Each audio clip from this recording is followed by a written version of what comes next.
Chapter 1. A Slap from the Campus Bell. A mind sacrificed to heaven, boundless joy. The speed is swift, the brakes are broken. Note: reading novels is for pleasure. I hope everyone doesn't take it too seriously. Main text. A foot massage parlor recently opened beneath the happiness community. With a yellow neon sign and pink lighting, the entrance draped with half-closed curtains, the ambience is enchanting. Inside, several massage beds are arranged. Every day, 2 or 3 young ladies await their destined clients. Dressed in revealing attire, clad in black stockings, they either sit, lie, or lounge on the massage tables, engrossed in their phones, flaunting their alluring figures. When a man steps inside, they obediently rise, greeting him with warm smiles. Regardless of whether it is his first visit, they tenderly bring forth warm, foot-soaking water, washing away the grime of the world. Shyly charming, they inquire about his well-being. Who could possibly resist an 8th-rank technician who asks for neither car, house, nor betrothal gifts? Though the session lasts a mere 60 minutes, in her youthful prime, she offers warmth and care, kneading shoulders and massaging backs, fulfilling any requests he may have. Affection rises with the clock, yet when the time ceases, the heart remains troubled. As Chin Fong stepped out of the shop, his expression was one of melancholy. He lit a cigarette and squatted at the entrance, silently exhaling smoke. His gaze was hollow, as if his very essence had been siphoned away. In the realm of adult love, it arrives swiftly, yet departs even faster. Today, the 8th-rank technician was absent. According to the other girls in the shop, she had returned to her hometown, planning to marry. Chin Fong shed silent tears. When he finally mustered the resolve to reach out and soothe her wounded heart, she had already left. Nothing is more excruciating than this. The 8th-rank technician was remarkably beautiful, bearing a resemblance to a girl he had pursued. Just a few days prior, he had inquired about the price, which was a mere $298. This stirred something within him. How delightful it is to seize the moment. Earning during the day, spending at night, bringing nothing home. After all, he currently harbored no intentions of marriage or purchasing a home. There was no need to subject himself to such hardship. His father had passed away early, and his mother had remarried. With no one to restrain him, why not indulge as he pleased? It was only upon realizing this that he found himself at the age of 26. Previously, he had been blinded by a deceitful woman, wholeheartedly seeking to bring her happiness, thus toiling endlessly. He juggled 2 jobs, working as a security guard to intercept delivery drivers by day, and as a delivery man to bypass the guards by night. He was at odds with himself. Until one fateful night, while delivering, he spotted the girl of his dreams nestled in the embrace of a middle-aged, balding man. He was shattered. He questioned her via WeChat, only to receive no reply. It wasn't until the following day that he got a response, claiming she had been busy with work and hadn't seen his messages. With bloodshot eyes, he endured a sleepless night, wanting to berate her, but finding himself unable to speak. After all, that woman was not his girlfriend. Thus, whom she chose to be with was her own prerogative. In a moment of despair, Chin Fong contemplated indulging in debauchery at a foot massage parlor, seeking to experience the thrill of being a bad man. Yet the 8th-rank technician had also slipped away from him, leaving him in immense suffering. After finishing his cigarette, he looked around in confusion, uncertain of what to do next.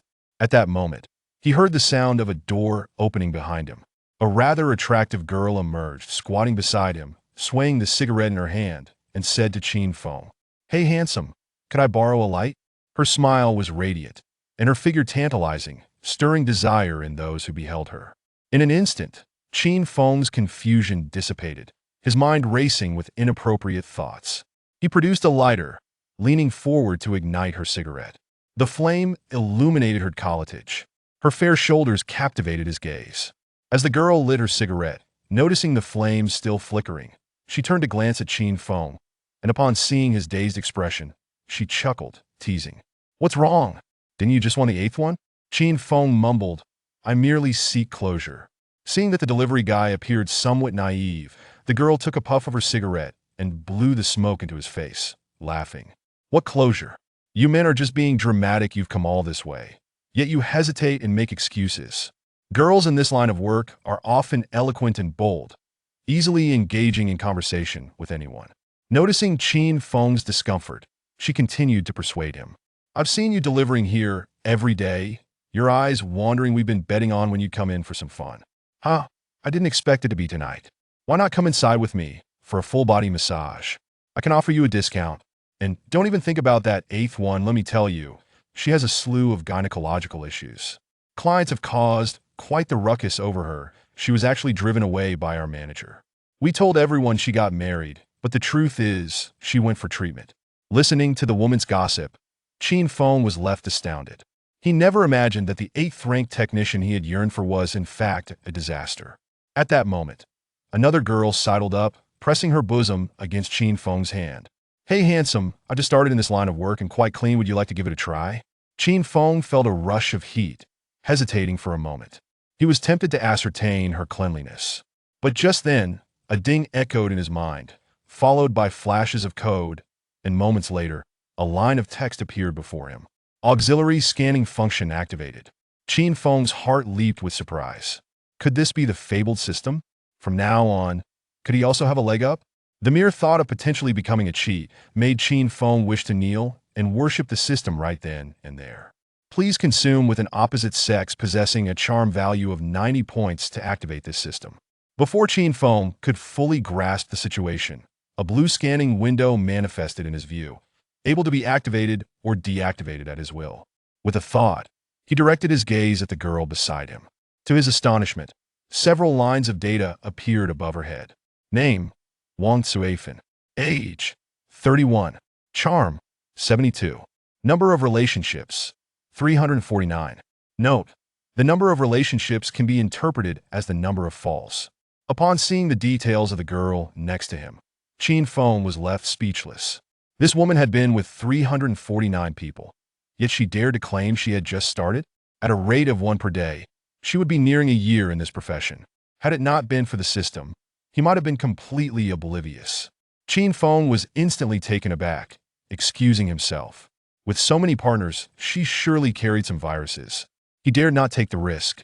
He promptly stood up, resolutely declining her invitation. Casting a glance back at the shop, he noted that none of the girls surpassed an 80-point charm rating, and decisively rode off on his bike. He paid no heed to Kuifan's desperate attempts to retain him. Activating the system was a matter of utmost importance. How could he waste time in such a sordid place? As he rode, he incessantly scanned his surroundings, searching for a 90-point beauty. However, it was late at night, and there were few people on the streets. The occasional girls that passed were of mediocre quality. Yet, after some exploration, he discovered that the scanning function could yield information on anyone whose appearance he could see. A sudden thought struck him. He pulled out his phone and opened his photo gallery, selecting a picture of a beautiful woman. Utilizing the scanning feature, he was pleasantly surprised to find that the photo could also display charm values. He swiped through the images. Soon, he halted at a particularly stunning photograph. The data revealed: name: Xia Ting. Age: 25. Charm: 93. Number of relationships: 1. This was a classmate from his university days, universally recognized as the campus belle, possessing a beauty akin to that of a celestial being, enchanting all who beheld her, the goddess in every boy's heart. She was indeed breathtaking, to the extent that one could hardly approach her. Chin Fong had never dared to entertain any inappropriate thoughts towards her. He had always believed that any connection with her was impossible. Little did he know that an activated system would embolden him to confront this girl. This time, he resolved to take a leap of faith, determined to activate his precious system no matter the cost. He retrieved a long-saved number, searched for her in his contacts, and sent a friend request. A verification question popped up. What is my name? Xia Ting. After sending the friend request, Chin Fong anxiously sat on his bike awaiting a response, his feet trembling incessantly. He had never felt this nervous in his life, worrying that Xia Ting might not accept his request, fearing the system would slip away, and doubting whether this system was even worthwhile. He had read countless novels, but had never encountered a system requiring the host to activate it manually. They typically just ding and then get straight to business. There was never a need for any consumption involving the opposite sex to activate it. Surely this system wasn't just a tool for simping. Lost in thought, Xia Ting accepted his friend request and sent a greeting. Chin Fong felt a surge of excitement, casting aside his chaotic thoughts. If this was indeed a form of consumption, Then a red envelope should be applicable. Qin Feng clicked on the red envelope, entering 1 yuan. Then he paused, pondering whether sending a 1 yuan red envelope would seem stingy. What if she found it distasteful? After much hesitation, he finally resolved to add a 0 and send it. Immediately, the red envelope was accepted. He was instantly greeted by the most delightful sound in the world. Ding! Purchase successful, activating the simp system. When consuming with women possessing a charm value of 90 or above, the simp fund can be utilized for payment. Current fund balance, 0. 1 yuan cash can be exchanged for 10,000 yuan of simp funds. Raising the goddess favor to 80 adoration. The funds spent on this goddess will be fully refunded as cash. Increase the goddess favorability to 100 utter devotion to receive Gungnir rewards. Damn! Indeed, a sycophant. And he even has the audacity to spend money. He has always played games through pirated means, not even spending a penny on books. Now, being asked to spend money, Qin Feng feels as though he has been taken advantage of. Were it not for the cacophony of voices echoing in his mind and the sudden appearance of a golden card, he would never have believed in this so-called sycophant system. Following the system's instructions, he hesitantly added 10 yuan. Ding, the system balance is 100,000 yuan. Is this really 100,000? How casual it seems. Not even a first recharge gift pack. It has a rather shabby online game vibe. He curled his lip, uncertain whether this 10,000 could even be spent. After a series of operations, he linked the suddenly appeared golden card to WeChat. Just then, Xiaoting replied with a message. Who are you? Are you really bold enough to flaunt 10 yuan? Chapter 2. Is it worth meeting? Upon hearing Xiaoting's probing question, Qin Feng felt a rush of heat to his cheeks. He was at a loss for words, unsure how to respond to such an awkward inquiry. He yearned to regain some semblance of dignity when suddenly, a notification chimed on his phone. It was a red envelope sent by Xiaoting, amounting to a precise 20 yuan, accompanied by a curt message. Returning the money? Goodbye. This felt like a slap in the face.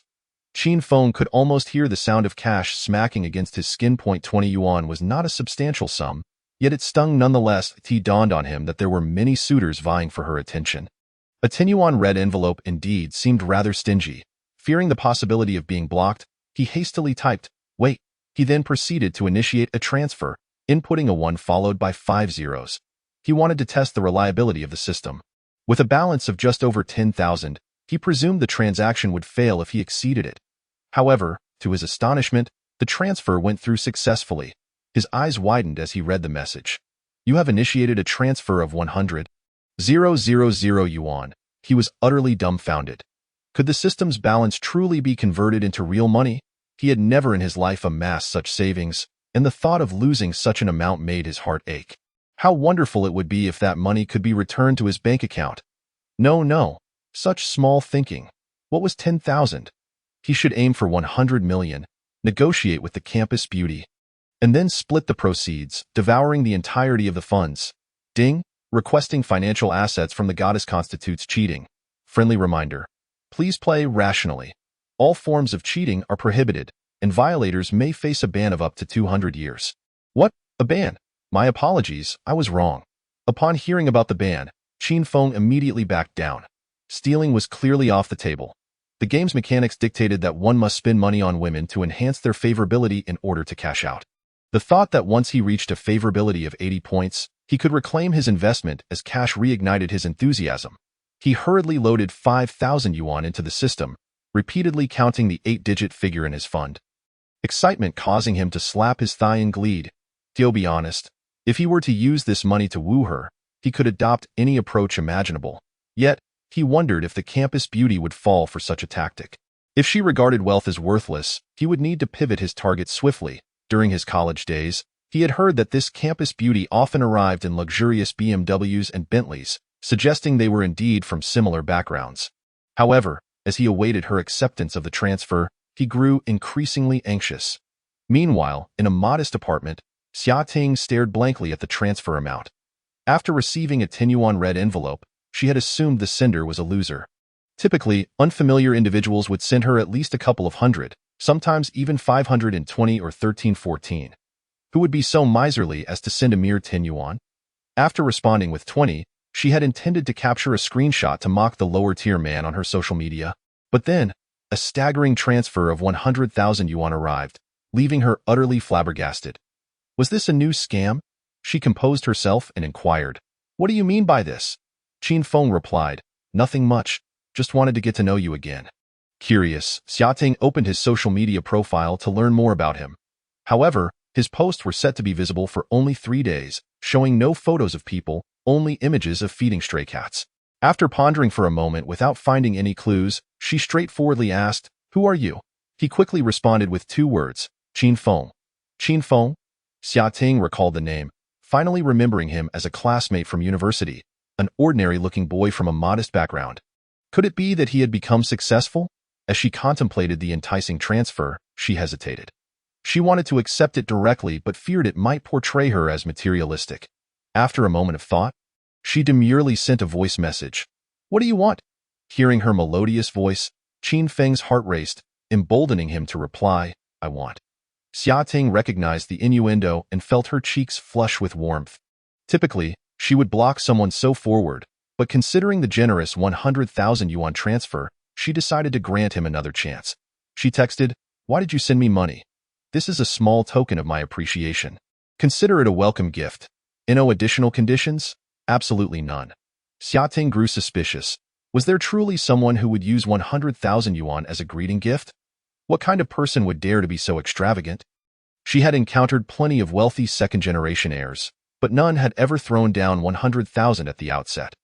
With this substantial transfer, she felt cautious, having previously experienced situations where money was demanded back. She asked seriously, Is this a voluntary gift? Receiving a clear and straightforward response, yes, she scrolled through the chat history multiple times, finding no red flags. With a rush of excitement, she finally clicked to accept the funds. Hearing the sound of coins falling into her account, she eagerly opened her balance to find an unexpected increase of 100,000 yuan, her face lighting up with a radiant smile. Qin Feng, you are quite generous. Have you struck it rich lately? Qin Feng did not respond immediately. He was busy examining the information that had appeared in his mind.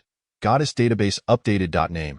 Xiaoting age, 25 height, 165 centimeters weight, 53 kilograms charm, 93 occupation, beauty sales traits, French kiss favorability, 15, acquaintance, number of relationships, 1 strategy reward, super strong physique total amount spent, 100,000 yuan. After reading this, Qin Feng couldn't help but exclaim, goodness. The goddess truly lived up to her title. Her unique trait was indeed remarkable. The strategy reward sounded impressive, super strong physique, which sounded powerful. He wondered if his few thousand yuan would suffice. Regardless, he resolved to invest 10 million to test the waters, as 10 million equated to a mere 1,000 in his perspective. With newfound determination, he texted, I've made some investments recently. Are you still in Jiangxing? Yes, I'm in Jiangxing earning a meager salary, nowhere near your level as a free-spirited entrepreneur, as long as she remained in Jiangxing. Things would be manageable. Qin Feng took the initiative. Are you free tomorrow? Let's meet up. Xiaoting hesitated. Just the 2 of us? Qin Feng joked, if you're worried I might bite, feel free to bring more people. After a moment's consideration, her gaze landed on the transfer record, and she seemed to make up her mind. All right, where shall we meet? You decide. Let us meet at Wanda Plaza. I happen to work there. Nice. He hadn't expected it to be so easy to arrange a meeting with the campus beauty. Overjoyed, Qin Feng rubbed his hands together, feeling that this game might not be so difficult after all. In the past, even if he managed to arrange a meeting, he would have been too timid to follow through. But now, with so many zeros in the system, he felt an unusual surge of confidence. As the saying goes, money breeds courage. Though he was no hero, he was certainly emboldened now. Returning home, it was already past midnight. His rented room was a dilapidated flat of less than 40 square meters. Devoid of decoration, with bare concrete floors and exposed red bricks on the walls. There was no furniture to speak of. However, the rent was quite affordable. Exhausted after a long day, Qin Feng lay on his hard bed, staring at the system in his mind, chuckling to himself. With this tool at his disposal, why would he bother with the mundane job of a security guard? Wouldn't it be more delightful to indulge in a carefree existence with the campus beauty? He dreamt of a better life and soon drifted off to sleep. The following day, upon waking to confirm that the system was still operational, He hastily fired his boss. He discarded the security uniform, a symbol of his former life, into the trash bin and rode an electric scooter to meet Xia Ting. Though it was a weekday, the mall was still bustling with people. After parking his scooter, he arrived at their designated meeting spot. From a distance, he spotted the campus beauty he had long admired, standing by the fountain. Xia Ting was dressed provocatively. Her V-neck white long-sleeve blouse was slightly translucent under the afternoon sun, revealing glimpses of delicate lace, while her form-fitting attire accentuated her slender waist. She wore a black miniskirt, her fair and smooth legs clad in black stockings, perched elegantly in high heels. With carefully applied light makeup, her stunning features appeared more mature, her once vibrant eyes now exuding an air of sophistication. Only her long, lustrous hair cascaded over her shoulders, swaying gently in the breeze, reminiscent of her former self. Qin Feng found himself momentarily entranced. This enchanting campus beauty was far too radiant amidst the crowd. Men passing by inevitably cast glances her way, some daring enough, like Qin Feng, to stand still and openly admire her. Qin Feng. Xia Ting turned her head, instantly recognizing the unchanged figure of Qin Feng from their university days. He was jolted from his reverie and quickened his pace, approaching her with a beaming smile. Xia Ting, it's wonderful to see you again. You remain as captivating as ever. For reasons unknown, despite feeling a twinge of nervousness, Qin Feng's demeanor was remarkably composed, his words flowing effortlessly. Thank you for the compliment, Xia Ting replied, her lips curving into a slight smile as she appraised the man before her. He stood approximately 1.78 meters tall, with thick eyebrows and bright eyes, possessing a hint of charm. His smile radiated warmth like a gentle spring breeze. The clothing appeared somewhat lackluster, increasingly resembling a pair of t-shirts from a bargain site priced at 9 yuan for 2. Glancing down at his somewhat worn athletic shoes, her expression turned slightly awkward. This man's attire hardly conveyed the air of affluence. How could he possibly offer her 100,000 as a meeting gift? No matter how she pondered, it eluded her understanding. Even if wealthy individuals are not overly concerned with their appearance and dress casually, they would not present themselves in such a shabby manner. From head to toe, he seemed clad in inexpensive items, just as before. Furthermore, his bare wrist, devoid of a watch, suggested he could hardly afford 100,000 yuan gift. In that moment, an absurd thought crossed her mind. Could it be that this 100,000 was all he possessed, merely to arrange a meeting with her?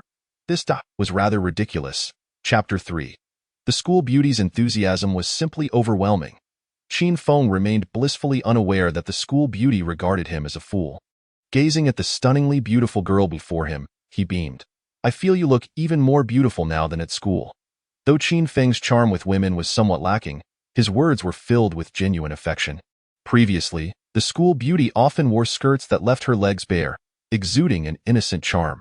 Now, having entered society, she donned black stockings, which not only made her appear more mature but also imparted a blend of purity and allure. Is that so? Summer Ting replied, her heart fluttering at the compliment, though her expression bore a hint of embarrassment. She casually twirled a lock of hair and then, as if nonchalantly, inquired, I didn't see you drive here. Qin Feng hesitated to reveal the truth. He had come in a second-hand yachty scooter, which, after a battery replacement, could manage a speed of 80 kilometers. Admitting this felt as though it would invite disdain. So he evasively replied, I thought the distance was short, so I walked over to, oh. Summer Ting regarded him with a hint of suspicion but refrained from probing further.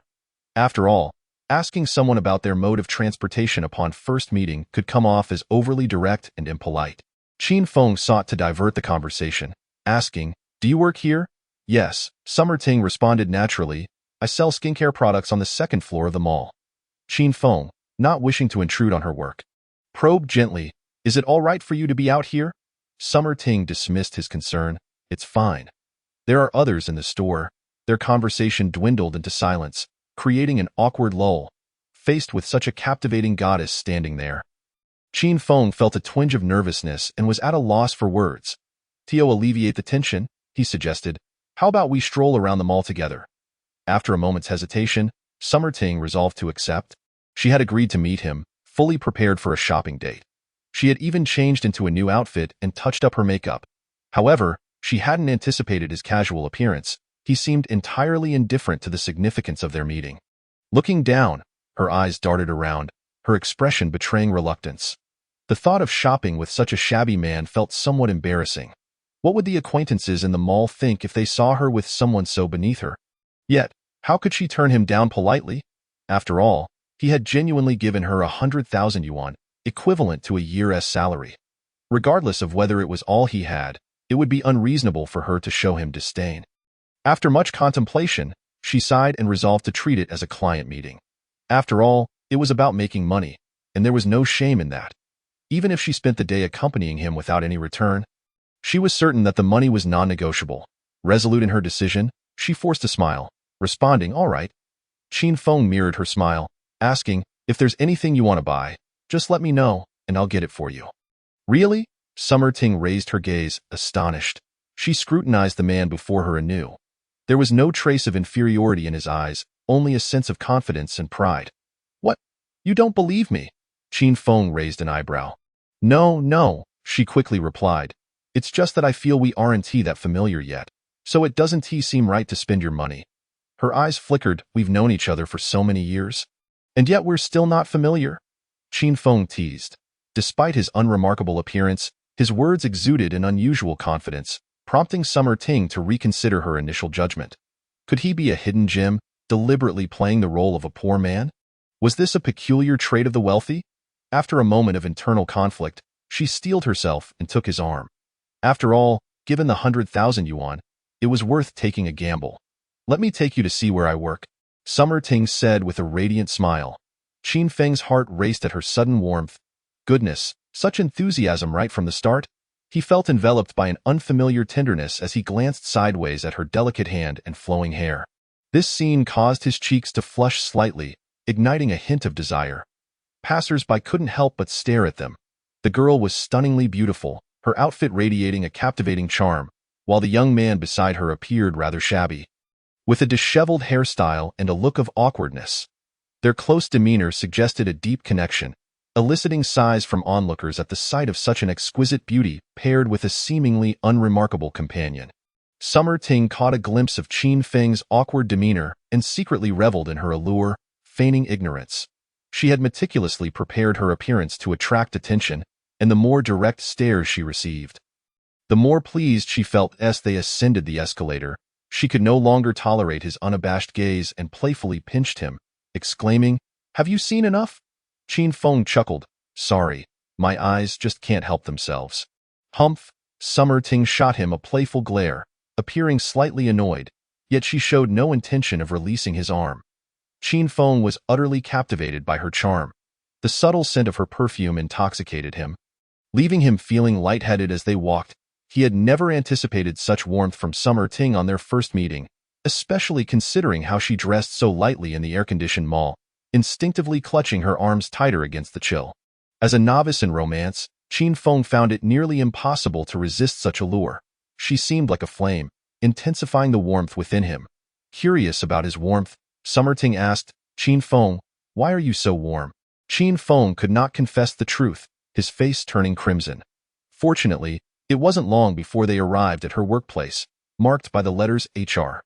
The Helena counter was not large, yet its decor was opulent, with lights illuminating the shimmering cosmetics. Inside, an attractive woman dressed in a white uniform, resembling a nurse, greeted them. Upon seeing Summer Ting holding hands with a stranger, she called out, "Ting Ting, bringing a friend?" "Yes, Yunjia." "This is my old classmate, Qin Feng." "This is Yunjia, who has been very kind to me." Summer Ting introduced them. Qin Feng nodded at the woman, who appeared to be in her 30s and somewhat attractive, though her makeup was rather heavy, reflecting a glaring sheen under the spotlight. Not wishing to stare, Qin Feng quickly averted his gaze. Chapter 4. Whatever happened to the facade and the face-slapping, Yunjia? The store manager had known Summer Ting for quite some time. Noting Qin Feng's unrefined appearance, her expression shifted slightly. The men Summer Ting usually accompanied were far more polished. She had never encountered one so casually dressed. Knowing Summer Ting to be quite discerning, she found it puzzling that her friend was with someone of such humble stature. Despite her curiosity, Yunjia maintained her composure, offering a polite smile. "There's a sofa over there. Feel free to sit." Qin Feng thanked her but chose not to sit on the sofa. Instead, He began to examine the array of cosmetics on display. He picked up a small bottle labeled as a cream for 5,800 yuan and another serum priced at 4,800 yuan. He even found a skincare set marked at 12,800 yuan. Holding a small vial, he found it surprisingly light, astonished that it could be sold for over 3,000 yuan. Jia, noticing Qin Feng's clumsy handling of the merchandise, felt an urge to intervene but restrained herself for Summer Ting's sake. After all, Summer Ting's flawless complexion was a significant draw for customers, and Yuan Jia could not afford to offend her. Yet, her gaze toward Qin Feng grew increasingly disapproving. The rustic boy's clumsiness could lead to damage, and she doubted he could afford to pay for any broken items. Seeing Qin Feng playing with the expensive products, Summer Ting quickly cautioned him, "Be careful, that's very expensive." Qin Feng smiled at him. Those prices were indeed steep yesterday, but now, with the system's discounts, they seem trivial. "Do you like it?" he asked. Summer Ting, following his lead, smiled back, "I do. Why don't you buy it for me?" She had begun to harbor certain expectations of Qin Feng. Despite his unrefined appearance, that 100,000 yuan in her phone was undeniably real. Qin Feng remarked, "I am not particularly familiar with these cosmetics. Which disposable packaged ones do you prefer? I'll cover the bill." Xia Ting was taken aback by Qin Feng's audacity, her beautiful eyes sparkling with surprise as she gazed at him. "Really?" Qin Feng was somewhat flustered under the gaze of the campus beauty, feeling a delightful thrill coursing through him. He couldn't help but boast, "Of course, feel free to empty this store. Roughly calculated, it amounts to merely a few million. Well, within my means, it may be a tad expensive, but as long as Xia Ting develops a favorable impression of me, it would be a worthwhile investment." From a distance, Sister Yun overheard Qin Feng's bravado and couldn't help but chuckle. She found his audacious claims rather amusing, considering his modest attire. Surely, he wasn't attempting to be humorous. Upon hearing laughter, Qin Feng felt no anger. Rather, he was filled with excitement. Finally, the moment had come for him to flaunt his wealth. Having read extensively, he was well versed in such scenarios. He anticipated that Sister Yun would soon hurl a sarcastic remark, followed by Xia Ting casting a skeptical glance at him. He was ready to unveil a few million, dazzling them with his extravagance, and then perhaps embrace both ladies in joyous revelry. However, reality unfolded quite differently. Upon noticing Qin Feng's gaze, Sister Yun immediately donned an apologetic smile and even slightly bowed her head. Her demeanor was exceedingly humble, as if her earlier laughter was merely a reaction to an amusing jest. As a service employee, she was acutely aware of the potential repercussions of offending a customer. In the event of a scandal, the company would undoubtedly side with the client. Even if he were a penniless boy. Over the years, there had been scarce instances of employees from prestigious brands looking down upon customers. Even if such occurrences transpired, they were rare anomalies, and most employees would simply retreat to whisper disparaging remarks. A momentary lapse into laughter was understandable, but their subsequent conduct must be impeccable, leaving no room for scrutiny. And an apology would not be out of place if necessary. Meanwhile, Xia Ting pretended not to have heard Sister Yun's laughter and exclaimed to Qin Feng, "Wow, I never expected you to be so wealthy now." Upon hearing Xia Ting's words, Qin Feng's mind was flooded with a myriad of questions. Had they mistakenly received the script? This wasn't how the narrative was supposed to unfold. If they continued like this, how could he maintain his facade of superiority? Xia Ting skillfully approached the counter, bending slightly to retrieve a larger set, and inquired, "Is it all right if I take this New Year's set? It costs 38,000. She intended to test Qin Feng's financial capabilities by deliberately selecting the most expensive option. If he claimed he could clear the store, he must possess some means, right? Xia Ting discreetly observed Qin Feng's expression, ready to switch to a more affordable item if he displayed even the slightest hesitation, allowing him a graceful exit. Qin Feng was rather taken aback. Just 38,000? Was there a mistake? If the foreigner next door saw this, they might think he couldn't afford it. "Bring me 10 sets, one for each person." Fearing that Xia Ting would deny him the chance to show off, Qin Feng urged, "Is one box enough? Should we grab a couple more?" Witnessing his nonchalant attitude towards spending, Xia Ting gleefully bounced with delight, her charm akin to that of a lovely jade rabbit. "That's enough. One box will last for half a year, thank you." "Qin Feng, brother." Qin Feng's eyes followed her movements, entranced. She was simply mesmerizing, and she called him brother. Her voice was soft and sweet, reminiscent of summer ice cream, refreshing and delightful. How he longed to savor that sweetness. As he gazed at the enchanting Xia Ting, a glimmer of green light flickered in his eyes. Xia Ting, cradling the box, felt a wave of happiness wash over her as she flashed him a sweet smile. Xia Ting's favorability 5. At that moment, Qin Feng was utterly smitten, his smile so wide it could hang a bottle of mineral water. He genuinely wished to clear this store and gift it all to Xia Ting. Enthusiastically, he declared, "Are you sure you don't need anything else? Look around and see if there's anything you want. Don't be shy." Most items in the store were included in the set, and Helena skincare products were among the pricier options. Unaffordable for the average person. All right, let us explore some other stores. Seeing her satisfied expression, Qin Feng felt a twinge of regret and refrained from insisting on purchasing more. Winning a woman's heart is a psychological battle. Spending money unwisely can lead to significant deductions in points. He pulled out his gold card, waving it in front of the dazed Sister Yun, reminding her, "Miss, please process the card." Only then did Sister Yun snap back to reality, taking the card with both hands and stammering, all right. She had been pondering who Qin Feng truly was. Spending over 30,000 on skincare as casually as one would buy vegetables. Could it be that she had misjudged him?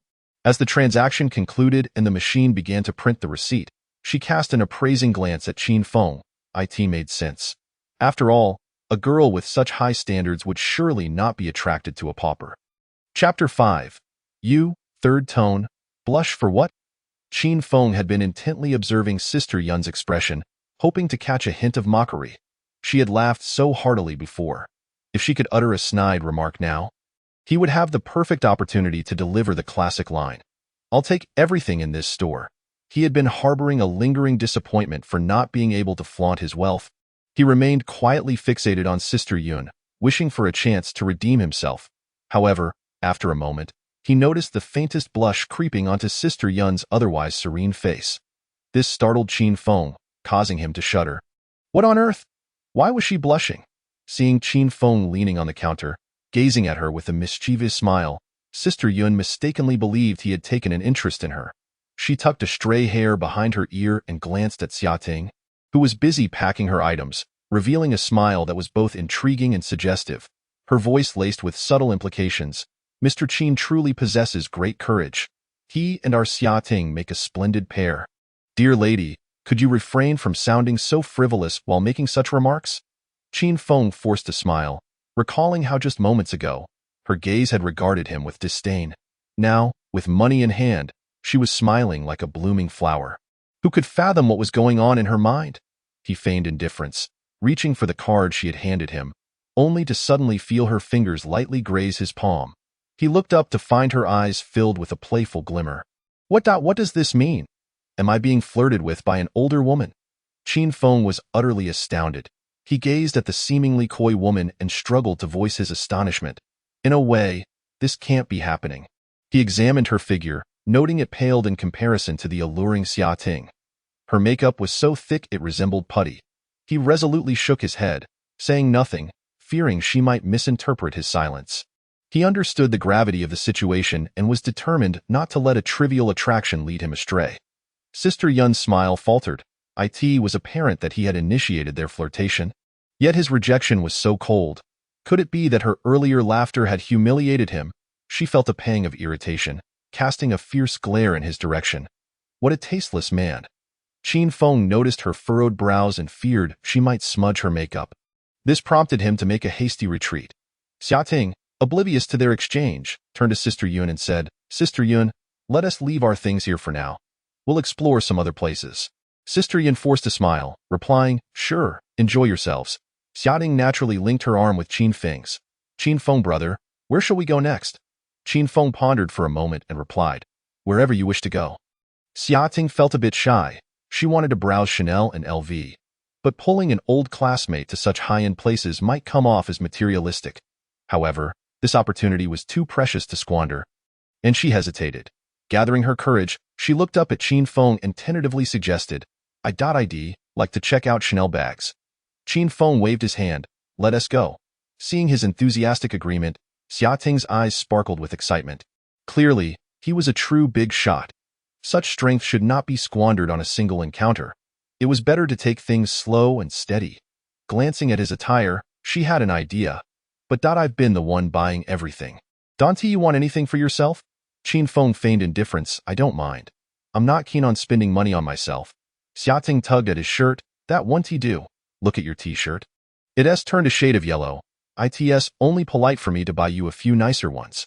Qin Feng felt a bit shy and pondered for a moment.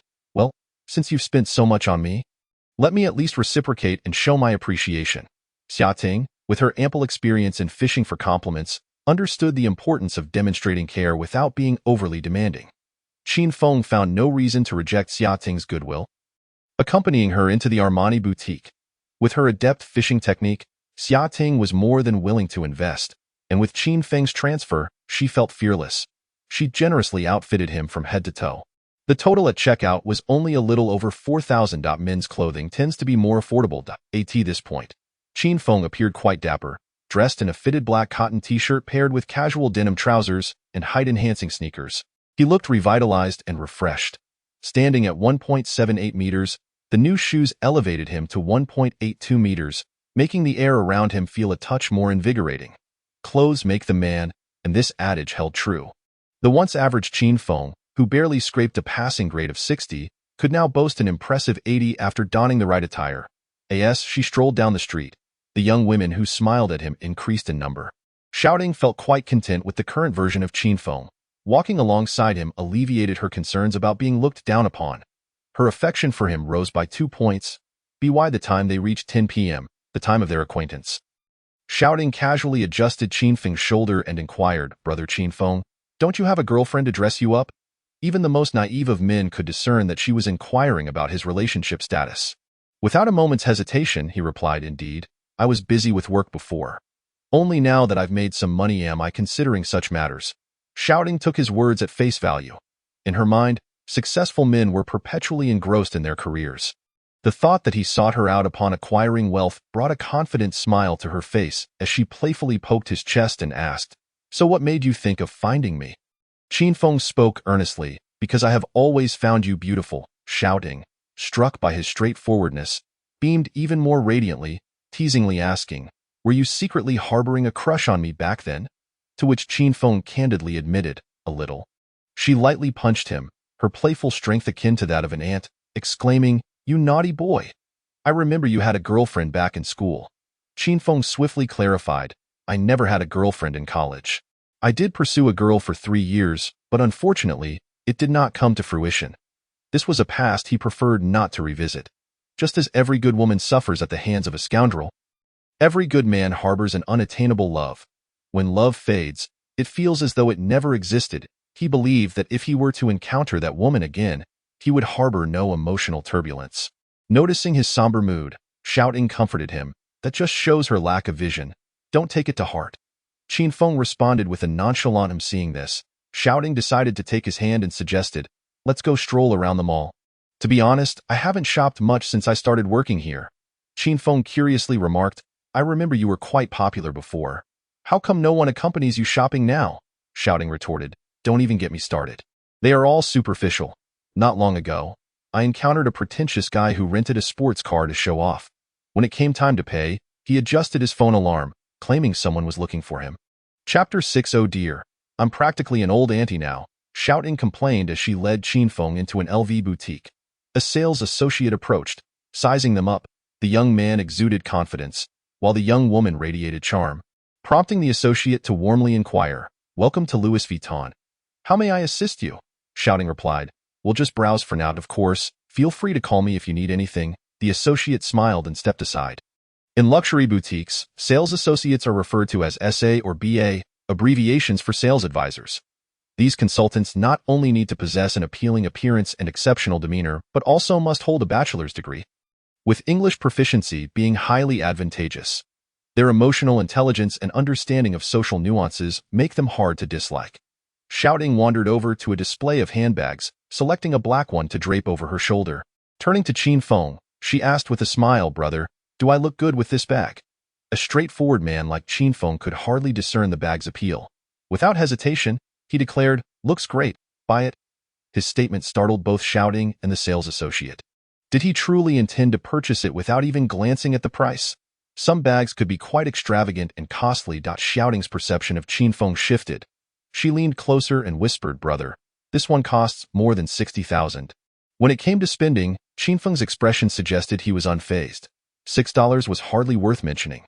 He smiled gently at Shouting and said, as long as you like it, I will buy it for you. This line had been on his mind for quite some time, and finally, he had the opportunity to utter it in front of everyone, relishing their astonished expressions. Qinfeng felt exhilarated beyond words. It was no wonder that so many people lavishly spent their fortunes to elicit a smile from a beloved. It turned out to be merely a desire to show off in front of others, a sentiment he could relate to. As Shouting observed his lavish gestures, her gaze became somewhat dreamy. She admitted that for a fleeting moment, Qinfeng seemed to emit a radiant glow, one imbued with masculine allure. Gazing at his increasingly handsome profile, Shouting, inexplicably compelled, stood on her toes and planted a kiss on his cheek, shyly exclaiming, "You're so wonderful." "Brother." Qinfeng was taken aback by her boldness. Feeling a fleeting electric thrill across his face, he covered his face in disbelief, astonished that this campus beauty would be so forward. Seeing her cheeks flush with embarrassment ignited a desire within him to taste the sweetness of the red apple. Having already spent 200,000, he pondered what might happen if he were to invest 1,000,000. Just the thought made his pulse quickened. That moment, the system notified him. Shouting's affection level 5. This sudden influx of happiness left Qinfeng somewhat dazed. The waves of joy were overwhelming, leaving him at a loss. At this rate, he wondered if there would be any romantic prospects today, as he recalled the special talents of this enchanting school beauty. A smile involuntarily crept onto his face. His gaze heated as he looked at her.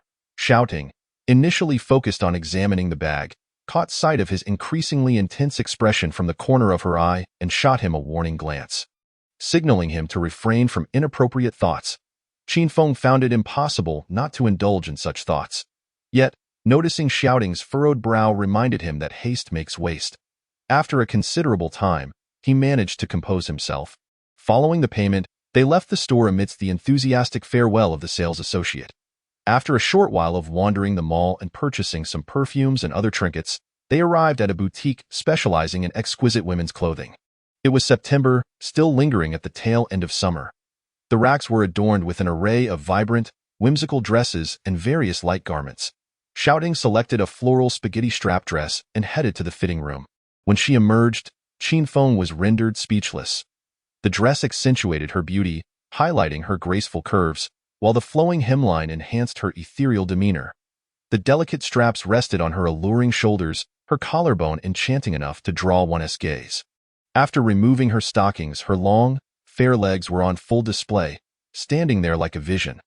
Qinfeng couldn't help but exclaim, "Ting Ting, you look just like you did back then."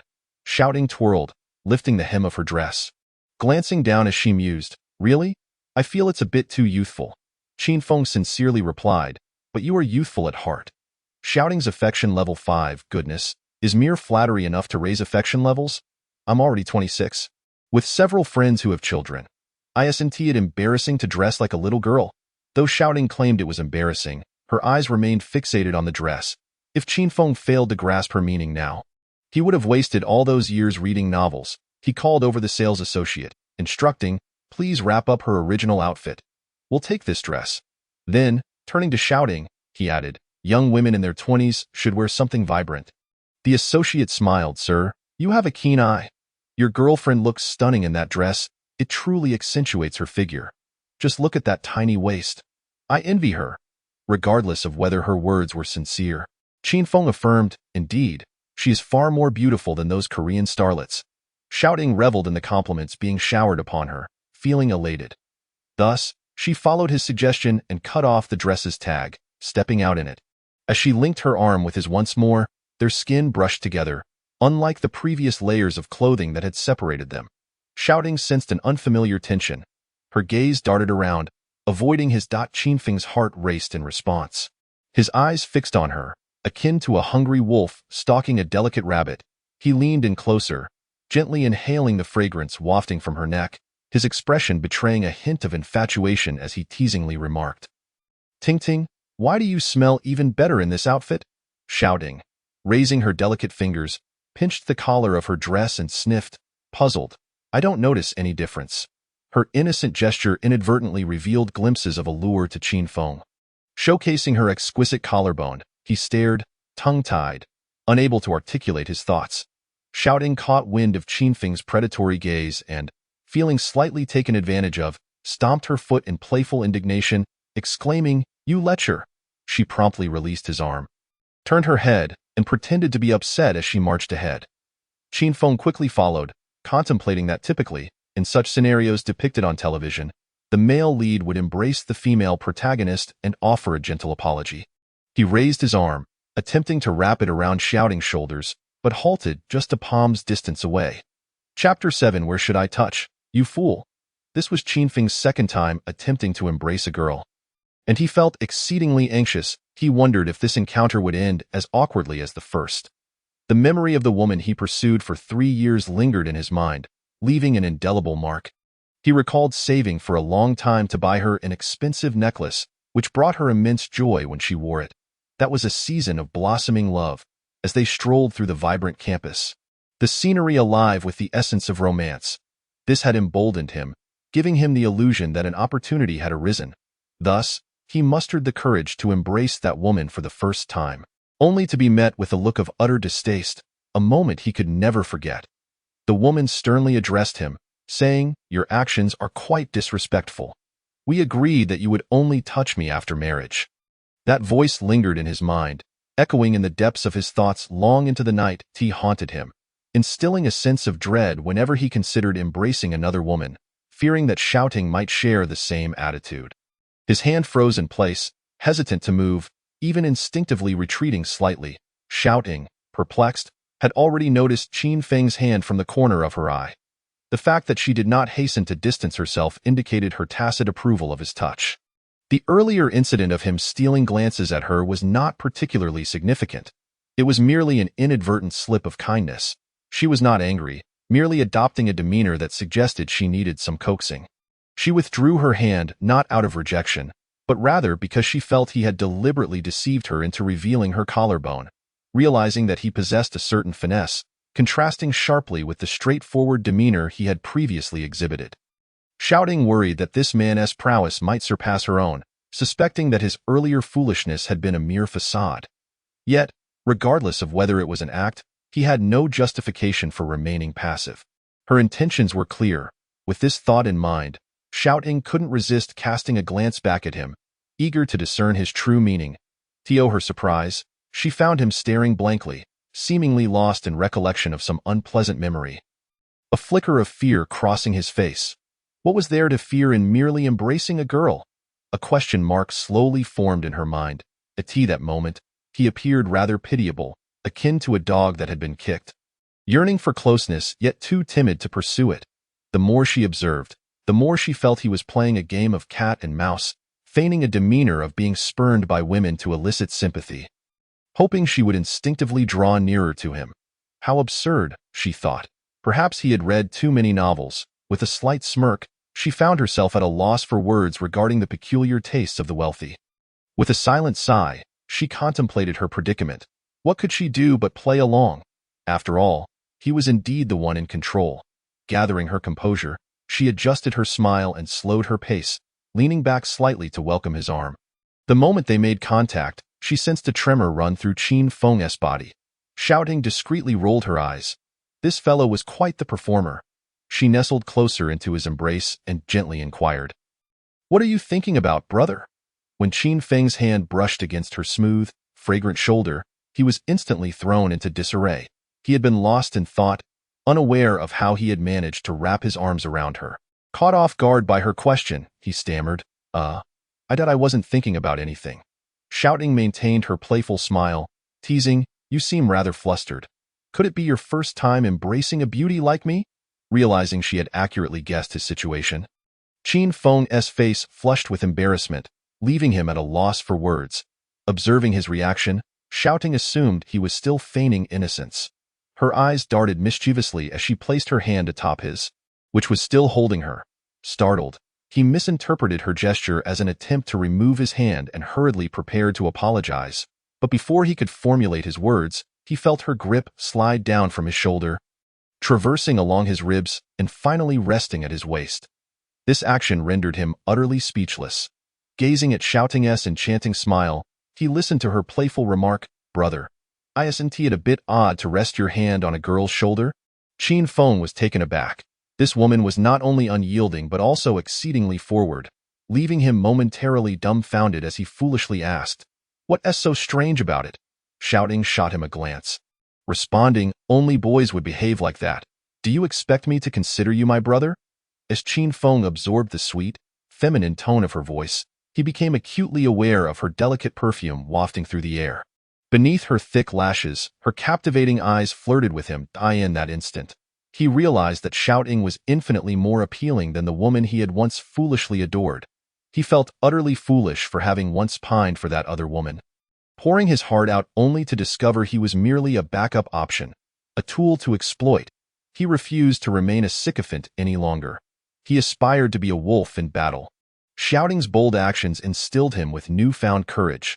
Gently tightening his embrace around Shouting, drawing her closer, he boldly declared, "Why don't you be my woman?" Shouting was not taken aback by his sudden confession. She shyly lowered her gaze and replied languidly, "But we've barely exchanged more than 5 sentences during our time in college. Isn't this a bit too swift?" Qin Feng earnestly replied, "I believe a slightly faster pace is quite agreeable." Shouting hesitated, "But I hardly know you. I don't even know where you live." Upon finishing her statement, she discreetly scrutinized Qin Feng's expression, eager to gauge his reaction. In truth, she preferred the narrative of a domineering CEO falling for her rather than the slow boil of a frog in water. Furthermore, Qin Feng, though somewhat foolish, possessed wealth, and his looks surpassed those of the balding uncles she had encountered. She had already placed him at the top of her list. If his assets, including property and vehicles, totaled over 8 figures, she might consider a relationship with him. Upon hearing Shouting mention housing, Qin Feng's demeanor shifted to one of calmness. He currently resided in a small rental unit of less than 40 square meters. If she were to discover the modesty of his living conditions, it was likely she wouldn't spare him a second glance. He recognized the underlying message in Shouting's words. She was likely assessing his capabilities before proceeding further. Yet, what capabilities did he possess? Apart from the 50 million in the system, he had little else to offer. He contemplated making a bold move to invest his funds, hoping for a significant return, yet he understood the impracticality of this approach. There was a risk that he could lose his money without significantly increasing his favorability. Leaving him the subject of ridicule, affection, he knew, was something that required time to develop, a gradual process of nurturing feelings. They had barely known each other for half a day, making haste ill-advised. Changing the subject, Qin Feng asked, "So, what shall we do next?" Noting Qin Feng's evasiveness and the flicker of something unspoken in his eyes, Shouting felt a twinge of curiosity. A man as generous as he ought to have decent accommodations. Yet his reticence left her puzzled. She decided to bury her questions, unwilling to pry further. Checking her phone, she noted it was past 5 o'clock. "Are you hungry, brother?" They wandered aimlessly, having spent the afternoon together. Shouting's beauty made him forget his fatigue, but now, reminded of his hunger, Qin Feng rubbed his stomach and exclaimed, "I'm starving. I could eat a whole cow." Realizing she had been so engrossed in shopping that she had overlooked his hunger, Shouting felt a bit embarrassed. To express her regret, she proposed treating Qin Feng to dinner. He promptly declined, joking that he could reimburse her for their meal, asserting that spending his own money was far more cost-effective. Qin Feng led Shouting to an upscale seafood restaurant, ordering the most extravagant dishes: king crab, geoduck, and an assortment of other exquisite seafood. He had longed for such a feast, never daring to order it for himself.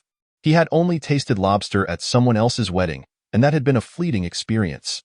Now, he was finally relishing his dreams. By the end of the meal, his total expenditure, including WeChat transfers, amounted to 250,000. Shouting's fondness for him soared, reaching 42 points. Familiar. Chapter 8. My mother is calling me home. This seafood restaurant, though somewhat pricey, had a minimum charge of 2,800 for couple rooms. However, the quality was exceptional. The establishment's unique feature was broadcasting the kitchen's surveillance footage in the dining rooms, allowing patrons to witness the preparation process. All ingredients were displayed before the camera, ensuring they were fresh seafood. The enormous sea snail was smashed open with a hammer, its meat still wriggling. An astonishing sight. Even when merely sautéed with scallions, The aroma was intoxicating. The texture of the sea snail was firm, tender, and incredibly fresh, bursting with flavor and a delightful chewiness. They savored every bite, singing praises for the meal. The difference between live and dead seafood was stark. When the king crab was served, its vibrant red hue filled the table. Chin Feng was left speechless. He had heard tales of king crab, but was astounded by its generous portion. Each crab leg was meticulously cleaned, drizzled with crab roe, creating an appetizing visual contrast. The first bite was a revelation. Succulent meat infused with a unique flavor, reminiscent of salted egg yolk, with a slight graininess on the tongue. Not only was it delicious, but the quantity was overwhelming. One person could not possibly consume it all. Meanwhile, Shouting nibbled delicately, merely sampling each dish and putting down her chopsticks after a few bites. Chin Feng found himself overwhelmed, expressing his discontent at having to single-handedly tackle the feast. He ordered a bottle of red wine priced at $7,500, initially considering a more expensive option but fearing that it might come off as showy and repel shouting. The waiter presented the wine, showcasing the label and bottle before uncorking it, pouring a small glass for Chin Feng to taste. He found the flavor lackluster compared to another brand, but he nodded in approval, feigning delight. The waiter then filled their glasses. Shouting, initially reluctant to drink, was unable to resist when she saw the expensive wine Chin Feng had chosen, clinking their glasses together.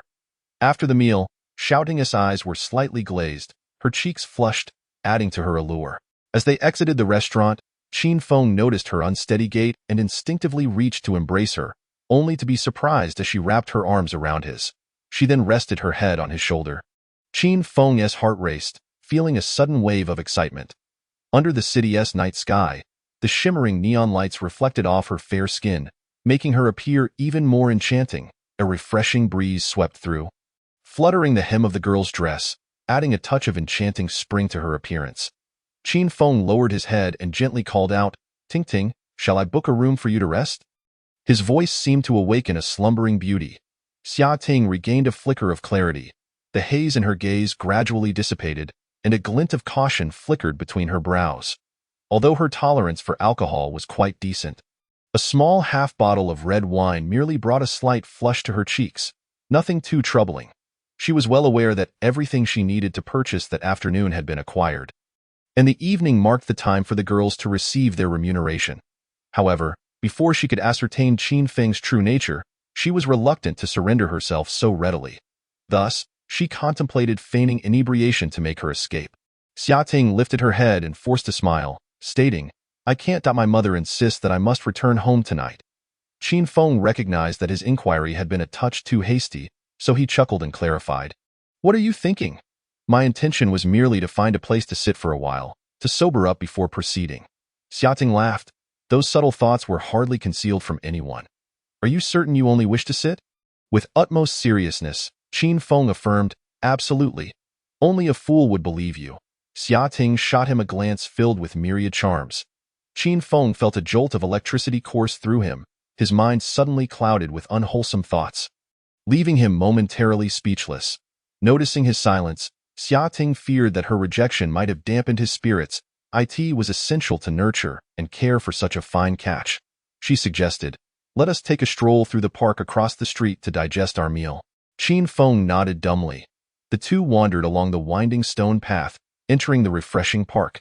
Lush trees lined either side, their leaves swaying gently in the breeze, and the air was laden with a subtle fragrance of flowers and grass, uplifting the spirit. Yet, with each step, Chin Feng felt an increasing heat. The darkness of their surroundings was undeniably conducive to mischief. A mere 2 steps onto the grass beside the path would allow them to evade the faint glow of the streetlight. Moreover, with the campus beauty beside him, her ever-smiling demeanor constantly tempted him to test the limits of his self-control. At last, he could no longer resist. Without uttering a word, he stepped before Xia Ting, encircling her slender waist with both arms and locking his gaze onto hers. Seeing the playful glimmer in her eyes, he noted her lack of resistance. Summoning his courage, he lowered his head and leaned in for a kiss. Just as he was about to touch her ruby lips, a slender finger pressed against his pouting mouth. Such a critical moment. Who could endure such an obstruction? In a fit of frustration, Chin Feng opened his mouth and bit down on that vexing finger. Xia Ting was taken aback. She had not anticipated such audacity from him. The suddenness of his action left her flustered. Shattering the control she previously held, "Don't!" she exclaimed, attempting to withdraw her finger, but Qin Feng had seized her arm, rendering it immobile. With no room to maneuver, she blushed and protested, "You're insufferable. Let go." Only a devoted admirer would relent. A warrior would not. Xia Ting averted her gaze, not daring to meet his eyes. "If you keep this up, I'll have to scream that you're being lewd."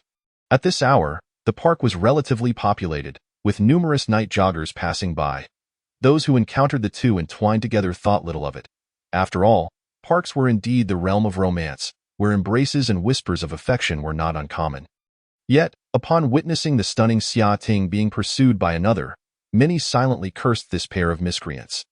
Qin Feng, however, possessed a thick skin. In his line of work, one had to weather all manner of conditions. And a little resilience was essential. He nibbled on Xia Ting's finger and mumbled indistinctly, "Then are you still blocking me?" Seeing his unwavering determination, Xia Ting offered him a teasing smile, then suddenly stepped on his foot. As he yelped in pain, she seized the opportunity to extract her finger and pushed him away, dashing off with a peal of laughter. Qin Feng, hopping on one foot, clutched his sore appendage and soon gave chase. "You little imp, you've offended the master, and now you think you can flee?" Chapter 9. My wish to buy a car. Although Xia Ting had long legs, she wore thick-soled sandals, making her no match for Qin Feng, who was clad in running shoes. In mere moments, he caught up to her and embraced her, playfully roughhousing her. After taking a rather unrefined advantage, Xia Ting managed to extricate his hand from her clothing, turning to glare at him in irritation. "If you keep this up, I won't speak to you anymore." In the past, this statement might have intimidated Qin Feng, causing him to retreat. However, the man before her had shed his inhibitions. With wealth at his disposal, he felt no anxiety. There were countless beauties in the world. If one didn't work out, there would always be another. With money, who could not find a woman willing to tolerate him? Qin Feng raised his other hand behind Xia Ting, and amidst her startled exclamation, he playfully patted her thigh, admonishing, "Let us see if you dare to step on my foot again." Xia Ting huffed in protest. "You were the one who started it." Qin Feng silently marveled at the exquisite feel of the campusBeauty's hand. She was truly a gem he longed to possess. Yet, lacking experience in courtship, he was unsure how to win her over. Recalling that bars were often the easiest places to meet women, he stepped closer, attempting to wrap his arm around her waist and softly suggested, "All right, it seems I was in the wrong. How about I treat you to a night out at the bar?" Xia Ting evaded his embrace, scoffing, "Humph, you filthy man, trying to get me drunk, are you?" Seeing her outright refusal, Qin Feng refrained from pushing further, adopting a conciliatory tone. "It's just that I've never been before. I'd like you to show me the ropes." Xia Ting scrutinized him, skepticism evident in her gaze.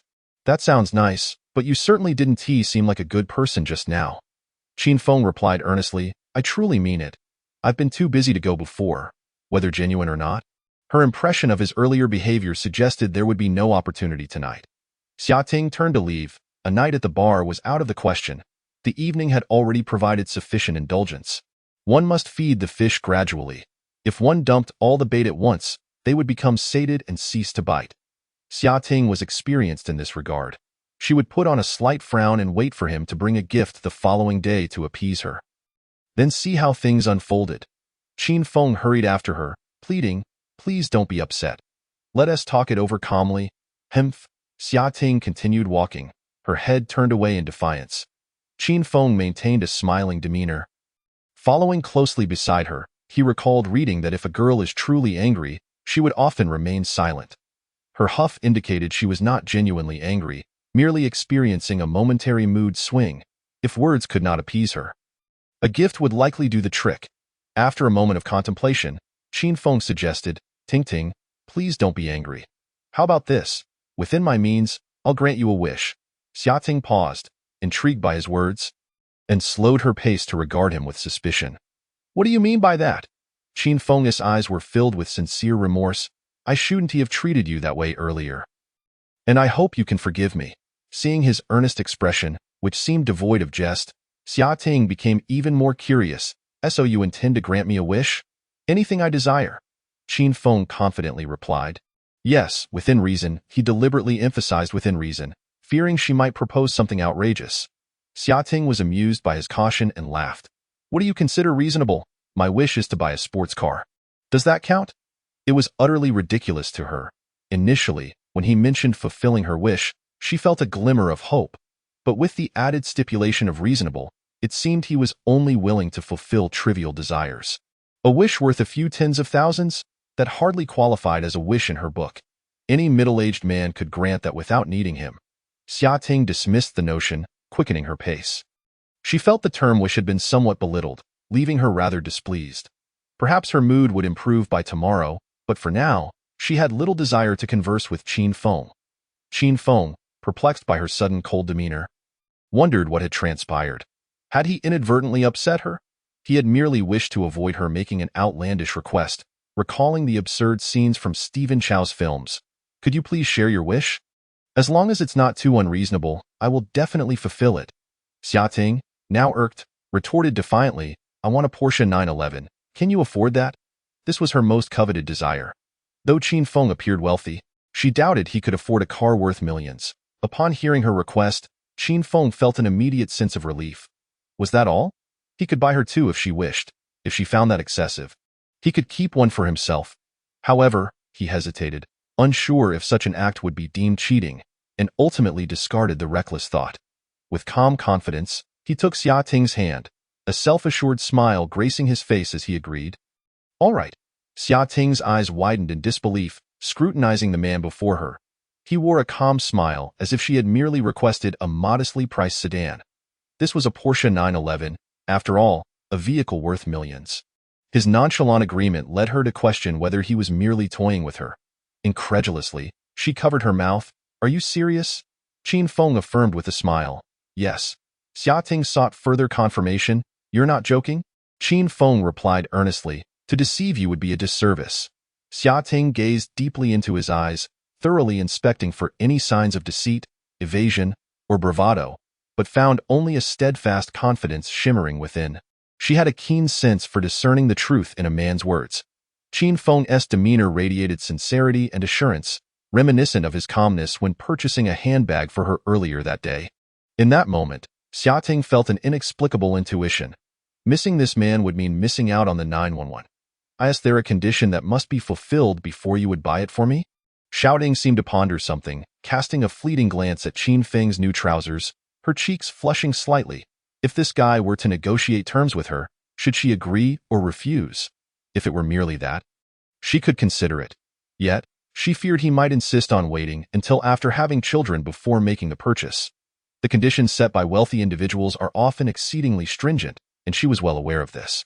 Qin Feng gently caressed her delicate hand, flashing a charming smile. I'll buy it for you tomorrow. It was merely a couple of $100. He felt a slight pinch in his heart. But for the sake of charming a girl, it was trivial. Xiating immediately exclaimed, Tomorrow? Isn't that a bit excessive? You mean directly tomorrow? Qin Feng replied with curiosity. Yes, didn't the 4S store close early today? Xiating was incredulous with excitement. Was her brother truly serious? Her voice trembled. Even her term of endearment shifted. Am I joking? No, Xiating stuttered. But this is a Porsche 911. Qin Feng chuckled lightly. What does it matter? As long as you like it, I'll buy it for you. Brother, I adore you so much. Xiating spontaneously embraced Qin Feng, showering his face with fervent kisses. Xiating's affection level. 10. Chapter 10. The bar is full of dogs. Qin Feng's face was adorned with lipstick marks, which he couldn't bear to wipe away. Chuckling heartily, he hadn't anticipated that even before purchasing the car, his affection level would soar by 10. Indeed, women are creatures of sentiment. It's no wonder some individuals can ensnare women through deceit. There are even some young ladies who, after being duped for money and affection, still wholeheartedly lend their savings to their partners. It is utterly absurd. Qin Feng was filled with myriad emotions. Xiating eagerly anticipated Qin Feng's performance. From today's display, it was evident that his financial resources were seemingly boundless. She wrapped her arms around his neck, hanging onto him, and gently said, Brother, didn't you say you wanted a drink? Let me accompany you for a little sip. Qin Feng playfully teased. Didn't you say there would be no chance? Xiating pouted. I suddenly want to drink again. Is that not permissible? Qin Feng smiled and said nothing further. The two of them indulged in each other's company for a while before hailing a cab to a bar that exuded sophistication, named Yulong Bay. The venue was expansive, featuring a standalone structure, with blue running lights illuminating the exterior walls, dazzling to the point of making one squint. Upon entering the bar, a marketing attendant greeted them and, upon noticing the beautiful shouting, his smile widened. Generally, the more attractive the companion a man brings to such places, the greater the expenditure. Good evening, sir and madam. Do you have a reservation? Would you like to secure a table? Qin Feng had never been to such a place, so he looked to Shouting for guidance. Shouting decisively instructed, "Let us opt for a booth with a better ambience." "Very well, we have an S-class booth available. Would you like it?" Upon hearing that the booth was expensive, Qin Feng inquired out of curiosity, "How much does it cost?" "The S-class booth is our finest area, with a minimum spend of 6,000 yuan. "Only 6,000? Qin Feng replied nonchalantly, "That's fine." The marketing attendant, watching him effortlessly secure the booth, felt a thrill of anticipation regarding their spending capacity. He promptly led them to booth S3. This booth was positioned at a height equivalent to the second floor. A slight glance downwards afforded a panoramic view of the entire bar. The booth was adorned with sheer curtains, and dry ice was placed around, creating a mist that obscured the surroundings to some extent, rendering the interior a whimsical paradise.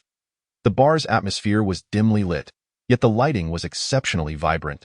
With various stage lights, spotlights, and neon lights illuminating the space, creating a dreamlike ambience, a live band was performing pop songs on stage, and since it was still early, the music was relatively soft and not overwhelming. The marketing attendant seated them and presented the drink menu for their selection. Shouting scanned the options and, fearing an expensive choice might provoke his displeasure, suggested, "Let us go with the 6,800 yuan mixed package. This would comfortably cover the booth's cost." The marketing attendant's expression shifted slightly upon hearing this. For the most expensive booth, protocol dictated that he remain attentive to them throughout their stay. If they only spent the minimum, his commission for the night would be pitifully meager. Qin Feng glanced at the menu, noting options like Little Dragon for 38,000 and Supreme Dragon for 88,000. Unfamiliar with these choices, he asked Shouting, "What is this Supreme Dragon?" Shouting patiently explained, "That's the Ace of Spades, the finest champagne. The Little Dragon comes in 3 colors, while the large one comes in 5. Paired with a bottle of black gold, it's something most people cannot afford." Qin Feng contemplated this, then queried, "Have you ever tried it? What does it taste like?" Hearing Qin Feng's interest piqued regarding the Supreme Dragon, Shouting recounted her limited experiences with the Little Dragon, which had surprisingly impressed her with its delicate texture, rich fruity aroma, and hints of peach and vanilla, all while evoking the unforgettable essence of wealth with every sip. However, she didn't wish to order such an extravagant drink at the moment, not because she doubted Qin Feng's ability to pay, but rather out of concern that it might diminish the funds for the sports car purchase the following day. Feigning disinterest, she remarked, "It's just average, quite similar to regular champagne." The marketing attendant, overhearing the young man's incessant inquiries, perceived him as someone unacquainted with the finer things in life, and his spirits dampened at the thought of spending the evening with such individuals. He cast a disdainful glance at the impeccably dressed Qin Feng, feeling pity for Shouting. Typically, women in such opulent environments would exert pressure on their partners to spend lavishly. Yet here was a stunning young lady who was not only beautiful but also sought to save money for her boyfriend. Such a gem was rare indeed. He couldn't help but urge, "Sir, shall we proceed with the 6,800 yuan mixed package?" Qin Feng, having never tasted champagne before, felt curious about the Ace of Spades and asked Shouting, "Is it really that bad?" Shouting felt conflicted. Seeing Qin Feng's interest in trying it, she feared that declaring it unpalatable might dampen his enthusiasm.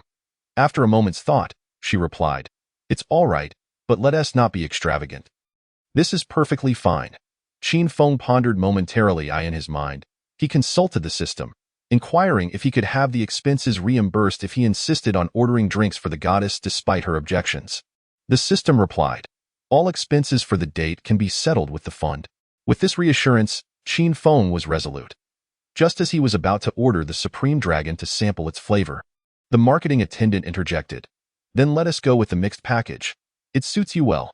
Seeing the girl continually giving the boy face by allowing him to order the less expensive drinks, he felt a surge of irritation at the boy's hesitance, suspecting he was trying to show off while worrying about his finances. This irked the marketing attendant, prompting him to speak out, shouting since the attendant's tone was somewhat off, as if he were mocking them. Concerned that Qin Feng might take offense, she stood up to confront him. "What do you mean by that?" The attendant smirked, thinking to himself that she was ungrateful for his good intentions, attempting to make her see the true nature of this man, only to find her directing her anger at him. Frustrated, the marketing attendant forced an apology. "I'm sorry, miss. I'm a bit clumsy with words. Please forgive any offense." While the attendant's attitude was technically polite, it still felt disingenuous, delivering an impression of insincerity. Shouting disliked his tone, but since he had apologized, she felt it would be unladylike to respond with anger, so she sat back down, fuming quietly. Qin Feng, accustomed to such dismissive attitudes while working as a deliveryman and security guard, recognized the disdain in the attendant's voice and suspected it stemmed from their modest order. However, he believed that no one should upset his woman. If she became displeased and chose not to drink, he would be left with nothing to do that night. He felt it necessary to assert himself and teach this young man a lesson about looking down on others. He calmly addressed the marketing attendant. "Please summon your supervisor." The attendant scoffed internally, feeling unfazed. Throughout their interaction, he had maintained a courteous demeanor, believing that even if the manager came, they would share the same attitude given the modest expenditure of their high-end booth. He muttered something under his breath before turning away, strutting off with an air of arrogance, seemingly irritated by something. Qin Feng smiled at Shouting, attempting to soothe her. "Don't be upset. I'll handle this." Shouting felt a twinge of guilt. Her preoccupation with the sports car had led her to order cheaper drinks, causing Qin Feng to be looked down upon. "It's all right, brother. Perhaps we shouldn't drink after all," she suggested timidly. "No way. I'm determined to show off. No one can stop me. I've made up my mind," Qin Feng declared vehemently. He had been holding back all day, finally finding a place to indulge. Indeed, bars were the perfect settings to flaunt one's wealth. Meanwhile, the marketing attendant reached the back of the bar and found the floor manager, Shifuya, a striking woman exuding an air of authority. Rumor had it that she had a formidable background. Upon seeing her, the attendant immediately complained about a table of guests who were both poor and picky, dragging their feet and hesitating to order drinks. He suspected they were merely there to flaunt their status in the S area and now had the audacity to criticize his demeanor. Shifuya regarded him with a dispassionate glance. She had grown weary of this slacker who frequently cut corners and attempted to pull off tricks. This was not the first time he had been reported by customers. If not for his connections with a couple of wealthy young masters who regularly spent lavishly, he would have been dismissed long ago. Shifuya let out a sigh, resigned as she followed him to the booth of Qin Feng. Chapter 11. The way she hits the dog is truly impressive. Shifuya possessed a classic oval face. Her features exquisitely refined and ethereal, with skin as smooth as cream. The corners of her eyes gently arched upwards, exuding a captivating allure reminiscent of a fox. Her chestnut-colored, long, wavy hair cascaded sensuously down her back. She wore a simple yet elegant white shirt, the collar slightly open, showcasing her enchanting neck. The fabric of the shirt was light and form-fitting, accentuating her figure. The cuffs were slightly rolled, revealing her delicate wrists. Embodying an effortless charm without neglecting details, a fitted skirt perfectly outlined her curves, its smooth and lustrous material paired with black stockings that highlighted her long legs, lending her an air of competence. Qin Feng found himself momentarily entranced, as this woman radiated an aloof, captivating aura akin to a character straight out of a comic. She carried herself with confidence, her gaze cool and detached. Yet, when she smiled, it warmed the heart like the thawing of ice and the rejuvenation of nature. Qin Feng utilized his scanning feature to take a quick look. Name: Shifuya, age, 27, charisma, 90, number of relationships, 2. Only 2? That seems implausible. Is it possible for such an innocent girl to exist in a place like this? How could she maintain her integrity while working in such an environment? Qin Feng felt a twinge of surprise. Upon entering the bar, he had casually scanned the surrounding women. Most of them were strikingly beautiful, with several scoring 90 points or higher. However, their relationship counts were generally high, often in double digits, with some even reaching triple digits. The most outrageous was a beauty with a charisma score of 86, who claimed to have charmed 1,000 suitors. Such a feat was daunting. Theo achieved that in less than 3 decades. How had she managed to let so many lips taste her? Qin Feng couldn't fathom it, nor did he dare to approach these women, primarily out of fear of inciting Xia Ting's ire. And testing the waters seemed perilous, at the very least. He needed to build a formidable physique before daring to venture. Shifuya noticed Qin Feng's intense gaze upon her and felt a flicker of curiosity. She had encountered men with lustful eyes and those with appreciative stares, but never before had she met someone whose gaze seemed to pierce through her, filled with wonder as if he were beholding something extraordinary. Lowering her head, she quickly checked her attire, finding nothing amiss. She had looked in the mirror before coming. Her makeup was impeccable. Unable to comprehend what Qin Feng was observing, she approached him, suppressing her bewilderment, and smiled as she spoke. "My apologies, gentlemen, I am the manager here. Xiaoyad, I sincerely regret that our service did not meet your expectations. Please forgive us." She offered a slight bow, regardless of right or wrong. In the service industry, it is never amiss to start with an apology. Shifuya was quite experienced. She continued, "As a gesture of goodwill, we would like to offer you 2 complimentary signature cocktails. What do you think?" Her demeanor was impeccable, yet the marketing staff behind her wore a look of impatience. Qin Feng, lounging on the sofa, replied nonchalantly, "No need for that. I didn't come here for drinks." "Then what do you mean?" "I wanted to order the Supreme Dragon set, but that young man informed me that I was only permitted to order a mixed drink. I feel there is an issue with your service and wish to discuss it with you." Upon hearing Qin Feng's intent to order the dragon set, Shifuya was taken aback. Judging by his attire and the beautiful woman beside him, she was inclined to believe him. However, when she heard him mention that her marketing staff had denied him his order, she felt a surge of anger. This fool had a penchant for looking down on others. Previously, he had mocked a table of customers, forcing them to sit at a less desirable table, claiming the booth was reserved for his friends. In the end, the table of guests at the less desirable spot spent 20,000, far exceeding the minimum consumption of his friends. Shifuya resolved that if this man truly ordered the dragon set, she would promptly dismiss this brainless employee. "Why, sincerest apologies, Xiaoyad, I assure you we will enhance our staff training to provide you with superior service. I hope you can forgive us this time." She bowed once more, this time deeper, revealing a glimpse of her flawless skin through the collar of her shirt. Qin Feng savored the sight, having no intentions beyond voicing a complaint. Why should a worker trouble another worker? However, at that moment, the marketing staff let out a derisive snort, muttering sarcastically, "What are you pretending for? With someone like you, ordering the dragon set is a joke." He could not fathom that these 2 poor individuals could afford such luxury. Unwilling to lower himself before them, though his voice was quiet, those present could hear him. Shifuya's expression darkened. This insolent fool was offending a customer right in front of her, clearly dismissing her authority. With little patience left, she turned to him coldly, saying, "You are fired. Pack your things and get out of Yulong Bay." The young man retorted, "On what grounds? I was merely stating the truth. Someone like him wouldn't even know what the dragon set is, let alone afford it." Shifuya glared at him with disdain. No wonder so many online complaints cited poor service. It was due to this imbecile's antics. Not wishing to waste further time, she pulled out her phone, intending to summon someone to escort him out. The young man, sensing her resolve, arrogantly exclaimed, "You better think this through. My friends will never come here again." Shifuya coldly instructed into her phone, "Send S03 a few strong men. And make it quick." She held considerable authority in this bar. Summoning a few muscular men was a matter of moments. Upon seeing her decisiveness, the young man fumed, "You vile woman, you are firing me over a penny-pinching miser." Slap! Shifuya delivered a stinging slap across his face. The young man was momentarily stunned, staring at her in disbelief. Qin Feng and Xia Ting were equally dumbfounded, never expecting her to be so fierce. Xia Ting had initially suspected a ruse between the two, but this slap dispelled any doubts. What bar would stage such a realistic performance, especially when her brother hadn't even shown any intention of spending? At that moment, several burly men in uniforms rushed in, standing before Shifuya and awaiting orders. She coldly commanded, "Strip this fool of his clothes and throw him out." The men seized the young man by his arms and began to drag him away.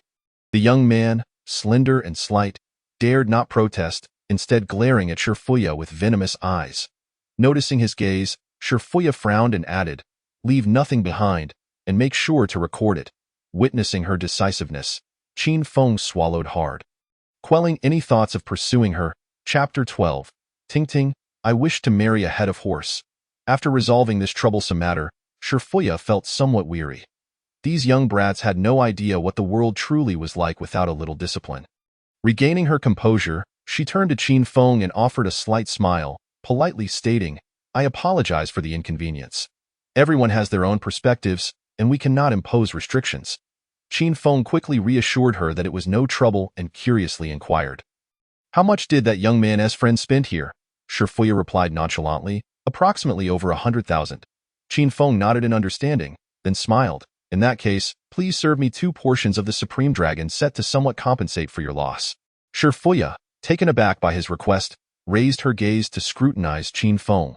She observed his lean yet resolute face, his features sharply defined, with thick black eyebrows and gentle eyes that rendered him somewhat attractive.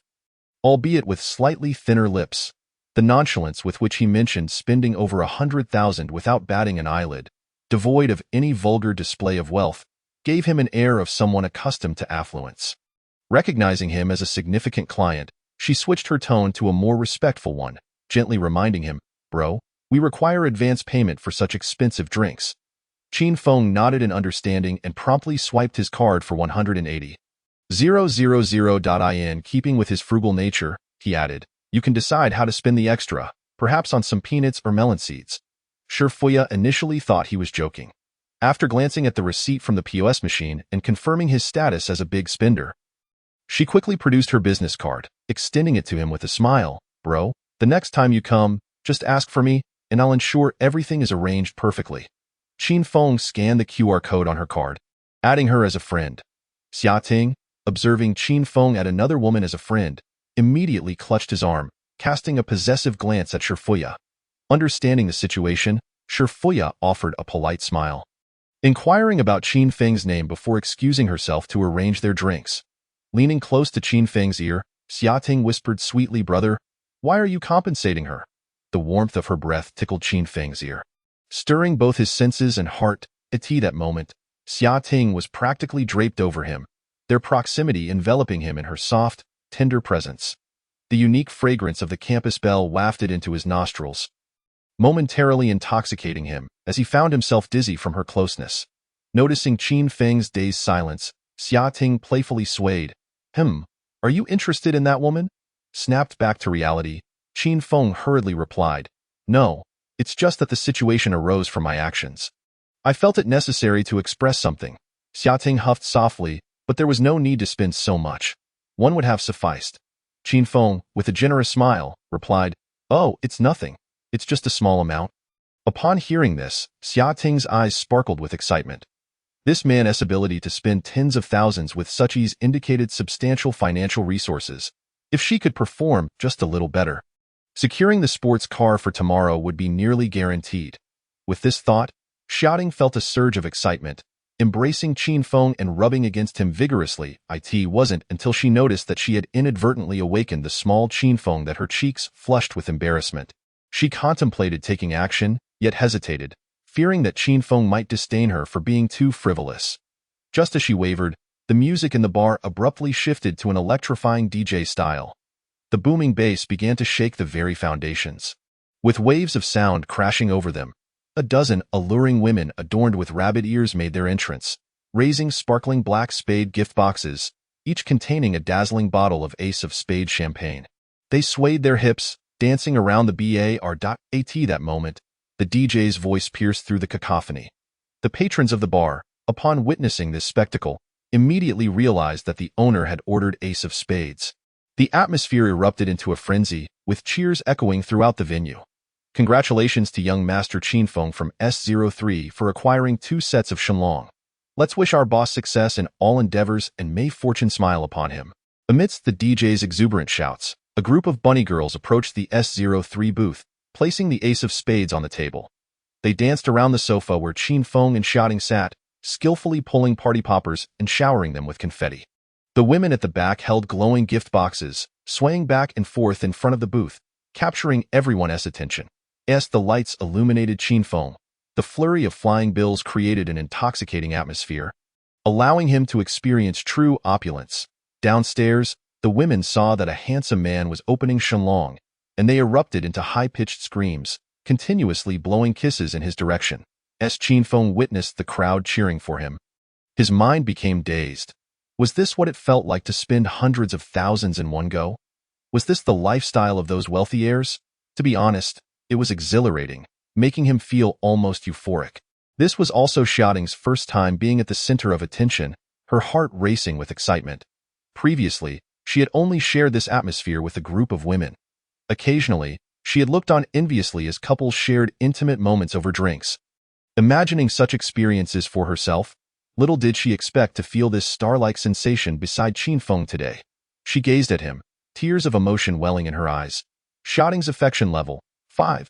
Qinfeng received a system notification and glanced at Xiaoting's profile.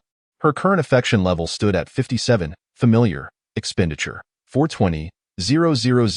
At this moment, Qinfeng's heart swelled with joy, although he maintained a facade of nonchalance. Ting, I noticed at the bottom of the list there's a bottle of something called Remy Martin Louis XIII. Would you like to give it a try?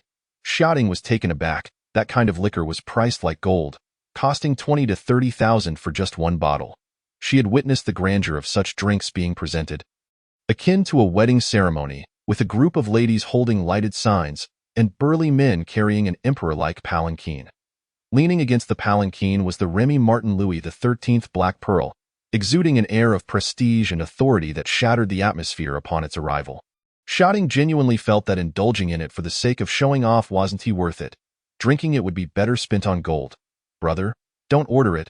We wouldn't be able to finish so much alcohol. She felt a pang of heartache, wishing to save a little for Qinfeng, hoping that he would spend the saved money on her instead. Qinfeng felt a tinge of disappointment. He yearned to order more drinks to quickly increase his affection level. But since Xiaoting declined, he realized that forcing the issue might backfire. He reluctantly let it go. After a while of revelry, the crowd began to disperse. A few girls quietly asked Qinfeng if he needed any of them to stay and keep him company. Qinfeng shook his head in refusal. None of them even surpassed an 80 in looks. Their exaggerated displays seemed entirely contrived. It would be better to seek out that strikingly beautiful girl who scored an 85. At least her appearance was genuinely captivating. He had noticed her throwing kisses at him earlier, making his heart race. If Xiaoting hadn't been present, she would have likely approached him already. Young Master Qinfeng, allow me to open a few bottles for you to enjoy first, and I will store the rest for you. At that moment, Shifuya approached, holding peanuts, sunflower seeds, and a fruit platter, smiling brightly. Qinfeng looked at Shifuya's beautiful visage and felt a stirring in his heart. Wanting to examine her detailed profile, however, the system prompted him. The host must spend on the target to update the goddess's detailed information. Qinfeng chuckled. Sending money was no challenge. After a moment's contemplation, he said, no need to store them. If we can't finish, just give them away. You can take 2 bottles with you. It was Shifuya's first time hearing someone order alcohol to be given away directly. She paused for a moment and asked, is this for me, young master? If Qinfeng had said for her to drink, she wouldn't have been surprised, but the direct gift intrigued her, asked the bar manager. Receiving alcohol was equivalent to receiving money. Though her salary was high, who would ever complain about earning less? The ace of spades at the bar was priced at 20 to 25,000 per bottle, with the black gold being even pricier. Qinfeng nodded. When you leave, just take 2 bottles with you as a gift. Xiaoting's jealousy nearly overflowed as she clung to Qinfeng, glaring at Shifuya with resentment, yet remaining silent. Shifuya, noticing Qinfeng's girlfriend beside him, couldn't help but smile. She speculated that he might want her to drink with him, thus attempting to charm her with money. Shifuya felt a certain fondness for Qinfeng's open demeanor. She opened 2 bottles, poured drinks for the 3 of them, and then raised her glass, saying, then I shall thank young Master Qinfeng for this generous gift, wishing our boss smooth sailing and abundant fortune. After finishing her drink in one go, Qinfeng heard the system's voice. Goddess database updated. Name, Shifuya. Age, 27. Height, 168 centimeters. Weight, 49 kilograms. Charm, 90. Occupation, bar manager. Traits, judo. Affection level, 5. Stranger. Number of relationships, 2. Strategy reward, 10 biochemical bodyguards. Total expenditure, 30,000. Qinfeng looked at the strategy reward and inquired of the system. What exactly is a biochemical bodyguard? The system explained. High-tech clones, possessing superior intelligence, mastering various skills, with combat capabilities equivalent to elite special forces of Xia Nation. Devoid of emotions, pain, and gender, and holding legal status in Xia Nation. Qin Feng's eyes instantly lit up with excitement. This was simply marvelous. Deploying them for work, each could fetch at least a monthly salary of 10,000. 10 individuals would equate to 100,000, allowing him to earn passively. How appealing is that? If this had been available to the emperors of old, they would surely have laughed uproariously. The concept of eunuchs would become obsolete. After Shifuya finished her drink, she noticed Qin Feng's fervent gaze, resembling a wolf eyeing a rabbit. She suspected he might think she was like those accompanying women, someone who could be casually taken away. Shifuya couldn't help but smile, but chose not to clarify that she was different from those women. After all, she hadn't been explicitly asked, and hastily asserting her virtue would seem rather naive. However, to ensure he would frequent the bar, a little pretense was necessary. She smiled. "Young master, why aren't you drinking?" Qin Feng took a sip of his drink and replied, "You might want to refrain from calling me young master. It sounds rather beastly, quite strange." Shifuya chuckled. "Then may I call you President Qin instead?" Qin Feng found the title slightly outdated but acceptable, so he nodded in agreement. Shouting, observing Shifuya bending over to open the bottles, deliberately revealing a glimpse of her neckline, cursed her inwardly for being so provocative. Yet she maintained a cheerful demeanor, trying to engage her. "Sister Xiaya, managing such a large bar must be quite taxing for you." Shifuya responded with a smile. "Not at all. It's merely small matters. If you all come to play regularly, it would be a significant support for my work." After pouring the drinks, she offered Qin Feng a slice of watermelon, then instinctively adjusted her skirt, settling naturally beside Qin Feng, with Shouting on his left and Shifuya on his right, both smiling brightly while subtly probing him. "President Qin, you seem quite young yet generous. Your family must be quite remarkable." Shifuya exuded a captivating fragrance, sweet and intoxicating, akin to fine wine. Qin Feng found himself entranced, unknowingly revealing his true thoughts. "There's nothing much to say about my family. We merely serve the people." This was something he had said while working as a security guard. When other guards would embellish their roles, to phrase it nicely, one could say they served the people. To put it bluntly, they were watchdogs. Upon hearing this, Shifuya's heart raced. It turned out this man was not merely a rich second generation. He was a child of the revolution. Only those whose families held positions of power would humbly say they served the people. Noticing he didn't frequent such establishments often, she deduced that his family must be strict, allowing him little leisure. No wonder the marketing staff had mentioned he was unfamiliar with the Shillong set. Her gaze towards Qin Feng shifted dramatically. Shifuya's affection level, 5, currently, affection level, 10, acquainted. Qin Feng was perplexed. How had his affection level increased? Shouting, not overthinking it, noticed Shifuya's gaze had become peculiar, prompting her to feel vigilant. She hurriedly tried to capture Qin Feng's attention, fearful that he might become entranced by that provocative woman. "Brother, I toast to you. Thank you for all the gifts. I am truly touched." Qin Feng, observing Shouting's sudden enthusiasm, found it rather strange. The atmosphere had shifted rapidly. On his left was a radiant smile, while on his right were flirtatious glances. He hadn't done anything out of the ordinary. Shifuya recognized that Qin Feng's girlfriend was showing off and couldn't help but chuckle inwardly. She dared not entertain any special thoughts about Qin Feng. His background was far beyond what an ordinary person could aspire to. If such a noble young master could bring a few more friends to enjoy, she would be quite pleased. Shifuya raised her glass. "President Qin, I also toast to you. Tonight's festivities rely on your presence to liven things up, and I am immensely grateful." Qin Feng, unaccustomed to declining toasts, drank from both sides, and with the previous wine. He was now feeling a bit tipsy. Amidst the pulsating rhythms of vibrant music and an exhilarating atmosphere, a lively group of men and women below exuberantly expressed themselves under the dazzling lights. At the center of the stage, a DJ girl skillfully commands the crowd, her earphone pressed tightly against her ear while she points towards the ceiling, dancing and waving her hand in sync with the beat. Such a passionate environment undoubtedly stirs one's emotions intensely. Noticing Qin Feng's inclination to join in the revelry, Xiating eagerly takes his hand and leads him to the dance floor. Beside their booth lies a small, independent dance area. Xiating dances boldly in front of Qin Feng, raising her arms high, swaying left and right with considerable flair. though Qin Feng is not particularly skilled at dancing. The infectious atmosphere compels him to jump around haphazardly. Moreover, Xia Ting is an excellent teacher, guiding his hands to rest on her waist, encouraging him to sway along. This carefree dancing requires little skill, and gradually, Qin Feng begins to master this newfound art. Shifuya chooses not to join them, instead sitting at their booth, chuckling at Qin Feng's clumsiness. The sight of this wealthy young man visiting her for the first time fills her with a mischievous sense of guilt for leading him astray. After a while of dancing, Qin Feng feels an overwhelming desire building within him. Embracing the beautiful woman yet unable to indulge, he feels a deep sense of frustration. Releasing Xia Ting, he retreats to the sofa, sulking as he chats and drinks with Shifuya, seeking to regain his composure. Xia Ting, noticing his discontent, worries that she may have upset him. She rushes over, clinging to Qin Feng and asking, "What's wrong? Brother? Don't you like to dance?" Qin Feng indeed enjoys dancing, but he feels unable to truly engage, as if something is stifling him. Not daring to be blunt with Xia Ting, he evasively replies, "It's fine, just feels a bit pointless."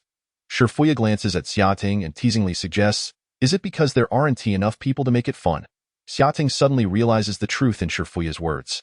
After all, what man wouldn't he prefer to be surrounded by a group of lovely ladies? She suspects that Qin Feng may feel constrained by her presence, preventing him from inviting other girls to join the festivities, leaving him somewhat unsatisfied. Determined to be generous and ensure he enjoys himself, she impulsively offers, "How about that I call a few of my girlfriends to join us for drinks and fun?"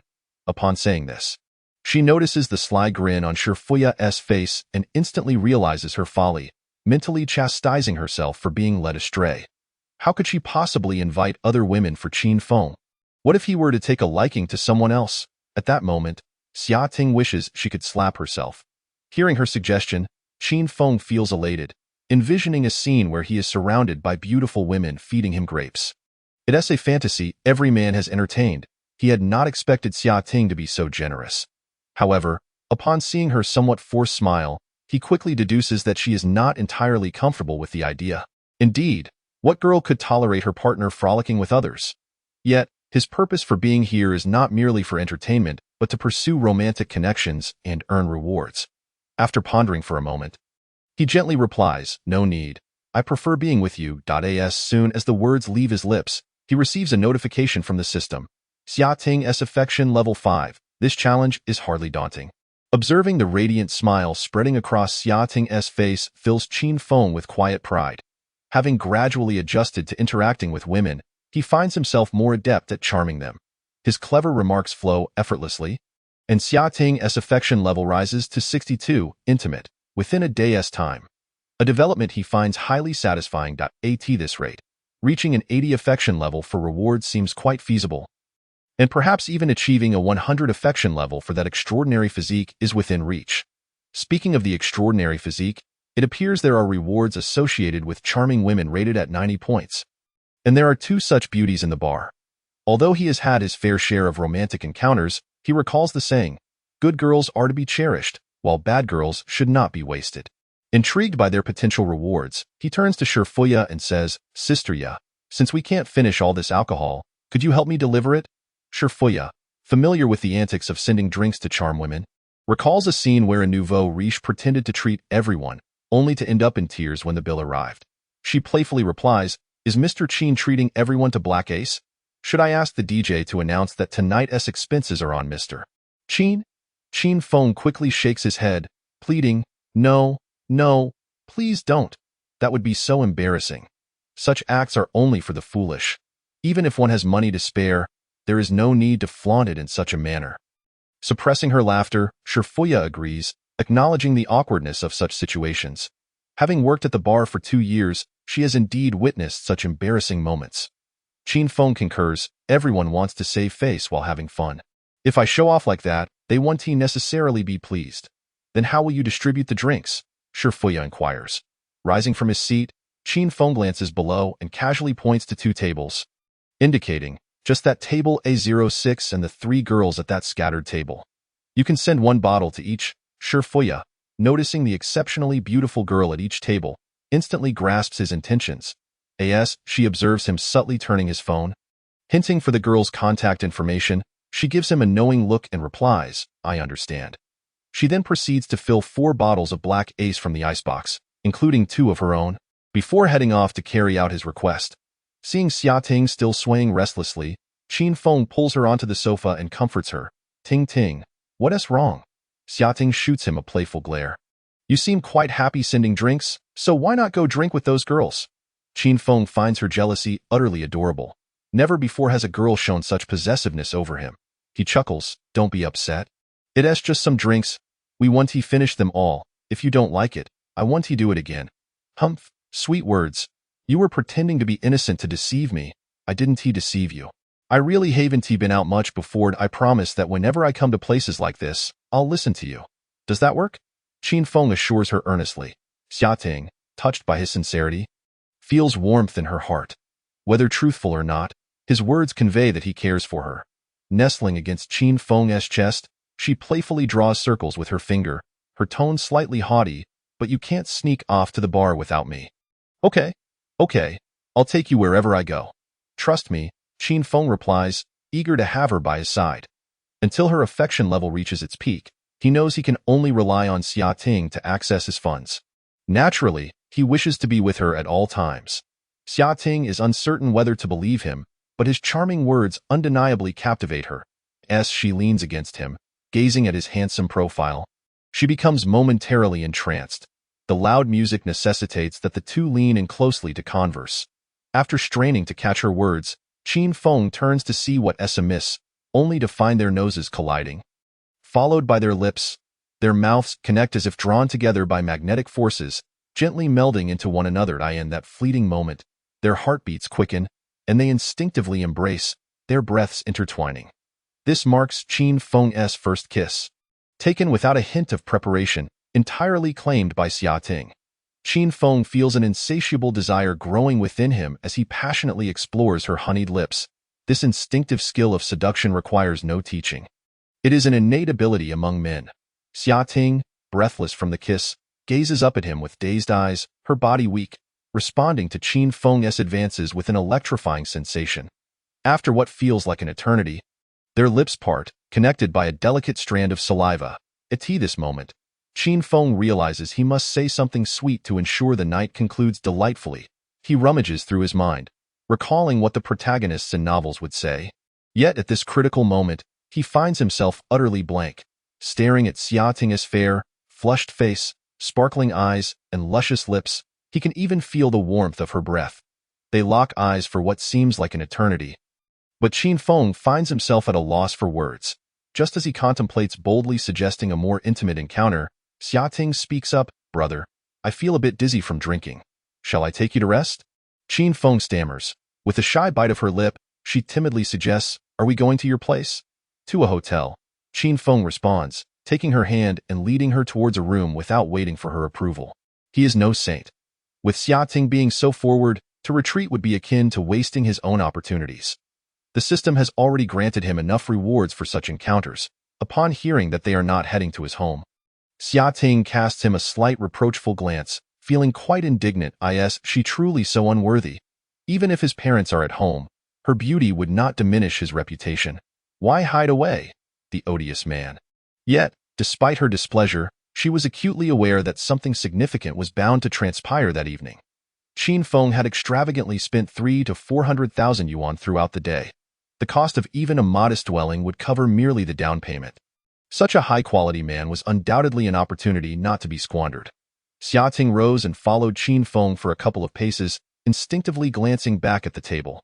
After ensuring that she had taken her phone and other belongings, she noticed the 6 unopened bottles of liquor remaining on the table and hastily grasped Qin Feng's arm, lamenting, "What about these bottles? Are we just leaving them behind?"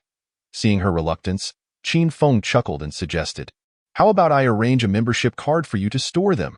Xia Ting's face lit up with joy, and she embraced Qin Feng, gazing at him with affectionate eyes. Qin Feng discerned the longing reflected in her gaze and, in turn, revisited the art of kissing with her. After leaving her cheeks flushed and nearly breathless, he finally released her. At that moment, his phone vibrated. Upon checking, he discovered a message from Shifuya, accompanied by a candid photograph. The image featured 3 girls at a table, with one exceptionally beautiful young woman circled in red, alongside a string of phone numbers. The subsequent text conveyed that the 2 men and 2 women at the A06 booth had declined Qin Feng's offer of alcohol, thus failing to procure the girl's number. Qin Feng chuckled softly, not overly concerned by their rejection. With men present, delivering drinks could be perceived as a slight against them. He appreciated Shi Fuya's meticulous approach. As everything was laid out clearly, the trio of girls had accepted his drinks, prompting a system notification. Goddess database updated. Name: Tang Yao. Age: 29. Height: 158 centimeters. Weight: 41 kilograms. Charisma: 90. Occupation: voice actor. Traits: versatile vocal range. Affection level: 0. Stranger. Number of relationships: 49. Strategy reward: top-tier combat skills. Amount spent: 20,000 yuan. This girl's specialty seemed quite impressive. She could likely mimic various voices, such as that of a lowly, a mature woman, or a bubbly character, promising a playful experience. Yet, the number of relationships was somewhat disheartening, and the reward for pursuing her did not inspire confidence. In contemporary society, what use are top-tier combat skills? Would one enter a fighting arena? Being skilled is advantageous, but connections and influence hold greater weight. While martial prowess is certainly beneficial, it is not essential. One can always hire bodyguards. The prospect of 10 bioengineered individuals far surpasses any elite fighting techniques. Even Xia Ting's exceptional physique seemed more advantageous than mere fighting ability. As for the other girl from A06, Qin Feng stood and cast a glance her way, noting her charisma score of 93 and a staggering 96 relationships. Her relationship count exceeded her charisma level. Perhaps it was best not to dwell on it. It wasn't a matter of being averse to such women, but rather a sense of discomfort in pursuing someone who might easily be unfaithful. Even if it were purely for the sake of rewards, deceiving someone's genuine feelings felt wrong. One should at least maintain some semblance of decency in their pursuits. Xia Ting and Shi Fuya appeared far more appealing than those brazenly seductive women. He sent Shi Fuya a message, asking her to come over to arrange for the membership card. Obediently, Shi Fuya made her way back. After Qin Feng stored the liquor, he proceeded to deposit an additional 200,000 yuan, further enhancing his extravagant display, which caused Xia Ting to cling to him even tighter. This gesture also increased Shi Fuya's affection level by 2 points, fostering a deeper respect for him. A man who is wealthy, influential, and handsome is difficult for women to resist. Hand in hand with Xia Ting, Qin Feng departed the bar under Shi Fuya's admiring gaze. Upon exiting, they sought a 4-star international hotel. Driving directly to their destination. A 5-star hotel was too distant. Immediate needs required immediate solutions. Once inside, they selected a presidential suite, originally priced at 38,000 yuan, now available for 9,800. It came with a dedicated butler, ensuring attentive service. Qin Feng's butler was a woman in her 30s, adorned in a qipao, exuding elegance and poise, with a charisma exceeding 70. In the elevator, she engaged them in light conversation, inquiring if they desired a late-night snack or a relaxing massage, while outlining the amenities available on different floors, such as a basketball court, gym, swimming pool, and game room. Qin Feng paid little heed to these details, solely concerned with the size of the bed. Upon reaching the top floor, he opened the door to the suite. Setting aside the impressive bed in the bedroom, the expansive floor-to-ceiling windows immediately captivated attention. Gazing through the glass, the sparse buildings outside provided an unobstructed view, capturing the enchanting nightscape of Jiangxing in its entirety. The brilliant lights and twinkling stars merged harmoniously, painting a dreamlike scene. The suite itself was remarkably spacious, approximately 200 square meters, featuring a 2-bedroom, 1 living room layout. The living area was luxuriously decorated, with several extravagantly designed sofas exuding opulence. Outside, a vast open-air balcony awaited, complemented by a small swimming pool. In September's weather, swimming proved delightful, as it was neither too hot nor too cold, allowing them to enjoy the scenery while relishing the gentle evening breeze. However, Qin Feng had little time to appreciate the view. After shutting the butler outside, he eagerly embraced Xia Ting, kissing and caressing her. Xia Ting's attire, a strapless dress, was easily removed. With a simple push of the straps, her garment slipped to the floor. Qin Feng's movements were somewhat inexperienced and clumsy, but with Xia Ting's careful guidance, he overcame all challenges. Half an hour later, Qin Feng lit a cigarette, feeling somewhat dissatisfied with his initial performance. However, nerves had hindered his control. That moment, Xia Ting was in the bathroom, showering, through the glass. Her hazy silhouette was visible, with the sound of cascading water echoing in the background. After taking a moment to collect himself on the bed, he extinguished the cigarette and made his way inside. "What are you doing here?" Xia Ting exclaimed, a hint of shyness in her voice. Subsequently, the two enjoyed a bath together in the opulent bathtub, which lasted for an hour. Chapter 16. It turns out you are a married woman in the Yulong Bay bar. Tang Yao continued to gaze vacantly at the now empty S03 booth. She had been intrigued by the man who had ordered 12 bottles of Ace of Spades earlier. He appeared slightly younger than her, with an aura of wisdom beyond his years, and possessed striking good looks. When surrounded by women, a hint of awkwardness flickered across his face, rendering him utterly charming. For a woman nearing 30, such a young wolf had an irresistible allure. Most importantly, his ability to order 2 sets of the magnificent dragon indicated he was no ordinary wealthy man. Tang Yao's heart raced. She longed to approach him and strike up a conversation. Confident in her appearance, she rarely faced rejection from men. Yet, upon noticing the 2 equally attractive women accompanying the handsome man, she hesitated. Indeed, good men are often overwhelmed by a throng of admirers. Having endured her fair share of disappointments, she was reluctant to compete with younger, bolder women.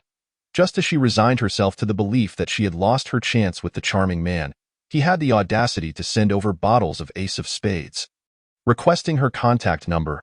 Elated, she felt that he must have been captivated by her beauty, falling for her at first sight. Amidst the envious glances of her 2 companions, Tang Yao happily provided her number, daydreaming about how he might initiate contact. Uncertain whether to present herself as the obedient girl or the understanding older sister, she sat there lost in thought, anxiously awaiting a phone call while occasionally checking WeChat for new friend requests. Her 2 friends had already left to dance and mingle with other men, leaving her waiting in earnest. During this time, several suitors approached, but Tang Yao ignored them, eager to showcase her poised demeanor for the handsome man from S03.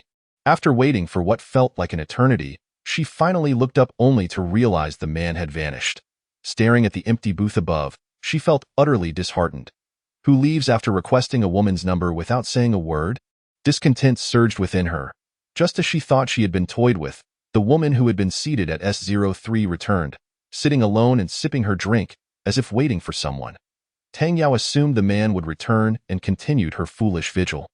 After a long wait, her friends urged her to join them for barbecue, yet the charming young man remained absent.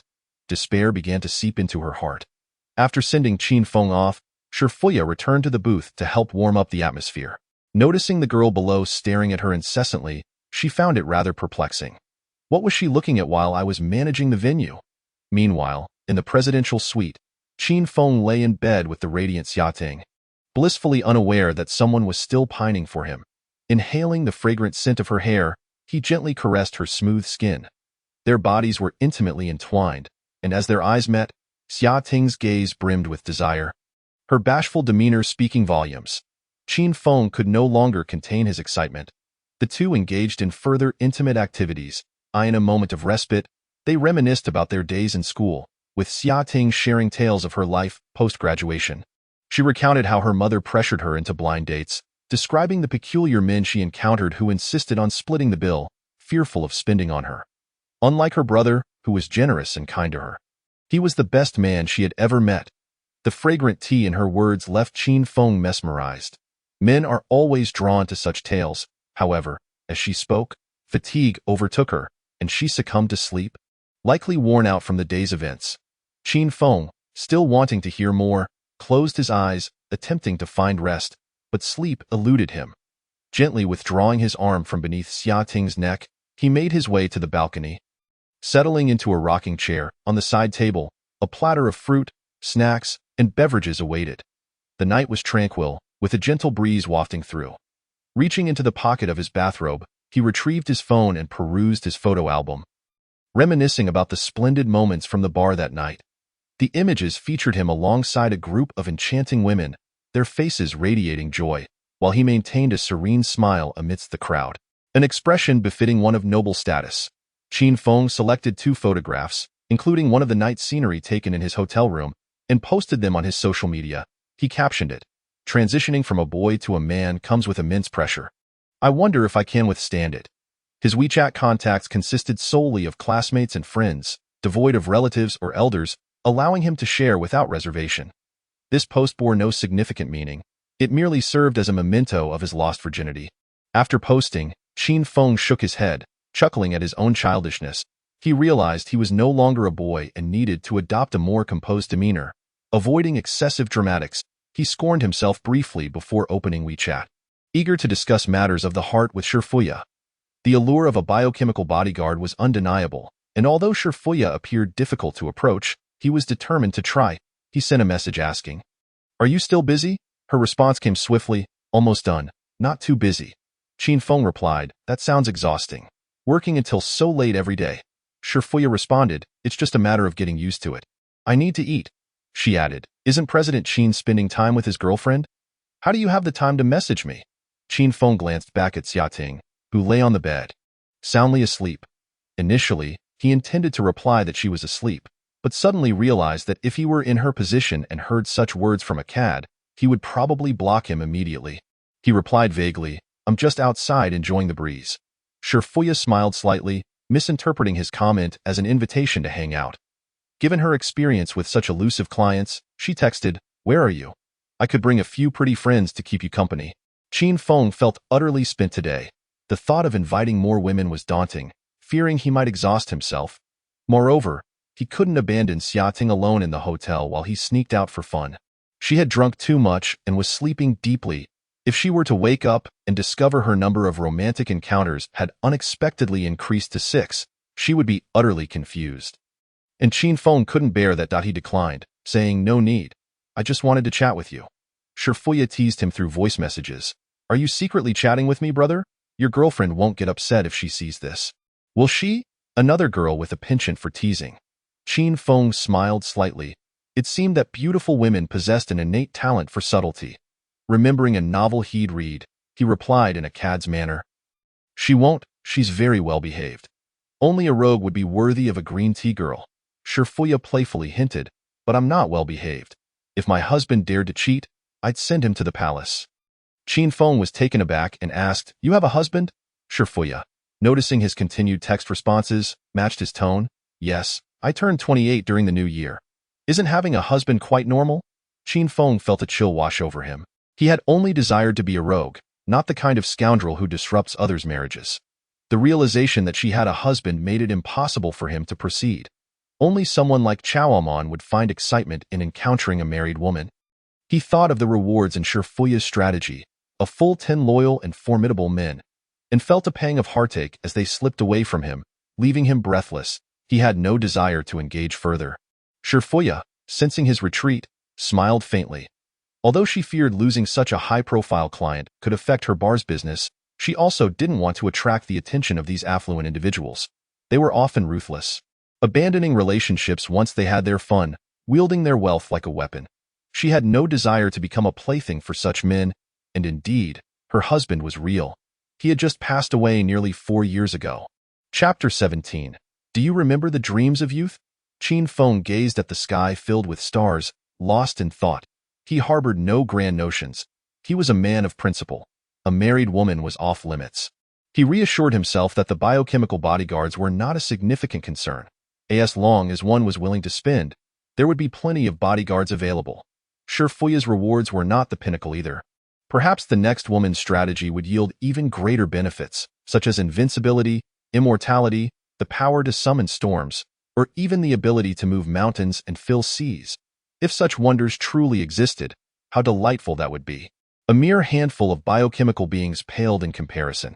After convincing himself, he decided to regard Shifuya as an ordinary friend and messaged her casually, "Does your husband mind you working at the bar?"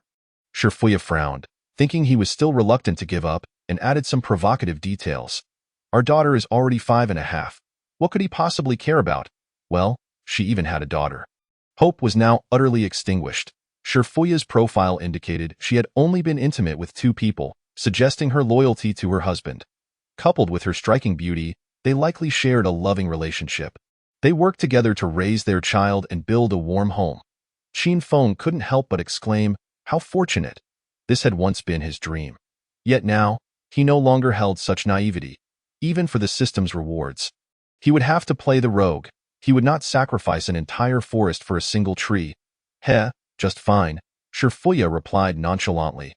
Her smile turned somewhat bitter.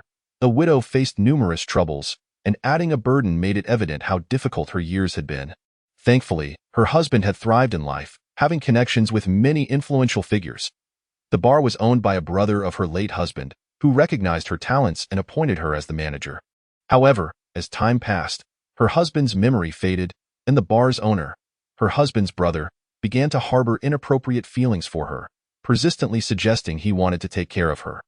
What began as playful banter had escalated to unwelcome advances, each hinting at a desire to share a bed with her. Shurfuya, possessing a strong sense of pride, was unwilling to become a mistress to a married man.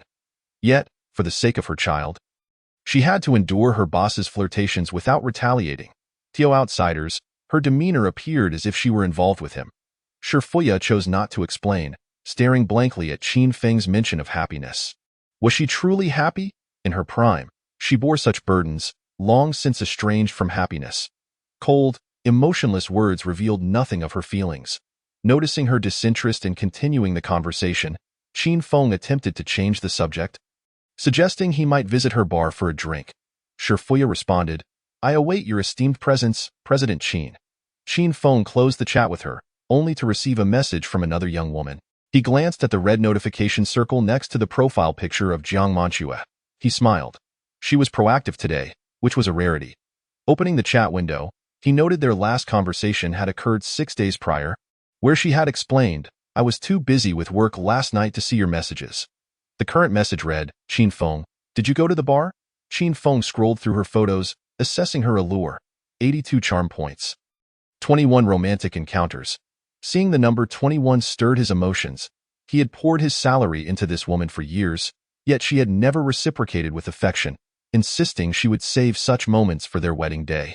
He had assumed she was as pure as he was, only to learn she had disrobed for so many others. After 3 years of devotion, it seemed he wouldn't to even gain a turn. Qin Feng felt foolish and heartbroken. A devoted admirer ultimately possessed nothing. How could you go to a bar? Didn't we agree to work hard and save for a house? How can you treat me like this? Upon reading Jiang Manchue's accusatory message, Qin Feng's blood pressure surged, and a torrent of anger surged within him. He never anticipated she would dare to chastise him, especially after nearly being caught with another man. How could she claim he had wronged her? He inhaled deeply, reminding himself that it was unworthy to be angry over such a woman. He responded coolly, I'm not your boyfriend, so how could I possibly owe you anything? Jiang Manchue retorted, we both know the nature of our relationship. Do we need to spell it out? She continued, are you trying to force me into agreeing to be your girlfriend by going to a bar? Jiang Manchue added, how immature can you be? She concluded with, and what was that nonsense on social media about becoming a man? It's disgusting. You've really disappointed me, oh. So this is how it is. Qin Feng was infuriated, transforming into a verbal warrior. Wake up, girl. Take a good look in the mirror before you call me disgusting. I wouldn't even sully my words by insulting you. Someone of your caliber wouldn't even be noticed by a garbage collector. I was blind before, but now my eyes are wide open. Please don't bother me again. Thank you. To further irk her, Qin Feng added, by the way, I forgot to mention I won 90 million yesterday. Too bad you won't be able to spend it.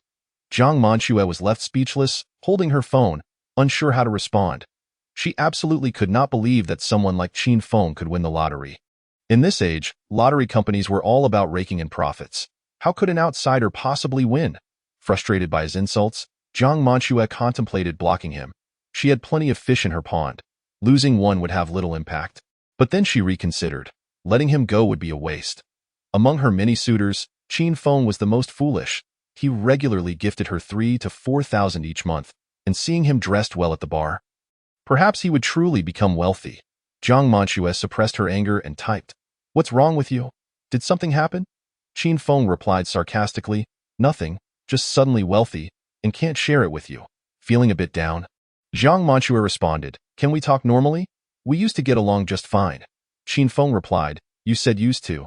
Now you are you, and I am I. We have no connection. Jiang Manchue was taken aback by his decisive words and hurriedly inquired, have you fallen for another woman?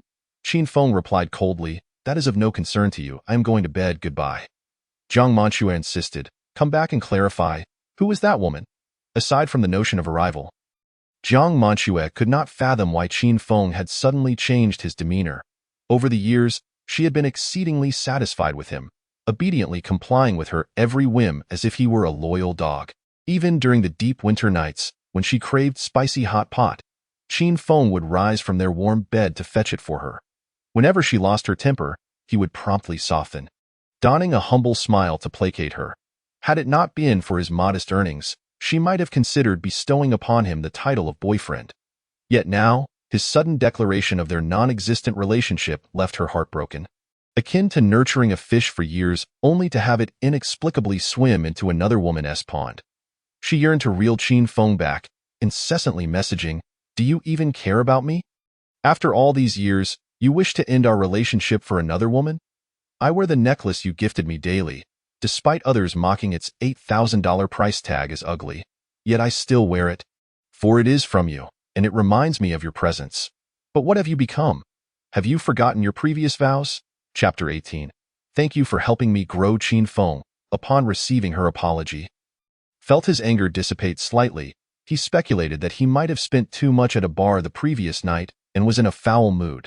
He decided to forgive her earlier offense, only to receive another message from her. "After letting you go, I have come to appreciate the beauty of the world. Thank you for helping me grow." Jiang Manxue was baffled and sent a message of inquiry, only to see an infuriating exclamation mark before her words. That devoted fool had blocked her. Enraged, Jiang Manxue added Qin Feng to her blacklist, vowing that even if he begged on his knees, she would never release him. She firmly believed that a man like Qin Feng, without a car or a house, would soon be discarded by any woman, at which point he would undoubtedly return to plead for her. When that time came, if he did not buy her an iPhone, she, Jiang Manxue, would never forgive that sycophant. Qin Feng rose from the lounge chair on the balcony and glanced at the time, realizing it was nearly 2 o'clock. Remembering he needed to accompany Xia Ting to buy a car the next day, he hurried inside to sleep. He carefully silenced his phone and lay down next to Xia Ting, cautious not to disturb the sleeping beauty. However, Xia Ting stirred awake, half dreaming, sensing someone nearby. Upon confirming that it was Qin Feng, who promised to buy her a sports car, she wrapped herself around him like an octopus. Her delicate nose brushed against his face, catching a faint whiff of tobacco. She mumbled, "Smoke less. It's bad for your health." Admittedly, her unconscious concern was far more impactful than any words. Qin Feng responded softly. Captivated by her obedient demeanor, his thoughts wandering, at that moment, the moonlight streamed through the glass, gently illuminating the girl's profile, enhancing her already exquisite features with a hazy glow, resembling a celestial being. Unable to resist, Qin Feng placed a tender kiss on her cheek, eliciting a soft, dreamy sigh from her.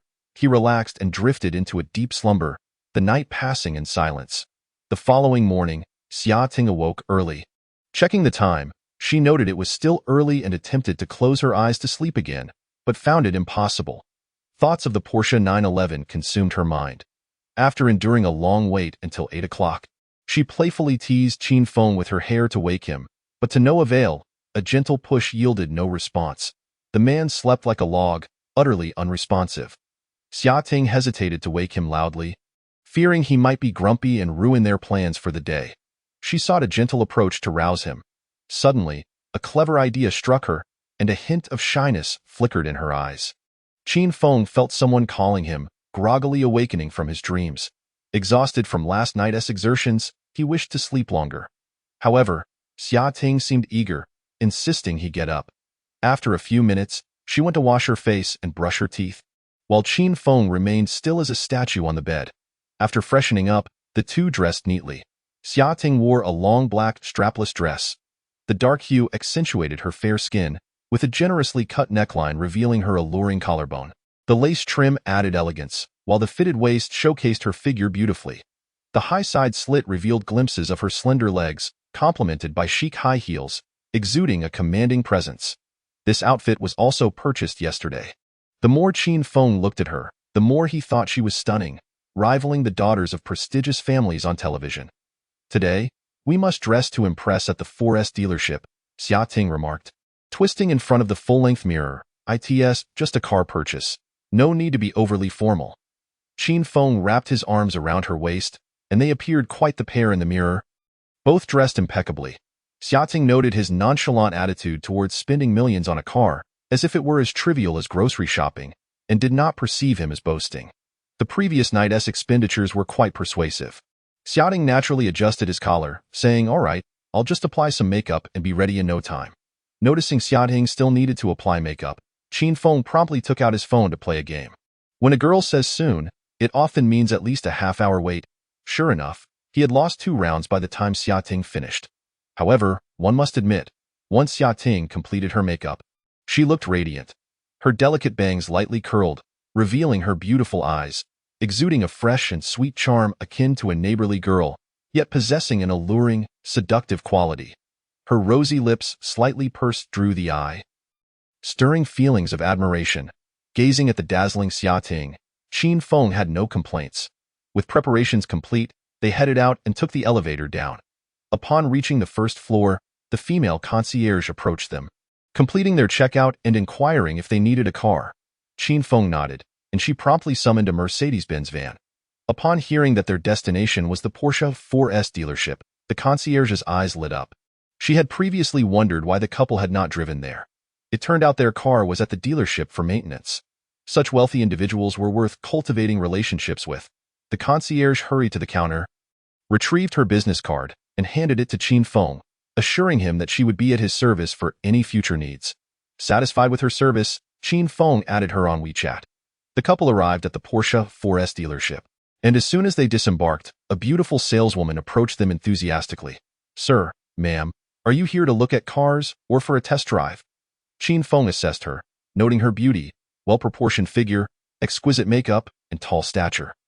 Comparable to his own, he confidently replied, "We're here to look at cars." The saleswoman smiled. "Very well. May I ask if you have an appointment?" Qin Feng inquired, "Is it not possible to look without an appointment?"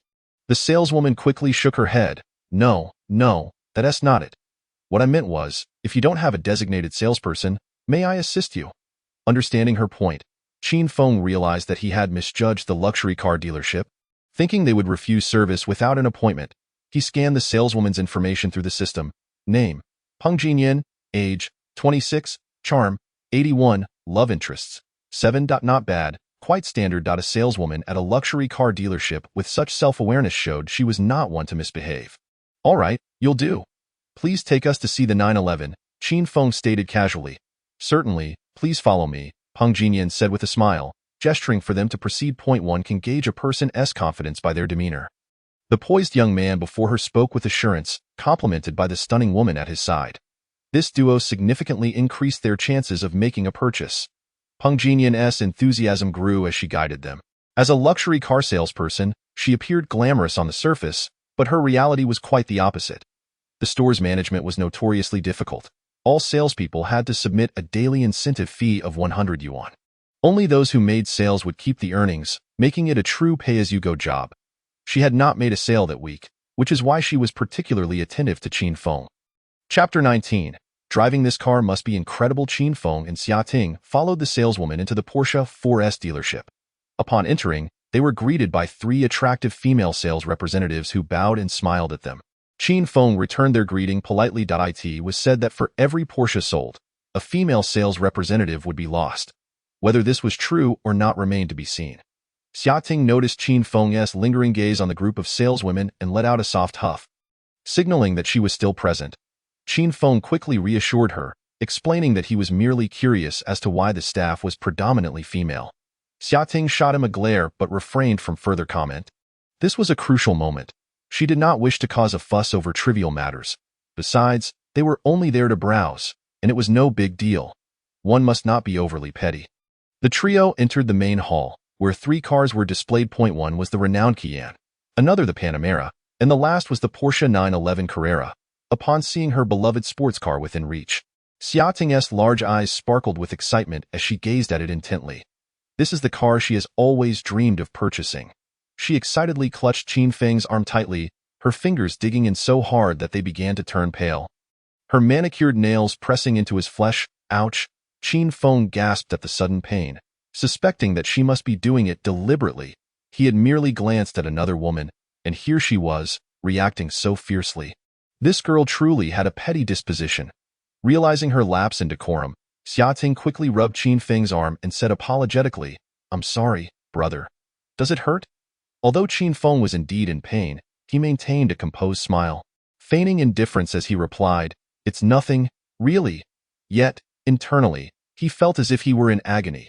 He silently resolved to find an opportunity to suggest that Xiaoting trim her nails. Their excessive length was becoming a personal hazard. "Why don't you sit inside and take a look?" Qin Feng said, enduring the discomfort as he opened the car door. The moment the door swung open, Xiaoting was captivated by the luxurious interior, immediately forgetting about Qin Feng's pain. Without hesitation, she plopped herself into the seat, exploring every inch, reveling in the scent of wealth that enveloped her. Seeing her enthusiasm, Qin Feng asked with a smile, "Do you like it?" Xiaoting closed her drooling mouth and nodded eagerly like a chick pecking at grains. Qin Feng moved to the other side, leaning on the car window with a raised eyebrow. "So, is this the one? Are you not considering any other cars?" Xiaoting cheerfully exclaimed, "It's this one." Peng Jinyan, the professional saleswoman, noted their fervent desire to purchase and immediately stepped forward to provide an enthusiastic introduction. This 911 is one of the most iconic sports cars in the world, boasting a sleek and elegant exterior with a simple yet grand interior. It features a 3.0T engine with a maximum horsepower of 385 and luxurious leather seating. As the saleswoman elaborated, Qin Feng settled into the passenger seat. His eyes were met with the rich mahogany interior, exuding a somewhat ostentatious aura, radiating the sophistication of a $1 million luxury vehicle. The air was imbued with a subtle fragrance, adding an air of refinement. The steering wheel bore a massive Porsche emblem, ensuring that whether for flaunting in photos or personal enjoyment, it would perpetually uplift one's spirits. The soft leather upholstery enveloped him, offering an impeccable tactile experience. The front seating was remarkably spacious. At 1.78 meters tall, he found his legs could stretch out comfortably, though the downside was the rear seats appeared insufficient for accommodating passengers. After all, with a two-door design, the consideration for 4 passengers was likely minimal. Notably, the gear shift was designed to be compact and positioned conveniently forward, facilitating easy movement for both occupants. Seated in the passenger seat, Qin Feng effortlessly nestled his head into Xiaoting's embrace, playfully winking at her while gesturing toward her thigh. Xiaoting understood the unspoken signal and gently pushed his head away, playfully admonishing, "You're so annoying." Qin Feng laughed heartily, teasing, "I didn't say anything. What are you finding annoying?" Xiaoting's cheeks flushed, and she glared at him, too shy to respond. Qin Feng pretended to chastise her, "Little girl, don't dwell on unhealthy thoughts." Unable to contain herself, Xiaoting lightly hit him, then wrapped her arms around his as she sweetly asked, "Will you really buy me this car, darling?" The term darling was even more alluring than during their intimate moments last night. Hearing it made Qin Feng feel weak in his bones, and with a tender smile, he replied, "As long as you like it, I'll buy it for you." Xiaoting squealed with excitement, "Darling, I love you." Xiaoting's affection level, 5. Qin Feng smiled faintly. Indeed, modern women seem utterly defenseless when it comes to the idea of shopping. The campus belle was no exception. Coupled with the efforts he had exerted last night, he had successfully raised her affection level to 72, intimacy, just 8 points shy of 80, admiration. Reflecting on his hard work, Qin Feng couldn't help but rub his lower back, lamenting his limits. While others might indulge 7 times in a night, he had reached his limit at 5. Clearly, he needed to strengthen his constitution swiftly. Peng Jinyan, observing the flirtatious exchange from the side, felt a pang of irritation. After all, this was a car costing no less than $1 million. How could this man possibly be willing to buy it for a girl who, despite her beauty, seemed rather unimpressive and naive, akin to a sheltered flower? It felt as though he had been force-fed a truckload of lemons, leaving her sour and frustrated. Internally, she raged. Why does this klitsch of a domineering so falling for me always happen to someone else? "Miss, do you have this car available?" Qin Feng noticed the saleswoman had zoned out and waved his hand. Yes, we do, sir." Peng Jinyan snapped back to reality, hastily responding. "What is the total price for this car?" Qin Feng asked nonchalantly. Sensing his intent to purchase, Peng Jinyan quickly set aside her scattered thoughts and focused on explaining, The base price for the Carrera you're interested in is $1.37 million, including taxes, insurance, registration fees, etc. The total is approximately $1.6 million. After a brief pause, she continued, "May I have your name, sir? If you're satisfied, we can discuss the pricing in our meeting room. My name is Qin Feng," he replied, turning to Xia Ting, symbolically inquiring, "Is this the one, then? Shall I proceed with the payment?" Without a moment's hesitation, Xia Ting nodded eagerly, her eyes sparkling at the prospect of soon owning her very own 911. In that moment, she would comply with any peculiar request Qin Feng might make. Yet, Qin Feng had no ulterior motives at that moment. Handing his card to the saleswoman, he said casually, "Let us process the payment. I won't haggle on the price, but please arrange any gifts within your discretion, like fuel cards or maintenance packages." Peng Jinyan took the credit card with both hands, utterly astonished. She had never encountered someone who would pull out their wallet within 3 minutes of entering, without even sipping tea first. Observing Qin Feng's calm demeanor, she felt a flicker of hope. "Certainly, Mr. Qin. Would you like to add any additional features, such as a sunroof or surround sound system?" Chapter 20. Darling, I want it. Qin Feng pondered for a moment. He realized he had not spent enough on Xia Ting. So far, he had only spent 430,000. The system's rules stipulated that once her affection level reached 80, he would receive a refund. Given the current trajectory, he anticipated reaching that goal soon. He confirmed with the system whether the refund could only be claimed once, to which the system replied, "When the goddess develops feelings for the host, a one-time refund of all expenses incurred on her is permitted. Once affection exceeds 80, subsequent expenditures will not be refunded. In layman's terms, once it surpassed 80, there would be no money returned." Previously, he hadn't fully grasped the system's mechanics and had been somewhat frugal due to limited funds. Now that victory was in sight, this was the moment to go all in. With a decisive wave of his hand, he declared, "Add all the features. I want the top configuration." The options for luxury vehicles could escalate quickly. If he were to fully max out the features, it would likely add an extra several $100,000. Peng Jinyan found herself utterly defenseless against this man who spent lavishly without a second thought, especially one so indulgent toward his girlfriend. Her heart raced, and her cheeks flushed with excitement. Had it not been for Xia Ting's presence, she would have wanted to inch closer to him. If such a wealthy and handsome man were her boyfriend, she would surely be smiling in her dreams. "Isn't that unnecessary? I think it's fine as it is." Xia Ting interjected, hesitantly voicing her opinion. "If we add features, no one will notice. As long as it has the Porsche emblem, that's enough. I don't want to waste money." In truth, she didn't mind adding features, but was aware that custom options would take several months to arrive. Xia Ting wanted to have a car to drive first. Qin Feng, assuming she was being considerate of his finances, magnanimously remarked, "Any money spent on you is not wasted." Xia Ting wrapped her arms around Qin Feng's neck, playfully pouting, "It's fine.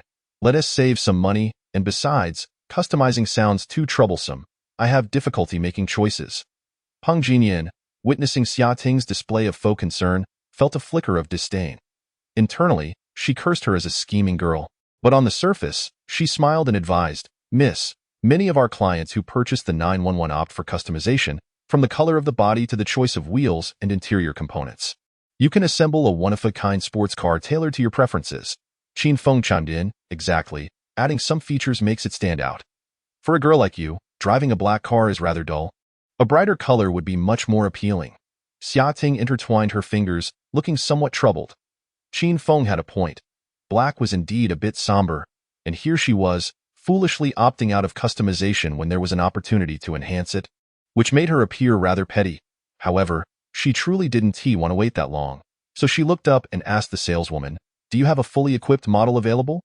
Peng Jinyan thought for a moment and replied, "I recall a female client had previously customized a convertible Turbo S with lavish features. Unfortunately, due to financial issues at her company, she was unable to complete the purchase, and the car has been sitting in our showroom for several months. I can take you to see it, but we don't have the keys, so you won't be able to see the interior." The car had been languishing unsold in their showroom for quite some time. It was a flamboyant red, designed for women, with extravagant add-ons, making it slightly pricier. Qin Feng, not particularly knowledgeable about cars, figured that looking at it wouldn't hurt, so he said, "Let us go take a look." Peng Jinyan excitedly led the way ahead, swaying her alluring hips, while holding the vehicle's specifications to introduce it to Qin Feng. This car is equipped with gray carbon fiber rims, adaptive sports leather seats with ventilation and heating, and the doors are adorned with welcoming ambient lights. The front features matrix headlights, a heated Racetex fabric GT steering wheel, and the chassis is outfitted with sport chrono components, complete with a full-image parking assistance system, along with a high-end Berlin surround sound system. Qin Feng couldn't comprehend all the details, yet he felt an overwhelming sense of a WE.as they arrived at the indoor parking lot. A car covered by a protective cover stood quietly, resembling a rose yet to bloom, inconspicuous and unassuming. As the staff approached wearing gloves to unveil the vehicle, in an instant, a gleaming red sports car revealed itself before them. Its body lines were smooth and dynamic, with every detail reflecting exquisite craftsmanship and outstanding quality. The vibrant red exterior paired with a black interior exuded an air of lavishness and warmth, yet also an understated elegance. Particularly striking was the dazzling red sheen of the car, which appeared extraordinarily radiant. Coupled with the black soft-top convertible fabric, it resembled a princess adorned with a dark hat. At first glance, Xia Ting was utterly captivated by the car, instantly deeming her previous choice far less appealing. She cautiously extended her hand to touch the vehicle, but Peng Jinian swiftly interjected, "I apologize, miss, but this car cannot be touched casually as per regulations." Although she expressed regret, her demeanor held little genuine contrition. With a hint of disdain in her smile, she knew that Qin Feng was the one footing the bill. This woman held no sway in the matter. Should Qin Feng reach out to touch it, she would certainly refrain from reminding him, and might even request the keys for him to experience the car. The seats were covered with protective film, so sitting in them wouldn't pose an issue. However, it was evident that Xia Ting lacked such privilege. In Peng Jinian's eyes, Xia Ting was merely a fortunate woman, relying on her looks to ensnare a wealthy man, unworthy of her attention. "I'm just touching it." "It's not a big deal," Xia Ting retorted indignantly. "I truly apologize, but this is a new car, and it can only be appreciated from a distance. You wouldn't want someone else's fingerprints on your own vehicle, would you?" Peng Jinian replied with a smile. Her words, though seemingly reasonable, left a lingering discomfort. Xia Ting furrowed her brow, remaining silent as she reluctantly withdrew her hand, gazing longingly at Qin Feng. Just from the car's appearance, it was evident that it far surpassed the previous one priced at 1.3 million. She hesitated to express her desire to purchase it, hoping instead that Qin Feng would read her intentions through her eyes. "How much is this one?" Qin Feng inquired perceptively. "The price we previously discussed with the client for this model is 3.2 million, Peng Jinian replied with a smile, glancing at the list. Upon hearing the sales quote of 3.2 million, Xia Ting was taken aback. Stealing a glance at Qin Feng's expression, she noticed his uncertain demeanor, as if he were grappling with a dilemma. Xia Ting surmised that this vehicle might exceed his budget. Indeed, compared to the previous car, this one was a full 2 times more expensive. It was only natural for anyone to feel conflicted. Yet, she truly adored this vehicle. The moment it was unveiled, she felt an uncanny connection, as if she were one with the car itself. Both had been obscured by the world's grime, unable to find someone who appreciates their worth, relegated to solitude to admire themselves. Her heart raced with desire. She longed to drive it away. However, Qin Feng's silence left her feeling anxious and uncertain. Qin Feng stroked his chin thoughtfully. He also found the car's design stunning but was dissatisfied with the price. Over 3 million. Who did he think he was? Among their circle, everyone owned a Lamborghini Veneno. A car priced at 3 million would barely raise an eyebrow. With Xia Ting's current stock performance being so robust, it felt wasteful not to purchase a luxury car worth several million. He thought to himself, why was he being offered such a mediocre Porsche? Why not something worth over 10 million? "Brother, can we buy this one?" Xia Ting bit her lip, pleading, "I still have over 300,000 saved up. Can you tell me how much more is needed? I can always take out another loan." Chapter 21. There are no shortcuts in life. Upon hearing Xia Ting mention a loan, Qin Feng couldn't help but chuckle. It revealed how little confidence she had in him. He was merely concerned about ensuring the money was well spent and not about affordability.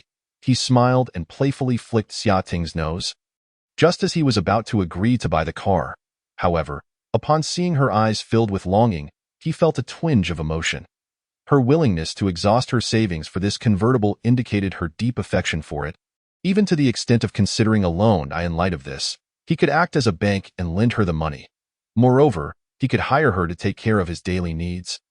costing him merely $20,000 a month or $240,000 a year. Thus, he could essentially enjoy her company for over a decade without any expense. The thought of their future cohabitation made his smile broaden. However, there were two minor issues. First, he was unsure if borrowing money counted as a purchase. Second, if she couldn't resist and sold the car to return the money, would the system deem his actions as cheating? Qin Feng, being somewhat timid, mulled over it and decided not to take the risk. After all, he had plenty of money and didn't need to squeeze Xiating. Considering they were classmates, a little advantage here, and there was acceptable. He devised a compromise and said, "I want 5 obedience cards from you." Xiating momentarily failed to comprehend, staring blankly as she asked, "What are obedience cards?" "I agree to buy you this car. But in exchange, you must write me 5 cards promising to obey my instructions." Qin Feng tilted her chin playfully, grinning mischievously. "Each time I use an obedience card, you must fully comply with my directives. Do you understand what I mean?" Xiating froze, her mind instantly inundated with impure thoughts, suspecting this mischievous man might have watched too many adult films and was looking to engage in something peculiar. Her cheeks flushed crimson as she shot him an indignant glare, huffing, "That's too much. I don't like that kind of thing." Qin Feng feigned innocence. "Darling, what are you thinking? I meant issues related to daily life, such as laundry and cooking for the week." After saying this, he exaggeratedly widened his eyes. "You didn't think of anything else, did you?" Xiating, now embarrassed and furious, raised her small fist to punch Qin Feng's shoulder, only to find it ineffective against him. Fuming, she disregarded her ladle-like demeanor and opened her mouth to bite his arm. Qin Feng quickly laughed and begged for mercy. Their playful banter exuded warmth. However, Peng Jinyan watched with a tinge of discomfort. She thought of how fortunate some women were, able to work a month of house chores for the chance to drive a Turbo S, while she had to endure daily office work and cater to clients with a smile. Witnessing someone else's Prince Charming made her feel as though she were being force-fed someone else's happiness. Her mindset began to unravel, and she contemplated taking a shortcut in life. Especially after seeing Qin Feng hold Xiating in his arms, looking at her with such tenderness, she secretly resolved to compete for such a good man. After all, trying to win a boyfriend isn't illegal. These two hardly seemed like a married couple. Couples wouldn't engage in such playful exchanges over obedience cards. With her mind made up, Peng Jinyan smiled and interrupted. "Excuse me, Mr. Qin, are you certain you want to purchase this vehicle?" Qin Feng, busy enjoying his moment with Xiating, waved a hand at her, saying, "The card is with you. Just swipe it. Then please come with me to sign the contract. I can offer you some special discounts," Peng Jinyan hinted. She hoped to take Qin Feng to the office for a more in-depth conversation, curious to see if he had any interest in her. She was confident in her appearance, with a slim waist and long legs, and a shapely figure.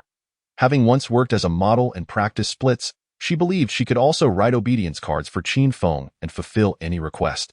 However, Qin Feng was oblivious to her ulterior motives. He had no interest in women who scored below 90. He was there for business, stopping Xiating's antics and taking her hand, signaling to Peng Jinyan. "Then let us go." Peng Jinyan smiled. "As long as the buyer signs, I can apply for a key for this lady, allowing her to experience the car's intricate details." Xiating felt somewhat tempted, but since they were already buying the car, there was no rush. Moreover, she noticed the saleswoman smiling with a glimmer in her eyes, making her uneasy about Qin Feng going off with her alone. "No need. I'll join you both," she insisted. Qin Feng pointed at Xiating, asking Peng Jinyan in confusion, "Isn't she the owner? Doesn't she need to sign?" Peng Jinyan was slightly taken aback. "Are you suggesting that the car be registered in her name?" She had assumed the car was merely for a girl to drive. Once the vehicle was registered, ownership would legally belong to the woman, which was a significant responsibility. Who would spend over $3 million just to impress a girl? Observing Qin Feng's casual demeanor regarding such an expense made her gaze at him with increasing admiration. Indeed, he had initially intended to transfer money for her to make the purchase herself, but a large transfer seemed too cumbersome. He was concerned she might grow impatient. Qin Feng smiled indulgently at Xiating. "I was worried she wouldn't be able to wait." Xiating suppressed her inner joy, casting a flirtatious glance at Qin Feng. "When have I ever been impatient?" Qin Feng flashed a mischievous grin. "Then why were you so eager this morning?" "You're so annoying," Xiating exclaimed, reaching out to pinch him. Peng Jinyan, uninterested in their morning antics, felt dejected that he didn't want to spend time alone with her. "Very well, please follow me. I shall assist you in completing the necessary formalities." the three individuals returned to the reception area of the store. Peng Jinyan instructed someone to bring tea, and then she retrieved the vehicle purchase contract and the POS machine. After introducing the lifetime free maintenance, exquisite gifts, a 20,000 yuan fuel card, and other enticing offers, Qin Feng readily made the payment. Once the transfer was successful and all procedures were completed, Xia Ting still felt somewhat dazed, tightly clutching the pin in her hand, unwilling to return it. She feared that if she let go, the car would vanish. She never imagined that her first car would be a 911, and not just any model, but the top-of-the-line version, entirely hers. As she walked out of the reception room in a trance, the sales staff had already lined up on both sides, bowing with smiles as they said, "Congratulations on becoming a distinguished Porsche owner. May the Black Horse Golden Shield protect your noble life." The sales manager led the applause, and a crowd celebrated enthusiastically. Xia Ting was utterly bewildered, completely at a loss for what to do, when the salesman, who had been constantly glancing at her with infatuation, bowed before her and presented the key with both hands. She finally came to her senses. Trembling, she accepted the key, feeling the envious gazes of those around her, soaring in ecstasy. Yet, she did not forget that all of this was thanks to Qin Feng. Unable to contain herself, she turned and embraced him, pressing her face against his chest, her eyes sparkling with anticipation as she asked, "Brother, is this real? I'm not dreaming, am I?" "It's absolutely real if it were a dream. You would have woken up the moment you asked that question," Qin Feng replied with a smile. Only then did Xia Ting truly feel at ease, gazing at the handsome man before her. She could not help but ask a classic question, "Darling, why are you so good to me?" Chapter 22. She really resembles my mother. This was an easy question, akin to the childhood dilemma of whether one preferred mother or father. A clever child would know to express their fondness for mother in her presence, while an honest child would speak the truth. A rebellious child might retort, "Get lost." Qin Feng, a somewhat reserved and honest boy, was astutely aware of the correct answer. "You are so beautiful. You deserve my kindness." Xia Ting's affinity level, 5. The moment the words left his lips, a system notification chimed in his mind. A smile curved his lips, and his mood lifted considerably. This was nearly tantamount to a correct response. However, he was only 3 points shy of reaching an affinity level of 80. Observing Xia Ting's blissful expression, he estimated that it wouldn't be long before her affection would yield a reward. He needed to devise a way to spend a bit more money. But where should he take her to spend? Qin Feng held Xia Ting in his arms, lost in thought. Meanwhile, Xia Ting felt sweetly exhilarated upon hearing Qin Feng praise her beauty. She affectionately rubbed her nose against his neck, inhaling the scent of the man before her. Much like a cat confirming its owner. Lifting her gaze to his confident and handsome face, a twinge of worry crept in. What if he were to be taken away by another woman? "Darling, you won't leave me, will you?" She was unaware that in just 2 short days, she had deeply etched this man into her heart. Although she knew Qin Feng would not say no, she yearned to hear his assurance. "Rest assured, I will never leave you, even if the sky were to fall," Qin Feng comforted with a smile. Xia Ting was thoroughly satisfied. In the midst of a crowd, she boldly stood on her tiptoes and planted a sweet kiss on Qin Feng's lips. The onlookers quickly turned their heads, not wishing to witness another display of affection. The supervisor, seeing that their affairs were concluded, instructed everyone to return to their tasks. A group of female sales staff huddled together, whispering. Yanzi remarked, "Did that man buy that car for that woman? And did he pay in full? Wow, he must be incredibly wealthy. Is he some kind of noble scion? It's truly infuriating.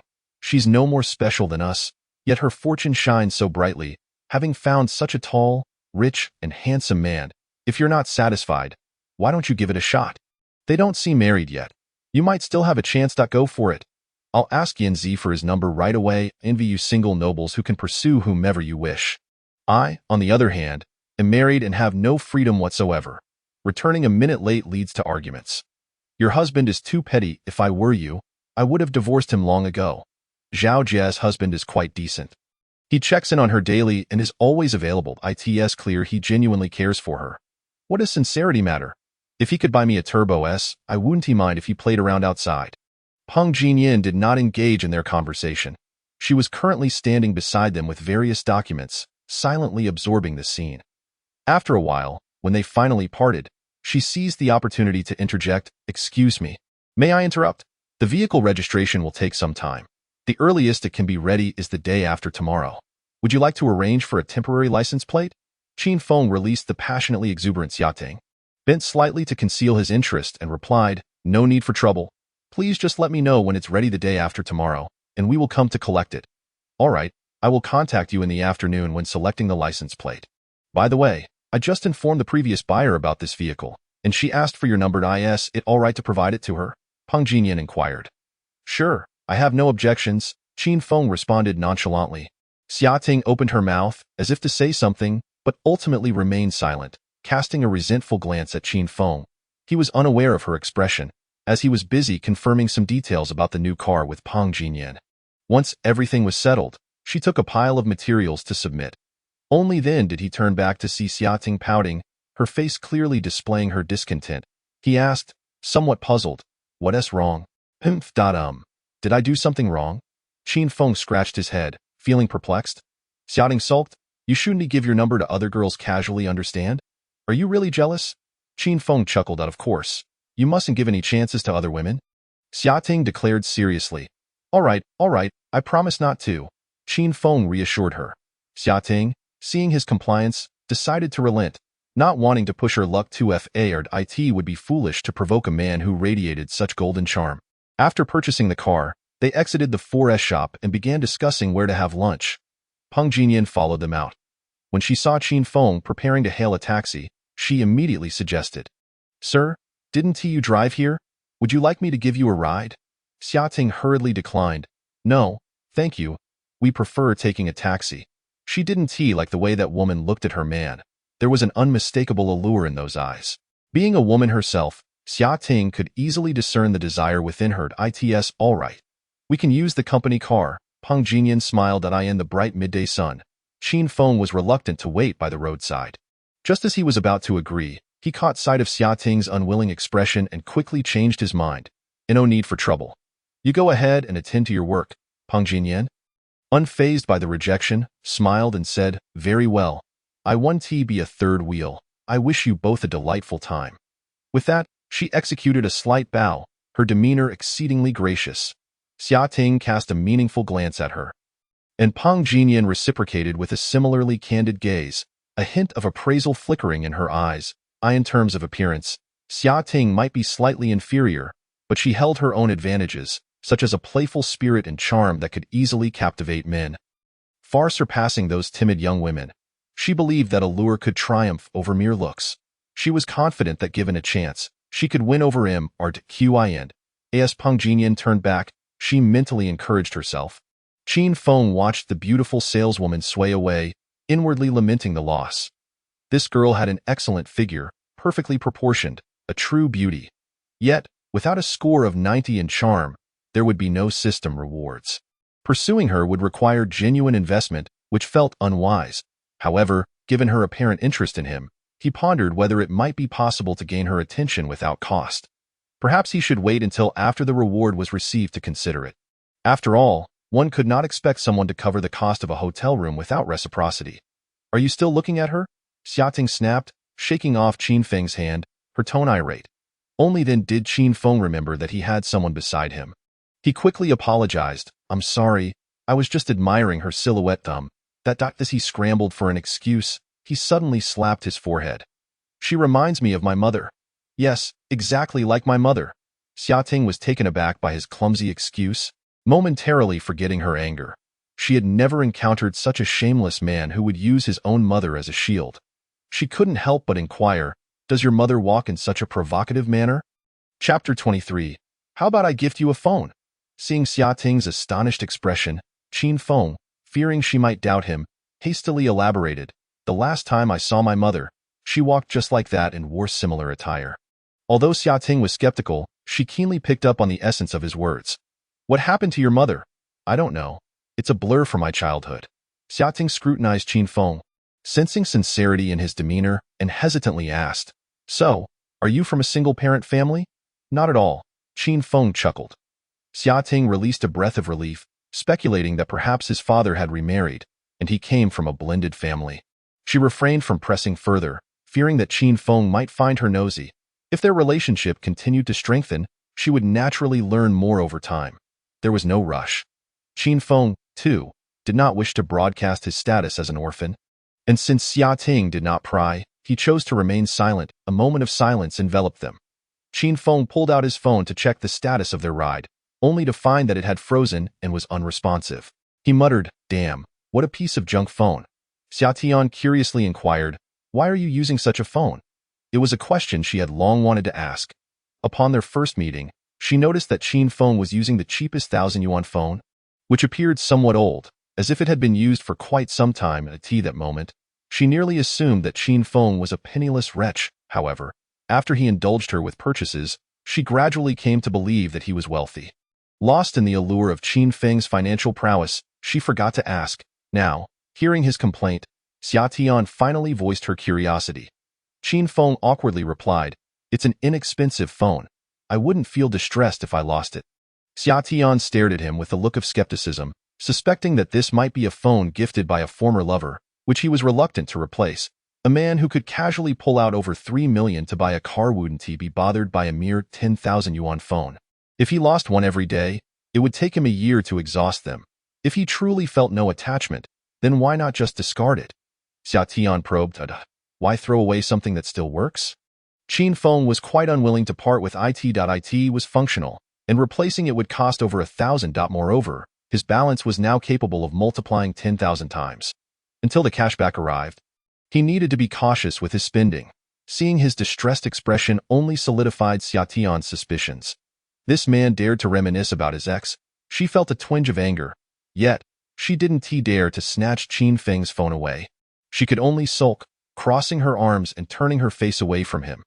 Qin Feng, perplexed by her reaction, thought that although he had previously admired beautiful women, he had made amends with his mother. So why was she angry again? He placed a hand on Xia Tian's shoulder, turning her to face him, and asked, "Ting Ting, what's wrong?" "I don't want to talk to you." Xia Tian pouted, averting her gaze. "Why don't you want to talk to me? Give me a hint?" Qin Feng asked with a smile. The lovely young woman even looked adorable when angry, making it hard for anyone to stay upset. The phone. Xia Tian glared at his device, her voice seething with indignation. "What about the phone?" Qin Feng, thinking she was impatient, pulled out his phone to check the screen, saying, "The app indicates the driver is just a kilometer away. He'll be here soon." Xia Tian shrugged away from his grip, coldly retorting, "Humph, you know what I mean. Don't change the subject." Qin Feng's eyes widened in confusion, completely at a loss, still putting on an act. Xia Tian furrowed her brow, speaking with conviction. Can you give me more hints?" Qin Feng asked cautiously. Xia Tian fell silent. She felt Qin Feng was evading the issue, attempting to gloss over it. Observing how much he cared for his ex's phone made her heart ache with jealousy. She thought that if she were to clarify things, she might inadvertently upset him. If he remained adamant about not discarding it, what could she do? Xia Tian sighed, deciding not to confront him. She would let it go. At the same time, she reassured herself that a man dedicated to one woman was a good thing.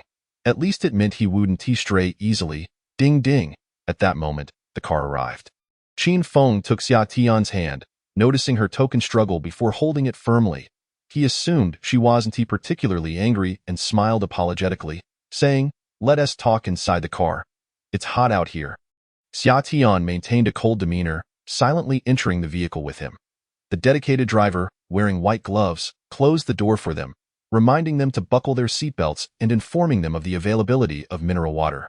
The air conditioning inside the car was refreshing, providing a sense of comfort.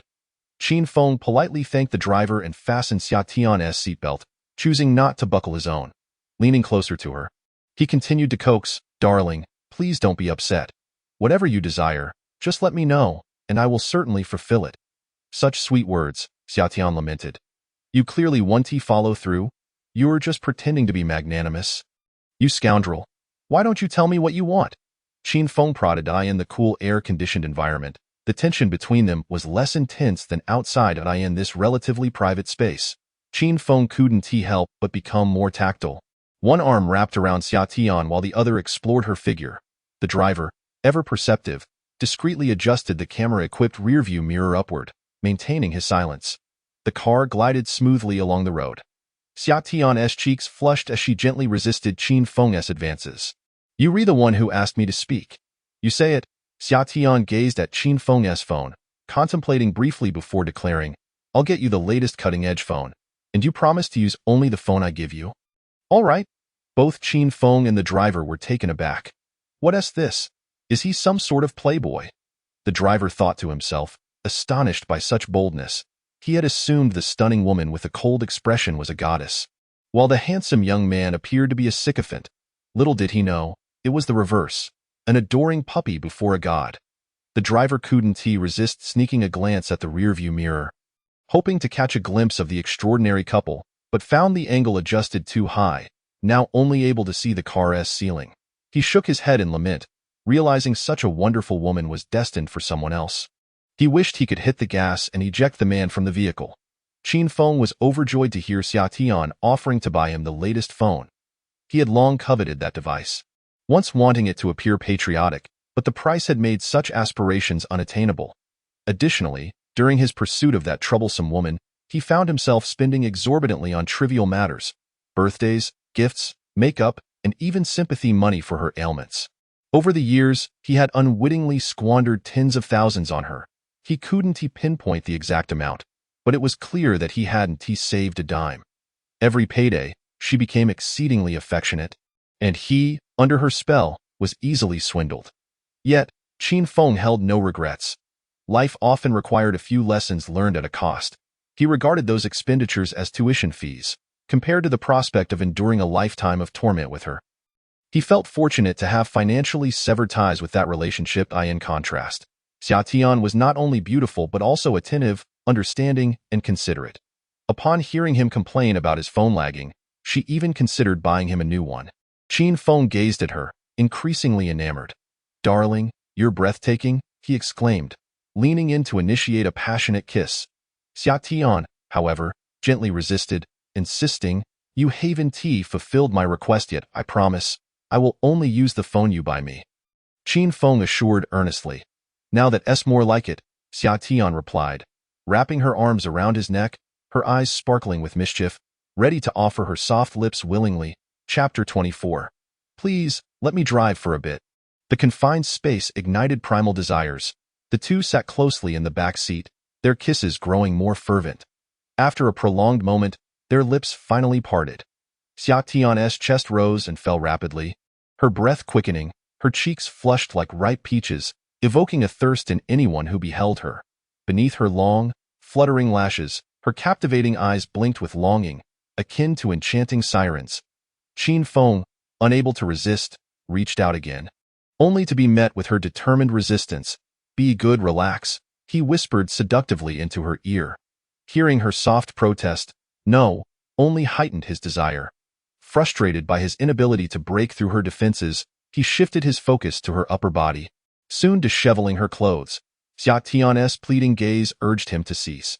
Qin Feng halted his more vigorous actions but continued with tender touches, occasionally eliciting soft gasps from her. The sultry sounds stirred the driver's own regrets for having brought his ears along. Typically, he encountered wealthy clients, and those around them rarely lacked female company. Yet, a woman as stunning and coy as Xia Tian was a rarity, and her moans ignited a sense of illicit temptation. The driver, Wang Gang, felt a twinge of envy, wishing to reprimand them but refrained, as he knew that those who dared to engage in such behavior often left generous tips for the inconvenience of cleaning up afterward. He had encountered some clients who tipped nearly 10 times the fare. Meanwhile, Xia Tian, blushing fiercely, leaned against Qin Feng, her body pliant as though devoid of bones. Observing her postures reminiscent of someone ravished, Qin Feng whispered, You're too enticing. I can hardly control myself. Xia Tian clung to her last shred of reason, fighting against her rising desires. No, we can't do this here. After all, most modern vehicles were equipped with cameras, and if their antics were captured and shared online, it would spell disaster for her. This indecision is unbearable, Qin Feng lamented passionately. Xia Tian stole a glance and noted his genuine discomfort. You brought this on yourself? She retorted. Qin Feng accidentally made a mess in the back seat. Being a straightforward person, he figured the fare could cover it and generously offered the driver an 800 yuan cleaning fee. He recalled seeing online that a deep cleaning cost only 500. So he figured offering 800 was fair enough without wanting to prolong the matter. To his surprise, the driver was exceedingly gracious, showing no concern for the mess. "Thank you, boss," he said, handing Qin Feng a business card, assuring him that he was always available should he need assistance in the future. Observing his robust physique and formidable demeanor, one would hardly anticipate the gentle temperament he possesses. Qin Feng glanced at the business card, revealing the driver's name as Wang Gang. With well-defined features and an honest appearance, Wang Gang had remained silent thus far, even thoughtfully adjusting the rearview mirror, indicating a person of meticulous consideration. Qin Feng couldn't help but entertain the idea of hiring him. He felt it prudent to engage a bodyguard as a precautionary measure before reaping the rewards from the system. After all, with a beauty like Xia Ting by his side, there would inevitably be those lacking discretion who might cause trouble. Having a bodyguard stationed behind them would suffice to intimidate any potential miscreants.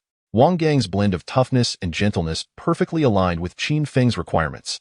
Furthermore, his driving skills would facilitate any clandestine escapades with Xia Ting in the backseat. The only concern remained whether this individual was trustworthy.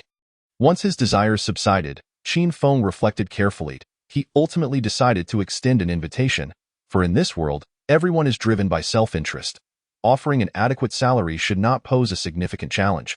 However, he needed Xia Ting's consent, for without it, the system would not reimburse him. Taking Xia Ting's dainty hand in his, he softly proposed, "What do you think about hiring Brother Wang as our dedicated driver?" Xia Ting, perplexed, replied, "Didn't you just buy me a 911? If you don't want to drive, I can be your chauffeur. Why hire someone else?" Qin Feng explained, "Sometimes it's necessary. Driving can be exhausting, and having an extra layer of protection would certainly enhance our safety." Noticing Xia Ting's continued inquiries, he chuckled to interject, "You're so beautiful. What if some fool decides to harass you? Should I confront him?" Recalling previous instances of being bothered, Xia Ting dismissed the issue. Noting those individuals were typically timid, merely whistling or making light comments, easily ignored. They wouldn't dare escalate matters, especially considering the high costs associated with fighting and the severe penalties for disrespecting women. Her primary concern was Qin Feng's wealth. What if some nefarious character targeted him for his riches? Thus, she nodded in agreement, recognizing that having additional protection was indeed prudent. With Xia Ting's approval, Qin Feng smiled and addressed Wang Gang. "Brother Wang, how much do you earn in a month as a dedicated driver?" Their conversation was not conducted in hushed tones, allowing Wang Gang to overhear their exchange, which stirred excitement within him. From the woman's words, it seemed this man had gifted her a Porsche. Regardless of the truth, being offered an opportunity was a form of validation for him. Wang Gang quickly interjected, "Just call me Xiao Wang." "No need for brother." After the pleasantries, he responded to Qin Feng's inquiry, "This job depends on luck. Sometimes the platform assigns several airport runs, and I could earn over 10,000 a month if I work overtime at night. I might pull in around 20,000. Wang Gang was not entirely truthful. The ride-hailing business required significant initial investment, including maintenance, insurance, fuel costs, and platform fees.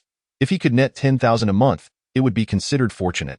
Moreover, driving a dedicated car typically required one worth at least 200,000, coupled with the platform's stringent rules and troublesome customers. Like the last woman who only compensated him 500 yuan for an accident, many would struggle to endure such a profession. Each industry has its challenges. While earning 20,000 a month may seem appealing, the reality often pales in comparison to more straightforward labor. Despite his culinary skills, Wang Gang was not a gourmet chef. "Have you considered changing jobs?" Qin Feng casually inquired. "I would like to, but driving every day has taken a toll on my back. I'm not particularly eloquent or adept at interacting with others." Wang Gang chuckled awkwardly. He sensed Qin Feng's interest in hiring him and felt a surge of eagerness. A figure like Qin Feng, who casually tips 800 yuan for a car wash. "Surely wouldn't he be stingy with wages? As you heard, we think highly of your abilities and would like to employ you as a driver and bodyguard. The hours might be late, requiring your constant presence. What salary do you think would be appropriate?" Qin Feng inquired. Wang Gang was taken aback that Qin Feng allowed him to propose a salary. He steadied the vehicle and contemplated, while Qin Feng remained silent. Respecting the gravity of the matter, he and Xia Ting engaged in soft, intimate conversation as Wang Gang wrestled with what salary to suggest. He feared asking for too much would be seen as greedy, but too little would be undesirable. Although he had known Qin Feng for less than half an hour, he was unafraid of a potential scam. He was steadfast in his principle of working for payment and avoiding any upfront fees or dubious charges. His only concern was whether Qin Feng sought to exploit his vehicle, which was relatively new and valued at 280,000 yuan. After considerable deliberation, he tentatively asked, "Would 2,000 be acceptable?" Qin Feng flatly rejected. "No need for that. I'll get you a more respectable vehicle to drive." He intended to purchase a car adorned with wings, rumored to be the choice of the affluent, exuding prestige. Wang Gang felt relieved that Qin Feng was interested solely in his services. Reassuring himself that in this modern and harmonious society, he wouldn't be kidnapped and sold off to Myanmar. Wang Gang pondered deeply, concluding that Qin Feng did not appear to be financially constrained. Thus, he mustered the courage to propose his ideal salary.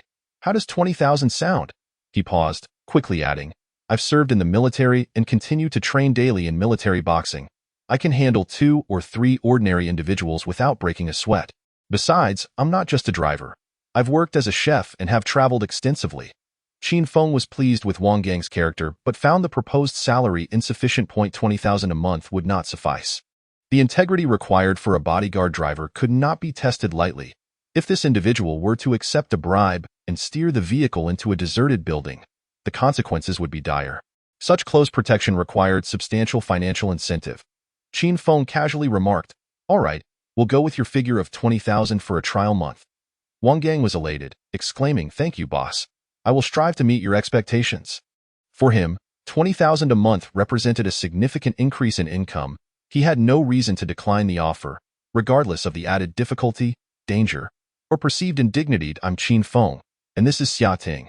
Our safety is now entrusted to you, Brother Wang," Qin Feng said courteously. Wang Gang quickly responded, "Just call me Xiao Wang, boss." Qin Feng smiled, appreciating a bodyguard with depth of character, far more engaging than a soulless automaton. "Nonetheless," he reiterated, "you appear older. I insist on calling you Brother Wang. There's no need to fuss over titles. Just perform your duties well." He continued, "There's no need for a contract. I'll pay you this month's salary upfront for the trial period of 20,000. As Qin Feng transferred the funds, he noted Wang Gang's astonished smile and added, "Once you're confirmed, your salary will double. If you maintain satisfactory performance, I'll raise it by 1,000 each month for 5 years. Should you prove your loyalty, there will be a substantial year-end surprise." Wang Gang stood in stunned silence, grappling with the implications of such an offer. Double the salary? An additional 1,000 each month? Was he truly so fortunate? He turned to Qin Feng, who appeared serious, his heart racing with excitement. Upon seeing the notification of 20,000 yuan deposited into his account, he was momentarily bewildered, stammering, "Boss, are you serious?" "Absolutely. The better you perform, the higher your salary." Qin Feng replied with a smile. Overwhelmed, Wang Gang struggled to find words to express his gratitude, his mind racing with thoughts of bowing before a deity of wealth. This was not merely a stroke of luck. It was an unprecedented opportunity. If he could fulfill his duties well, the prospect of an additional 1,000 each month was unfathomable. He quickly calculated the implications. With such a salary increase, he could earn close to 600,000 a year. The thought of surpassing 1.2 million over 2 years was staggering, yet impossible for someone like him to achieve through sheer effort alone. Now, the opportunity lay before him. Wang Gang was filled with emotion. Considering his growing family and the cramped living conditions in their modest home, he contemplated selling their current residence for a larger one. Yet with existing car loans and the responsibility of supporting his parents and children, he felt burdened. Wang Gang truly believed that his decision to invest in a 280,000 yuan vehicle to work as a driver had been a gamble worth taking. Only by associating with someone like Qin Feng could his circumstances improve. If he could serve Qin Feng for 2 years, a larger home would be within reach, allowing his entire family to live comfortably. "Boss Qin, from now on, I shall do whatever you command, even if it costs me my life. I will ensure your safety." Wang Gang pounded his chest and shouted excitedly, his rural accent spilling out. Xia Ting leaned against Qin Feng, gazing up at the man opposite them, who was so elated over a few tens of thousands. He appeared somewhat simple-minded, as if he had never seen the world. If he were to discover that his boss Qin had purchased a car worth over 3 million in the morning, it would surely shock him to death. Yet, a bit of foolishness is not without its merits. At least he exudes a sense of reassurance. Xia Ting rubbed her chin against Qin Feng's chest and said to Wang Gang, "Rest assured, we are quite safe. Let us refrain from resorting to violence at every turn." Qin Feng smiled and added, "Indeed, there is no need for you to risk your life. All we ask is for your genuine dedication to our cause. Matters of conflict can be handled by others." Wang Gang nodded, not surprised that such a prominent figure would have a cadre of enforcers at his disposal. "I understand, boss. From now on, I shall stick by your side." "All right, let us go by a phone first." Wang Gang immediately exited the car, opening the door for Qin Feng and shielding him from bumping his head. Qin Feng was unaccustomed to such service and felt slightly awkward. He wondered if this was standard behavior for a chauffeur, or if it was a special courtesy because he had become Wang Gang's employer. Having worked in the service industry himself, he found such ostentation somewhat unseemly and requested Wang Gang, "No need for such formality in the future, unless we're in a formal setting where appearances matter. There is no need to go overboard in our everyday dealings." "Understood, boss," Wang Gang replied promptly. Chapter 26. The honest man only wishes to lean on a stronger shoulder. Xia Ting emerged from the car, glancing at the midday sun, her brow slightly furrowing, though she said nothing. Wang Gang, keenly perceptive, immediately opened the trunk, retrieving an umbrella to shield the two from the sun. He then followed closely behind them, smiling like a devoted servant. Xia Ting was quite pleased with Wang Gang's attentiveness. In September, the sun wasn't particularly harsh, but the walk from the parking lot to the mall was a bit of a distance. Having someone hold an umbrella not only protected her skin from the sun, but also indulged her vanity, giving her the feeling of being a distinguished lady making her entrance. "Thank you, Brother Wang," Xia Ting said with a charming smile. Wang Gang responded with a humble bow, dressed in a shirt, slacks, and white gloves. His demeanor so lowly that he resembled a servant rather than a bodyguard. The trio made their way to the mall, attracting numerous curious glances. Passers-by gawked at the couple, some envious, others disdainful, and some feeling both emotions simultaneously. In contrast to the natural elegance of Xia Ting, Qin Feng felt the heat of embarrassment from the stares of onlookers. As an ordinary person thrust into a position of being served, he felt somewhat out of place and uncomfortable with the formality, as if he were a pig unable to appreciate fine grains. After contemplating, Qin Feng reached out and took Wang Gang's umbrella. Offering it to Xia Ting himself, it felt less awkward for a boyfriend to hold an umbrella for his girlfriend than for a bodyguard to do so. "Thank you, brother," Xia Ting said sweetly as Qin Feng held the umbrella. She had initially thought Qin Feng might be jealous, and her tone reflected that assumption. "It's nothing, really," Qin Feng replied with a smile. "You're not upset, are you?" Xia Ting inquired, secretly gauging Qin Feng's reaction. She was aware that some wealthy individuals could be quite petty, prone to misconstruing innocent interactions. After having laughed so heartily with Wang Gang, she suspected Qin Feng might have felt possessive enough to snatch the umbrella away. "Upset? Why would I be?" Qin Feng was taken aback. Xia Ting explained softly, "I was merely expressing my gratitude to Brother Wang out of politeness." "Ah, and then what?" Qin Feng asked, intrigued. Upon confirming that Qin Feng was not merely putting on an act, Xia Ting felt relieved and explained, "People saw you silently taking Brother Wang's umbrella and assumed you were jealous." Qin Feng was speechless. "I just thought him holding the umbrella was a bit too ostentatious. It made me uncomfortable." Xia Ting teased, "As long as you're not feeling sorry for Brother Wang, that's all that matters, haha." Qin Feng chuckled lightly, choosing not to respond further. Xia Ting, noticing his understated demeanor, suddenly recalled their first meeting when he wore old clothes, standing among the crowd like an ordinary person. No one could have guessed that such a young man could be extraordinarily wealthy. It seemed that the rich could be quite adept at concealing their status. Xia Ting felt fortunate she hadn't hastily blacklisted him the previous night. She couldn't imagine how she would forgive herself for missing out on such a man. The memory of sending him a 20 yuan red envelope made her feel embarrassed, and she dared not meet his gaze.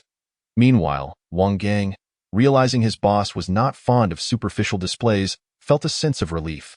Having been a soldier, he was a man of steel, not one for flattery. Yet he had found himself in this position due to necessity. He felt that behaving like he did earlier was akin to placing his face under someone else's foot. But for the sake of money, he had to humble himself as seen on television. This was what maturity entailed.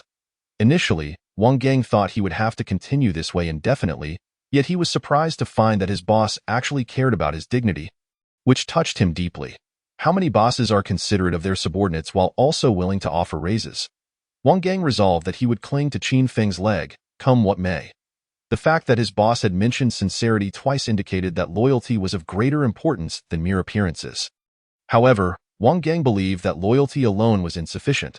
One must also work diligently and earnestly to secure a place by the boss's side. Qin Feng was completely unaware that he was inadvertently engaging in a form of psychological manipulation. He simply felt awkward, having never experienced wealth before. He believed that once wealth was in his grasp, he might very well change for the worse. The trio arrived at Yingtai Plaza. Qin Feng returned the umbrella to Wang Gang for safekeeping and, checking the time, said to Xiaoting, "Let us have a meal first." "All right," Xiaoting nodded. Most restaurants in the mall were not overly expensive, averaging around 1 to 200 per person at most. However, establishments like Heideleo might be a bit pricier. Qin Feng had been fortunate enough to visit a few times, but the exorbitant prices and the exaggerated servility of the staff had deterred him. The forced smiles were so disingenuous that they made his skin crawl, akin to having unkempt braids. Qin Feng found little enjoyment in such experiences. After a brief perusal, they casually selected a well-decorated restaurant named Feng Manting. Once seated at a 4-person table in the dining area, they noticed Wang Gang still standing rigidly beside them. It was peak dining time, and with his towering stature of nearly 2 meters, he was quite the imposing figure, making him an unwitting spectacle. "Brother Wang, please, sit down and join us for a meal. Don't be shy. The food will surely be ample," Qin Feng urged. "No need. Boss, I already had lunch before coming out." Wang Gang declined. "Look at your size. Surely one more meal won't hurt. Please, take a seat." "Standing there is rather inappropriate," Qin Feng insisted. Rising to beckon him to sit felt odd for Wang Gang. As a bodyguard, to join a couple at the table, and he was reluctant to intrude. Realizing he was being a nuisance, he quickly said, "Then I'll sit outside." Without another word, he turned and walked outside to a small bench where he could observe through the glass. Qin Feng shook his head in resignation and ordered a beef fried rice for the towering figure, not particularly concerned whether he would eat it or not. Xia Ting paid little mind to these trivialities. Engrossed in the menu, she scanned her phone to place an order: stir-fried chives with eggs, yam stir-fried with black fungus, spicy kidney stir-fry, garlic vermicelli seafood pot, including oysters, braised loach, chestnut chicken soup, and scallion stir-fried lamb. As each dish arrived, Qin Feng's eyes widened in disbelief. What was this? Had he not performed well last night? "Woman, are you playing with fire?" Qin Feng glared at Xia Ting, who wore a mischievous grin. Resembling a sly fox, "Brother, you should eat more to replenish your strength," Xia Ting said, placing an oyster in Qin Feng's bowl with a smile. Qin Feng scoffed. "You might regret this tonight," that moment. The part of him that felt strongest was his pride. After such a wild night, and with 2 encounters that morning, he felt somewhat drained. Rubbing his waist, he thought, "Once I attain peak physical condition, I'm merely concerned about your well-being, given your lack of restraint these past few days. Perhaps we should keep things simple tonight and allow you to recuperate," Xiaoting said. Unabashed, finding Qin Feng's stubborn expression rather amusing, causing her to giggle. "There's really no need," Qin Feng stated, swallowing the oyster with a hearty tone. Xiaoting laughed so hard she could barely keep her composure. Chapter 27. My ultimate move, unmatched by anyone. After finishing their meal, the two casually strolled around the mall. Perhaps due to the effectiveness of the oysters, within just half an hour, Qin Feng felt invigorated once more. He cast a provocative glance at Xiaoting, who met his gaze with a playful smile, unyielding. Qin Feng nearly succumbed to the impulse to whisk her away to the car for a more private competition, but quickly quelled the urge. Prioritizing the task at hand, his phone was unbearably slow. He could only swipe through 5 videos on Douyin before it froze for over 10 seconds. Live streaming was even worse, akin to a PowerPoint presentation. He was now capable of sending virtual GIFs, and the thought of all those live-streaming beauties awaiting his discovery made him restless. How many 90-point streamers were on Douyin, and what rewards could he unlock with $1 million investment? Would there be any special acknowledgement from the streamers upon receiving the money? Qin Feng was filled with anticipation. However, he understood that haste was unwarranted. With Xia Ting soon to return, securing her favor was the wisest course of action. Qin Feng patiently accompanied Xia Ting as they meandered through the shopping mall. Their first stop was Starbucks. He inquired of Wang Gang, who had been tagging along behind them, whether he desired some milk tea, but was met with a merciless shake of the head in refusal. Thus, he ordered only a strawberry white chocolate frappuccino for Xia Ting, abstaining from ordering one for himself. He felt somewhat self-conscious about indulging in such a feminine drink as a young man. After all, a man should savor a robust iced cola. Yet, the enticing swirl of whipped cream atop the frappuccino made him yearn to sample its flavor. Fortunately, while accompanying Xia Ting on her shopping spree, he would have ample opportunities to enjoy milk tea at a quaint jewelry store. As Xia Ting adorned herself with hairpins and clips, Qin Feng seized the chance to hold her milk tea, feigning casualness as he brought it to his lips and took a hearty sip. Instantly, his eyes narrowed in delight. It was sweet and utterly delightful. No wonder milk tea was a staple for shopping excursions. A sip brought joy, making every endeavor seem more pleasant. Regrettably, the medium-sized cup was quickly emptied in just a few gulps. He resolved to opt for a large cup next time. This moment. Xia Ting reached out to reclaim her milk tea from his hands, only to discover it was empty. In a playful huff, she smacked his arm and scolded, "You are so annoying, stealing my milk tea." With a cheeky grin, Qin Feng replied, "Hee, it was just too delicious. I couldn't resist." Xia Ting scrunched her delicate nose, shooting him an exaggerated glare that was utterly adorable as a form of compensation. Qin Feng purchased a pair of sunglasses and a beige sun hat for her. The hat exuded a sense of luxury. Its design, featuring ruffles and a bow at the back, imbued Xia Ting with a youthful charm, and it accentuated her petite face. The brim was reinforced with metal wire, allowing her to shape it to her liking. Xia Ting adjusted it, creating a few shell-like pleats, and donned it atop her head. Paired with a striking black dress that beautifully complemented her fair complexion, she radiated the essence of a pure beauty destined for a seaside vacation. Qin Feng was utterly captivated by her appearance. "Do you think it looks good?" Xia Ting inquired. The hat was modestly priced, yet Qin Feng's unwavering gaze filled her with joy. "Absolutely," he fervently nodded. "Hee, in light of your honesty, I shall forgive you," Xia Ting laughed, adding, "Let us head off to buy a phone." She neatly packaged her purchases and handed them to Wang Gang, feeling light and carefree as she linked her arm with Qin Feng's and strolled towards the Huawei Experience store. At that moment, the importance of having a bodyguard became evident. With someone to carry the items, it was far more convenient than lugging around heavy bags. Had they had a bodyguard yesterday, the items Qin Feng had purchased would not have necessitated multiple trips to deliver them. Upon arriving at the Experience store, Xia Ting inquired with the staff about the most expensive Huawei Porsche model. Receiving an affirmative response, she wasted no time in requesting a black model, swiftly scanning her payment. Her decisive and efficient demeanor left Qin Feng quite impressed. This model, reportedly endorsed by the famous actor Hua Gu, was a prized possession in the smartphone realm, known for its remarkable value retention. As he unwrapped the packaging to reveal the Mate 60 RS, he was immediately enamored by its star diamond octagonal camera and the high-end materials of its metal and ceramic back cover.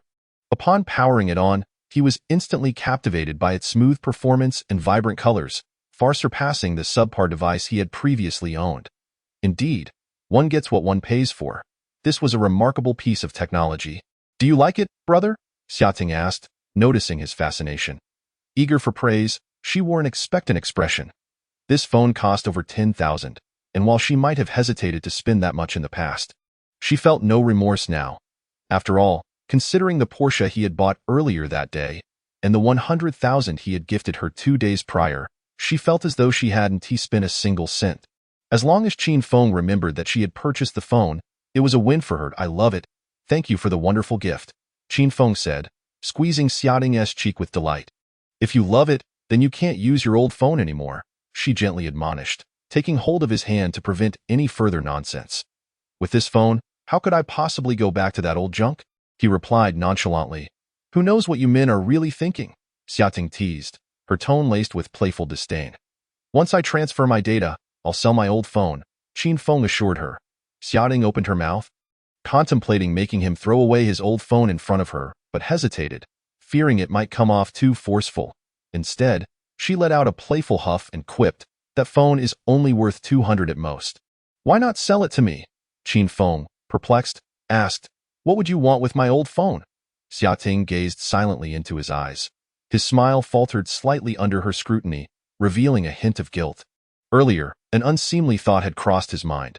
What if he sold the new phone, then purchased a mid-range model for 2 to 3,000, thus pocketing an additional 7 or 8,000 in cash. After all, a 3,000 yuan phone would still be quite functional. The surplus cash could be loaded into the system, allowing him to activate the lavish gifting mode and shower those female streamers with affectionate support. However, he quickly reconsidered. Xia Ting's affection was paramount. What if she were to become upset upon seeing him with a new phone? Better to keep what he had. With the Mate 60 RS now in his possession, he felt ready to unleash his grand strategy to win over Xia Ting, a plan he had devised when purchasing the car earlier that day. He was confident that such an extravagant gesture would elevate his standing in her eyes. With a tender gaze, he asked, "Ting Ting, are you currently living with your parents?" Chapter 28.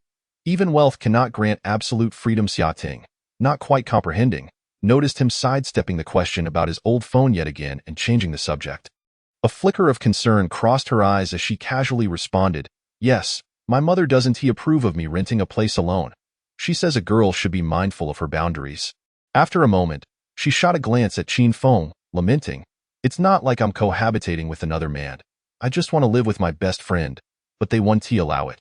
I have to report in if I'm out late. It's so annoying." Your mother is quite right. Many young women living alone lead chaotic lives, often disregarding their health and routines, turning into shadows of their former selves. Qin Feng consoled her. During his nights delivering takeout, he had encountered women living alone who were truly alarming. Not only did they appear ghostly pale, as if on the brink of death, but their homes resembled disaster zones, cluttered with instant noodle boxes, far less tidy than his own. He believed that a well-behaved girl like Xia Ting was preferable, as at least she had someone to care for her and keep her in check. "How could I possibly be that kind of girl?" Xia Ting retorted, slightly irritated. "If you think my mother is right, would you agree to let me go home by 10 tonight? Qin Feng faltered. Realizing he was in a bind, it was easy to speak when one was not under scrutiny. Her mother's rules didn't affect him, so he could afford to comment without concern. Today, he intended to enjoy a 5-star presidential suite experience and had no desire to send Xia Ting home. Sensing the conversation was veering off course, he quickly corrected himself. "That's not what I meant. I meant, wouldn't you want a place entirely your own?" Upon hearing own place, Xia Ting's eyes widened in surprise. He wanted to buy her a house. This was all happening far too quickly. They had only been together for 2 days, and she felt they barely knew each other. Yet they were already discussing the prospect of a marital home. Xia Ting was taken aback by her own thoughts, feeling a flurry of excitement within her. "Are you serious?" "Yes. Do you have a particular house in mind?" Qin Feng casually asked. Xia Ting opened her mouth, her eyes glazing over as she stared at him. His casual inquiry made her imagine him asking, "Do you have any clothes you like? I'll get you a couple of sets." At that moment, she couldn't help but feel an affection for him, a sense of nearing love. Just one final step, and she would be head over heels for this man. Affection level with Xia Ting. Qin Feng clenched his fists, secretly elated. This was excellent. He had feared that such a statement might elevate Xia Ting's affection level to 80. But this left just the right amount to build upon later. Once he purchased a home, her affection would surely soar, providing him with a significant return on investment. "Let us seize the afternoon and go buy it," Qin Feng said eagerly, noting Xia Ting's dazed expression. With her affection level at a precarious 79, he felt it necessary to act quickly. One misplaced comment could inadvertently raise her feelings for him. Costing him a fortune on a house, he was determined to push forward, ready to pay for the house immediately. Xia Ting, bewildered by his sudden enthusiasm, stammered, "Are we really going today?" She had no doubts about Qin Feng's capabilities. It was merely the pace of their relationship that left her feeling overwhelmed. What girl could handle the prospect of buying a car in the morning and a house in the afternoon? Life was filled with monumental events, all crammed into a single day of celebration. What would their future hold? It was almost too exhilarating to contemplate, especially considering the car was a Porsche. Surely, the house would at least be a villa, right? Xia Ting's eyes sparkled with anticipation. "Yes, please tell me you have a house in mind." Qin Feng smiled. "I do. I previously saw a stunning villa," she replied without hesitation, quickly pulling out her phone to search for the exquisite standalone garden villa she had spotted on a social media platform. It was a beautiful property listed for 8 million, marked for urgent sale. It is said that the homeowner initially invested 10 million, with an additional expenditure of over 2 million for renovations. The villa spans 3 levels, covering an area of 420 square meters, and is designed in a traditional Chinese architectural style, complete with a 180 square meter garden. What she cherishes the most is the expansive 60 square meter master bedroom on the 3rd floor, featuring a colossal 82.4 meter floor-to-ceiling window that offers a breathtaking view of the flora and trees upon waking. The terrace is also impressively spacious, adorned with numerous green plants and flowers, where 2 lounge chairs are placed, allowing one to bask in a leisurely and relaxed atmosphere. "What do you think of this property?" Xiaoting exclaimed, holding her phone and excitedly showing Qin Feng the video as if presenting a treasure. "It's decent," Qin Feng remarked objectively. However, the surrounding area is predominantly villas, giving it a rather desolate feel. Living there might lack a bit of the warmth of human interaction. Unlike his modest flat, where he would have to face a barrage of inquiries from elderly neighbors while merely stepping out to buy groceries. He particularly despised such questions when he was financially constrained. Now that he is affluent, "Pardon me, but I must proclaim to the world that today I not only purchased broccoli and potatoes, but also acquired a Porsche," he declared. Xiaoting playfully responded, envisioning living in that villa with someone she adored, expressing that she would willingly forego 5 years of her life for that dream. If only she could live without the burdens of work and worry, spending her days doing yoga, tending to flowers, and caring for dogs, all while maintaining a joyful demeanor, awaiting her partner's return home. If boredom struck, she could simply gossip with friends in the villa. With a nanny to care for the child, her life would be effortlessly free and easy, satisfied as long as she reached the age of 70. Yet now, a man is claiming he wishes to gift her this villa? Oh heavens! Is fate conspiring against her reaching 70? Xiaoting found herself lost in thought again, noticing her fascination with the villa. Qin Feng, whose eyes were glued to her excitement, decided to promptly secure the property. With 8 million plus the previous 3 million, if the cashback deal were successful, it would suffice for a period of indulgence. Using Xiaoting's phone, he contacted the realtor to inquire about the property and expressed a desire to view it immediately. Coincidentally, the realtor was available and had the keys on hand, so they could head over right away. Confirming the address with the realtor, Qin Feng beamed at Xiaoting, saying, "Let us go. Off to see your future home." Xiaoting, brimming with excitement, leaped and clung to Qin Feng. Although she initially intended to wrap her legs around his waist, the public setting felt inappropriate, so she settled for standing on the ground, expressing her exhilaration by planting fervent kisses on his face. "Brother, I adore you," she exclaimed. "Let us not rush. Wait until I buy the house. And then you can love me." Qin Feng quickly deflected. "Brother, how much money do you have? What company are you investing in?" Xiaoting inquired with curiosity. Although she knew it was inappropriate to ask such questions so eagerly, the sight of Qin Feng's calm demeanor stirred her curiosity, akin to 50 cats scratching at her mind, yearning to uncover the extent of his wealth. "No need to worry about that. As long as it's something you desire, I can procure it for you, just as long as it's not too extravagant." Qin Feng replied confidently. "10 million is equal to how many hundreds of millions?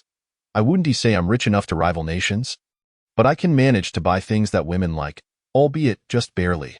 Those sparkling little diamonds and pearls, how expensive can they truly be?" With a casual wave of his hand, he beckoned Wang Gang, who was standing at a distance, to return to the parking lot in that moment. The confidence radiating from him made Xiaoting's heart flutter once more. She admitted to herself that she was enamored by Qin Feng's affluence. With a dreamy gaze, Xiaoting bit her rosy lower lip, her eyes brimming with unrestrained affection. Suppressing her excitement, she climbed into the car, obediently taking a seat in the back, at that moment. Even if Qin Feng were to act inappropriately, she wouldn't be upset. Instead, she found herself wanting to take the initiative. She declined the seatbelt he offered, leaning against him and wrapping her arms around his neck, gazing at him with her watery eyes. Her expression filled with longing. The air was thick with a sense of romance, as if a mere flicker of Qin Feng's suggestion would compel her to lower her noble head and engage in actions previously unconsidered. Chapter 29. The love of an honest person, out of reach, but Xiaoting was soon disappointed. Qin Feng did not reciprocate her affections. Instead, he rolled down the car window and called out to Wang Gang, who was standing outside, avoiding eye contact. "Wang Gu, what are you doing? Come on in and drive." Wang Gang hesitated for a moment. Given Xiaoting's fervent demeanor, He had assumed they were about to engage in something intimate in the car and hesitated to interrupt their moment. Not wanting to spoil their mood or be subjected to any awkwardness, he refrained from getting in, however. Upon hearing Qin Feng's voice, he steeled himself and took a seat in the front. He continuously reassured himself mentally that such scenarios would likely become commonplace, and he needed to remain composed and adapt. For now, let us use your car for a couple of days. We can get you a new one later, Qin Feng said, ignoring Xia Ting's longing gaze and pretending to chat with Wang Gang. Which do you think is better, a Bentley or a Mercedes? Now calm, Qin Feng felt the need to pace himself, understanding that even youth should not be squandered so frivolously. After experiencing a decline akin to a dog's unfortunate fate, he feared he might be on the verge of a breakdown and was unwilling to show off in front of Xia Ting. Summoning Wang Gang was also a tactic to create a buffer against Xia Ting's advances.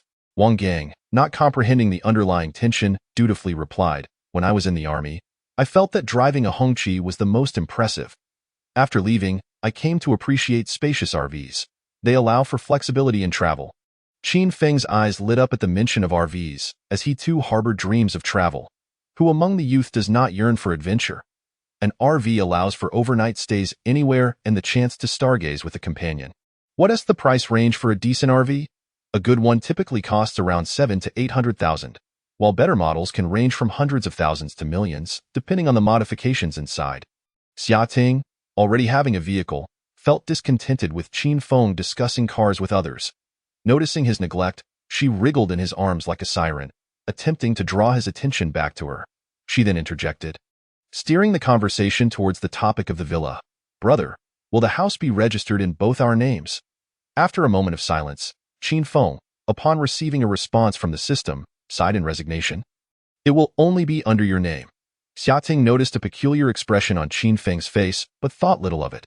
Upon hearing that the house was being purchased solely for her, her heart raced with excitement. In her eyes, Qin Feng shimmered like a radiant treasure, emanating a dazzling golden glow that captivated her gaze. Xia Ting harbored no doubts about his ability to afford the 8 million villa. Based on his earlier statements in the mall, she believed his savings might even surpass 9 figures. "Perhaps we should register it under both our names. After all, it's our home," Xia Ting suggested politely. This house, unlike a car, held significant meaning. It represented their shared life together. Registering it solely in one name would imply she was merely after his property. "It's fine to put it under yours. I want to provide you with a sense of security, allowing you to feel at ease taking care of me at home."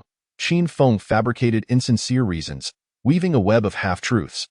Though he desired to have his name on the 8 million property, the system's restrictions prevented it.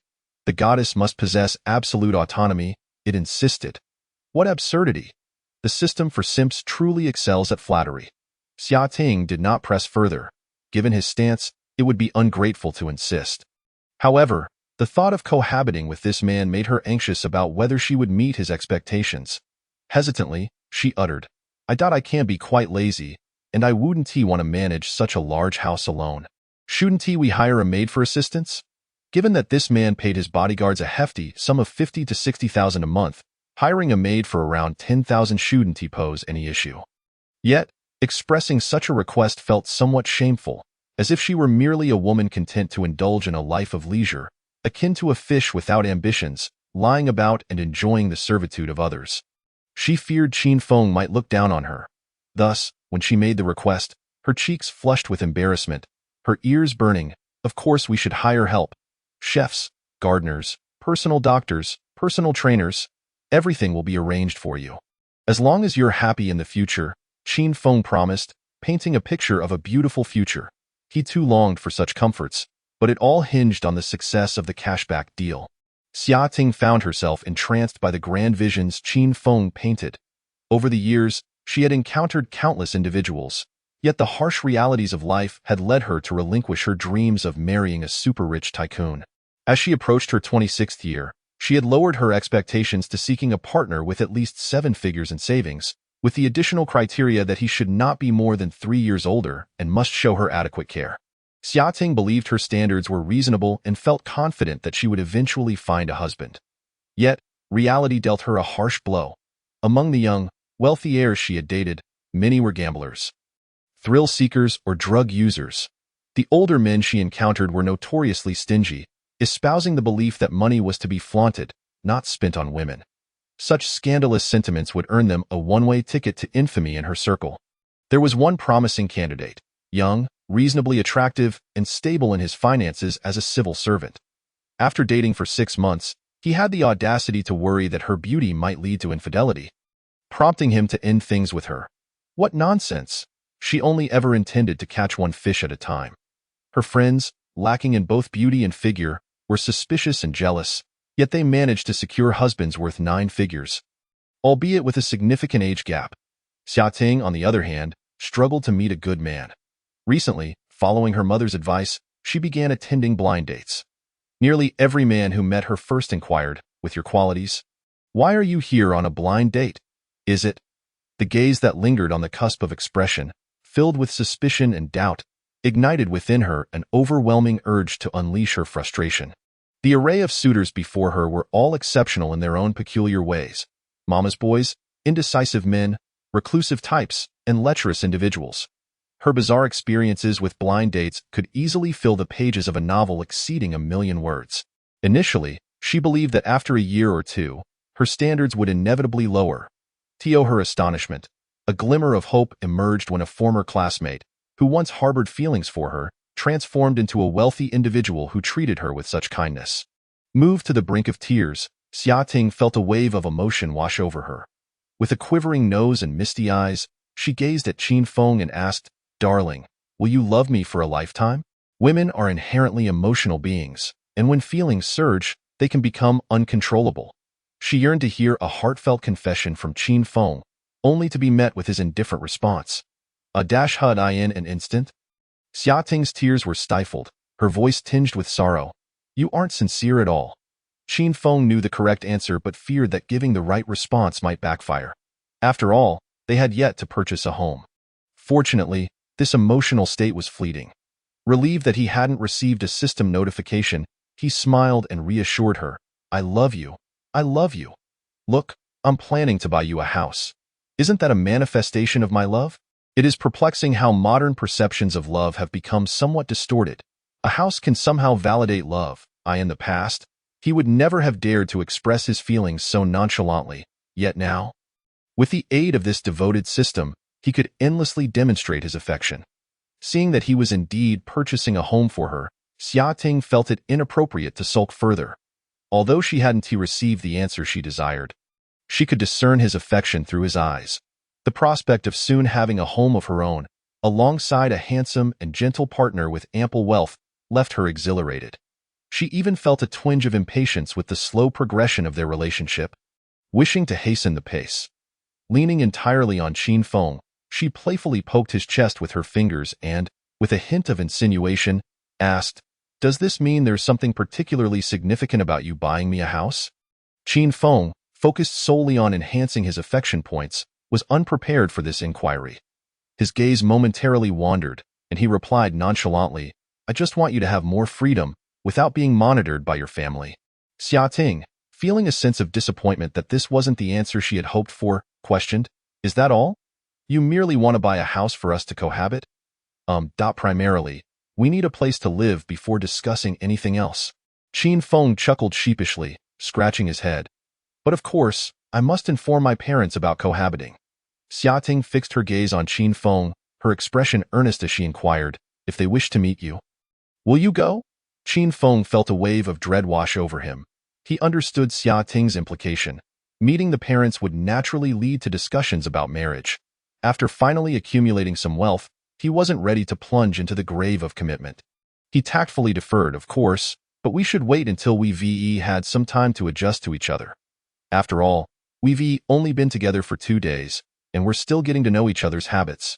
Upon hearing this, Xiaoting suddenly froze, as if caught in a glitch, remaining silent and motionless. Puzzled, Qin Feng asked, "What's wrong?" Xiaoting seemed to have a realization, lifting her gaze to him with a complex expression. Yet she said nothing. She released her hold around his neck, shifting her seat to create distance between them, reminiscent of their university days when she would adopt a frosty demeanor towards him. Qin Feng was taken aback. Never had he anticipated that her feelings could diminish. The system notified him that her affection points plummeted from 79 to 69. He observed Xia Ting's icy expression. Akin to a snow-capped mountain, he felt a wave of panic. He hastily approached her, desperate to salvage the situation. Darling, please don't be like this. I was just nervous and didn't mean to suggest a delay in meeting your parents. Seeing that she remained unmoved, he gritted his teeth and conceded, you can arrange it. I promise I'll meet your uncle and aunt tomorrow. Yet Xia Ting continued to remain silent, her eyes cold as she regarded him as though he were a scoundrel. Qin Feng, drenched in sweat and confusion, couldn't grasp why she was upset. After investing so much, how could she still consider him a cad? Frustrated, he raised his voice slightly. What more do you want from me? Just say it, and I will oblige. Unexpectedly, Xia Ting let out a cold laugh and, in a tone laced with defiance, declared, I demand that the house be registered in both our names. Can you do that?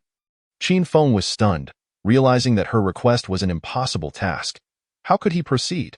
Though he wished to include his name, the devoted system would not permit such an action. Moreover, was it not sufficient to register only her name?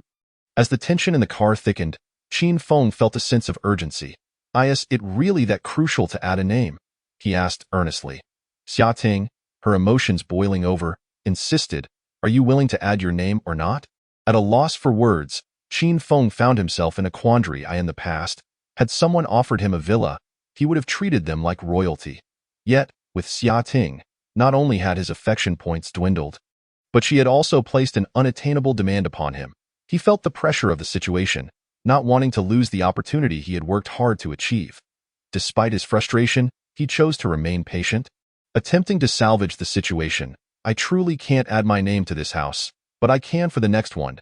Surely that would suffice? Xia Ting's heart ached. She longed to shout, You expect me to wait until you're divorced to add your name? Don Tu? But she refrained. This man had never uttered a single promise, and she felt no right to accuse him. Overwhelmed with emotion, tears welled in her eyes, leaving trails on her delicate cheeks before they fell onto her chest. How foolish she had been to believe that an angelic figure truly loved her. In reality, they were all devils from hell. Her dreams had long since faded. Wang Gu, stop the car, Xia Ting sobbed, startling Qin Feng, who had been deep in thought. Seeing her tear-streaked face softened his heart, and he embraced her tightly, soothingly saying, Darling, please don't cry that I promised to add my name. Didn't I? Xia Ting pushed him away, her voice trembling with a myriad of grievances. Get away from me, you scoundrel. She longed to tell Qin Feng that even if she were unwanted, she would never serve as his mistress. Wang Gang, hearing the commotion from the back seat, slowly maneuvered the car to the far right. However, he didn't come to a complete stop, merely ensuring that Xia Ting wouldn't impulsively open the door and cause an accident. Qin Feng, now irked, thought to himself that this woman was utterly unreasonable.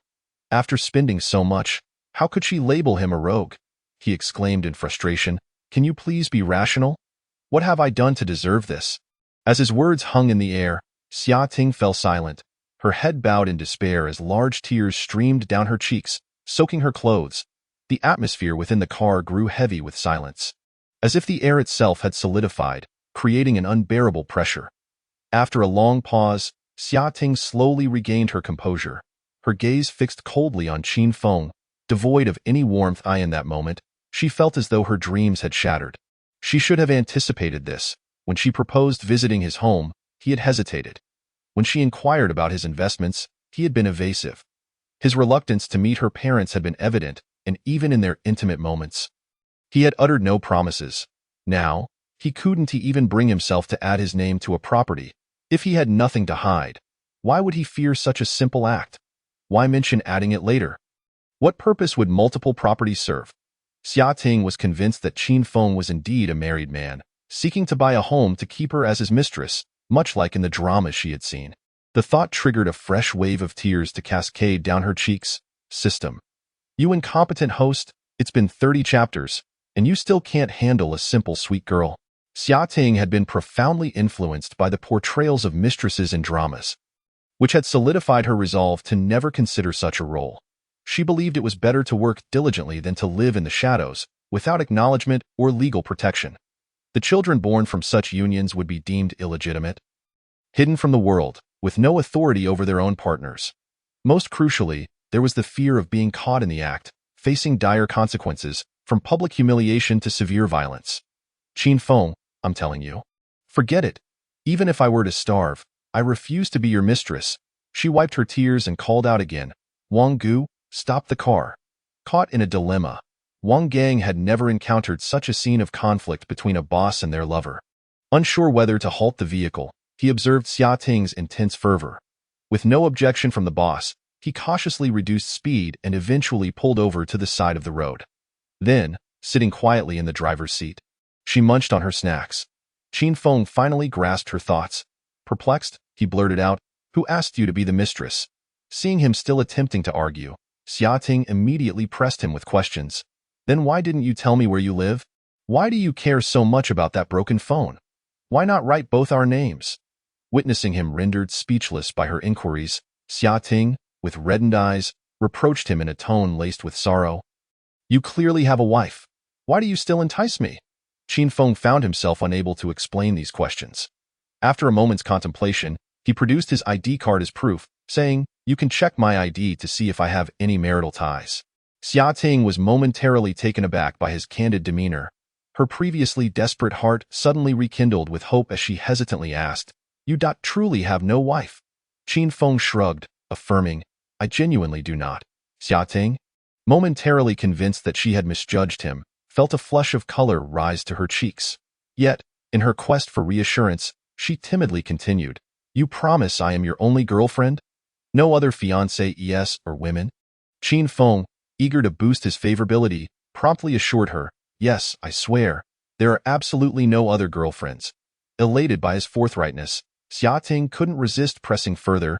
"Then do you promise there will be no others in the future?" Qin Feng faltered, gazing into Xia Ting's doe-like, pitiful eyes, her nose red from crying, with tear streaks adorning her delicate face. He felt an overwhelming urge to embrace her and soothe her. Yet, he was a man of integrity. He would not make promises he could not keep. He could offer money, and he could offer love, but a lifetime commitment to loving only her was beyond his capability. He did not wish to forsake an entire forest for her. If Xia Ting could not accept the existence of other women in his life, then they would have to part ways. Although he had not received a refund, they had shared a night together. He would consider the sports car as a sort of overnight fee. With so many beautiful women in the world, there would undoubtedly be others who would tolerate his circumstances. If one didn't work out, there would always be another. Moreover, he had heard that the women in the live stream industry tended to be more pragmatic, though he wondered if that was true. He held Xia Ting close, gently ruffling her hair. Offering no verbal response, opting instead for silence to allow her to understand on her own, he intended to leave the choice to Xia Ting, empowering her to decide for herself. Continuing to follow him would yield no fruitful outcome, and there would surely be other women involved. Xia Ting awaited eagerly for his affirmation, yet did not receive his unequivocal answer. As moments ticked by, her heart began a slow descent into despair. She understood that this man was conveying to her, in this manner, that she would not be the sole woman in his life. After all this, she was still to be relegated to the role of mistress. The thought that she, a renowned beauty at Jiang University, had fallen to such depths pained her. Tears poured forth as she clung tightly to the man before her, burying her face in his embrace. Emitting muffled sobs in a cathartic release, she drenched his clothing with her tears, even using him to wipe her nose. Filled with guilt, Qin Feng allowed her to express her emotions freely. "How many girlfriends will you have?" Xia Ting choked out. Qin Feng's honest response was met with a scathing, "You scoundrel." Though she chastised him, she recognized that such men invariably attracted the opposite sex. It was only logical. A young man possessing both wealth and charm could hardly be expected to prefer solely her. Life was not a teenage romance drama. Yet, Xia Ting found herself unable to suppress her sorrow. This was the first time in her life she had encountered such an admirable man, and she did not wish to relinquish him so easily. After weeping for what felt like eternity, she finally regained her composure. Raising her head, her makeup was smeared, resembling a weeping kitten, her eyes slightly swollen. She sniffled and asked, "What if, in the future, your girlfriend throws acid on me?" Xia Ting envisioned the worst-case scenario. "That won't happen. I will arrange for you a thoroughly reliable bodyguard." Qin Feng replied earnestly, "That's useless. If someone secretly sprays it, no one can stop it." Xia Ting trembled with fear. Torn between the allure of a villa and the threat of acid, she found herself at a loss for choice, longing to sink her teeth into this scoundrel's shoulder to convey her inner turmoil. "Let me calm down and think this through," she said, forcefully pushing him away, hastily wiping her face and attempting to exit the car. Qin Feng grasped her hand, asking, "Where are you going?" Xia Ting wrenched free from his grasp, coldly retorting, "Home. Where else could I go?" Qin Feng forced a smile. "I'll drive you. I don't want to see you right now, scoundrel." Xia Ting exited the car and slammed the door shut with a resounding thud, causing Wang Gang in front to wince in pain. Observing her resolute demeanor, Qin Feng sighed helplessly and instructed Wang Gang, "You take her home. I'll grab a cab." "All right, boss," Wang Gang replied as Qin Feng exited the vehicle. He watched Wang Gang decisively turn around to pursue Xia Ting, honking and exchanging a few words with her. He saw her glance back with a glare before complying and getting back into the car. When they passed by him, Xia Ting did not lower the window, and Qin Feng waved cheerfully, standing at the roadside until the vehicle vanished from sight.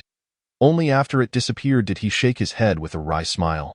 A man who cannot lie truly loses points. He should have been bolder, resolutely deceiving her to score an 80, securing the refund before revealing the truth. He silently vowed to become a heartless scoundrel in the future. As Qin Feng walked along the road, he continuously reflected on his choices, unfazed by the scorching afternoon sun. After a while, he managed to regain his composure. Looking around, he realized he recognized the scenery. He recalled having come to this bustling street during his food delivery days, which was bustling with shops. Nearby, he spotted a CAF, a hair salon, an internet CAF, and a boutique foot massage parlor. His attention was drawn to the foot massage shop, its flashy sign captivating him, yet he resolutely strode into the internet CAF. It wasn't that he couldn't afford the foot massage. Rather, the internet CAF offered better value. Both provided pleasure, but at $3 an hour compared to $298. The choice was evident. With only 5 or 6,000 cash left, Qin Feng kept reassuring himself. Upon entering the internet CAF, Qin Feng confidently grabbed a bottle of cola and topped up $10 for internet access. After receiving a sweet smile from the cashier, he settled into the $3 common area. While waiting for the computer to boot up, he glanced at his newly purchased phone. There were 3 new female contacts on WeChat. Qin Feng clicked into the first girl's moments. Her posts featured selfies that looked somewhat familiar, and the system awarded her a high score of 81. Upon further inspection, he noticed the Porsche emblem frequently appearing in her photos. Accompanied by motivational quotes, it dawned on him that this was Pang Jinyan, the enticing saleswoman he had encountered that morning. He quickly accepted her friend request. Moments later, she sent a greeting. However, Qin Feng was not particularly interested in this saleswoman and left her hanging. The second girl's WeChat name was Betsy. Her moments contained only a few posts, featuring landscape photos paired with musings on life. The note indicated she was the owner of the Porsche. Qin Feng recalled that she was the female owner of the Turbo S he had ordered for himself. He felt a flicker of interest and clicked to accept her request, diving straight in with a message. "Beauty, send me a selfie." After having been through Xia Ting's emotional roller coaster, he found himself bolder, unafraid to speak his mind. Requesting a selfie was also a time-saving measure. If she scored below 90, there would be no further discussion. He had no surplus energy to spare on other women. The third was Jiang Manxue. The note read, "What were you doing at the Porsche dealership?" Qin Feng had posted 2 pictures of the Porsche earlier that day, garnering over 20 likes and teasing comments about buying YT. Seemed this woman had learned of his visit to the dealership through one of his classmates. Qin Feng smirked, feeling his spirits lift. He initially considered adding her back with a snarky remark, "What is it to you?" but decided against it, realizing it would come across as petty. After all, he was a man with an ID card. There was no need to flaunt superiority in front of someone like her. He simply clicked reject and blacklisted her. Cold indifference was often the most piercing form of communication, just as she had once treated him with disregard. Only those who have experienced such brutality can comprehend its fearfulness. The sensation of molten lava trapped within a chest, suffocated by layers of frost. Qin Feng wished to make her experience that feeling too. Having dealt with these matters, he casually placed his phone on the table, revealing the octagonal star diamond camera. Amidst the envious gazes of his companions, he launched League of Legends. Naturally, one must indulge in a few exhilarating matches at the internet CAF before seeking out women in the live stream. He had been playing this game intermittently for 7 or 8 years. His skills were decent but not exceptional, relying on flashy tactics. The new version offered an abundance of strategies, perfectly suited for players like Qin Feng. As the game commenced, he selected a champion and equipped items to dominate his opponents, leaving them questioning their life choices. In this version, damage output was explosive, allowing even support characters to outshine ADCs. ADCs had no necessity to carry the game. They merely needed to build tanky to draw fire and cling to their mid and jungle teammates. This was the correct way to play this formidable game. Qin Feng, an ADC, equipped himself with an array of top-lane items and stood alone in the enemy's mid lane, pushing the wave. With his seemingly frail physique, he successfully lured the enemy mid laner. Yasuo, who relentlessly pursued him across nearly half the map after landing his ultimate, yet miraculously, Qin Feng remained unscathed. By the time his teammates arrived to encircle Yasuo, the latter was still intent on landing a final blow on Qin Feng before his demise. Such was the mastery of aggro he wielded. With a numerical advantage, the five-man team initiated the Baron ATA critical moment. It was once again Qin Feng, utilizing a magical claw, who pulled the lurking Rengar from the bushes. Unfazed, he stood his ground and engaged in fierce combat. After Rengar expended all his abilities, he was left in shock, realizing that this ADC still had half his health intact. Following his teammates' focused assault that swiftly eliminated Rengar, the latter could only express his confusion with a flurry of question marks. Qin Feng and his allies then seized the dragon, secured kills, and pushed towers, ultimately concluding the match. It was exhilarating. This patch truly resembled a paradise for ADCs.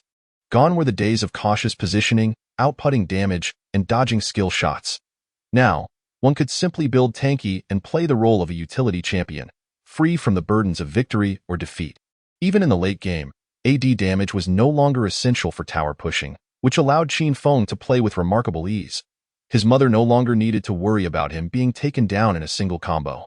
Just as he contemplated queuing for another match, a call from Wang Gang interrupted him, informing that he had safely returned Xiating home and inquired about Qin Feng's whereabouts, expressing his intent to pick him up. Qin Feng declined the offer, preferring to focus on his game, feeling somewhat uneasy with such a large man standing behind him. He informed Wang Gang over the phone that he would prefer to meet up later that evening to head to the bar, suggesting that Wang Gang should take the time to relax elsewhere for now. Wang Gang, having assumed that this job required constant companionship, had prepared for a night of vigil with snacks. He was taken aback at being told to rest after less than 2 hours of work. This job seemed almost too easy. He pondered whether such a position could genuinely lead to a salary increase, staring blankly at his phone while seated in the car. Meanwhile, Qin Feng hung up, devising a plan to visit the bar that night to confide in Shifuya about his heartbreak. He also hoped to meet a suitable woman at the bar, perhaps to share a room for the night. He assured himself that he would not take advantage of her. He simply wished to avoid returning to his modest 40-square-meter apartment after having experienced the comfort of a 4-star hotel bed. Just then, his phone vibrated. A message from the female driver he had just interacted with, Betsy. "Mr. Qin, it's a pleasure to meet you." Noticing she had not sent a photo, Qin Feng initially thought to ignore her. But boredom struck during champion selection, prompting him to ask casually, "Qin Feng, what is up?" "Betsy, I believe our tastes align. I would like to get to know you." Qin Feng, no picture, no credibility. Betsy. Su Beishi sat in her office, staring blankly at the message on her phone. She had assumed that a man who could appreciate the car she had chosen would share a similar taste. To her surprise, the first thing he requested was a photo, his demeanor appearing frivolous, akin to a confident loser. Su Beishi prided herself on being magnanimous, believing it was too hasty to judge someone based on a single message, and resolved to learn more before forming a conclusion. However, after exchanging just 3 messages, she reached a verdict. This man was either a loser or a foolish son of a wealthy family. She typically would not entertain such uncouth individuals, but considering her own decent looks, having been complimented as resembling a princess throughout her life, she felt compelled to send a photo, lest it seem as though she was ashamed to be seen. After some contemplation, she took a selfie and sent it. Betsy. Image, Qin Feng, lewd gaze. The moment he sent it, he immediately received a reaction from the man, prompting Su Beishi to smirk, feeling a surge of confidence in her beauty. Now, the conversational reins were firmly in her hands. Shall we chat? Chapter 33. Wealth is impressive. Qin Feng gazed at her photo with rapt attention. That delicate oval face, those luscious red lips, those double eyelids paired with enchanting almond eyes. Truly, her gaze was as clear as water, her features painted like a masterpiece, with pearly white teeth and vermilion lips. Such exquisite beauty, complemented by her flawless fair skin, and her long golden hair cascading down her shoulders like a radiant lotus emerging from water. At first glance, she was indeed stunning. Yet, Qin Feng worried that the photo might be edited or artificially enhanced. He immediately activated his scanning function for verification. Name: Su Beishi. Age: 25. Charm: 92. Number of relationships: 2. Holy moly, she is the real deal. What's holding him back? He promptly initiated a transfer of 100,000 yuan. After completing the transaction, he boldly stated, "Let us see those legs." Having learned a profound lesson from his experience with Xiaoting, Qin Feng resolved that wealthy individuals should pursue relationships in a straightforward manner. Money was the key. No need for elaborate gestures. He intended to gather several women and shower them with cash. With a fortune of 100 million, he was confident that at least one would fall for him. This 10,000 was merely a test to gauge her appetite for wealth. The woman who could afford a Porsche was likely a wealthy lady, if she wasn't interested in his financial prowess. It was best to part ways early. On the other side, Su Beishi felt a slight frown creep onto her face at his audacity to request a glimpse of her legs. However, the glaring prospect of receiving 100,000 made her reconsider her inclination to block him. In the past, she would have dismissed anyone offering 10,000 for a leg photo without a second thought. But now, circumstances had changed. Following her father's mishap, her restaurant business had taken a drastic downturn. Combined with negative reports surfacing occasionally, her loyal customers were clamoring for refunds. The bank was unwilling to extend loans, and former friends had vanished. She was on the brink of insolvency, unable to meet rent and payroll for her restaurant, which she had painstakingly built over several years. She had no intention of letting it collapse without a fight. Although 10,000 wasn't a fortune, it could alleviate her immediate crisis, but to send a photo of her legs. Su Beishi's eyes flickered with resolve as she accepted Qin Feng's money. Lifting her phone, she aimed it at her smooth, fair legs and snapped a photo. Betsy. Image. As she sent it, a wave of embarrassment washed over her. Her cheeks flushing. Upon seeing the long, shapely white legs, Qin Feng grinned lecherously. At that moment, the system confirmed the successful transaction. Updated goddess database. Name: Su Beishi. Age: 25. Height: 170 centimeters. Weight: 50 kilograms. Charm: 92. Occupation: restaurant owner. Traits: devilish figure. Favorability: 5. Indifferent. Number of relationships: 2. Strategy. Reward: understand a woman's heart. Total amount spent: 100,000 yuan. This strategy reward seemed quite promising. If he could truly understand a woman's thoughts, then pursuing other women would become a breeze. As for her devilish figure, while it was tempting, he prioritized his career above all else, setting romantic pursuits aside for the time being. Once he was well rested, he would delve deeper into the allure of her figure. However, the current issue was Su Beishi's favorability rating being shockingly low. This puzzled him. Had his generous gift of 10,000 actually diminished her favorability? This was slightly troublesome. Realizing that his earlier request for a leg photo might have irked her, Qin Feng hastily attempted to mend his image. My apologies for being so forward earlier. No worries, thank you for the red envelope, Mr. Qin. You're most welcome, Su Miss. Your photo is truly beautiful. Thank you for the compliment. Su Beishi scoffed internally at his feigned courtesy upon seeing her photo. System notification. Su Beishi's favorability: 5. Qin Feng was left dumbfounded by the system notification. He could accept a decrease in favorability due to arrogance, but despite his courteous demeanor, he was still met with a drop? Fine, if that's how you want to play it. Since it was already a losing game, he decided to abandon pretense. He clicked to initiate another transfer, entering 200,000 yuan, and sent it. Miss Su, I realize it was presumptuous of me to buy your car. As a gesture of apology, may I invite you to dinner? This time, Qin Feng intended to communicate face-to-face, wielding money as a means to win her over, showcasing what true financial power entailed. Su Beishi stared at the staggering amount of 200,000, hesitating to accept. She felt a wave of panic as Qin Feng's audacity left her unsettled. It was unusual for a stranger to casually offer 300,000. Was he the foolish son of a wealthy family or merely an ostentatious nouveau riche? Regardless, he was undoubtedly a man of considerable means. Such individuals could be amicable, but if things didn't go their way, they could become quite troublesome. Initially, her reason for approaching Qin Feng was not solely because she found him appealing, but also because she hoped to borrow some money to navigate her current difficulties. However, dealing with a nouveau riche made her wary of getting burned.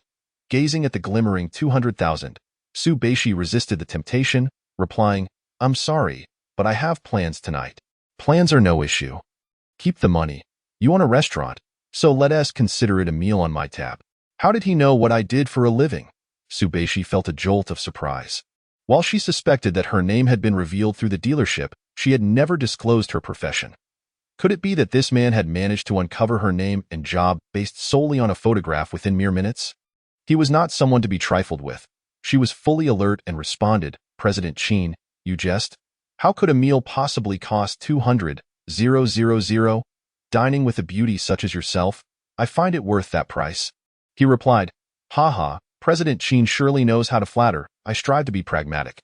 If you find it insufficient, I can certainly offer more." He added, "That's enough, President Qin. Please don't be upset. I genuinely have matters to attend to tonight." Su Beishi let out a bitter laugh, feeling ensnared once more. If he were to offer more money, who could say he wouldn't give it to others, arranging for them to commit misdeeds? 300,000 could tempt many to flirt with the law. With the situation as it was, she felt utterly powerless, resorting to typing, "Is tomorrow night acceptable? I will await you at Zuasian Lu certainly." Qin Feng mused, then added, "May I inquire if your restaurant has rooms available upstairs?" He recalled that Zuasian Lu was a high-end establishment, and as the owner, she ought to arrange accommodation for herself. System notification.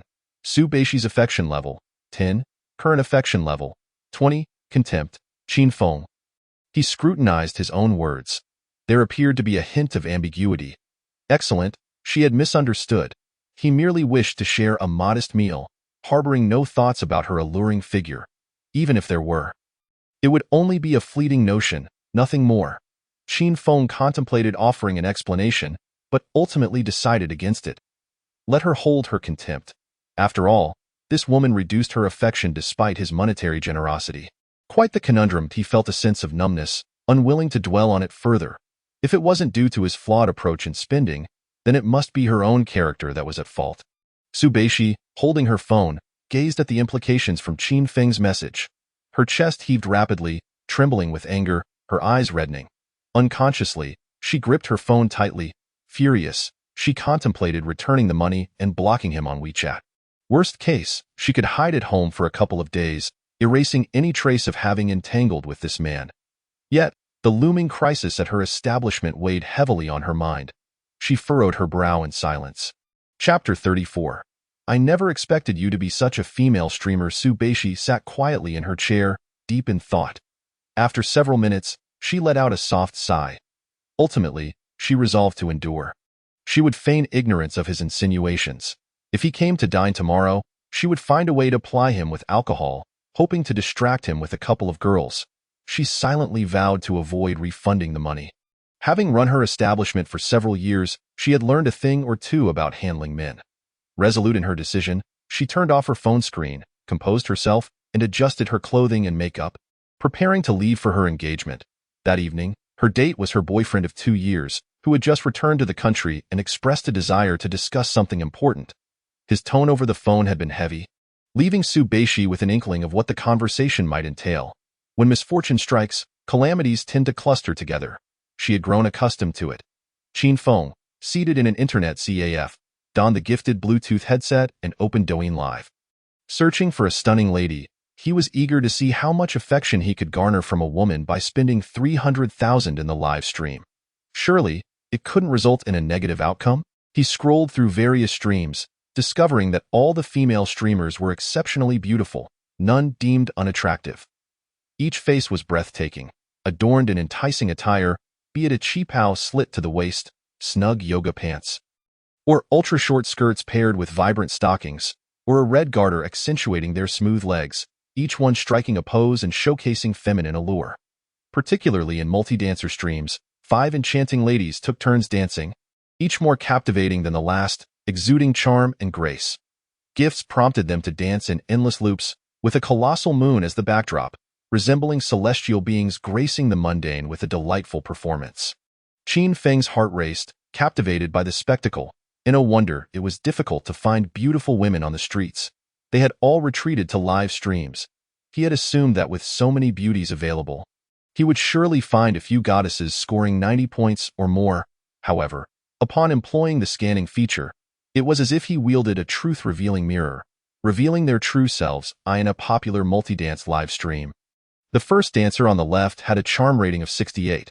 It was unclear whether it was due to skillful makeup or heavy filters, but she appeared less than appealing compared to the internet CAF's front desk staff. Transformed into a stunning beauty in the live stream. Clad in a resplendent azure qipao, she moved with an elegant grace, her waist swaying as if barely able to support her bosom. The sight stirred an instinctive desire to assist her. Yet, Qin Feng gazed at her sub-70 rating, feeling daunted and unable to proceed. The second dancer scored 79. While she donned a similar qipao, her presentation was decidedly more sultry. Occasionally, she would turn to reveal the edges of her thigh, playfully brushing the hem of her qipao, intentionally accentuating her alluring curves. The third dancer, positioned centrally, boasted a high system rating, nearing 100. However, it referred to her romantic encounters. Her actual charm rating was merely 82. She was indeed pleasant to behold, photogenic even, yet after prolonged viewing, her features began to seem artificial, reminiscent of a meticulously sculpted wax figure. Beautiful, yes, but not one to gaze upon for long, lest one be struck by the illusion of observing a robot. Among the 5 dancers, none achieved the coveted 90-point mark. Yet, the audience was plentiful, exceeding 10,000 online viewers.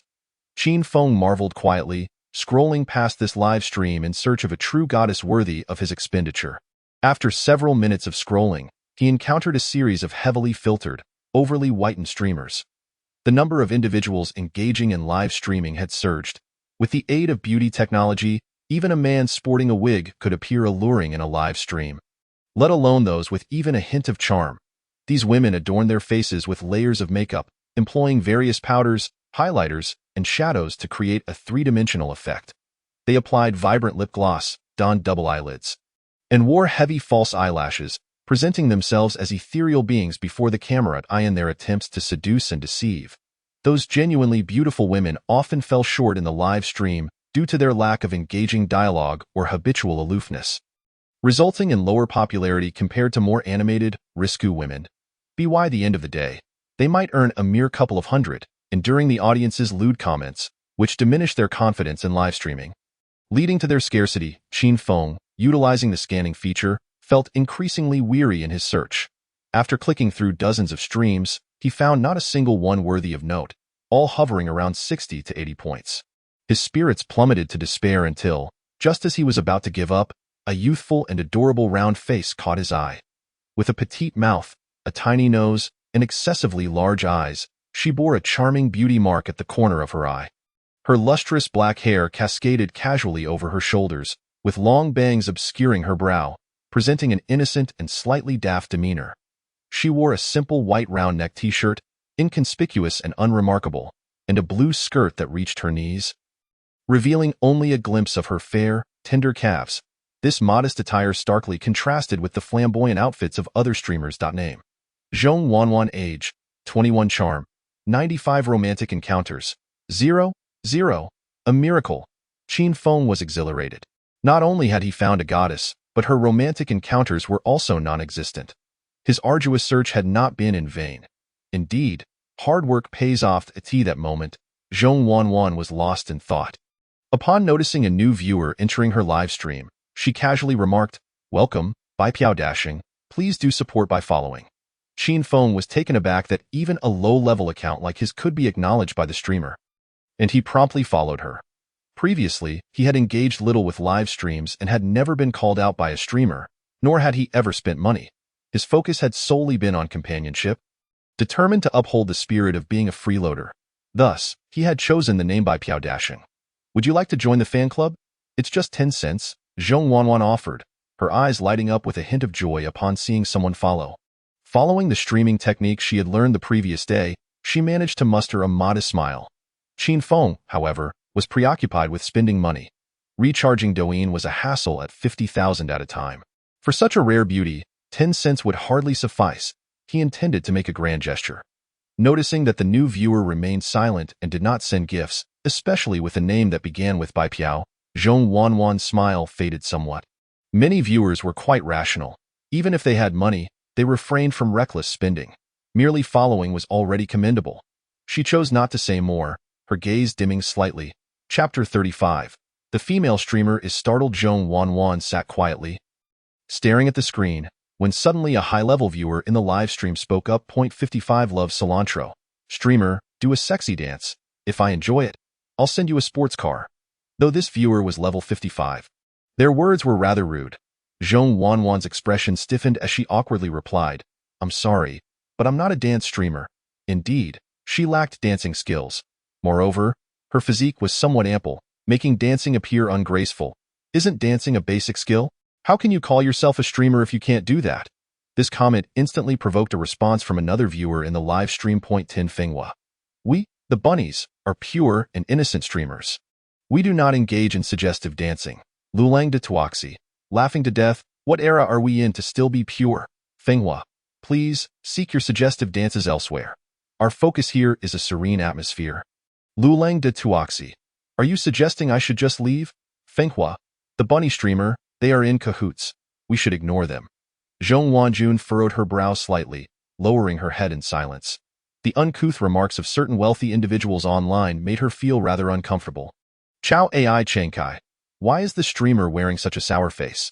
Don't you want the sports car anymore? Zhong Wanjun had been streaming for over a week, garnering few viewers and minimal earnings.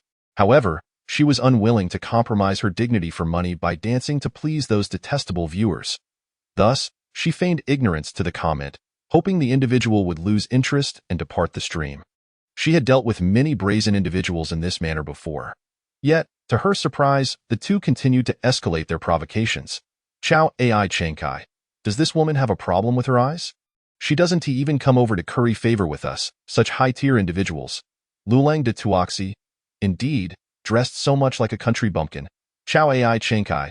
Look at her foolish demeanor. I wonder what she is waiting for. Lulang de Tuoxi. Perhaps she is waiting for that freeloader sage to send her fanlight signs. Ha ha. Chao Ai Chengkai. Can't even make money when you have it. What a pathetic streamer. Lulang de Tuoxi. Maybe she enjoys being freeloaded by level 1 accounts.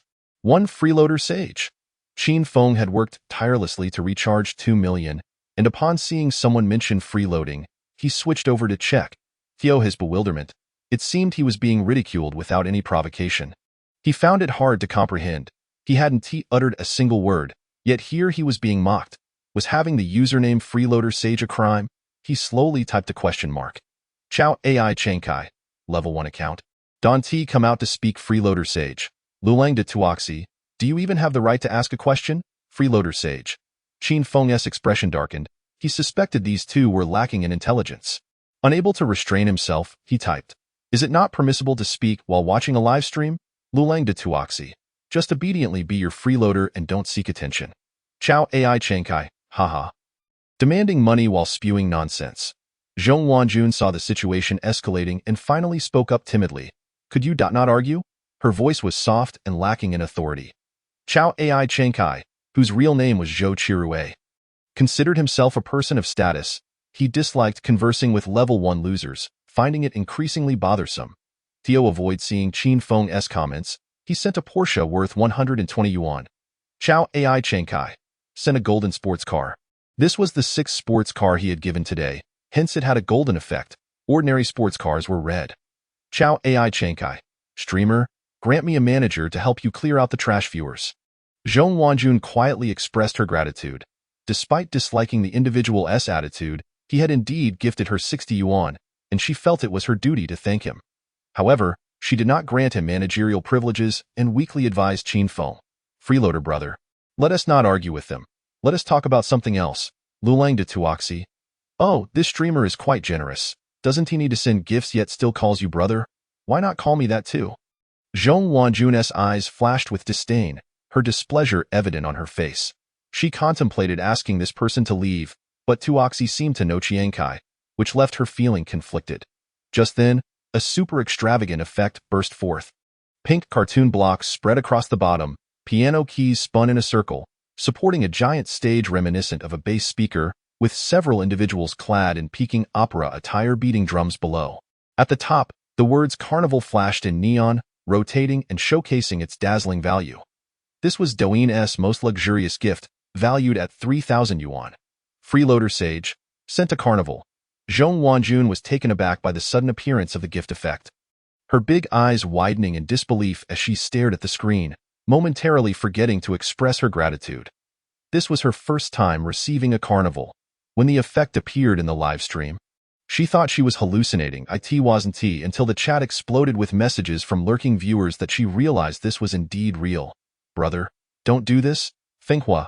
Wow, brother. You get so easily excited. Xiaoli Ma. Is it really that intense? I love monster girls. Chapter 36. Woof, woof, woof, woof, woof. Zhong Wanjun regained her composure and softly said, "Thank you for the carnival. Brother, the bunny bows to you." Zhong Wanjun's livestream was called Lucky Bunny, hence she referred to herself as Bunny. She imitated other female streamers, rising to place her hands together on her thighs and bowing deeply to the camera at a 90-degree angle. Although it was still a bow, she differed from the exuberant streamers. Her legs stood straight, her head lowered, and her eyes downcast, resembling a shy girl who had received a red envelope but felt too bashful to express it. Lacking any shouts or cheers, unable to provide the desired feedback to the benefactor, she inadvertently created a somewhat serious atmosphere. Yet, Qin Feng found this silly little girl endearing. After the successful donation, the system expanded the profile details. Qin Feng glanced at it. Goddess profile database updated. Name: Zhong Wanjun. Age: 21. Height: 160 centimeters. Weight: 45 kilograms. Charm: 95. Occupation: university student. Traits: soft voice, delicate physique. Favorability: 10. Acquainted. Number of romantic relationships: 0. Strategy reward: revive armor. Amount spent: 0. 3 million. Qin Feng. That without mentioning her traits, merely stating this strategy left one at a loss for words. It was impressive, yet it did not influence his current life. Calling it garbage would imply that life was not something everyone desired more of. Were it possible to sell this, it would indeed be very valuable. Those billionaires would certainly be willing to pay a hefty sum. Strictly speaking, those wealthy individuals would not even qualify to contend for it, as prominent figures from various nations would likely be equally interested. This speaks volumes about its rarity. However, in Qin Feng's case, it appeared trivial, akin to donning a revive armor. At most, it merely emboldened him a bit and lessened his reservations. It might facilitate wooing women. Who wouldn't be afraid of a handsome and wealthy man willing to go to great lengths for you?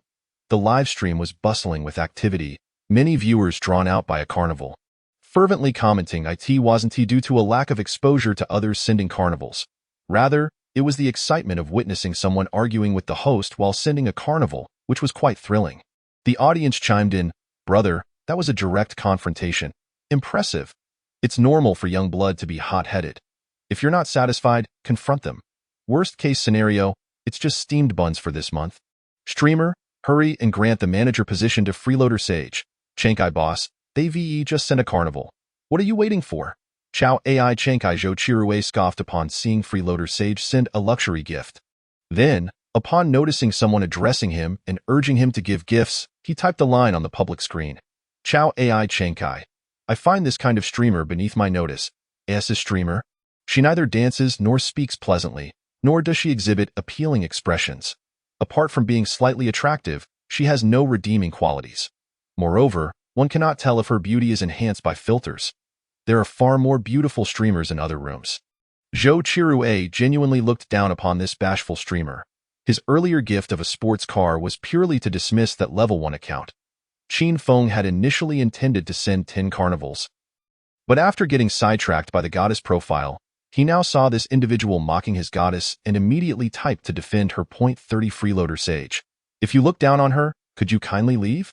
Having spent 3,000, his level rose to 30, and his emblem transformed into a prestigious golden hue, no longer a small blue box. Chao Ai Chankai. Laughable. Spending your salary to show off? Is that you? Lulang de Tuoxi. Haha, this fool has truly lost it. Lulang de Tuoxi. You dare to send 3,000? I'm impressed. Haha. Fenghua. Buddy, don't get too excited. A single carnival is quite expensive. Zhong Wanjun, realizing the possibility that they were poking fun at freeloader Sage for spending his salary, immediately felt anxious. Big Sage brother, truly thank you for your gift, but please don't squander your salary. Qin Feng, initially a bit annoyed by the antics of those two clowns, found himself laughing upon hearing Zhong Wanjun's advice. The girl was indeed a bit silly. Freeloader Sage. Bunny, don't worry. It's just a small amount. Lulang de Tuoxi. Sending a carnival and starting to show off already. Chow Ai Changkai. What level do you think you are to flaunt in front of me? Freeloader Sage. Sent a carnival. Freeloader Sage. Sent a carnival. Freeloader Sage. Sent a carnival. Qin Feng smiled faintly and began to unleash a barrage of carnivals. He wanted to see what those two clowns would say after sending 100. It was merely money. In the presence of a stunning beauty, he had no shortage of it. Qin Feng glided his thumb effortlessly, swiftly dispatching gifts as the dazzling carnival effects flickered incessantly in the live stream. Everyone gazed in astonishment at the spectacle. The audience in the live room collectively inhaled sharply, witnessing a flurry of gifts flashing before their eyes, each worth a staggering 3,000 yuan. Questions and exclamations erupted from the viewers, while some, quick-fingered, attempted to boast about their boss.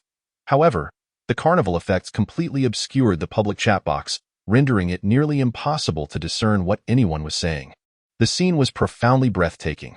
The wandering slipper, known as Pang Pin, Zhou Qirui's subordinate, was somewhat taken aback. Typically, he would decipher his boss's thoughts and amuse him, and if he sensed his boss's displeasure, he would readily chastise the offending party. As a pianist from Zhuan, his typing speed was exceptionally rapid. He had just drafted a comment, brushing one carnival and then posturing, truly impressive. Upon witnessing Bai Piao de Sheng send gifts yet again, he hesitated to hit send. He had not anticipated that this novice account could unleash such a torrent of carnivals.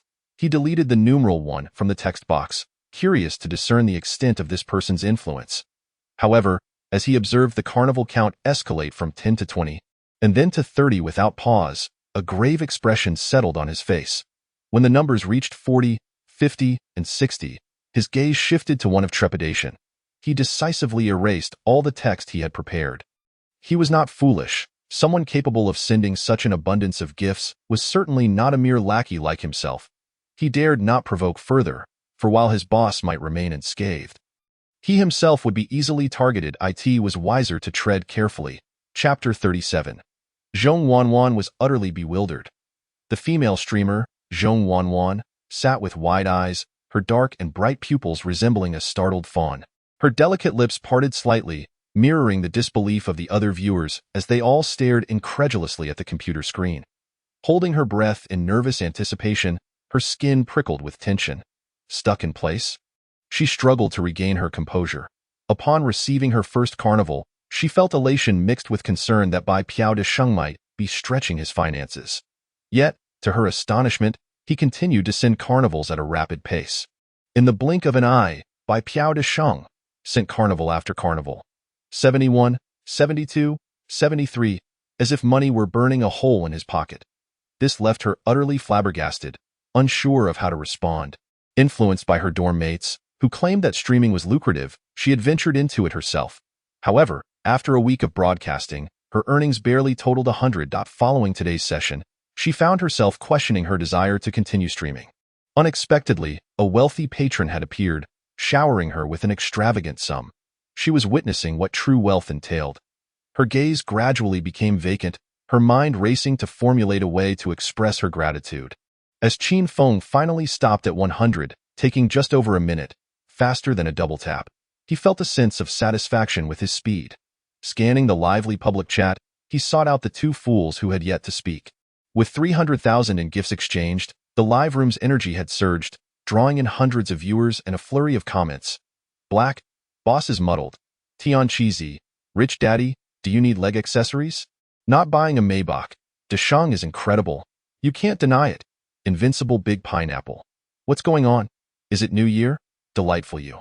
I don't know either. People are squeezing in, and I just got caught up. Charming, right? The low-key boss is getting riled up, showcasing his wealth. Everyone, stay calm. Xian, brother, check your private messages. There's a special surprise. I want 2/3 of the rice bowl. This streamer looks adorably silly. Qin Feng, unable to locate their messages, assumed they were simply intimidated by him. He slowly sent out a question mark by Piaotishang. This inquiry, reminiscent of his previous one, darkened Zhou Qirui's expression, his eyes flashing with a fierce intensity. His mood soured considerably, feeling as though he had become a stepping stone for another. The audacity of this so-called by Piaotishang to flaunt wealth while standing on him was unbearable. 100 yuan was nothing to him. He could easily brush off 200 or 300. Super love for cilantro. Hee, love to show off? Huh? Super love for cilantro. You better watch out. After sending his message, Zhou Qirui exited the live room abruptly. Upon seeing his boss leave, Pang Pin promptly followed suit. Qin Feng chuckled at their retreat, unconcerned with their intentions and resolved to focus on the task at hand. Meanwhile, the streamer on screen, with her cherry-red lips and wide-eyed astonishment, was irresistibly cute, tempting one to tease her. By Piaotishang. Streamer, aren't you going to thank me for the carnivals? Having joined the fan club prior to sending rockets, his intimacy with her was significantly heightened, making his comments stand out. Zhong Wanwan, noticing the barrage of comments, was still grappling with how to express her gratitude, nervously covering her mouth with both hands. Her speech faltered. Thank you for the carnivals, brother. By Piaotishang. Is that all? Zhong Wanwan felt her response lacked sincerity. However, at a loss for words, her face flushed deeply, suddenly recalling how her roommates expressed gratitude to their benefactors. In a moment of panic, she blurted out, I want to give birth to a monkey for the boss. The room fell silent. One typed a word, as if the comments section had frozen in time. No one had anticipated such a statement from a sweet, innocent girl. The impact was palpable. Qin Feng's eyes lit up. He sprang from the sofa in excitement, typing furiously. Are you serious? Zhong Wanwan's face turned crimson, her beauty radiating like the dawn. Immediately regretting her words, she realized that she had unconsciously echoed her roommate's playful banter. Now, faced with Qin Feng's earnest inquiry, she became increasingly flustered, her eyes darting around nervously, uncertain whether he was joking or serious. The audience, witnessing her predicament, couldn't help but chuckle. Soon after, the live room erupted again with extravagant carnival effects. By Piaotishang. Send out carnivals. 1, 2, 3. Qin Feng, unable to contain his excitement, continued to shower her with gifts, expressing his elation. Once more, Zhong Wanwan found herself at a loss for words, utterly unprepared for the escalation triggered by her innocent remark. As the count rose rapidly to 97, 99, 100, he became oblivious to the world around him, entirely focused on showering affection upon his beloved. Zhong Wanwan sat dazed for over a minute. The live room was devoid of music or the streamer's exuberant cries. Only a slightly daft rabbit remained.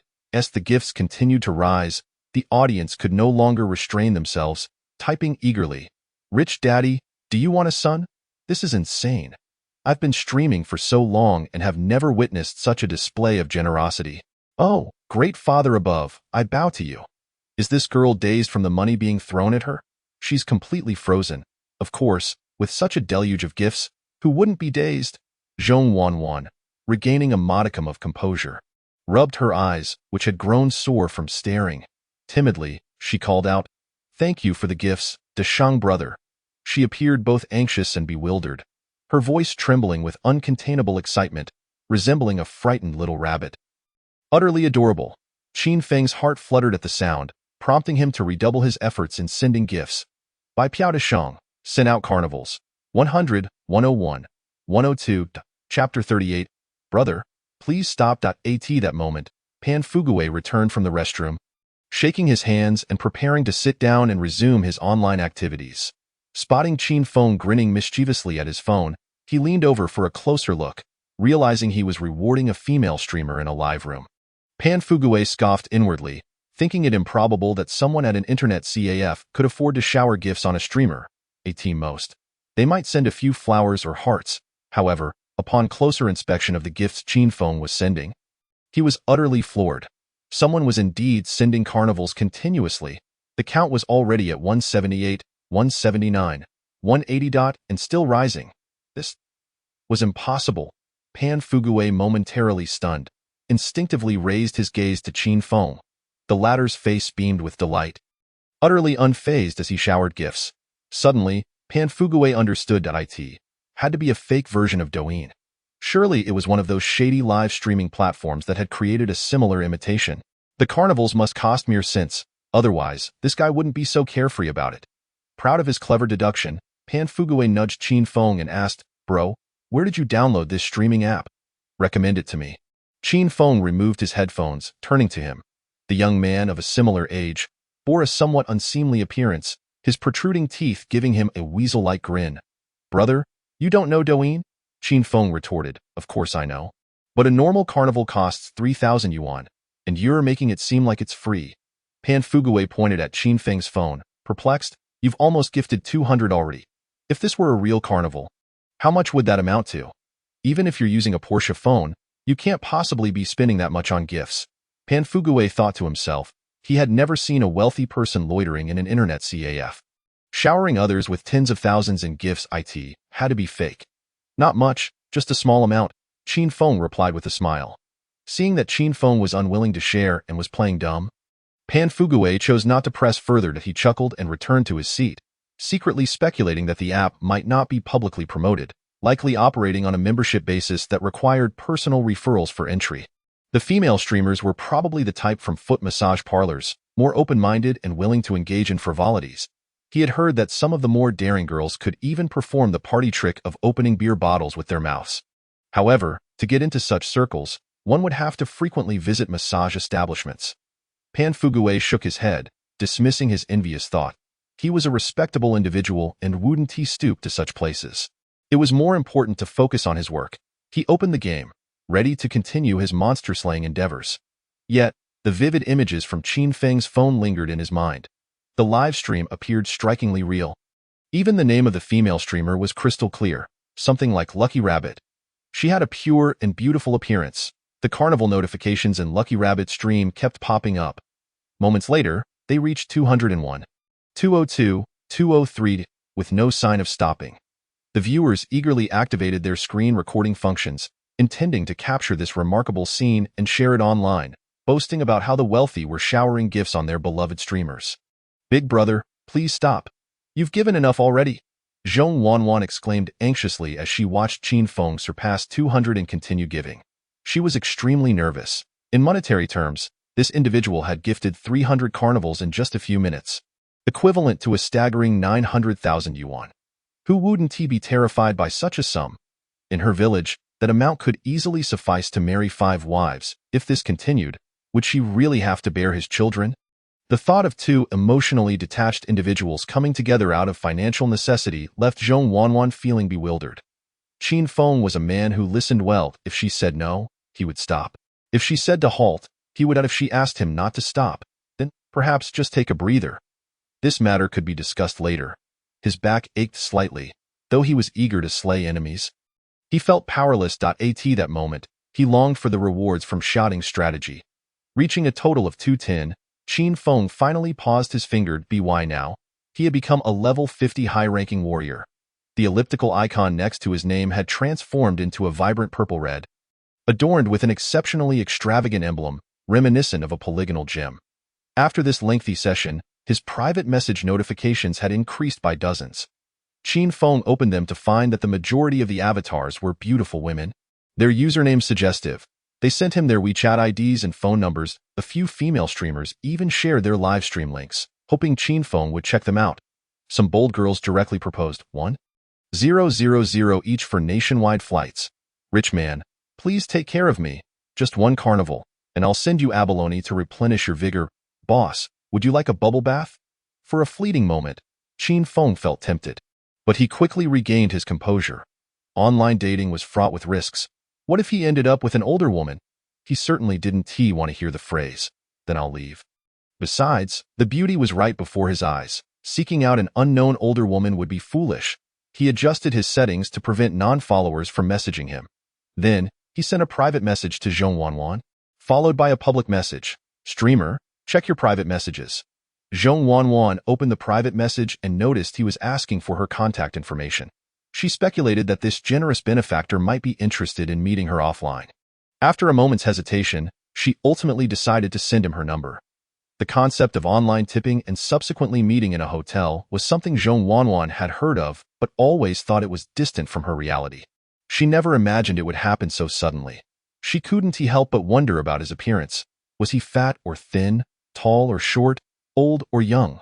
The thought of him potentially being a balding, greasy middle-aged man sent a shiver down her spine, and she dared not ponder further. Cautiously, she said, "Brother, I was just joking earlier. You wouldn't really want me to bear your children, would you?" Chapter 39. The non-dancing streamer. Upon hearing the streamer backtrack on her playful remarks, the audience in the live stream erupted in laughter, teasing, "I feel for the boss. After dropping a fortune, the streamer is reneging. The boss gifted 300 carnivals in 5 minutes. It's enough to be etched in history. I never expected you to be this kind of streamer. When someone generously tips you, you're demanding children in return. If the boss were to shower me with over 900,000, I wouldn't just bear children. I'd happily perform as a monkey. Boss, if you want kids, just let me know. I may be a guy, but I can still be your child. Get lost. You're not worthy to speak to my father." Zhong Wanwan, upon reading the audience's comments, felt her eyes welling up with tears, unsure of how to respond. Qin Feng was not surprised by Zhong Wanwan's playful antics. After all, she was an inexperienced girl, and it was entirely natural for her to feel bashful about such matters. He needed to let her guard down to seize the opportunity. "I was just joking too. I was merely throwing gifts around." "Don't be too nervous," Qin Feng reassured her. Zhong Wanwan was taken aback. Was this what he called casually tossing gifts? But from the sound of it, it seemed she wouldn't have to bear any children after all. She let out a sigh of relief, feeling a hint of secret delight while also grappling with a slight, indescribable emotion. Did this generous benefactor really have no interest in her? She wasn't unattractive. After all, shaking her head, Zhong Wanwan chose not to dwell on those thoughts. Regardless, he had genuinely gifted nearly 1 million, and she should sincerely express her gratitude. With genuine warmth, she wished, "Big brother, you're truly wonderful. I wish you early blessings of children and all the best." System notification. Zhong Wanwan's affinity level increased by 10. This girl was truly innocent. Her kindness was reflected in her every word. Even Qin Feng felt a bit bashful about teasing her. "I spent 900,000, and this is all you say? What should I say then?" Zhong Wanwan stammered, suddenly feeling shy again. Even now, she had difficulty believing she had actually received over 300 carnivals. She was at a loss for how to properly thank the super-rich benefactor who had showered her with gifts. Yet, she knew that for any situation, she should at least strive to do her part. The audience was enthusiastic, eagerly providing her with suggestions. "Tell him, I love you, darling. You silly goose. Isn't he the streamer supposed to wish for herself and the boss to have children soon? You all are so lewd. The streamer looks so innocent. Those up there have unhealthy thoughts. I suggest they be investigated." Zhong Wanwan felt a bit embarrassed by the audience's teasing, lowering her head to fixate on her fair, delicate legs, unable to meet their gaze. Observing her shy demeanor, Qin Feng couldn't resist teasing.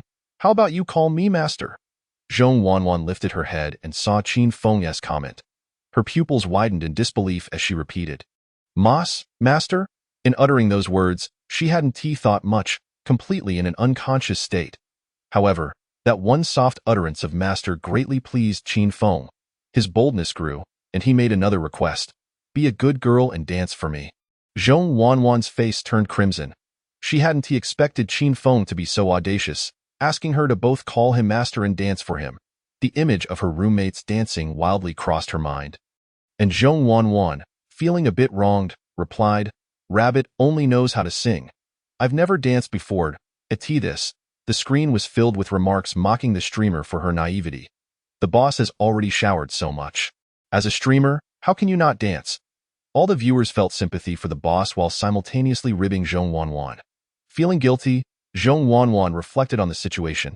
After all, the boss had generously gifted 900,000, and here she was, lightly calling him master, which seemed lacking in sincerity.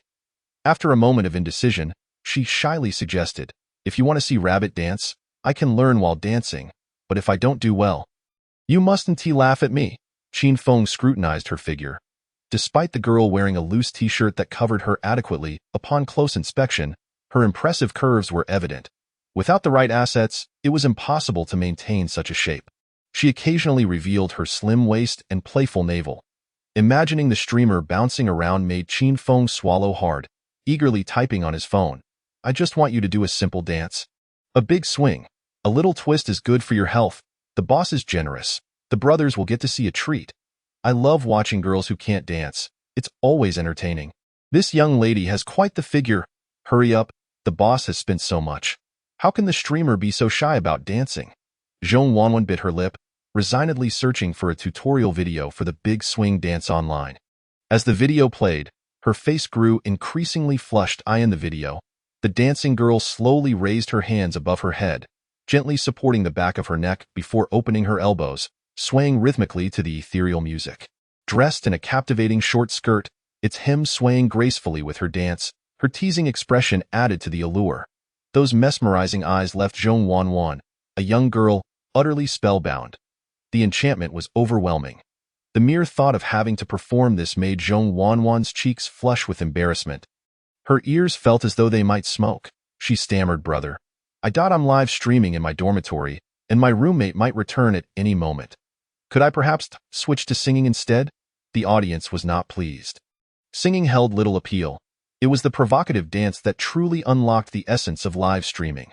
Moreover, wouldn't her classmates' return add to the excitement? After all, the wealthy benefactor was present, ready to shower them with money to dance together. It was far more enjoyable to share the fun than to revel alone. In no time. Comments flooded in, urging her to dance without delay. Ignoring the ruckus from the audience, Zhong Wanwan's gaze was solely on her great sage brother. Blushing profusely, she cast aside her shame and mustered the courage to plead. "I beg you, great sage brother." Chapter 40. Do not look at me in astonishment. My grades are commendable. Upon hearing this address once more, Qin Feng felt as though his soul had been cleansed, floating in a state of bliss. Furthermore, his financial contributions were intended to garner affection, not to witness her humiliation, and the thought of the girl he adored flaunting herself in the live stream felt somewhat peculiar. When they were alone in a room together, wouldn't it be much more delightful for her to perform an exclusive dance for him? At that point, he could request she wear fewer garments and reveal the true essence of her dance. The great sage, having no qualms, thought, "Very well, I shall let you off this time." System notification. Zhong Wanwan's affection level. 10. Thank you, brother. Allow me to sing my favorite song, A Journey of Blossoms. Zhong Wanwan felt elated to have escaped a predicament, her smile revealing her adorable little tiger teeth. She quickly opened her music application, selected the song, and pressed play on the accompaniment. As the melody filled the air, a sweet and pure voice resonated throughout the live stream. The evening glow over the sea resembles a youthful painting, spread across the sky awaiting seagulls to carry it away. Her voice possessed a unique enchantment, pure and melodious, reminiscent of a neighborly girl humming cheerfully while walking home from school. It evoked a simple, carefree feeling that soothed the spirit. This captivated Qin Feng, dispelling many of his mischievous thoughts. Zhong Wanwan's petite face exuded a youthful charm, her seemingly naive demeanor paired with her alluring figure. In his mind, he had already awarded her a perfect score of 100. Lolas were indeed treasures of the world. The only flaw in Zhong Wanwan's singing was her lack of a sound card or professional microphone. Although her voice was delightful and pleasing, it paled in comparison to those professional singers who thrived in this domain. With her budget headphones, the sound quality was significantly inferior to that of the expensive sound cards, leading the audience to lose interest. Most individuals engaged in live streaming lacked patience. Upon realizing her singing was not as enchanting as anticipated, coupled with her failure to dance, they swiftly exited the room. "Stop singing, get up and dance." Good grief, the boss truly is rich and reckless, spending 900,000 on a girl singing a song. "I'm outta here," expecting something extraordinary. The host's singing is so bland, lacking any passion. The online realm is inherently a space for venting frustrations. The remaining audience members deemed Qin Feng's expenditure unworthy, labeling him a fool. Their tone grew increasingly rude, and envious viewers chastised him from a moral high ground. This female streamer is such a freeloader. She neither dances nor performs, and yet the boss foolishly throws money at her. Why not donate that 900,000 to impoverished children in remote areas? They can't even afford an education. You know, spending your parents' money like this, don't you feel any guilt? Whitey Great Sage showing off just because you have a bit of money is truly disgusting. Qin Feng, now wielding administrative authority, saw personal attacks directed at him and wasted no time in evicting the offenders from the live stream. Ridiculous. Why should he justify his spinning to anyone? If even Jesus doesn't care, why should they? Thankfully, most of the audience maintained a sound perspective. When they witnessed someone berating the boss, they quickly rose to his defense. If the boss wants to give, let him give. Why are you so bitter? Why is there a divine light emanating from my phone, which Bodhisattva is chanting? The comical bitterness of these individuals was quite amusing. Host, don't pay them any mind. As the commotion continued, comments flooded the live stream. Zhong Wanwan, while singing, noticed those distasteful remarks, causing her voice to wane involuntarily. She felt guilty for taking so much money while failing to sing well or dance, thinking it was somewhat ungrateful to her great sage brother's generosity. However, upon seeing Qin Feng's messages about kicking people out, she felt a warmth in her heart. Great sage brother, consider this money as a loan. Once I start working, I'll gradually repay you, Zhong Wanwan stated earnestly. This was the only way she could think of to express her gratitude without resorting to selling her body. Qin Feng chuckled at her innocent and naive expression, finding her adorably endearing that a streamer who returns what they've received. How charming! He sent 3 more carnival gifts, fearing she might actually repay him. Your singing is absolutely delightful. I truly enjoy your songs. Really? Zhong Wanwan, initially feeling a twinge of guilt, was instantly healed by Qin Feng's words. Receiving recognition from someone she cared about made her eyes sparkle with renewed brightness. Then I'll sing 7 Mile Fragrance for you. For every song you sing for me, I shall bestow you with gifts. Brother, there's no need to send so many gifts. This amount is already sufficient. Zhong Wanwan quickly shook her head, declining. Gifts represent affection. You cannot deprive me of my right to express my fondness for you. System notification. Zhong Wanwan's affection level 10. Zhong Wanwan, caught off guard by his flirtation, widened her eyes, her trembling eyelashes revealing her inner turmoil. Her delicate hands fidgeted, unsure of where to place them. Just 21 years old and a sophomore, she was undeniably beautiful. However, she often went barefaced, her long hair covering her face, and wore black-rimmed glasses to prevent nearsightedness. Thus, few boys pursued her. Furthermore, she spoke little and occasionally ignored others, leading boys to perceive her as aloof and difficult to approach. Very few dared to use flirtatious remarks on her. Yet, in truth, Zhong Wanwan was not cold. Her mind simply struggled to navigate social nuances. When overwhelmed, she would automatically enter a daze mode. Being petite, when she lowered her head slightly, others could hardly see the emptiness in her eyes. Her daydreaming demeanor was mistaken for aloofness, which explained her lack of a boyfriend until now. When someone showered her with over 300 carnival gifts, expressing their admiration and desire to hear her sing, Zhong Wanwan found herself slightly moved. Yet, she also feared that this great sage might be a 60-year-old man, and upon meeting, she might not feel as enamored as she thought, leading to an awkward situation. Thank you for your affection. Brother, I will do my best, Zhong Wanwan shyly responded, hastily selecting the accompaniment to mask her nervousness. The sweet sound of her voice soon filled the live stream once more. Outside the window, the sparrows chatter on the power lines. You say this has a very summery feel. Qin Feng listened, smiling at the girl's innocent voice, occasionally sending 13-14 little hearts as support and encouragement. He was increasingly enchanted by this adorably naive girl. Having spent 930,000, his affection level had surprisingly reached 40, familiar. With just a few kind words, his affection blossomed. He contemplated how to win her over, when suddenly, an unpleasant voice disrupted the harmony in the live stream. Are you too afraid to accept a PK challenge, streamer? Zhou Chirui had sought a familiar female streamer to challenge Lucky Rabbit to a PK. However, after several attempts, Zhong Wanwan had rejected all, ultimately disabling the PK feature. Zhou Chirui promptly entered the live stream, mocking Zhong Wanwan. Your big brother sent you 100 carnivals, and you still don't dare to accept the PK. Are you playing mind games? Upon reading this, Zhong Wanwan furrowed her brow, realizing why several requests for a PK had come in during her singing. It was this annoying person causing trouble. She disliked PKs, regardless of who initiated them. Although she understood that PKs might yield greater rewards, she could not bear the associated penalties, such as having to act cute in rapid succession, run in place, or right on her face. The thought was too humiliating. Tio avoid letting it affect her singing.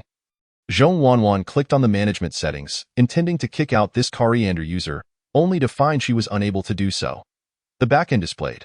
This user is a distinguished Super VIP member, possessing anti-kick and anti-mute privileges. She was at a loss for how to handle this situation, so she simply lowered her head, feigning concentration on her singing, ignoring the comment. To her surprise, Great Sage Brother stepped in to defend her. Hey, buddy, you're an adult. Try speaking without bringing your mother into it. Super love for coriander. Are you trying to teach me how to do things? I'm sorry, but I can't assist with that. Having just earned 200 yuan, his spirits soared as he hummed a tune, boldly approaching to watch the female streamer. Aren't you tired, my friend? I see you incessantly showering gifts. Are you on a mission? He inquired casually. I'm just engaged in a PK. Qin Feng replied nonchalantly that you're quite fierce. It seems your opponent's speed is on par with yours, Pan Fugue remarked as he observed the PK score. Our side boasted 3.6 million sound waves, while the opposing side had 3.4 million, quite close indeed. If we were to translate this into real terms, 3.6 million sound waves would equate to 360,000 yuan. Indeed, my opponent insisted on challenging me. My thumb is starting to cramp. Qin Feng complained. Noticing Qin Feng's thumb appeared somewhat stiff and his gifting pace was slowing, Pan Fugue chuckled and said, How about I assist you? When my right hand is in motion, my speed can surpass the speed of light. Qin Feng's eyes lit up. He was indeed feeling a bit fatigued. Sliding the gifts upward was quite laborious. Furthermore, he had been preoccupied with flirting and chatting with Zhong Wanyuan, holding his bladder until now. Seeing a willing companion ready to help, he promptly handed his phone over, saying, Then I'll trouble you. I need to use the restroom. Qin Feng had no worries about this fellow absconding with his phone. Internet cafes have become increasingly regulated. Not only is an ID required, but facial recognition is also mandatory to access the internet. With so many cameras around, anyone daring enough to snatch a phone worth thousands would be apprehended by the police the very next day. The institutions in Huaxia are still trustworthy. Pan Fugue took the metallic device in hand, feeling its weight and texture before swiping the screen to click on Gift Carnival. Instantly, he was captivated by the silky sensation. This phone is incredible. Once I have the means, I'll definitely acquire one, he thought enviously. White Robber Saint sent a carnival gift. 169, 170, 171. His right hand was indeed swift, and the score widened incrementally. Moreover, he still had the leisure to admire the two ladies in the live stream. The streamer on their side appeared somewhat lackluster, while the one opposite radiated enthusiasm. Although he couldn't hear the sound, the frantic gestures alone indicated she was nearing a climax. Observing the interface identical to that of Douyin, Pan Fugue chuckled, realizing it felt quite authentic. However, upon reading the audience's comments, he sensed something was amiss. Boss, you're incredible. Why hasn't the streamer uttered a single word? Don't you realize you're on the Douyin popularity leaderboard? Damn, the boss is furious in the PK, tossing over 200 gifts without pause. Tomorrow he's definitely hitting the headlines. Everyone, hurry over to hear the streamer call him daddy. It's exhilarating. That daddy call is more affectionate than a biological father. Saint Daddy, when will you acknowledge me as your son? Over 5,000 viewers were online, and the public screen was flooded with new messages, some flattering the boss, others seeking his patronage, and still others expressing a desire to bear his children. The incessant flattery served as a stark reminder that this live stream could very well be genuine. The brother beside him might indeed be a true tycoon. The bead of cold sweat formed on Pan Fugue's forehead. If the gifts he was sending were indeed worth their weight in gold, then the 2 million sound waves he had just sent translated to a staggering 200,000 yuan. When did his fingers become so precious? Pan Fugue felt a surge of shock. To ascertain whether this was indeed a Douyin live stream was simple. He just needed to search for the stream using his phone. He retrieved his device, multitasking as he entered the stream's name and clicked search, discovering the Lucky Rabbit's live stream. This stream had already claimed the top spot in the region and was among the top 20 on all of Douyin. Trembling, Pan Fugue clicked in, only to be met with an extravagant carnival effect that nearly blinded him. The streamer on screen was indeed the seemingly dazed young lady. A glance at the ever-rising names of the affluent viewers revealed. White Robber Saint was sending carnival gifts, 302,303,304, and in his right hand. He held the very phone of the White Robber Saint, who was continuously sending gifts. Holy crap! This is real, Panfugue exclaimed, nearly leaping to his feet, fearful of dirtying Qin Feng's seat. The realization that he was in the presence of a genuine financial magnate left him utterly bewildered, his mind swirling with 3 philosophical questions. Who is he? What does he want? Does he need a son? After completing his business in the restroom, Qin Feng leisurely returned to his seat, only to find that his companion had helped him amass a staggering 6 million sound waves, while their opponent remained at 5 million. Thanks, brother, he said with a smile of gratitude. Panfugue stammered, no problem, thank you, big brother? Qin Feng was perplexed. Who was thanking whom? He dismissed the thought, exchanging a few polite words before reclaiming his phone to continue gifting. Bro, the other side has stopped sending gifts. Is it necessary for us to keep spending? Panfugue urged, having been momentarily dazed earlier but not ceasing his fingers' movements upon noticing the other side had halted. He too stopped. Had he continued gifting, his speed could have already reached 9 million sound waves. Oh, I'm just holding the line, Qin Feng remarked casually. Chapter 43, Don't flinch, splash the cash on me as the words of the tycoon echoed. Panfugue nearly choked. What kind of divine being is this brother? With a lead of 1 million, he is still holding the line. Does he not leave any room for survival? He looked down at his phone, where the white robber saint had reset the gifts to 1, shocking his jaw to the ground.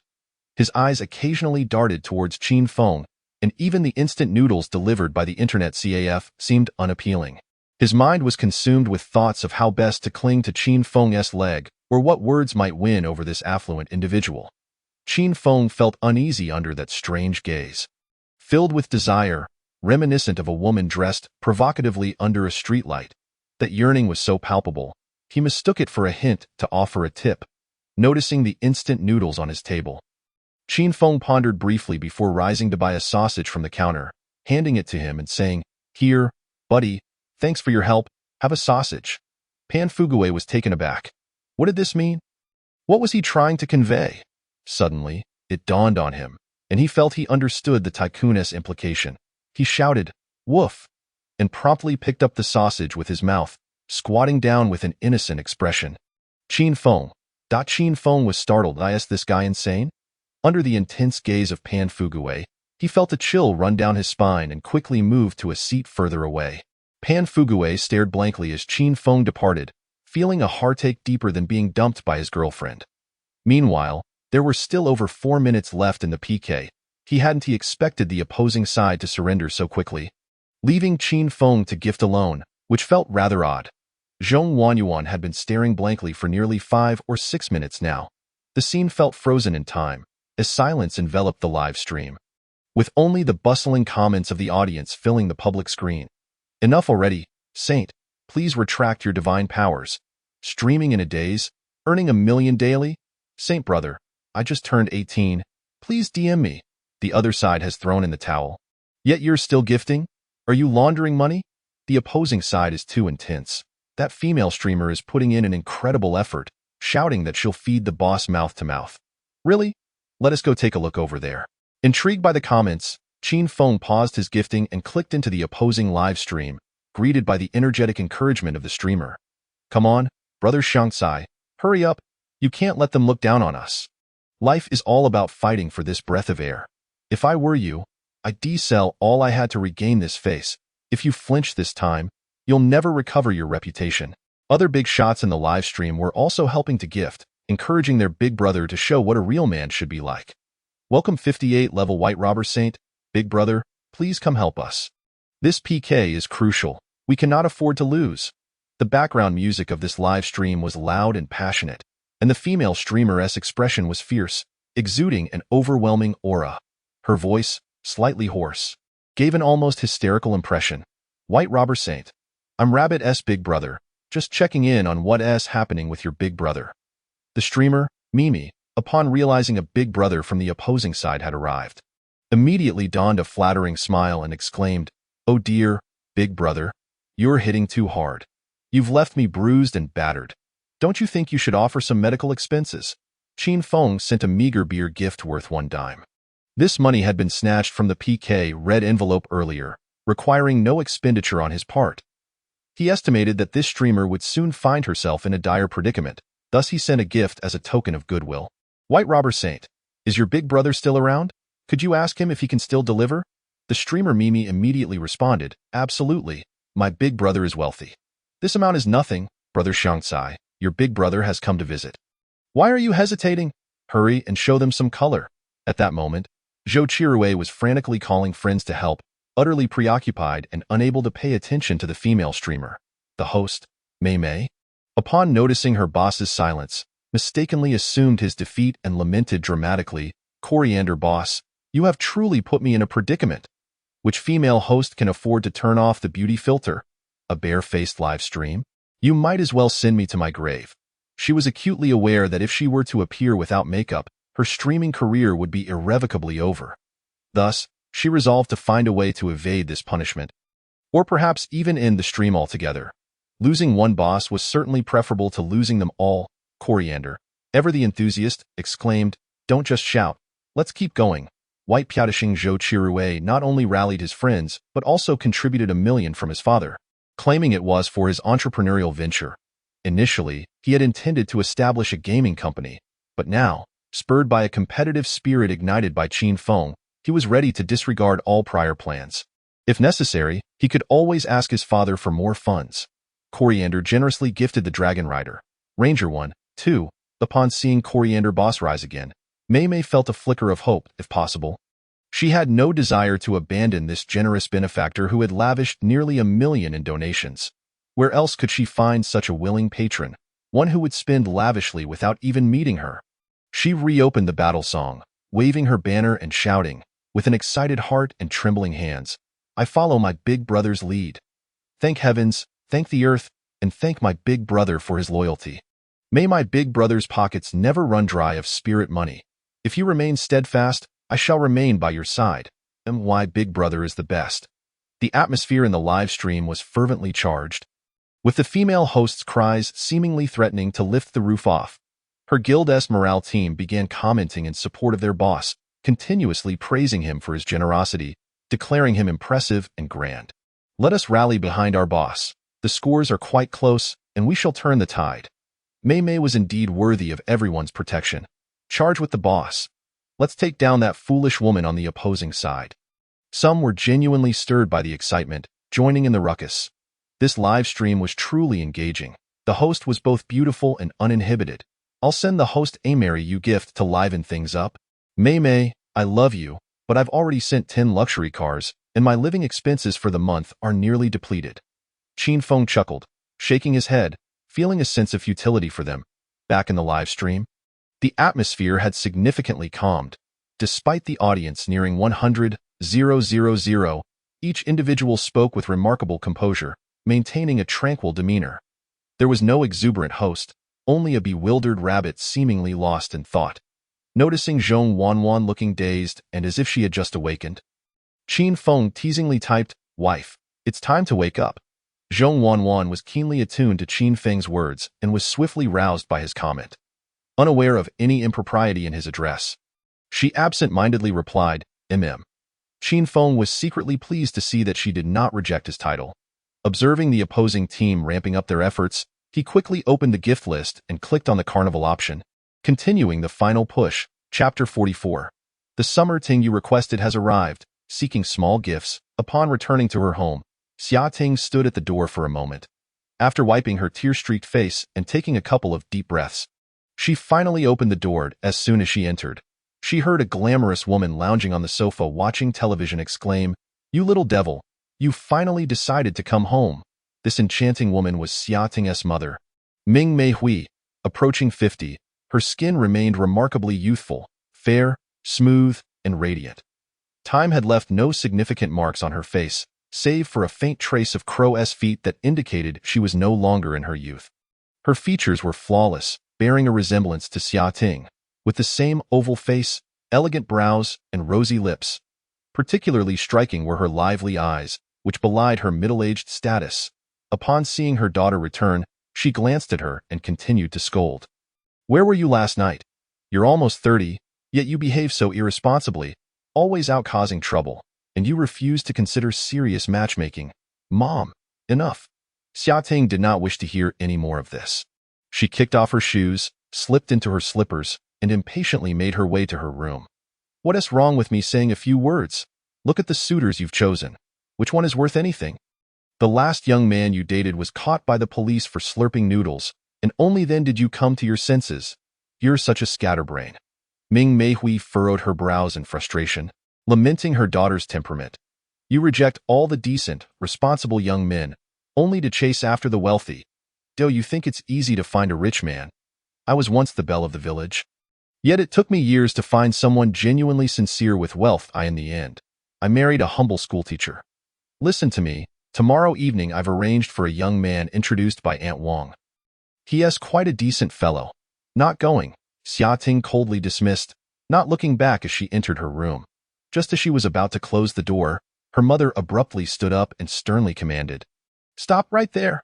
Xia Ting scoffed but dared not shut the door. Bowing her head, she braced for a reprimand. However, to her surprise, her mother's tone softened. What is wrong with your eyes? Why are they red? A mother knows her child best. Ming Meihui, catching a glimpse of her daughter, instantly sensed something was amiss. She quickly approached Xia Ting, lifting her face to scrutinize it. Those inherited big eyes were unmistakably indicative of recent tears. Ming Meihui, now furious, demanded, Which scoundrel has bullied you? I'll go settle the score. Xia Ting, shrinking her neck, weakly replied. No one has bullied me. You dare to deny it? After all these years, I know you too well. You think I wouldn't know whether you've been wronged or not? I haven't, truly. Humph. Don't think that just because you've been crying, I want to punish you. Speak, if you dare to lie. I will resort to family discipline. Xia Ting bit her lip, casting a glance at her mother.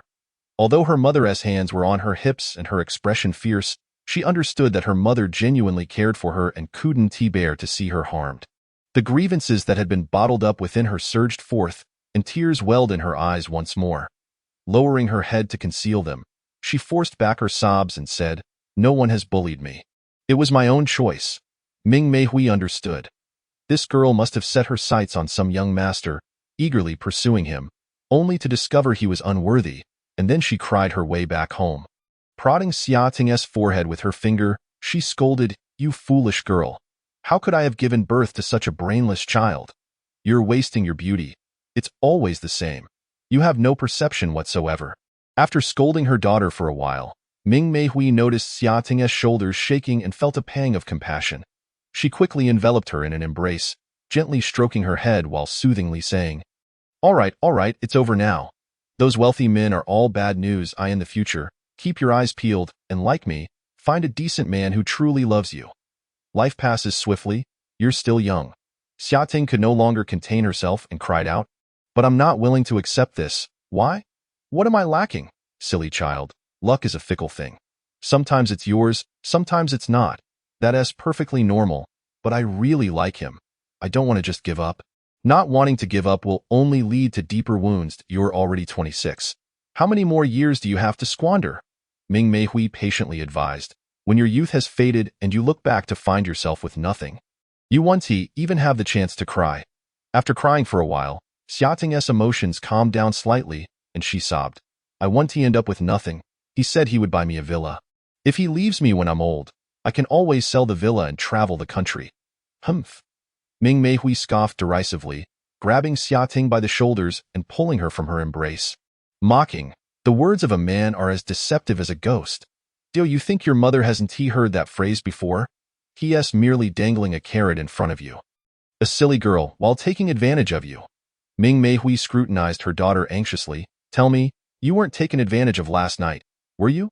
Did you use protection? Xia Ting's gaze flickered momentarily. She hadn't had the chance to buy any medication. You're going to drive me insane. Ming Meihui, infuriated, reached out to pinch Xia Ting's arm, scolding, I told you to respect yourself, to stop being bewitched. Stop. Xia Ting could no longer endure the pinching.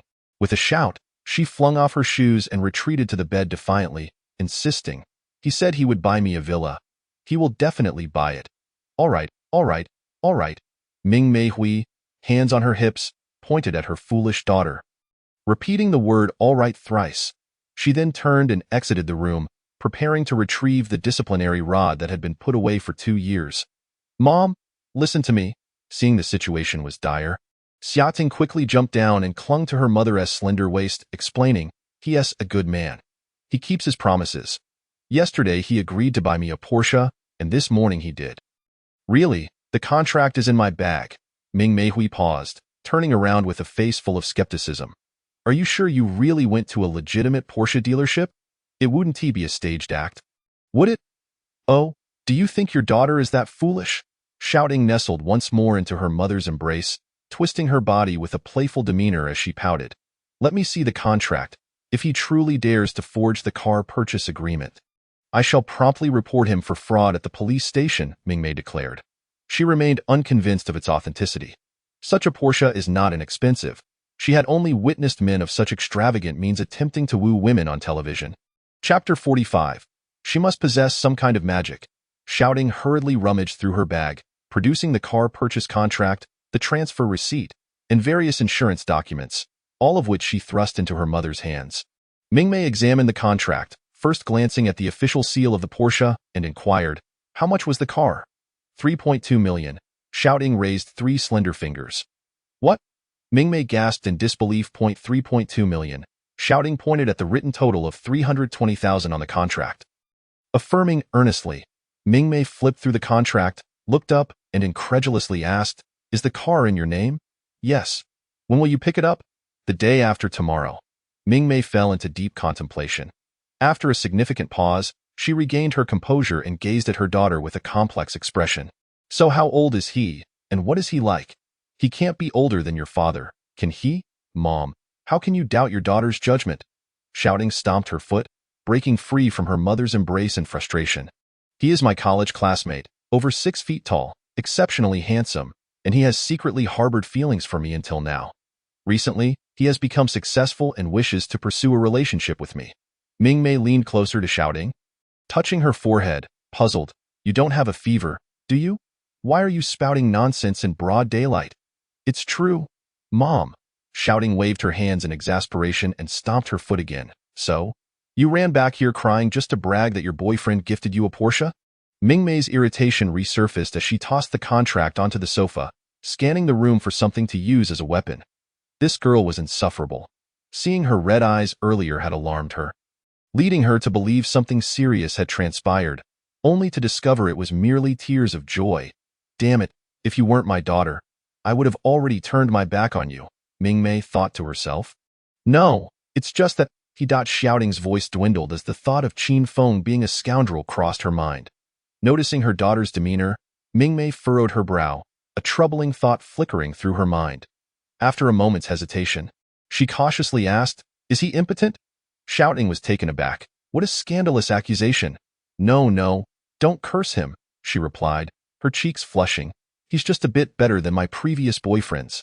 Mingmei's gaze drifted toward the plastic clothes rack on the balcony. "It wouldn't cause any serious harm if used. Oh dear, he has other women pursuing him. I'm afraid I won't be able to compete," Shouting confessed. Sensing the ominous energy emanating from her mother, she quickly shielded herself. "He isn't married, is he?"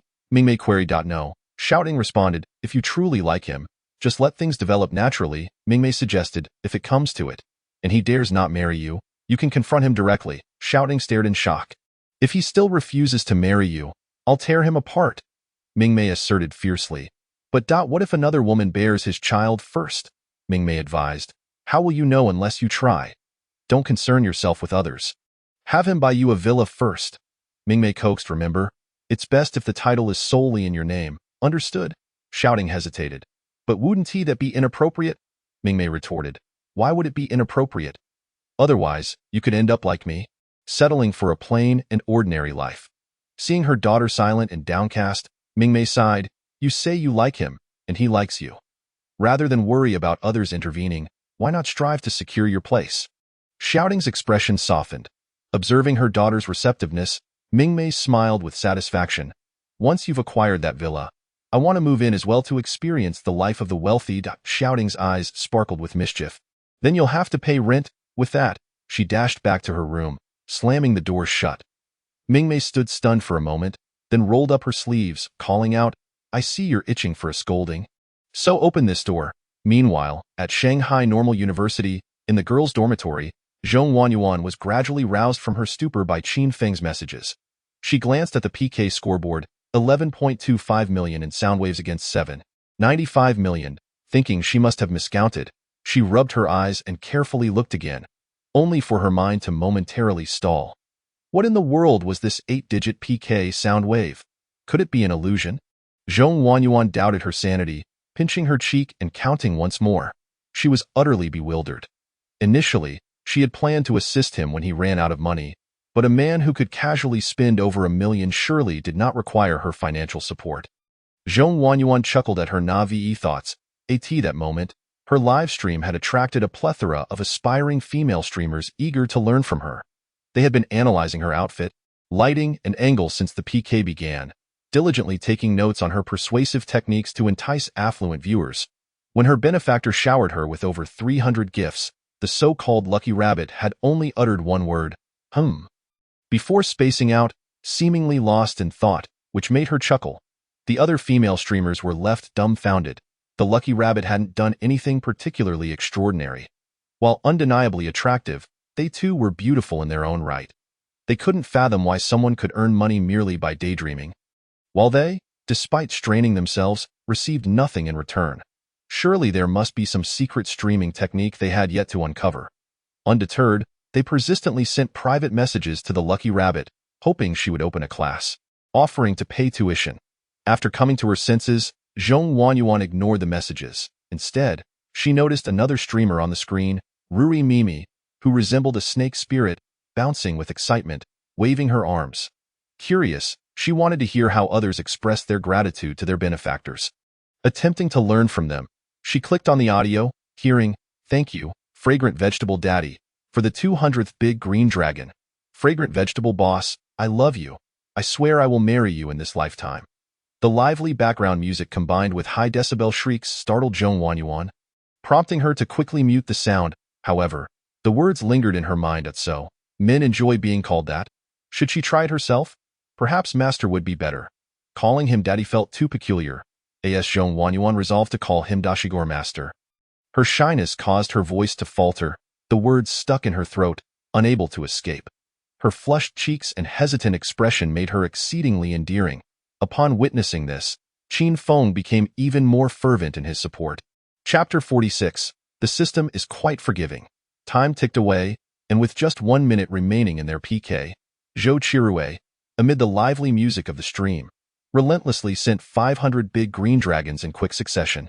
It was only when he attempted to send another gift that a white prompt appeared on the platform, instructing him to recharge, that he finally ceased his actions. His eyes were bloodshot, his expression twisted as he stared at the scoreboard above the stream. His opponent's sound waves had reached 25 million, a sum that felt like a mockery to him, while his own, bolstered by friends, only totaled 19 million. One was foolish enough to spend real money merely to make a friend. A few thousand here or there was merely a show of support, but no one felt the need to go all out. In the final minute, he found himself out of funds, the disparity insurmountable. From start to finish, he had been thoroughly outmatched, lacking even a moment to catch his breath. Zhou Chirue had to concede defeat. The opposing contender had poured over 3 million into winning over a naive girl, devastating his wallet. All the pocket money he had saved over the years had been spent, and yet, he had still lost. This time, he accepted his fate, acknowledging the consequences of his wager. He entered the Lucky Rabbit's live stream. Typing on the public screen, 63 loves eating fragrant vegetables. I've already informed her to turn off the beauty filter. Just wait. At that moment, the Lucky Rabbit's live stream was overflowing with viewers. Within just 2 hours, over 1,000 gifts had been showered upon her, propelling her to the top of the Douyin charts. The number of online viewers surpassed 1 million, with new audiences continuously flooding in. Most spectators, upon witnessing the lavish gifting, began to spout various flattery and compliments to catch the benefactor's attention. A smaller portion of the audience, captivated by the pure and natural beauty of Zhong Wanyuan, found her a refreshing contrast to the more extravagant streamers they were accustomed to. Viewers were enamored, showering the screen with sweet nothings, drawn in by Zhong Wanyuan's charm. The bustling scene quickly drowned out Zhou Chirue's comments, leaving no one to heed his words. Worrying that others might miss his statements, he repeated them several times. Meanwhile, Qin Feng was engaged in lighthearted banter with the audience, and Zhou Qirui's first comment caught his eye, particularly due to the striking 63-level badge point 64 by Piao. I eagerly await your performance. However, Qin Feng's level is somewhat higher. He instructed Zhong Wanwan to activate the opponent's audio, and they began to watch the show. He was genuinely curious to see the expression on that fragrant vegetable's face when she discovered that the female streamer she had wildly showered with nearly 2 million was actually an older woman. Although it seemed a bit unethical to ruin the livelihood of the opposing streamer without any personal grievances, was it morally justifiable for that lady to deceive others in her live stream by using beauty filters? Moreover, she was given 2 million as consolation. Surely that would allow her to pursue other ventures, wouldn't it? Streaming should be left to those young ladies in need of money, and older women ought not to encroach upon their opportunities. Qin Feng sought various justifications to soothe his conscience. A short while later, he noticed the beautiful aunt on the other side had received a phone call. Upon her return, her expression was notably grim. Fragrant vegetable daddy, please don't be like this. Any other punishment would suffice. I simply cannot show you my bare face. The beautiful aunt immediately began to lament. She had just received a call from her guild, stating she must accept a PK punishment. The boss had contacted them through very strong connections, and if they did not comply, their guild could face serious trouble. The boss suggested, how about I risk getting banned and perform a striptease for you? Please, don't make things difficult for this small streamer. We really struggle too. Our bare faces are our second identities. If you tear my face away, I will truly be unable to face anyone again. The beautiful aunt sobbed in despair, her performance so dramatic that Zhong Wanwan couldn't help but feel a twinge of sympathy. Seeing her plead for mercy, Zhong Wanwan felt compelled to intervene. Yet she also recognized that this gamble had nothing to do with her. She had no right to speak. The opponent had spent a considerable sum of money to win, and her interjections would undoubtedly invite contempt. Despite her soft heart, she remained quite sensible. Qin Feng, adept at reading the room, noticed Zhong Wanwan's pity for the other party and thought that perhaps by being magnanimous, he could garner some goodwill. By Piao. For the sake of my wife, you can simply change your name. Please do not make things difficult for her. Zhong Wanwan, having unconsciously grown accustomed to Qin Feng calling her wife, felt a surge of joy at his generosity and quickly reminded the opposing streamer. Sister Mei Mei, you need not show your bare face. Please stop crying. Unfortunately, the other party had muted her audio and did not hear her, continuing to wipe her tears. Zhou Qirui, upon hearing the suggestion to change names, immediately objected. He had no intention of engaging in such a humiliating act. Chao Ai Chi Xiang Kai. We agreed that if I lost, I would see the streamer without makeup. Do not try to back out now. He did not think that seeing the beautiful streamer without makeup would be such a big deal. They had video chatted before, but due to her claim that she would suffer from the local climate in another city, they had yet to meet in person. Initially puzzled by the wager proposed by the great sage, he now found himself even more perplexed by Mei Mei's constant evasion. Thus, he insisted on seeing her without makeup. Zhou Qirui promptly took out his phone and urged her guild once more. At this moment, nearly 1 million viewers filled both live streams, and the comments were flooding in, too numerous to keep up with. If you can't afford to lose, then don't agree to a PK. Wanting money while avoiding punishment. Just by looking at her, it's evident she's yet another Below princess. I can already foresee the conclusion. My heart aches for the boss's 400 dragon coins. You people are truly malicious. Mei Mei streamer, do not be afraid. I support you. Whether you show your bare face or not, I've already closed my eyes. 23333 now. It was time to witness a miracle. Suddenly, 2 men dressed in black appeared in Mei Mei's live stream. Without uttering a word, they walked straight to the camera. One reached to turn off the beauty filter, while the other restrained Mei Mei from fleeing. Their roles were clearly defined, indicating they had performed this task many times before. Once the filters that slimmed her face, smoothed her skin, and elongated her legs were disabled, the true visage of the streamer was unveiled.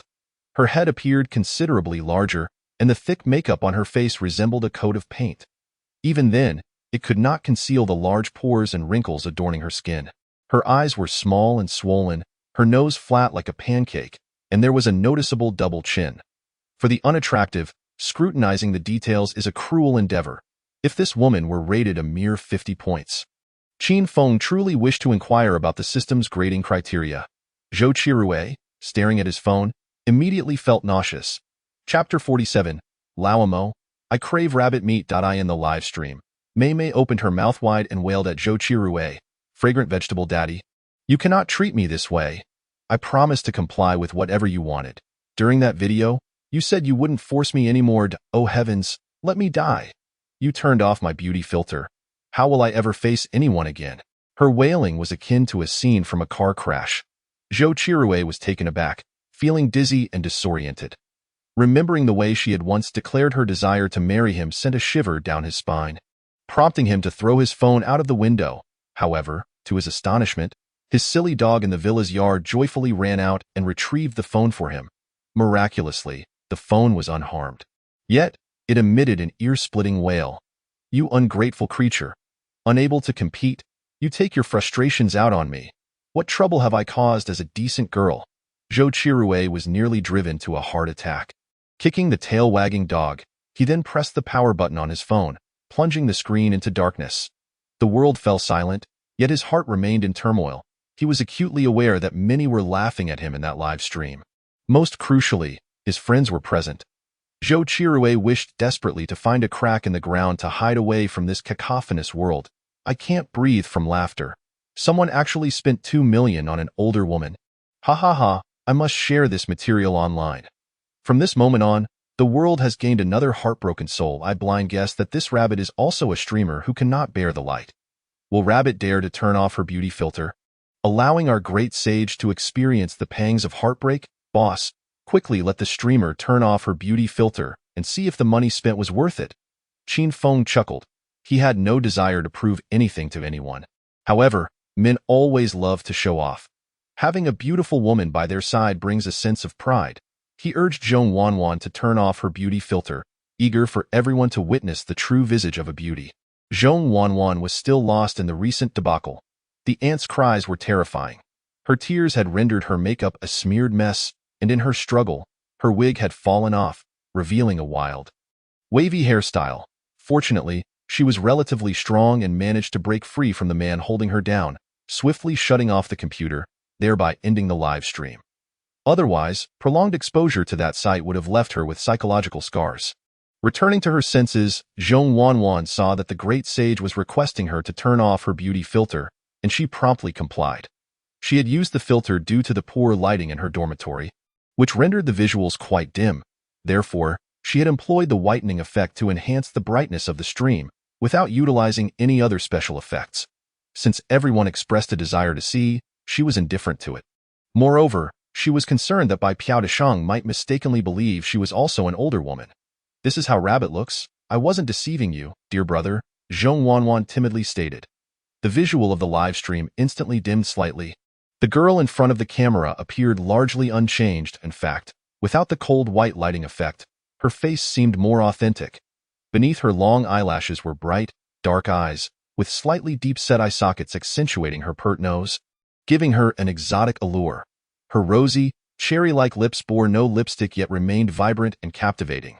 Her features were as beautiful as a porcelain doll, and the distinctive beauty mark at the corner of her eye made it clear that this was not a result of the beauty filter. The lighting in her dormitory was indeed poor. Once the filter was off, it resembled a scene from 20 years ago, chatting via QQ video with a girl met online. The surroundings were dim, while her delicate and pure face shone brilliantly, so beautiful. Could this be the once-in-5,000 years beauty? Streamer, you successfully reminded me of my first love. Upon contemplating such a beauty destined to kneel before Bai Piao, my heart ached fiercely. Oh no, this is the feeling of infatuation. This streamer appeared so petite. Was she truly of age? The sweet words of a million viewers rendered Zhong Wanwan blissfully lost, grinning foolishly. However, given the advancements in modern beauty technology, even with the lights off, one could still achieve a beautiful effect. Many seasoned viewers refused to believe such a Barbie doll existed and flooded the comment section with doubts about her appearance. Impossible, absolutely impossible. The streamer must have only turned off the brightness while keeping other effects on. I believe this woman is definitely still using beauty filters. Streamer, dare you cover your left face with your hand and let us see the details up close? Cover the upper half of your face, including your eyes, with an A4 sheet of paper, and we shall see if your nose and mouth distort. You all are too old-fashioned. Just show your ID, and that would suffice. The final comment from an older viewer garnered unanimous agreement from the audience. In that moment, at least 1,000 such comments rolled in. Everyone, like a chorus of repeating machines, demanded the female streamer present her identification to prove her authenticity. Zhong Wanwan perceived nothing of great significance and obediently rose to retrieve her identification. Qin Feng, concerned that she might naively expose her ID number, sent her a reminder via WeChat.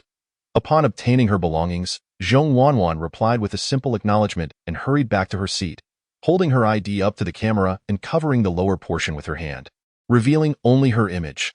Now, do you believe me? Having lost her ID once before and recently reissued a new one, her photograph was quite recent.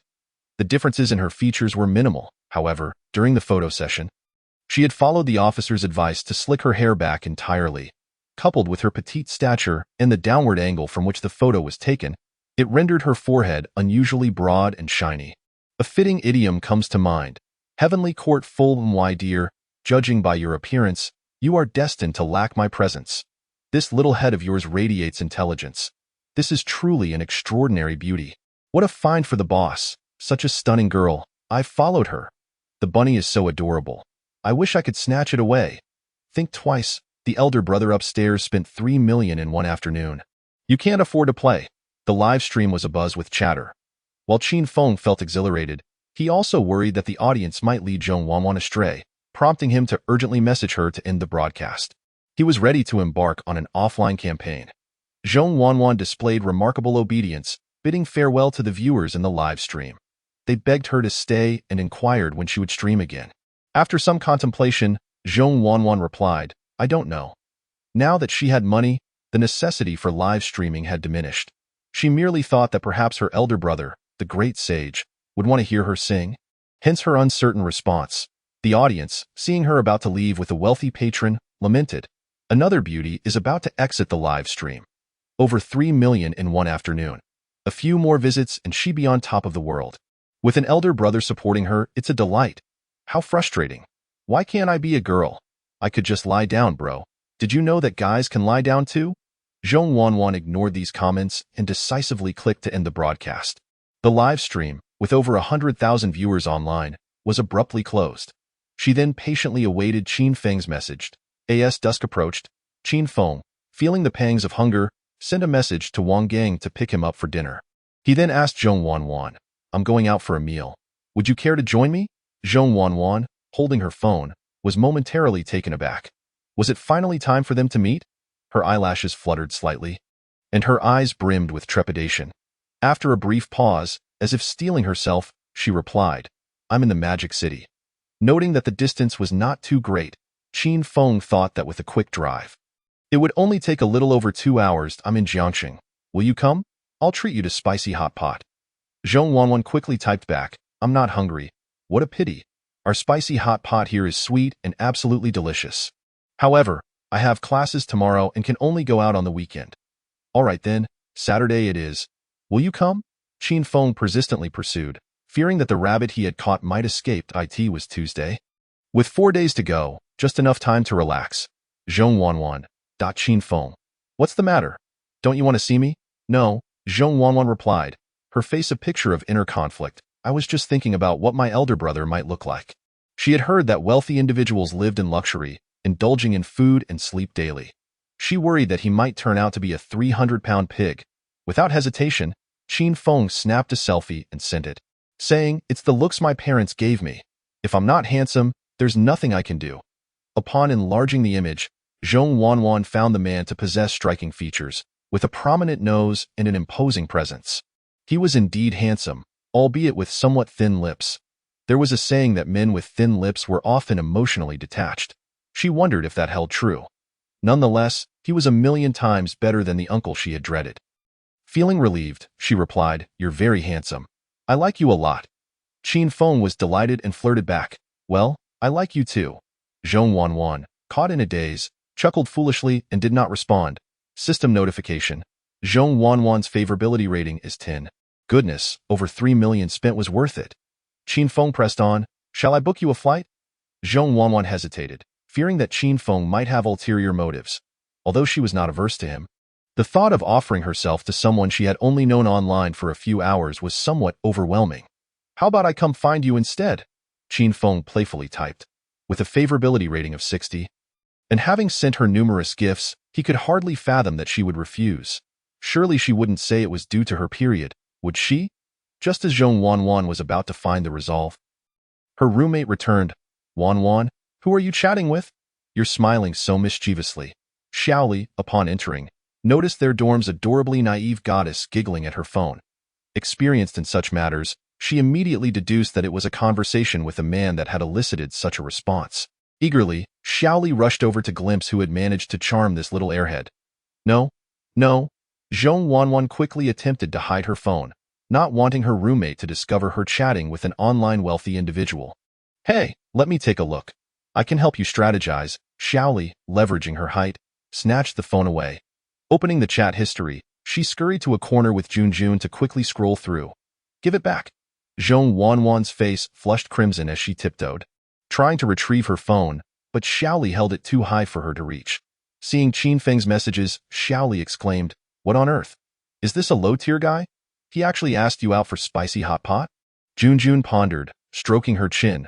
I think he seems quite sincere. At least he can offer to pay for a flight. Wanwan, just be careful. Don't let yourself be deceived. A mere bowl of spicy hot pot could lead to trouble with such a man. Oh, is there a photo? He looks decent, dressed in Armani. He might be affluent. Affluent? Did you not see his background as a cyber CAF? How could a wealthy man be in a cyber CAF? Is it possible he's the owner of the CAF? Owner? Wanwan, should I reply and invite him over? That way, we can keep an eye on you. Though Xiaoli posed it as a question, she had already typed and sent, All right, see you on Saturday. I'll be waiting for you. With only 3 people in their dorm, the third had gone off to live with her boyfriend. Xiaoli, unwilling to let her adorable little sister fall into deception, planned to accompany them wherever they went, even if it meant being a third wheel, to ensure her safety and prevent any ill-intentioned individuals from taking advantage of her. Once Zhong Wanwan retrieved her phone, she hurriedly attempted to retract the message, but saw that the other party had already sent an okay gesture. She silently gave up, lowering her head with a hint of awkwardness. Junjun, thinking Xiaoli's unsolicited agreement had upset Zhong Wanwan, comforted her. Don't be mad, little Wanwan. If you don't want to see him, you can still back out. Just say you suddenly remembered that you'll have your period this weekend, and I guarantee he won't pursue you any further. Xiaoli retorted, We're helping you here. Some things can only be discerned in person. No matter how sweet the words are online, they can be hollow. Zhong Wanwan murmured, I'm not blaming you. It's just. Zhong Wanwan felt conflicted. What if, upon meeting, the great sage made some inappropriate demands? She wasn't mentally prepared for such a leap. Her emotions were in turmoil. Junjun noticed her hesitation and playfully approached, bending down to look up at her. Seeing the way she averted her gaze, she excitedly remarked, Wow, you remind me of a shy maiden from ancient times, bashful and hesitant, with a hint of uncertainty about the future. Xiaoli frowned. Has our Wanwan developed a crush? Be honest, how did you meet? Is he from our school? Zhong Wanwan replied truthfully, I met him online and away. You trust someone from the internet? Junjun exclaimed incredulously. We met in a live stream. He sent me a lot of gifts. Zhong Wanwan recalled the over 3 million and how she could withdraw half. Her gaze became distant. Gifts? He sent a carnival. Look at you, so easily swayed by a mere carnival, Junjun teased. Speaking of live streaming, Wanwan, I think you'd do better as an online tutor. You're not as carefree as Junjun, willing to say all sorts of nonsense, Xiaoli advised. Coming from a well-off family and having dabbled in streaming, she held a poor opinion of IT. IT was filled with odd characters who spoke without restraint. Such an environment would surely corrupt a young girl like Zhong Wanwan, who was serious and gentle, and would undoubtedly make a great teacher in the future. Xiaoli wanted to protect her from the negative influences of streaming. He seems to have sent .1146, Zhong Wanwan recalled, affirmatively stating, though she had been dazed throughout the live stream, her eyes had recorded everything, a talent she had possessed since childhood, which explained her excellent academic performance and her acceptance into a prestigious university in the Magic City. Junjun, upon hearing this, asked in disbelief, Are you referring to little hearts or roses? Zhong Wanwan emphasized, It was the carnival. Chapter 48. Teaching by example, Xiaoli's composure instantly faltered. This foolish girl never tells lies. If she speaks, it is always the truth. Where? Where? Let me see. Xiaoli, aware that Zhong Wanfeng was live streaming on her computer, immediately rushed over to bring her laptop. Upon opening the screen, she was instantly taken aback by the staggering figures displayed in the live broadcast summary. Earnings from gifts, 35. 9 million. New followers, 67,000. Viewer count, 1.05 million. She had surpassed 99.9% of all streamers. Xiaoli understood that 1 unit of sound wave equated to 0.1 yuan, meaning this girl had received over 3 million in gifts. Her eyes widened in disbelief, trembling as she pointed at the numeral on the screen, exclaiming, Wanfeng, could it be that the platform has made a mistake and added an extra 10,000? Zhong Wanfeng lowered her head in embarrassment. Succinctly summarizing, I had no classes this afternoon, did a bit of streaming, and a big brother, feeling competitive, asked me to do a PK, and thus sent me this much. To Junjun's ears, this revelation was akin to a thunderclap in a clear sky. Unable to contain herself, she exclaimed, What? Just a PK this afternoon and you received over 3 million? Junjun felt utterly dumbfounded. After toiling for over 6 months, self-learning various techniques, applying to join a guild, and sacrificing significantly, she had finally secured the management's agreement to allocate resources to her. After more than half a year, she had earned a mere 100,000 yuan. Zhong Wanfeng, however, had managed to earn what was equivalent to her future 20 years' worth of income in less than a week of streaming. Where could one find fairness in this? It was the very brother they had just discussed. Zhong Wanfeng pulled out her phone, pointing to a photo of Qin Feng, saying, You. Junjun felt a pang of jealousy. Nearly in tears, struggling to articulate her thoughts. The realization that this girl, possessing such good fortune, had encountered a generous benefactor on Douyin and transformed into a millionaire was too much for her. Junjun's eyes began to redden. Nothing was more disheartening than witnessing those around her suddenly striking it rich. Yet, she also acknowledged that in terms of appearance and figure, this girl far surpassed her. The only reason she remained unnoticed by the affluent was her habit of keeping her head down, her long hair covering her face, and her timid demeanor. Junjun foresaw that one day, should Wanfeng suddenly blossom, dressing up a bit more attractively, perhaps donning white stockings, she would inevitably capture the attention of wealthy admirers. Xiaoli, after a moment of excitement, gradually regained her composure. She was not the type of girl to be ensnared by money, and the prospect of 1 or 2 million did not particularly astonish her. After examining Zhong Wanfeng's phone closely, scrutinizing the photo of Qin Feng and the chat history, she firmly declared, That man is clearly a seasoned player in the game of love, looking to seduce you. What do they take us women for? Mere commodities? That's 3 million. If it were me, I would gladly accept. Junjun's mouth watered at the thought. Zhong Wanfeng gazed blankly at the two of them. Her mind a whirlpool of thoughts. Wanfeng, now I must accompany you. Wealthy men are rarely genuine, Xiaoli said earnestly. My dear girl, you have no idea of the struggles of us poor folk. It's easy to speak when standing. Junjun turned to Zhong Wanfeng, continuing, Wanfeng, let us share the blessings together. Take me along when the time comes. Her tone bore a hint of flattery. Unconsciously, Junjun's attitude towards Zhong Wanfeng had grown more courteous. Okay, Zhong Wanfeng obediently nodded. Meanwhile, Qin Feng, feeling quite pleased, closed the chat window with Zhong Wanfeng. After getting into Wang Gang's car, he called Shifuya, inquiring about food options at the bar. Even instant noodles would suffice. At that moment, Shifuya was at home preparing dinner for her daughter Yi. Hearing her phone ring, she wiped her hands on her apron and stepped out of the living room to answer it. Noticing Yi had scattered her toys all over, she elongated her voice, calling out, Yi, The 5-year-old girl looked up at her mother with confusion. You need to tidy up your things, understand? Shifuya gently instructed. But I haven't finished playing yet. Yi replied in a sweet, childish voice. You can put away what you're not playing with first. Look at that Ultraman in the corner. You've twisted its head off. As Shifuya spoke, she picked up her phone. Seeing it was a call from Qin Feng, she felt a bit puzzled. She had thought moving out yesterday would scare off that red aristocrat, yet here he was calling again. Its head was eaten by a monster. He exclaimed as she rushed over to pick it up, running to show her mother. Mom, look, it has no energy left. Shifuya placed a finger to her lips, signaling for silence, then answered Qin Feng's call. Hello, Sister Xiaoya. Are you at the bar? Mr. Chin, are you already at the bar this early for drinks? Shifuya asked with a smile. Yes, I have nowhere else to go, so I thought I'd come to sit with you. Chin Feng replied helplessly to haha, we don't open until 8. That's still 2 hours away, huh? So I suppose I'll have to settle for instant noodles then? How tragic. Didn't that girl you brought yesterday cook for you? She called me a scumbag and dumped me, Chin Feng lamented. How pitiful. Would you like me to introduce a well-behaved, obedient little beauty to comfort our wounded Mr. Chin? Shifuya teased. We have plenty of girls here. Chin Feng was overjoyed at the thought and was about to agree when a childish voice interrupted the call. Mommy, I'm also a well-behaved, obedient little beauty. The voice sounded like a young child. Realizing that Shifuya was already married with children, Chin Feng quickly apologized. I'm sorry for interrupting your rest outside of work hours. Mr. Chin, don't be so formal. As marketers, we do invite clients during this time.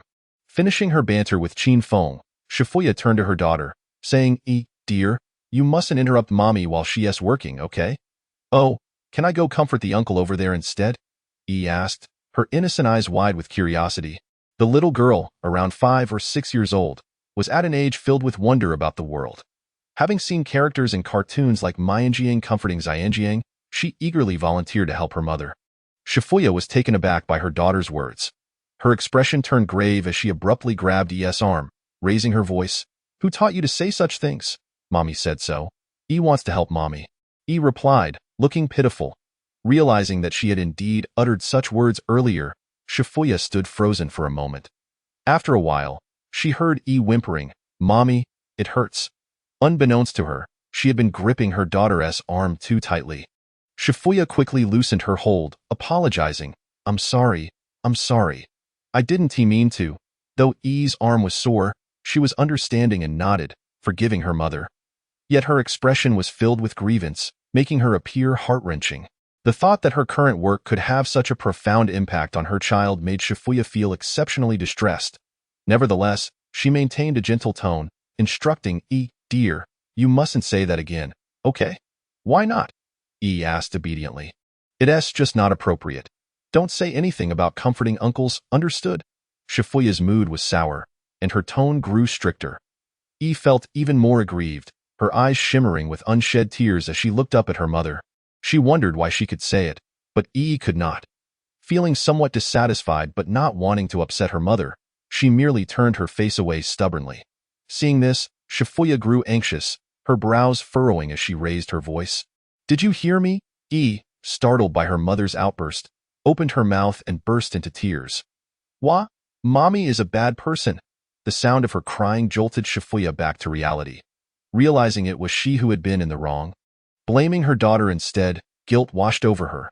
She quickly scooped her daughter into her arms, repeatedly apologizing. I'm sorry. It's Mommy's fault. I want to say such things in front of you again. Cried even louder. I want Daddy. After a while of coaxing, seeing that was still upset, Shifuya felt utterly drained. She thought to give her daughter some time with her phone to soothe her. However, upon picking up her phone, she realized the call was still ongoing. Feeling even more exhausted, she said, Mr. Chin, I apologize for the disturbance. My child can be quite mischievous. I'll take her to her grandmother's house now. I must hang up. Without waiting for Chin Feng to respond, she hung up the phone. Chin Feng, listening to the busy tone on the other end, felt a momentary daze. Every family has its own struggles. It sounded as though Shifuya was preoccupied with work, neglecting her child's education and communication. Hearing the little girl's cries had tugged at Chin Feng's heartstrings. He contemplated transferring 100,000 or so to her, hoping to give her more time to spend with her child. After all, it was just a small sum, and perhaps it would even enhance his favorability. Even without physical intimacy, achieving an emotional connection was still a potential avenue for pursuit. However, as an outsider, it is quite perplexing for someone to insist on giving her money, regardless of her willingness. If her husband were to find out, he would undoubtedly be furious. One cannot help but wonder what the little girl's father is doing. Still not home to help care for the child at such a late hour. Chin Feng sighed deeply. It is essential for one parent to focus on the child. Relying solely on the elderly to raise the child could instill a sense of insecurity in the young one. He resolved to inquire with Shifuya later that evening, his heart heavy with concern for the world. He sent a message. Let me know after work. Then he reclined his seat and closed his eyes to rest. Unknowingly drifting into a dream, as time gradually approached 8 o'clock, the night descended, transforming the dimly lit streets into a vibrant scene filled with lights and revelry.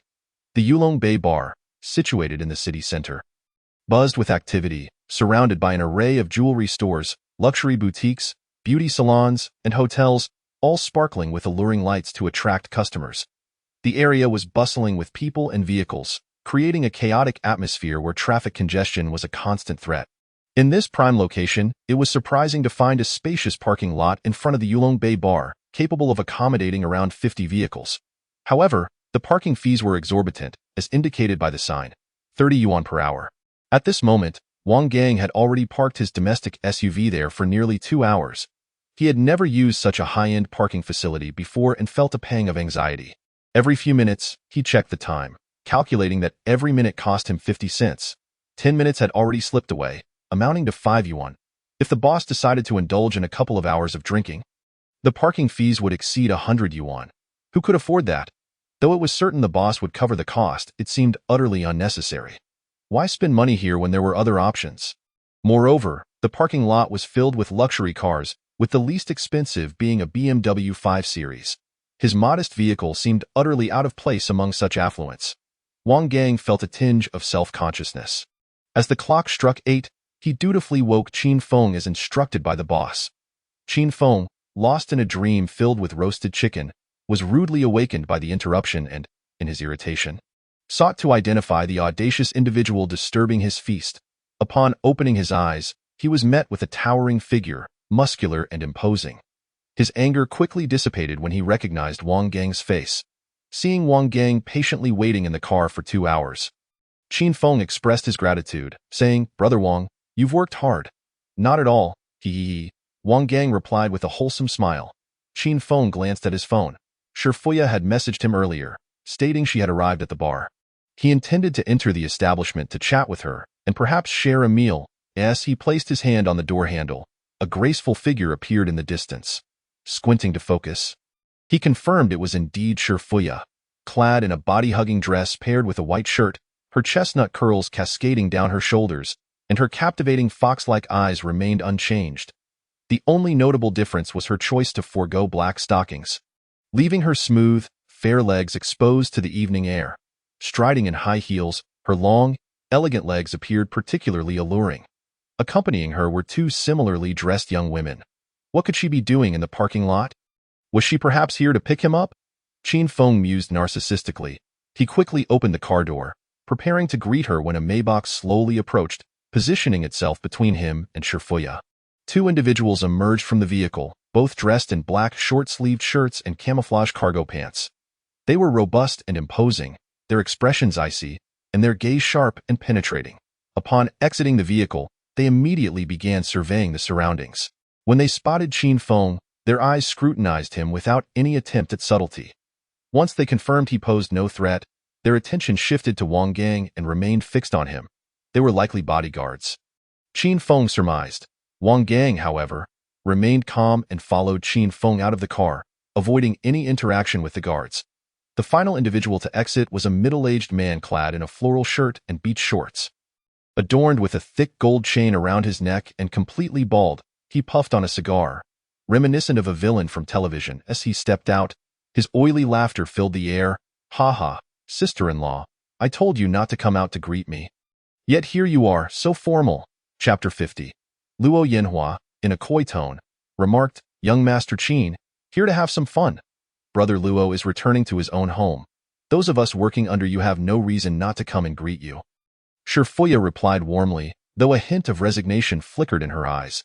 She had initially intended to take the day off to accompany Yi, but had to relent and send her daughter to her mother for care after her boss insisted on coming to the bar.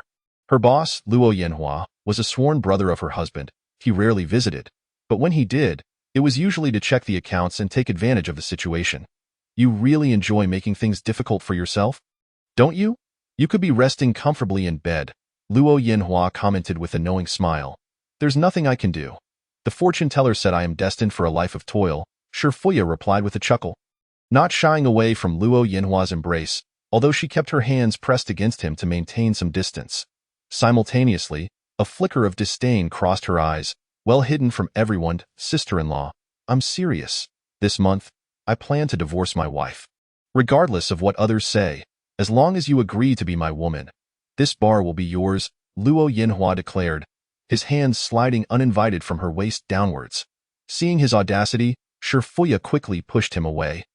Stepping back to escape his unwelcome advances, Brother Luo, if you're feeling frisky, should I call the girls to serve you? She suggested awkwardly. You know I'm rather dull and only enjoy handling serious matters. I really can't satisfy you in that regard. Sister-in-law, you must listen to me. After all these years, you should let go. You can't let E grow up without a father, Luo Yinhua persisted, attempting to embrace her once more. Speaking earnestly, if you choose to be with me, I may not be able to give you a title, but I assure you that E will have everything other children possess. Shifuya was in a particularly foul mood today, her patience wearing thin. The thought of giving up crossed her mind. She held back her emotions until the moment this man once again placed his hands on her backside. Her expression turned icy, the chill in her gaze striking fear. Shifuya contemplated how to address this man, hoping to part ways amicably, considering he had cared for her over the past few years. They were not far from Qin Feng, and their conversation was not conducted in hushed tones. Qin Feng, standing by the car, listened in shock. So, Shifuya's husband was no longer in the picture. It made sense why Yi had been asking for her father. Had this situation not unfolded today, he would have remained oblivious to her struggles as a single mother. Qin Feng held a deep admiration for Shifuya. She exuded decisiveness and, while appearing gentle and refined, was remarkably shrewd and efficient. Her demeanor was neither too distant nor overly familiar, always polite. Yet when action was required, she executed it decisively without hesitation. Furthermore, her intellect was exceptional, managing the bar with remarkable order.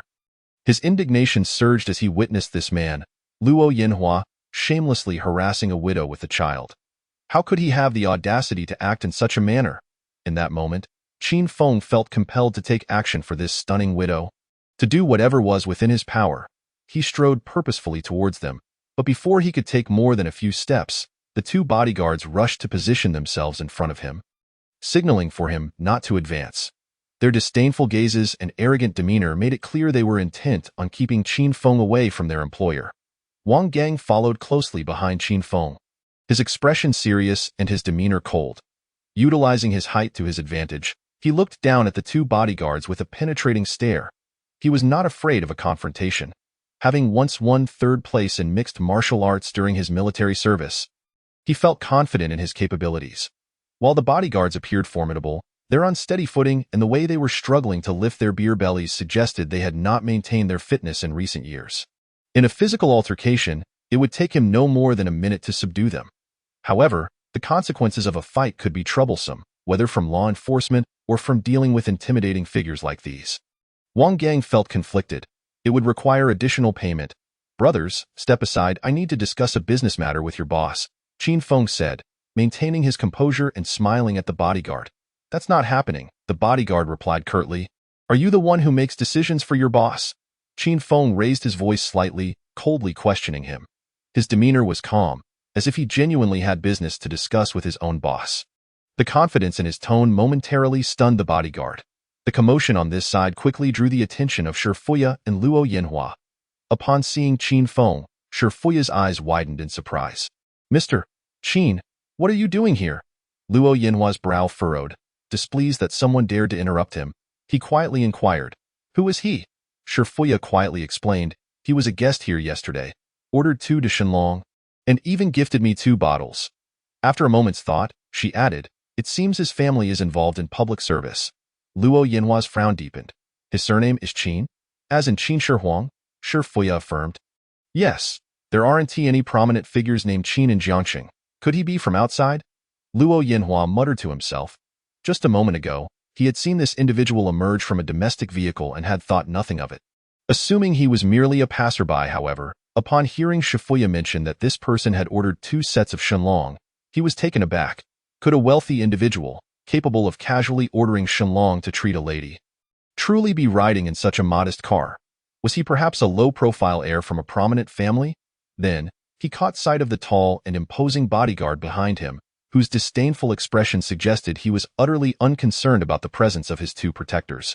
Such confidence could only stem from a sense of security. Instantly, Luo Yinhua had an epiphany, and a flattering smile spread across his face as he hurried toward Qin Feng, bowing and nodding in eager anticipation. Before he arrived, his laughter preceded him. Ha ha ha! Luo Yinhua chuckled as he pushed aside the bodyguard blocking his path and grasped Qin Feng's hand vigorously, exclaiming, "Hello, Mr. Qin. I am the owner here, Luo Yinhua. Thank you for gracing us with your presence." That young man earlier was quite blind. Please don't take offense. Hello, Boss Luo. I am Qin Feng, Qin Feng replied, regarding the corpulent man before him, who was considerably shorter than he. A faint smile played on his lips. The moment this plump man mentioned he wanted to treat Shifuya to drinks, a light bulb went off for Qin Feng. With Shifuya no longer bound by marital ties, he could now offer her whatever he wished. Currently, lacking money and influence, he was in dire need of a tangible business to generate a steady income. Why not find a savvy and sensible goddess to gift her a bar? A clever woman would undoubtedly not require him to drop hints. She might even proactively share the profits with him each month. After all, on paper, she would be the owner, while he could transfer several million to her to secure the establishment. Without uttering a word, the system would have no grounds to act against him.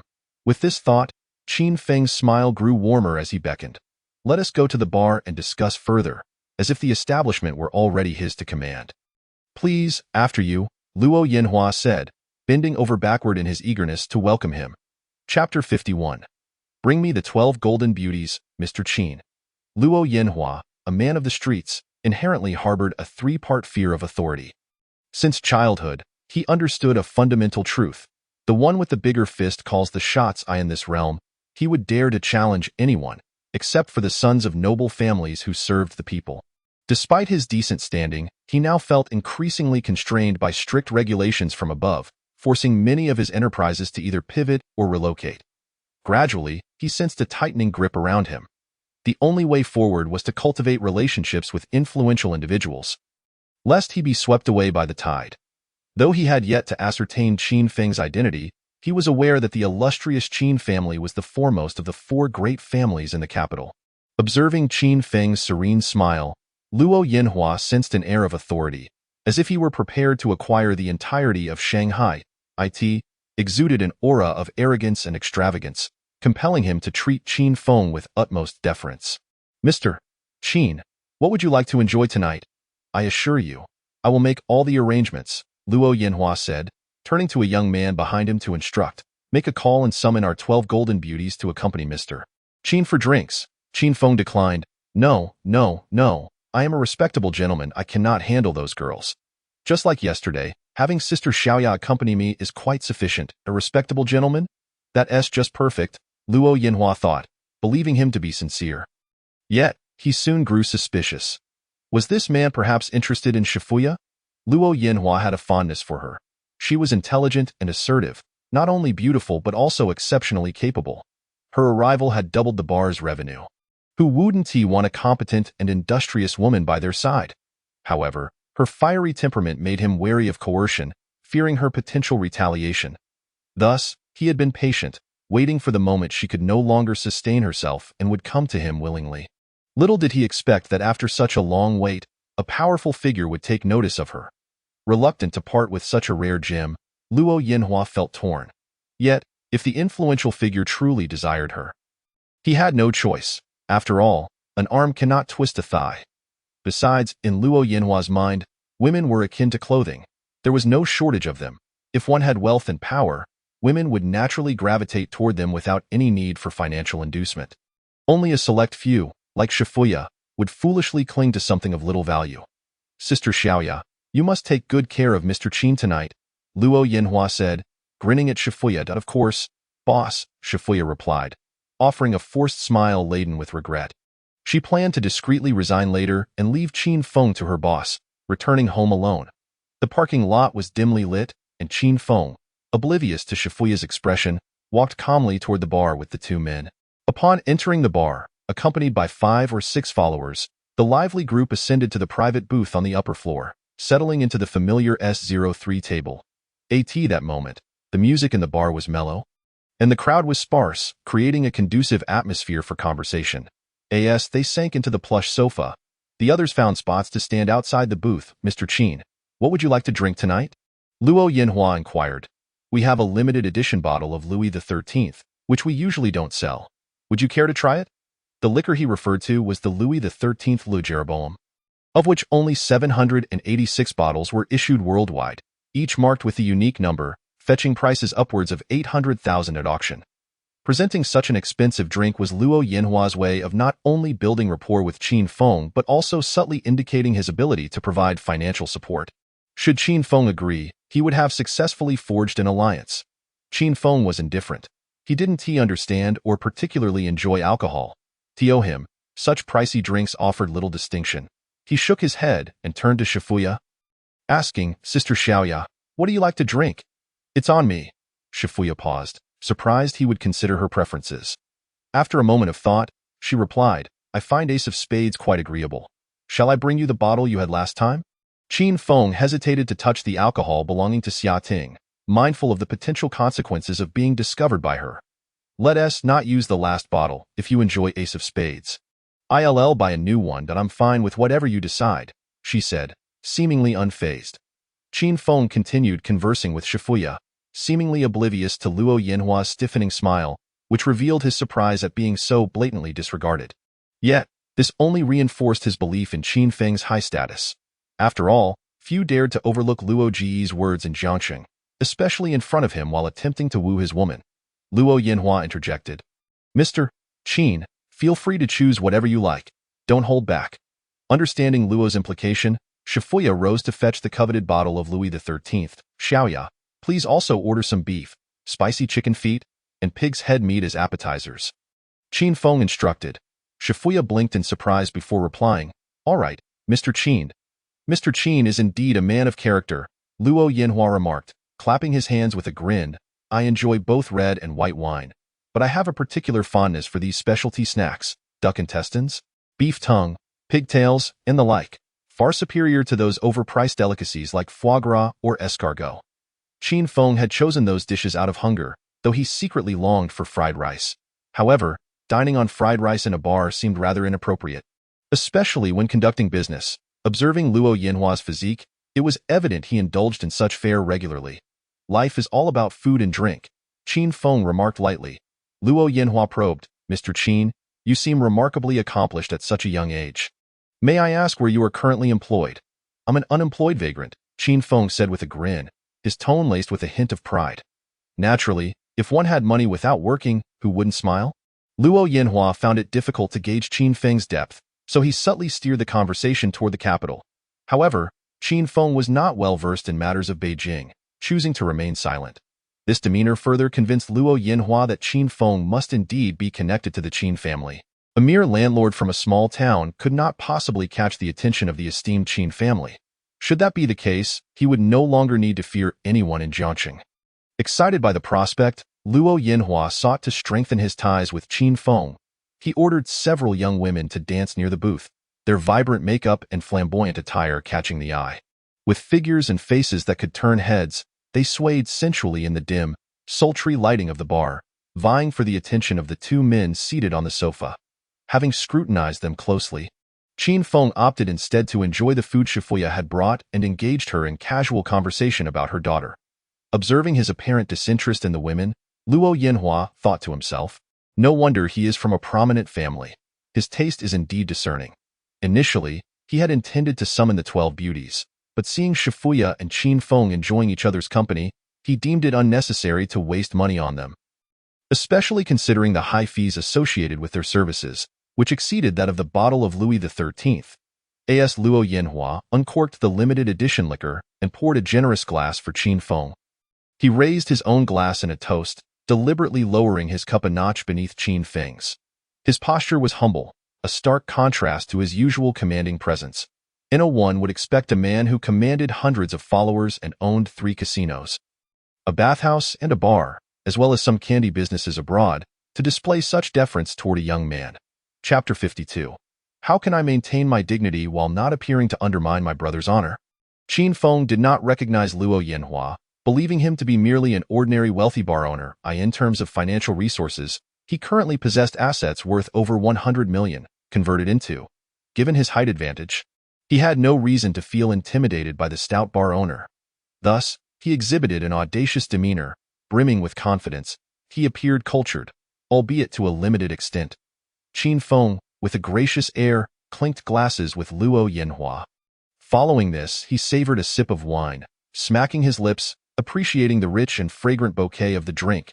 It was indeed delightful, yet not to his taste. Qin Feng gently set his glass down on the table, nonchalantly reaching for another cup to pour himself a drink of Ace of Spades. Upon witnessing this, Luo Yanhua's heart skipped a beat, filled with trepidation. Could it be that his counterfeit wine had been detected? Was the discerning palate of this aristocrat truly that formidable? This limited edition Louis XIII, which he had acquired for a staggering 800,000 yuan at an auction, was genuine, though it had seen its fair share of consumption. Whenever he encountered a person of stature, he would brandish this bottle to assert his status. Now, he had likely indulged in it 7 or 8 times. The bottle was authentic, yet the liquid inside had been meticulously reconstituted by a professional sommelier. Luo Yanhua found the taste to be remarkably similar, but it seemed today his secret had been unveiled. Luo Yanhua felt an overwhelming sense of embarrassment. His already flushed face deepened in hue. Resembling a succulent roast pig in recent years, he had seldom faced disgrace, yet now he felt utterly humiliated. At that moment, amidst the dancing maidens in the ballroom, one stumbled and fell to the ground. Damn it, if you can't dance, then get lost. Luo Yanhua seized the opportunity to vent his frustration. He lifted the Louis XIII and smashed it onto the floor before the girl. The bottle shattered into countless pieces, and wine splattered everywhere. The girls were startled by this sudden act, screams erupting in response. Just then, Wang Gang, standing outside the VIP booth, rushed in upon hearing the commotion, his hand diving into the inner pocket of his suit. He had brought with him a canister of pepper spray purchased that very afternoon, a spontaneous notion he had that would prove useful as a bodyguard, especially in crowded settings. He had also considered acquiring a stun baton, but no one in the local market dared sell such items, so he resorted to ordering one online. Wang Gang, at this moment, exuded an impressive aura. Tall and robust, with a stern countenance, he reached into his coat as if to retrieve something of great significance. His entrance immediately captured the attention of everyone present. The girls ceased their screams, Luo Yanhua fell silent, and his subordinates halted their efforts to usher the girls away. They assumed the shattered glass was a signal for an impending altercation. The atmosphere turned eerily tense. Qin Feng was the first to regain his composure, chuckling, "Brother Wang, I'm fine. No need to be alarmed." Wang Gang cast a glance at the bottle, now quite distant from Qin Feng, nodded and silently returned to his previous position. At that moment, Luo Yanhua harbored no further suspicion towards Qin Feng. In a wonder, he dared venture out with only one bodyguard. It turned out he was armed. While he too possessed such tubular items, they were concealed within the confines of his home, as he would never dare carry them on his person in the past, when regulations were not as stringent. He had equipped a few of his loyal subordinates with similar armaments. However, after an incident where they were apprehended by the police, leading to a costly resolution involving high-profile mediators, he had learned to tread cautiously. The city's influential figures were now cracking down on such matters. He certainly did not wish to become the proverbial sacrificial lamb. Qin Zong, you see, my emotions are uncontrollable, truly a party pooper. Allow me to punish myself with a drink. Luo Yanhua raised a full glass of over 40-degree brandy and downed it in one go. After finishing, he puffed out his cheeks, presenting the empty glass to Qin Feng for inspection. Boss Luo, your capacity is impressive, Qin Feng complimented with a smile. Observing his cheeks bulging with liquor, resembling a frog, was quite amusing, prompting Qin Feng to gaze at him with mirth. Faced with Qin Feng's unwavering stare, Luo Yanhua, feeling quite helpless, waved off a nearby subordinate holding a towel. His tolerance for alcohol was commendable. This drink, roughly 3 liang in volume, would not intoxicate him but would certainly induce a mild buzz. Luo Yanhua exhaled a long sigh after finishing, popping a piece of beef into his mouth to counteract the alcohol's effects. This foreign wine is terribly unpalatable. I must take a breather with that. He slumped onto the sofa, cradling his forehead. With a discreet gesture, he signaled to Shifuya to encourage Qin Feng to drink. A subordinate approached and whispered in his ear, Brother Luo, Should we retrieve our equipment? Luo Yinhua waved his hand dismissively. The subordinate cast a lingering glance at Qin Feng before retreating. Shifuya, having been startled by Wang Gang earlier, hesitated for a moment but ultimately resolved to stand her ground. She raised 2 glasses of champagne, offering a contrite smile to Qin Feng. I apologize, Mr. Qin. Our boss tends to get a bit excitable after drinking. Please don't take offense. Shifuya clinked the 2 glasses together before presenting one to Qin Feng. Xiaoya offers you a toast. I'll drink, and you may follow suit. Qin Feng, unwilling to let a lady drink alone, promptly stood up and declared, I am not one to indulge at random. Let us drink. With that, he downed the glass in one swift motion. Shifuya accompanied him, her eyes sparkling with delight as she continued to urge him, then let us double the good fortune with another toast? Very well, Qin Feng handed her the glass for a refill. The sparkling wine bore a relatively low alcohol content, merely a few degrees, allowing for a few glasses without issue. Upon finishing the second glass, Shifuya picked up the bottle once more to pour. For the third glass, let us toast to Mr. Qin's prosperous endeavors. Xiaoya, are you trying to ensnare me? Qin Feng replied candidly. Shifuya's cheeks flushed, whether from the wine or from Qin Feng's forthrightness. She dared not meet his gaze as she busied herself pouring the wine. Xiaoya, do pour a little less, Qin Feng remarked, noticing her disregard for his words, and rose to seize her glass, gripping her hand that held the cup and lifting it upwards. We still have matters to discuss. There's no rush. We shall drink after our conversation. One must imbibe a few rounds before discussing business. I presume Mr. Qin's tolerance is quite commendable, Shifuya thought to herself. Feeling a flicker of affection for the young man pouring her drinks, however, she had already decided against pursuing anything further, believing whatever he wished to discuss would not pertain to her. Moreover, Shifuya was apprehensive about leaving an impression on him, fearing he might utter something awkward that would leave her feeling embarrassed. Thus, she persisted in pouring the drinks, determined to intoxicate him. Despite the wine's low alcohol content, 3 consecutive glasses could still induce a haze. Qin Feng, preoccupied with his thoughts, was reluctant to drink, as they engaged in a light tug-of-war. Some of the wine inadvertently spilled, dampening a small patch of Qin Feng's attire. Oh, I'm so sorry, Shifuya exclaimed, quickly setting the bottle down and retrieving a napkin to assist him. The proximity between them was palpable. Qin Feng inhaled the fragrance of her hair, feeling the gentle ministrations of her hands upon him. As he glanced down, he caught sight of her delicate skin peeking from beneath her neckline. A subtle reaction stirred within him. Chapter 53. After such a significant spill, you remain unmoved? Qin Feng contemplated making a cheeky remark to flirt with Shifuya. However, upon noticing the flicker of regret and sorrow in her eyes, he gradually composed himself. This woman, despite possessing the means to live comfortably, stubbornly chose the most arduous path. She endured the lewd advances of patrons and the harassment from her boss, tirelessly working to earn a living while single-handedly caring for her child. Qin Feng sighed, feeling a pang of sympathy for her delicate form. Xiaoya, how long have you been here? He inquired softly. This is my 3rd year. Why do you ask? Shifuya raised her gaze, inadvertently meeting his compassionate eyes, nearly overwhelmed by the memories of grievances from the past. Fortunately, her hardened heart, forged through years of experience, swiftly brushed aside this fleeting sentiment. Shifuya flashed a broad smile, jokingly saying, Mr. Qin, are you suggesting I should reform? Indeed, Qin Feng replied with earnestness. Haha, Shifuya chuckled lightly, turning to discard the used napkin into the trash. Why do men always feel the need to meddle in others' lives? Although her expression was obscured, Qin Feng could sense the coldness in her tone. He opened his mouth to respond, but Shifuya took a deep breath, turning back with a radiant smile. I apologize, Mr. Qin, for venting my frustrations. Please accept this drink as an apology. With that, she raised her glass to her lips. Qin Feng quickly reached out to stop her, placing his hand on her arm. The wine spilled once more, this time onto Shifuya's attire, saturating a portion of her collar. The white shirt clung to her smooth skin, the glistening liquid leaving an alluring sheen on the fabric. Qin Feng found himself momentarily entranced. Shifuya glanced down, noticing her wardrobe malfunction, and quickly turned away to adjust herself. Qin Feng snapped back to reality, repeatedly apologizing as he offered her a napkin, recalling her earlier assistance in wiping his spill. Unable to resist, he suggested, Would you like me to help you clean up? No need, thank you, Shifuya replied coolly. Qin Feng felt a sense of helplessness. Meanwhile, Luo Yinhua, having regained his composure, observed the two engaged in a playful wine-splashing game.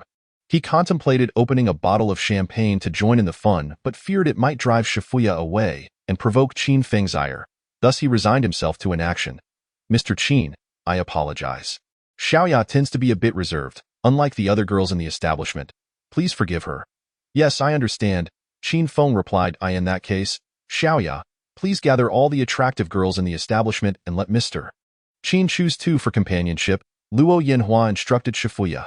Shifuya nodded, preparing to leave, when Qin Feng interjected, Wait a moment, I would like to discuss a business proposition with you. Go ahead, Luo Yinhua chuckled. Qin Feng, no longer keeping them in suspense, directly addressed the matter at hand. I wish to purchase this bar and gift it to Sister Xiaoya. His tone was calm, betraying no hint of emotion. Yet his words left everyone astounded. Luo Yinhua squinted, scrutinizing Qin Feng closely. Upon realizing he did not appear to be joking, a tempest of shock surged within him. What does this mean? He had invested 20 million in this bar. And if he were to sell it, it would be at least 50 million. Setting aside whether this man could even produce such a sum in cash, what did he mean by gifting it to a woman? Luo Yinhua was taken aback by Qin Feng's nonchalant demeanor. Spending tens of millions to woo a woman? Is this for real? Shifuya also stood there, momentarily unable to believe her ears. However, she quickly deduced that this man might be looking to acquire a bar to establish his own network of influence. Given his unique status, he likely could not put his name on the establishment, so he intended for her to appear as the public owner while he operated from the shadows. For her, it would merely be a change of boss. Shifuya did not exhibit overt excitement. Instead, she smiled lightly and remarked, President Qin, you are quite ambitious. This bar is not inexpensive, you know. Sister Xiaoya is immensely grateful and would like to toast you with another drink. Noticing her expression differed from his expectations, Qin Feng speculated that she might not be taking him seriously. Sister Xiaoya, you don't believe me, do you? I do believe you, but I think there is no such thing as a free lunch in this world. If you want something, you must pay the price, Shifuya replied, sitting down, crossing her legs, taking a small sip from her glass and smiling. President Qin is indeed a significant figure. I have no standing to negotiate with you. But I must apologize. I actually intended to resign from my position today. I appreciate your good intentions. Is that so? Qin Feng pondered for a moment and inquired, Don't you wish to continue working at the bar? Yes, Shifuya nodded, omitting the fact that it was due to her child. What business do you wish to pursue? I can provide you with some startup capital, Qin Feng offered enthusiastically. Thank you, President Qin, for your recognition, but I have not yet decided. I plan to return home and rest for a while. Shifuya politely declined. As the conversation began to cool, Qin Feng remained unperturbed, though another individual grew anxious. Xiaoya, don't be capricious. It's rare for President Qin to hold you in such high regard. Luo Yinhua rushed over, shaking his head in an attempt to persuade her. He indeed had intentions of selling the bar. He had acquired this bar 3 years ago out of boredom, and few knew of it. Due to a recent quarrel with his wife and impending divorce, she had been investigating his affairs. Thus, he had initially mentioned gifting it to Shifuya in the parking lot. If this woman were to align with him, her wealth would ultimately still be his. It merely meant changing the name on the books to hers. Essentially, he would gain both wealth and resources without spending a dime. The bar's success was largely thanks to her efforts. However, with the attention she was drawing from wealthy suitors, it was only a matter of time before she was swept away. Rather than let the bar fall into neglect, he figured it would be better to sell it off and avoid any potential complications. After a few more attempts to persuade, Shifuya fell silent. He turned to Qin Feng to recommend the bar. President Qin, this bar has a solid reputation in Jiangsheng, averaging daily revenues of 1 to 200,000. During festive events, the numbers are even higher. All necessary connections have been established, making it convenient for you to operate whatever you desire here. Have you truly considered it? Qin Feng casually inquired, and how much do you want for the bar? This amount, Luo Yinhua held up 6 fingers before Qin Feng, who guessed it was 60 million. If indeed the daily revenue was 200,000 as he claimed, such a lucrative establishment could recoup its costs in about a year. Qin Feng felt tempted, but with Shifuya's disinterest, he felt powerless. He sighed regretfully. If you think it's too expensive, the price is negotiable, Luo Yinhua said cautiously. Price is not the issue. It's just that Sister Xiaoya does not want it. So purchasing the bar holds no meaning, Qin Feng replied indifferently. Chapter 54. Grant us a lifetime of peace. Luo Yinhua understood, rushing to persuade Shifuya. Xiaoya, think about it. How have I treated you all these years? If you need money, I provide it. If you need assistance, I offer it. I have never wronged you. Why would you choose to resign? Consider how much effort you've invested into this place. Would you truly leave it to someone else without a second thought? He continued, what else can you do if you don't work here? Is there a higher-paying job out there? I give you a solid 5% of the profits each year, alongside your salary, which totals nearly $1 million. With EE soon reaching school age, don't you wish to send her to an elite institution? And your father's health is not great. Enough. Shifuya's cold reprimand interrupted Luo Yinhua's earnest counsel. Startling him, this foolish woman, emboldened by her newfound support, had grown audacious. A glint of malice flickered in Luo Yinhua's eyes, quickly suppressed. He realized he could not assert his will over her in this moment. Yet he silently vowed that when the day came for her to fall out of favor, he would have his fun with her. Shifuya keenly sensed the fleeting brutality in Luo Yinhua's gaze. She understood the temperament of this short, stout man well. He was petty yet patient, often exhibiting a facade of calm. However, once he found an opportunity, he could unleash his ferocity like a wild beast. His cruel methods against adversaries were spine-chilling. Clearly displeased with her response, he would likely fixate on her if she insisted on resigning. Shifuya was indifferent to her own fate. At worst, she could conceal a small knife in her hair and confront him in a life-or-death struggle. Yet, she could not bear the thought of her daughter being left alone in the world. After much contemplation, she ultimately chose to concede. Very well, I will take the bar, Shifuya declared resolutely to her. Now you're speaking sense. Luo Yinhua beamed. A bar gifted by President Qin is a windfall indeed. You must celebrate with him. Thank you, President Qin. Shifuya forced a smile, pouring a drink for Qin Feng and presenting it to him. System prompt. Shifuya's affection level 1. Qin Feng was taken aback. What is this attitude? Damn it, I'm offering a bar, not poison. Why the grievance? I never intended to harm you. Unable to contain himself, Qin Feng asked Shifuya, Sister Xiaoya, do you not appreciate my gift? No, thank you for your recognition, President Qin. Shifuya managed a strained smile. Qin Feng fell into deep thought. 60 million was no small sum for him. He lacked sufficient cash at the moment. His decision to invest in Shifuya, whom he had only met a couple of times, stemmed from her intelligence and capability, as well as her adherence to the principles of womanhood. A woman with conviction and perseverance is worthy of trust. Furthermore, as a single mother, she evoked a desire to assist her. Yet, her reluctance to accept the bar left Qin Feng unsettled. Something must be amiss. He resolved to speak candidly and share his thoughts to alleviate her concerns. Let us not rush into drinking, Qin Feng said, standing to take the 2 glasses from her hands and placing them on the table. He then grasped her hand and continued, Sister Xiaoya, may we have a private conversation? Shifuya attempted to retract her hand gently, but he held it firmly. She cast him a helpless glance, her eyes filled with unspoken sorrow. President Qin, I am not the kind of woman you might think I am. You may be wasting your efforts. Luo Yinhua immediately interjected. How can you speak like that? President Qin's admiration for you is a blessing. Do not be ungrateful. Qin Feng cast a puzzled glance at Luo Yinhua, perplexed by his obsequiousness, which made it seem as though he were engaging in some improper relationship. Luo Yinhua fell silent under Qin Feng's scrutiny. Awkwardly chuckling, Shifuya sighed. Very well, let us go sit in a private booth. It will be quieter. Afterward, worried that Qin Feng might misbehave, she considered warning him that she had studied judo but ultimately dismissed the thought. The new boss was still a boss.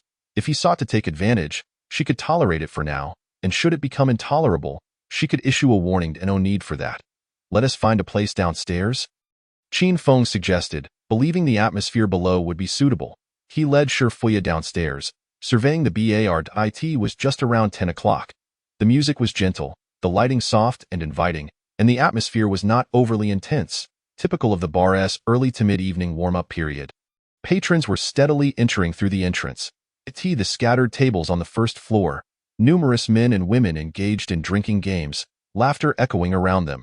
Among them were clusters of young women, drawn in under the pretext of free drinks to bolster attendance. The presence of women enhanced the bar's appeal, naturally attracting male patrons. Those girls, clutching free drink cards, relished the attention from men, willing to spend on a night of indulgence. Despite merely being somewhat handsome, Qin Feng had already garnered the attention of several young women.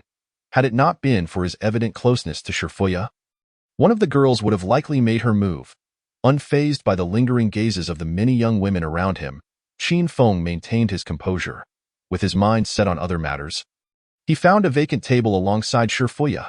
Qin Feng still did not release the young lady's hand. "Sister Xia, do not be afraid. I am not a good person," he stated bluntly. Shifuya, momentarily taken aback, looked at him with a puzzled expression. The man, with a gentle smile, continued to speak eloquently. "You possess remarkable beauty. When you smile, your eyes curve like a crescent moon, and I find great pleasure in witnessing your laughter. I confess I initially harbored some improper thoughts about you. Any man would, given your exquisite allure. But do you know why I suddenly proposed to gift you this bar? We have only met twice. What do you think I am truly interested in?"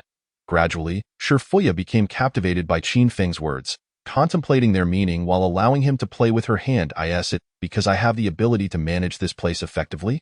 Qin Feng chuckled and shook his head. Shifuya's expression darkened as she wryly remarked, "Is it because I am a widow without any support, making me easier to control?" "No," Qin Feng replied earnestly. "I have never intended to dominate you, and with your beauty, I believe many would be willing to be your benefactor if you so desired."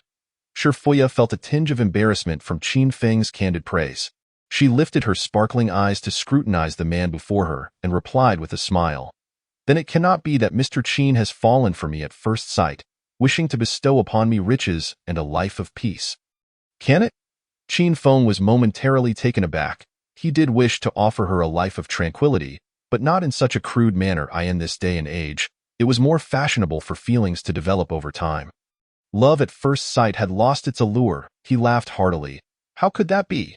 You ladies love to indulge in such fantasies of a domineering CEO falling for you." Shifuya offered a faint smile, her eyes reflecting a sense of melancholy.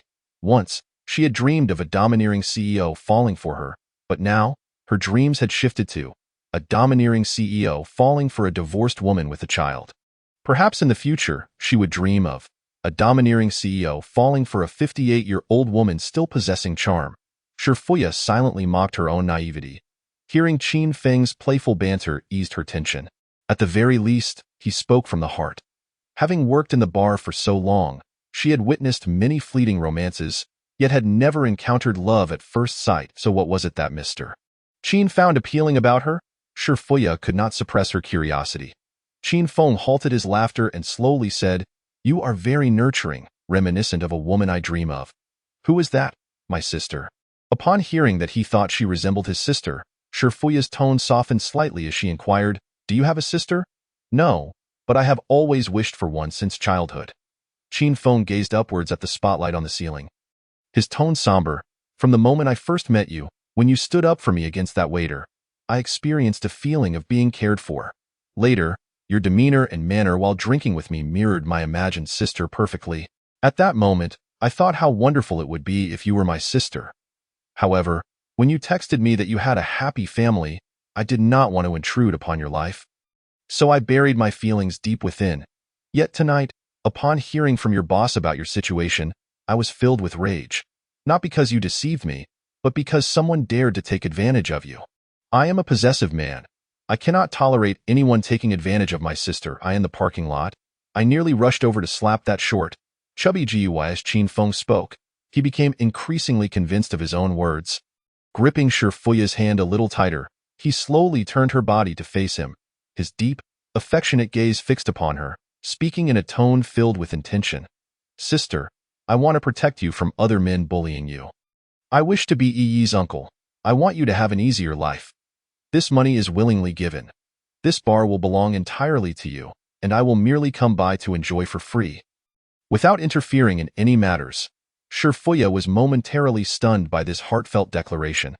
Her eyes lost their focus as she sought to confirm whether he was joking. Yet, the man, with utmost sincerity, insisted, "If you have any doubts, I can transfer the money to you now, allowing you to purchase this bar yourself." She was rendered speechless, her heart skipping a beat, feeling as if the world had become a blank canvas. Her eyes brimmed with astonishment and confusion, struggling to believe what she had just heard. Time passed slowly. It took Shifuya a while to emerge from her shock. She did not doubt Qin Feng's ability to procure the funds to buy the bar. She simply found it astonishing that she resembled the sister he envisioned. No wonder she had sensed something peculiar in his gaze when they first met. Had he unconsciously placed her in the role of his sister? Mr. Qin, please do not do this. I am not your sister, Shifuya stammered, hastily declining. This bar was worth tens of millions. Regardless of how much she resembled his sister, she could not accept such an extravagant gift. Regardless of whether you acknowledge me as your brother, I will regard you as my sister, Qin Feng declared resolutely. But Shifuya felt extremely anxious, struggling to find the right words. Qin Feng, with earnest eyes, halted her response, gently urging, I simply want you and Yi to have something to rely on. You can use this 60 million to either run the bar or open a hotel. In any case, it is essential to have a source of tangible income to save up a dowry for Yi in the future. The mere mention of Yi caused Shifuya to falter. It was for her daughter's future that she had decided to resign. If she could be the bar's owner, free from the whims of a boss taking advantage of her, with more time to spend with her daughter, it would be ideal, but the thought of such a significant sum left her at a loss for how to repay it. Tears glimmered in her eyes as she faltered, Mr. Qin. Qin Feng interrupted her once more. Sister, I want to support this family and care for both of you. In that moment, Shifuya's heart, once still as a tranquil lake, was warmed by the bright sunlight, melting away all her defenses and coldness. She did not know how to respond to such sincerity. Her trembling lips sought words, but in the face of such genuine affection, they felt inadequate. Gazing into his eyes, devoid of any desire, she longed to embrace Qin Feng, accepting him as family, to weep freely and release the pent-up grievances of the past few years. Yet the accumulated experiences of warmth and cold over the years had cloaked her heart in a thick shell, rendering her hesitant to accept anyone easily. After a long silence, Shifuya finally raised her head, revealing a faint smile, one that shimmered with unshed tears, as beautiful and vibrant as plum blossoms in winter, captivating and delicate. What brother gives such gifts to his sister? Qin Feng, seeing her agreement, was overwhelmed with joy. Unable to contain himself, he rushed forward to embrace her, exclaiming, Then let this be a New Year's gift from your uncle to Yi. Shifuya allowed this young man to hold her close, naturally burying her head in his chest. She wrapped her arms tightly around his waist, fearing he might vanish like mist. Her smile remained. Yet her clothes were dampened by tears. System prompt. Shifuya's affection level 60. Qin Feng was momentarily stunned. Initially holding Shifuya, her soft form had stirred something within him, yet upon witnessing such an alarming affection level, he instinctively recoiled. With the previous score of 11, Shifuya's affection had now soared to 71. Goodness, Xia Ting was only at 68, and Zhong Wanwan at 60. With a favorability score of 71, Qin Feng finds himself at the pinnacle among the 90-point beauties he has encountered. This familial bond proves to be quite domineering. Once accepted, it nearly elevates the favorability to its maximum. Qin Feng silently rejoices, relieved that he did not lose control earlier. Otherwise, the favorability he had just garnered would have likely evaporated in an instant. Matters of love and attraction should not be rushed. The priority lies in nurturing goodwill. Moreover, this woman possesses the allure of 10 elite warriors' strategy rewards, leaving one utterly captivated. He is merely 9 points away from the coveted cashback. Damn, I must exercise restraint. Furthermore, I have this 60 million. I have made up my mind to spend it. Qin Feng silently vowed while embracing Shifuya. After a while, when he noticed the girl in his arms had ceased trembling, he reluctantly released Shifuya, eager to take her upstairs to finalize the contract, only to be met with her dissent. This bar, given the current market conditions, is hardly worth 60 million. That fellow named Luo is trying to swindle you. Don't you see? Shifuya, wiping her tears, expressed her discontent with his impatience. What? Isn't it making 200,000 daily? Qin Feng exclaimed in astonishment. That's only when a foolish child like you comes along and shows off. Shifuya retorted, poking Qin Feng's arm with her finger, rolling her eyes. This bar usually has a revenue of just over 100,000. It occasionally spikes during events or when internet celebrities are hired for promotions, reaching a peak of over 1 million. Yet overall, The annual revenue barely exceeds 50 million, and maintaining connections costs a fortune. Bribing others and nurturing relationships can easily consume 7 to 8 million. Not to mention rent, equipment, labor, liquor, advertising, and the costs of hiring influencers. The net profit for the year is less than halved. If you possess 60 million, we could easily open a new establishment in a first-tier city. Qin Feng, somewhat dazed, finally grasped the crux of the matter and slammed his fist into his palm. You want to open a new shop? Sure, Fuya, exasperated, replied. Given the choice, I wouldn't want to start from scratch. I am already well acquainted here. Qin Feng, unfazed, suggested, then let us just buy it. Sure, Fuya sighed, stating, but 60 million is simply not worth it. Let us go upstairs and negotiate with old Luo. Offer him 50 million. If he disagrees, we'll establish our own place. Initially, the prospect of investing 60 million unsettled Qin Feng, especially since he had little cash on hand. However, with the favorability rating now soaring, he felt no anxiety. If he could successfully obtain cash back, he could purchase hundreds of bars like this one and distribute them everywhere. Silly brother, you must have money to spare. Why spend 50 million on something worth 30 million? Qin Feng chuckled. I'm not well versed in business. How about this? I'll give you 60 million, and you can decide how to proceed, whether to rebuild or buy. I'll support you either way. Sure, Fuya was momentarily taken aback, staring at Qin Feng for a long while, and upon realizing he was sincere, she couldn't help but smile, her fox-like eyes curving playfully as she teased. Do you trust this unfamiliar sister of yours so readily? Since I've set my sights on you, who else could I trust? Qin Feng replied resolutely. Aren't you afraid I might run off with the money? Sure, Fuya scrutinized him with a smile. I fear losing you more than I fear losing money, Qin Feng said seriously, worried about her being bullied by others outside. Sure, Fuya's heart fluttered at Qin Feng's sweet words. It had been ages since a man had spoken to her in such a manner. Though her heart raced, she feigned calmness and chuckled lightly. Well, save such sweet nothings for the young girls. Your sister is not so easily swayed. Those young girls cannot compare to me. I won't waste time on them. Such sweet talk, come clean. How many young girls have you deceived with that mouth of yours? Qin Feng's eyes twinkled as he confidently replied, just one yesterday. Sure, Fuya's expression was filled with suspicion, but she chose not to press further, casually asking, I noticed that girl last night seemed quite decent. Her eyes were clear. What transpired? Why do they call you a scoundrel? Well, Qin Feng's mind raced. He could not confess his desire for a harem, fearing rejection and a cold shoulder. Huh? Sure, Fuya elongated her tone, unaware that her tone resembled that of a mother questioning her daughter. Pressed for time, Qin Feng vaguely summarized, I bought her a villa, but she insisted on adding my name. I refused and then she left. Why not add your name? Sure, Fuya, astute and clever, quickly deduced the situation. She glanced at this enigmatic young man, wisely choosing not to pry into his family background. Let us go upstairs and discuss with Brother Luo. Let us see what the minimum price is. Since Qin Feng and Sure Fuya departed, Luo Yanhua had already instructed his men to investigate Qin Feng. Boss, our contacts in the capital found no records of anyone named Qin Feng in the Qin family. Impossible. Could he be a love child? However, we did find a local named Qin Feng who bears a striking resemblance to Qin Zong. His background is clean. He has no assets and has been delivering takeout since graduation. Some even claim to have seen him in security attire. Luo Yanhua's expression darkened as he fell silent. Also, the tall fellow at the door, named Wang Gang, is a rideshare driver. Are you suggesting I was outsmarted by a delivery boy? Luo Yanhua fumed. His subordinate, worried about making a mistake and causing a major issue, knew they could be scapegoated if things went awry. Caution was paramount. Moreover, the aura between Qin Feng and Wang Gang did not resemble that of mere delivery or rideshare workers. The subordinate argued, perhaps their identities are fabricated. Obtaining identification is trivial for people like us. Identities can be faked, but money cannot. Investigate the spending records of that young man from yesterday. Find out where his funds originated.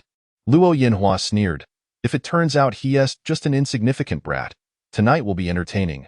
I want him to know just how easy it is to bring him down. We've already started. But here's the problem, the subordinate said, beads of cold sweat forming on his forehead. Luo Yanhua replied lazily. His dragon card shows a balance of 43,200,000, but we can't trace the sources of the funds. The subordinate stammered, can't trace? Luo Yanhua exclaimed. Correct, it's as if someone deleted the transaction records. There are only outflows, no inflows. The subordinate was equally perplexed, having never encountered such a situation. What bank? Longxing. Luo Yinhua couldn't help but shout. What the hell? That's a world-class bank. How dare someone tamper with it? The subordinate bluntly stated. Moreover, today Qin Zong spent 680,000 purchasing a sports car, none of which is registered under his name. Luo Yinhua fell into deep thought. Chapter 57. I truly consider you a brother, yet your mind is full of. Luo Yinhua was startled by his own imagination. Regardless of who Qin Feng was, he could not afford to provoke him. Immediately halt the investigation. We must not be discovered, Luo Yinhua urgently commanded. Powerful individuals typically disdain being scrutinized. It is an offense. At this moment, Qin Feng and Shi Fuya approached hand in hand. Luo Yinhua quickly rubbed his face, donning a servile smile, and greeted them. Congratulations, Qin Zong. Just by looking at your expression, I can tell you have achieved success, ha ha ha ha. Seeing his enthusiasm, Qin Feng chuckled. My sister has a broad heart and is willing to accept my gift. He then raised Shi Fuya's hand to showcase it. Upon hearing Qin Feng refer to her as my sister, Luo Yinhua was momentarily taken aback but quickly regained his composure, laughing heartily. Qin Zong's sister is my sister too. Sister Xia, I'll be counting on you to take good care of me in the future. Ha ha. He then clasped his fists and bowed, his attitude exceedingly cordial. Shi Fuya was not surprised by his shamelessness and responded politely, Brother Luo, please don't mock me. I'm merely a verbal sister to Qin Gongzi, nothing more. I'll need you to look after me in the future. Qin Feng, uninterested in pleasantries, cut to the chase. We discussed earlier. What is the minimum price for your bar? Just give us a figure. If it's reasonable, we'll sign the contract. Luo Yinhua felt a pang of difficulty. If the other party truly possessed extraordinary means to conceal banking information, he could not rashly set a price. Gritting his teeth, Luo Yinhua offered a base price of 40 million. Below this price, he was unwilling to sell. Although the bar is a fast-moving industry, losing its novelty over time, leading to dwindling patrons and costly renovations, he believed the establishment could last at least 2 or 3 more years. Bolstered by its reputation in Jiangxing, 40 million was already a sincere offer. Qin Feng remained silent, preferring Shi Fuya to negotiate. To his surprise, Shi Fuya also remained quiet, simply pouring him a drink and accompanying him as they sipped slowly. Luo Yinhua assumed he had set the price too high, prompting Qin Feng to deliberately ignore him. Frustrated, he ultimately relented, lowering the price by 200,000, lamenting that he couldn't go any lower. If he did, he might as well give it to Qin Zong for free, just to make a friend. Shi Fuya whispered a few words to Qin Feng, and he nodded in agreement with the price. After all, they still needed Luo Yinhua's assistance with the venue. Luo Yinhua and Shi Fuya discussed the details of the transfer, and they summoned a lawyer on site to draft the contract in the office. Qin Feng found himself at an impasse, unable to assist. Upon learning that Shi Fuya's bank account had no limits, he first deposited 5,000 yuan into the system before transferring a staggering 60 million yuan to her, allowing her the freedom to do as she pleased. He then ventured outside, hoping to spot a charming young lady with a score of 90 who might visit the bar. The transaction through Longxing was remarkably swift.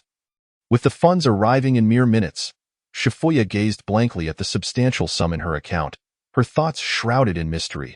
It took a considerable amount of time for her to regain her composure. Her eyes sparkled as she observed Qin Feng, who was leaning over the second-floor railing, admiring the beauties below. It was only at this moment that she entirely let her guard down and began to trust this man. System notification. Shi Fuya's affection level 8. Qin Feng received the notification, momentarily halting his fidgeting. He glanced at Shi Fuya's profile, noting her affection level at 79 and her expenditures at 60.03 million yuan. How infuriating it was to be so close yet so far. Was it possible that reaching an 80 was the pivotal point? He pondered what heartfelt gesture he could perform to make her truly moved. The memory of a wonderful night with Xia Ting flickered in his mind. Each instance had gained him a point. Perhaps tonight he could find a way to intoxicate Shi Fuya and then carry her off to a hotel, putting in the effort to see if he could earn that elusive point. As he turned, leaning against the railing with his elbows resting on the wooden banister, he let his gaze wander over Shi Fuya. Contemplating the success rate of this scheme, at the same time, he was curious about the type of judo she practiced. The bar's lights flickered, casting erratic beams that danced across Qin Feng's face. transforming his focused expression into one of alluring mischief. Unintentionally locking eyes with Qin Feng, Shifuya was startled by his intense gaze and quickly averted her eyes. She recalled how he had repeatedly referred to her as sister, yet dared to regard her with such an audacious stare. Anger surged within her, and she sprang to her feet, striding towards Qin Feng with a demeanor that suggested she was ready to unleash her wrath. "You little brat, how dare you look at your sister like that?" Qin Feng was taken aback, his wandering thoughts dissipating. He straightened up, adopting a posture of feigned submission. "Hey, the lighting is dim. I merely wish to see more clearly." Shifuya extended her hands, pinching both sides of Qin Feng's cheeks, playfully tugging at them. "Don't think that just because you gave me money, you can bully your sister." With his mouth stretched open, Qin Feng's words came out garbled. That it hurts, sister." Shifuya found the act of pinching his face amusing, pressing her palm against his cheeks and pouting his lips into a fish-like expression. "What were you just thinking?" "I was contemplating how beautiful my sister is," Qin Feng replied, his voice muffled. Complimenting a woman's beauty was a universally applicable tactic, a template that could be employed in any situation. Upon hearing this, Shifuya's anger diminished significantly. She genuinely intended to regard him as a younger brother. But his earlier gaze had led her to believe he was merely after a rendezvous. Now, with his sincere demeanor, her anger subsided, and she began to reflect. After all, one needn't spend 60 million yuan to engage in such escapades. What kind of spendthrift would squander such an amount merely to seduce a woman? Humph, smooth talker, don't think you can charm your way through. Should you ever disrespect your sister again, I shall not permit you to call me sister. Shifuya warned. Then what should I call you? Wife? Qin Feng dared not voice his true thoughts, instead offering a sheepish grin. I wouldn't dare from now on. You shall be my very own sister. Shifuya glared at him. Is that how you use the term own? Well, perhaps biological sister will suffice. Qin Feng grasped her hands, preventing her from continuing her playful assault on his face. Remember your words. My sister has a bit of a temper. When I'm in a mood, I might take it out on you, as my brother. You must endure and provide me with an out, understood? Shifuya's expression was serious, yet her fox-like eyes betrayed her amusement, as if she feared losing this brother and was already preparing to mend any potential rifts. Qin Feng, puzzled, questioned, Are you acting as a sister or a younger sibling? Why should you be the one to scold me? Shouldn't it be the younger brother causing trouble while you, like a caring mother, fret over me? Feeling slightly embarrassed by his retort, Shifuya attempted to mask her discomfort by playfully rubbing her hand across Qin Feng's face once more. I am the sister and I make the rules. All right, fine. You have a point. Your ample bosom grants you that right, Qin Feng conceded. And no sooner had the words escaped his lips than Shifuya seized his ear, prompting him to plead for mercy. Ouch, ouch, ouch, my mistake. My mistake. You make the rules. Let us see if you dare misbehave again. Shifuya exerted minimal force but scoffed at his exaggerated reaction. She gently rubbed his reddened ear and even blew on it tenderly. Meanwhile, Luo Yanhua, seated nearby, watched the two of them with envy, his eyes growing misty. He had known Shifuya for 2 to 3 years, and she had always maintained an icy demeanor, conducting herself with utmost propriety. She was the type of girl who appeared warm on the surface yet was cold within. Regardless of the amount spent, she would smile, though her heart would remain unmoved. He had never witnessed her display such gentleness and consideration towards any man before. He couldn't fathom what methods this man had employed to elicit such a transformation. He too frequented the bar, yet the disparity in their experiences was bewildering. Chapter 58. The bar is under surveillance. You can't swindle me. Luo Yanhua was perplexed but was not particularly concerned about women. With wealth, what woman couldn't be acquired? He was already supporting 5 young lovers, 2 of whom were golden-haired, blue-eyed twins. He lived in a state of perpetual debauchery, unable to recover from the excesses of his indulgence. Envious of the chemistry between Qin Feng and Shifuya, he was nonetheless unwilling to invest effort for a fleeting moment of pleasure. It was far too troublesome to decipher a woman's thoughts. It was simpler to throw money and have her comply without complications. Waving his hand, Luo Yanhua summoned a bottle of the bar's most expensive black pearl and approached Qin Feng to drink. Mr. Qin, you truly are a hero among youth, achieving remarkable success at such a young age. Buying a bar worth tens of millions without batting an eyes, he lauded Qin Feng. He poured him a drink. Come now, this toast is for you. You must drink it, I, Luo Yanhua, have never bowed to anyone in my life. You are the first. Your audacity has truly opened my eyes, having never experienced such flattery, especially from a wealthy owner arriving in a Maybach. Qin Feng felt a bit light-headed from the compliments. Although he wasn't accustomed to this type of liquor, seeing Luo gulp it down, he followed suit without hesitation. This foreign spirit was not as potent as Baijiu, possessing a smoother and more delicate flavor with a hint of fruity sweetness. Upon swallowing, a warmth surged to his chest, invigorating his entire body. Overall, it was quite pleasant. Mr. Qin, you are indeed generous. Hereas to celebrating your finding a devoted sister, and to our dear Xiaoya for discovering a good brother, I raise my glass to both of you. With that, Luo Yanhua downed the entire glass in one go, cheerfully raising the empty vessel in a gesture of camaraderie. Though Qin Feng now enjoyed the freedom to choose whether or not to drink, with no one able to persuade him otherwise, Luo's words resonated well with him. Coupled with the drink's palatable taste, he lifted his glass to his lips. Shifuya, caught off guard, couldn't intervene in time. She watched anxiously as he drank deeply, letting out a sigh while she took a small sip herself. Luo Yanhua was indifferent to whether Shifuya drank or not. He primarily cared that Qin Feng did. He lifted the bottle again, preparing for a third round. This was his strategy. After the third drink, it was either survival or demise. Mr. Qin, I won't waste words. It's all in the drink. After this toast, we are brothers.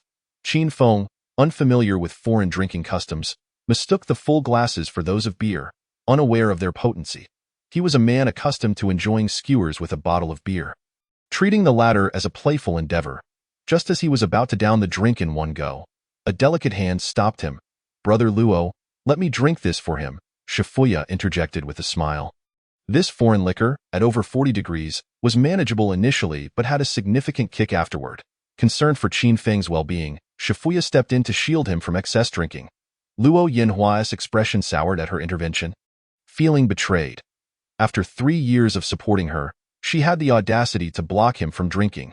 Standing in opposition, he contemplated lashing out, dismissing her, but with Qin Feng present, he dared not. Instead, he maintained a stern demeanor, coldly stating, very well, but the rule of 1 drink for 3 must still apply. Understood, Shifuya replied calmly. She then reached for the drink in Qin Feng's hand, determined to take it from him. Having already sampled 2 types of liquor, Qin Feng was feeling the effects and playfully evaded her grasp, grinning as he leaned closer to her ear, whispering, Sister, don't be silly, if we switch, it'll be a loss for us. After I finish, you can toast him with 3 drinks, together. We won't let this old bald man outlast us. Shifuya felt her ear warm from his breath, but upon hearing the term old bald man, she couldn't help but chuckle softly. Assessing Qin Feng's state, she noticed he seemed fine and decided not to interfere further, though she cautioned him, just be careful with that drink. It's strong. Qin Feng grinned, unperturbed, and tilted his head back to finish the drink, raising his eyebrows at Luo Yanhua, signaling him to hurry. Luo Yanhua, a seasoned drinker with a good tolerance, easily handled the third glass with a smile. He invited Qin Feng to take a seat. Shifuya refrained from toasting Luo Yanhua, knowing her place and that he might not reciprocate. Luo Yanhua dominated the conversation, sharing amusing anecdotes from the bar and boasting about past exploits.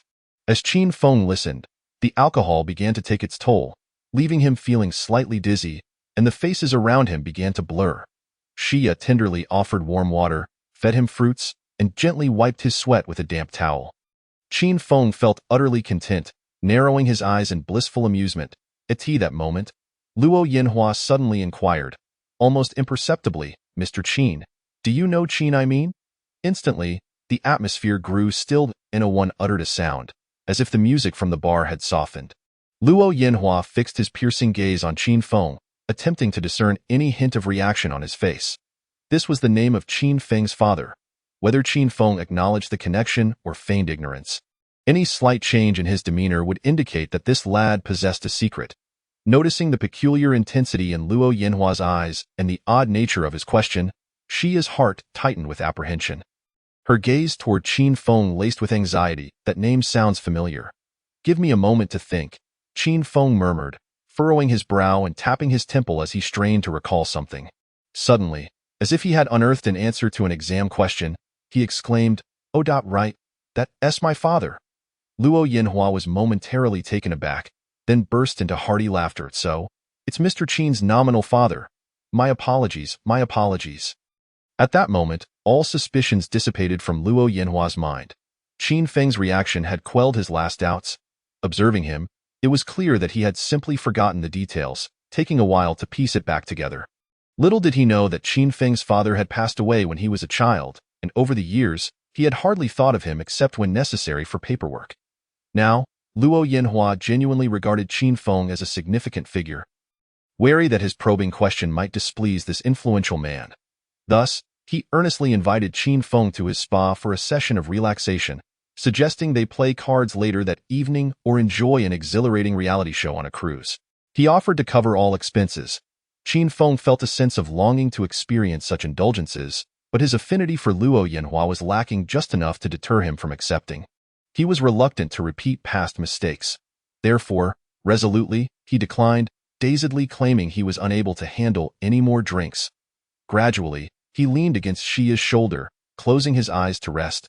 Luo Yinhua, respecting the powerful man's space, discreetly handed Qin Feng a business card, assuring him he could reach out anytime in Jiangxing. Luo Yinhua held a modest reputation. He had connections and resources aplenty. Qin Feng remained silent, appearing as if he might drift off to sleep. Luo Yinhua, with a smile, respectfully excused himself.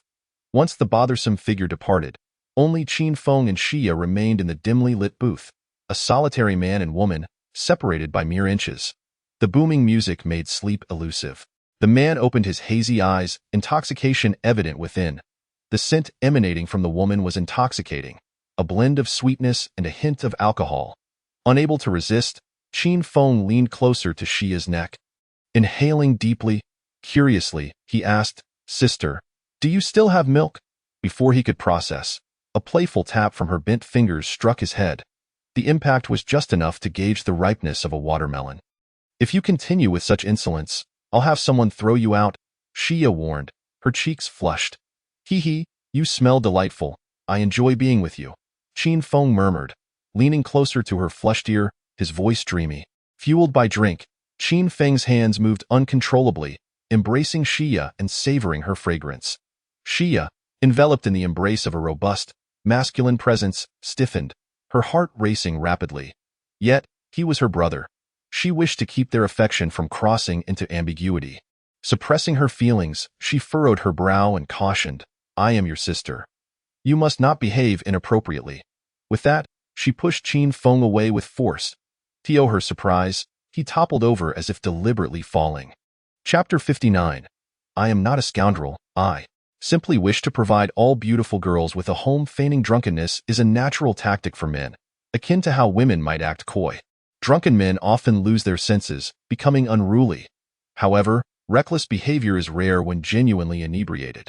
They resemble pigs in such states. Those who do act out typically do so while only mildly intoxicated, putting on an act. They engage in various antics, merely to take advantage of women. Yet, at times, some Na'vi individuals feign drunkenness and genuinely fall asleep. Qin Feng undoubtedly fit this description. He reclined on the sofa, intending to remain until Xia offered affection or lifted him high. Unbeknownst to him, he awoke the next morning to an unfamiliar ceiling. The bed was soft, the blankets fragrant. The room's decor exuded a delicate elegance, reminiscent of a woman's boudoir. A glass of water was thoughtfully placed on the bedside table. As Qin Feng sat up, he scanned the room. There was no computer, only a vanity adorned with numerous bottles and jars. To his left stood a wall of wardrobes, and a mobile clothes rack was positioned in the hallway. Draped with spring and autumn coats, on the other side, a little girl sat, quite adorable. Her large, sparkling eyes radiated curiosity as she stared intently at him. Behind her was a bay window with the curtains drawn back. Sunlight streaming in and casting a gentle halo around the girl, resembling a living angel. "Wait a moment, living." Qin Feng shook off his drowsiness and looked closer. The delicate features of the girl's nose and mouth bore a resemblance to Xia. Clad in a miniature pink and white hanfu, her hair was braided into a few bows secured with red ribbons cascading down her shoulders.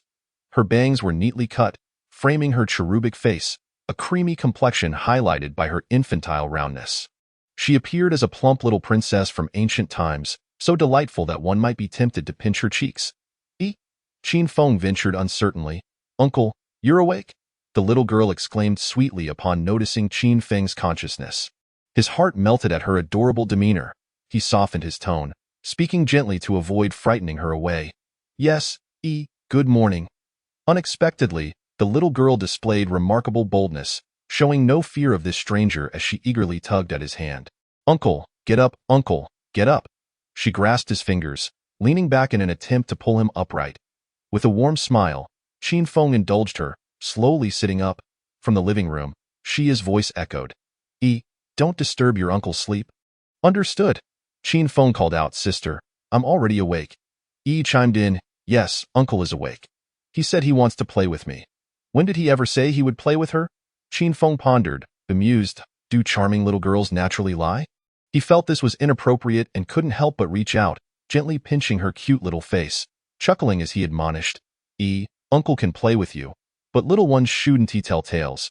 Defended herself. "I didn't lie. I asked uncle earlier, and he agreed. Was that while I was asleep?" Qin Feng was momentarily flummoxed by the child's cleverness. Who talks while asleep? Where did she learn such tactics? He found himself at a loss for words, contemplating the need to lock the door while sleeping to prevent her from entering. "Xiaofeng, come out for breakfast. Don't mind she can be quite a handful." Xia called. Pouted, her little face scrunching up in displeasure. Qin Feng replied cheerfully, "I'll play with you after I finish eating." "Okay. Really?" "Of course." Uncle is so nice." Beamed. "Can we go out to play?" "Yes, we can." Qin Feng nodded. "Can we go to the mall?" Big, sparkling eyes glimmered with anticipation. She had been waiting since morning to see her uncle after hearing from her mother that he had come to visit. Eager for him to accompany her to the climbing wall in the mall. She loved climbing high, but her mother was too busy, and her grandmother wouldn't allow it, so she was determined to seize this opportunity with her uncle. Absolutely, Qin Feng agreed with a smile that it seemed that regardless of age, women had an unwavering obsession with shopping malls. Qin Feng was quite fond of this charming little girl, ruffling her hair as he prepared to indulge her whims. Amidst her jubilant cheers, they exited the room, making their way to the living area where he surveyed the home shared by Xia and her daughter. The apartment was located on a high floor. From the view, he estimated they were around the middle. The layout was a two-bedroom, one living room configuration, likely only about 100 square meters, with approximately 80 square meters of usable space after deducting common areas. The other room was slightly smaller but boasted a balcony, where women's clothing was hanging out to dry in the center of the living room.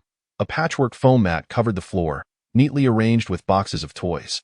Near the kitchen entrance, a small round dining table was set with 2 white stools and a child's chair with a ladder. Though the apartment appeared small, it radiated a cozy, vibrant atmosphere. Following guidance, Qin Feng washed up in the bathroom and settled at the dining table. There, a bowl of pumpkin porridge and pickled cucumbers awaited him. Xia emerged from the kitchen, her hair casually pinned up with a chopstick. Clad in a loose white tank top and an apron, paired with home shorts. Her feet were adorned with open-toed slippers, and her toenails were painted a vibrant orange, accentuating her fair complexion in her hands. She carried a freshly made egg pancake, her fox-like eyes gleaming with warmth, presenting an image of an elegant, charming young woman. That scene, whether it was the woman or the egg pancake, made Qin Feng yearn to savor both. "Do sample my handiwork. I wonder how it compares to the egg pancakes from outside," Shifuya remarked as she set down the plate, wiped her hands on her apron, and took a seat on a tall stool. Flanked by on either side, they watched Qin Feng consume his breakfast with rapt attention, as though it were the most natural occurrence in the world. Rather than feeling awkward under the gaze of the mother and daughter duo, Qin Feng experienced an unprecedented warmth. Ignoring the heat of the food, he seized a piece of the egg pancake and took a generous bite. The pancake was neither greasy nor lacking in tenderness. The flavors danced upon his palate, the essence of egg and the savory aroma of sauce swirling delightfully between his mouth and nose. For reasons unknown, this simple egg pancake, enhanced merely with sesame, scallions, and ham, tasted better to Qin Feng than any gourmet dish in existence. He devoured it hungrily, giving a thumbs up repeatedly. Shifuya stifled a giggle, reminding him to slow down, assuring him that both she and E had already eaten and that no one was competing with him for the food. However, E, seeing how deliciously he was enjoying it, clamored for a taste as well. Qin Feng, feeling a pang of affection, used his chopsticks to share a small portion with her before swiftly finishing his own share. Indeed, the allure of delectable food seems to heighten when shared. Oh, by the way, that girl named Shouting called several times last night. Shifuya casually mentioned, and then Qin Feng's heart fluttered at the thought of Shouting reaching out to him. Yet he maintained a facade of indifference. I think she's quite charming. I answered the call and offered her some comfort, Shifuya recalled, amused at the thought of the shy girl who had been too intimidated to speak upon hearing her voice. And how did you console her? Qin Feng inquired, astonished. I merely said you had overindulged and were sleeping at my place, Shifuya replied with a mischievous grin, reminiscent of a sly fox. Oh no, if Shouting hears that, she might think I'm a scoundrel. Chapter 60. I, Shouting, am indeed jealous of anyone. What of it? Qin Feng felt a twinge of sorrow. His fondness for Shouting ran deep, not only because her perfect score and strategy rewarded him with a robust physique, but also because she was his mentor, guiding him to become a true man. The thought of her knowing he had spent the night at another girl's place filled him with dread. She would likely despise him for it. Qin Feng felt a tearful ache in his heart, not for Shifuya's meddling but for the realization that the golden opportunities he once had were slipping away from him. He sighed, resignedly glancing at Shouting's profile. Favorability, 73. What? He was astonished. It had been 68 before. How had it increased by 5 points? What had transpired last night? He probed Shifuya for details, but she evasively changed the subject. Thus, he sent Shouting a message inquiring about the previous night, but received no response. Pondering further, he opened his call log to discover a staggering 1 hour and 30 minutes of conversation, lasting until 2 in the morning. It was astonishing. He was curious about what those two women had discussed about him in private. As he quietly finished his breakfast, he caught a glimpse of E tugging gently at his shirt. Although she remained silent, her bright eyes sparkled with a clear message. She wanted to go out and play. Even those unfamiliar with children could easily see her adorable charm. Setting aside his concerns, Qin Feng scooped E into his arms, playfully nuzzling her cheek, eliciting a cascade of giggles from her. Come on. Uncle will take you to empty the mall, he declared, full of enthusiasm. Yay! Out to play. E kicked her legs in excitement, warmly wrapping her arms around Qin Feng's neck. After having scolded E the previous day, Shifuya, in an attempt to make amends, had requested a 2-day leave from her teaching duties, intending to take E out for some fun. Unexpectedly, Qin Feng had appeared, offering to care for both of them. Observing their joyful interactions, Shifuya felt a wave of sentimentality wash over her. She rarely held E anymore, primarily because the little girl was quite heavy. The last time she weighed her, she was 34 pounds. Now, seeing the little girl effortlessly lifted by a man with one hand, Shifuya suddenly thought it quite wonderful to have found E an uncle. How old is E? Qin Feng gently inquired. 5, E proudly declared. What do you like the most? Monsters. Qin Feng was taken aback by this answer. Because they can stomp on the kindergarten, E justified, her logic unwavering. Do you not wish to attend kindergarten? Not at all. Those silly kids cry at the slightest touch and say that E has no daddy. E's innocent voice made Qin Feng acutely aware of the impact of a single-parent household on a child. Casting a glance at Shifuya, who was quietly tidying up the dishes, he felt a pang of sympathy. Ignore them. If they dare speak ill of you again, Uncle will teach them a lesson, Qin Feng declared fiercely. If it were elementary school, he wouldn't have dared to say such a thing.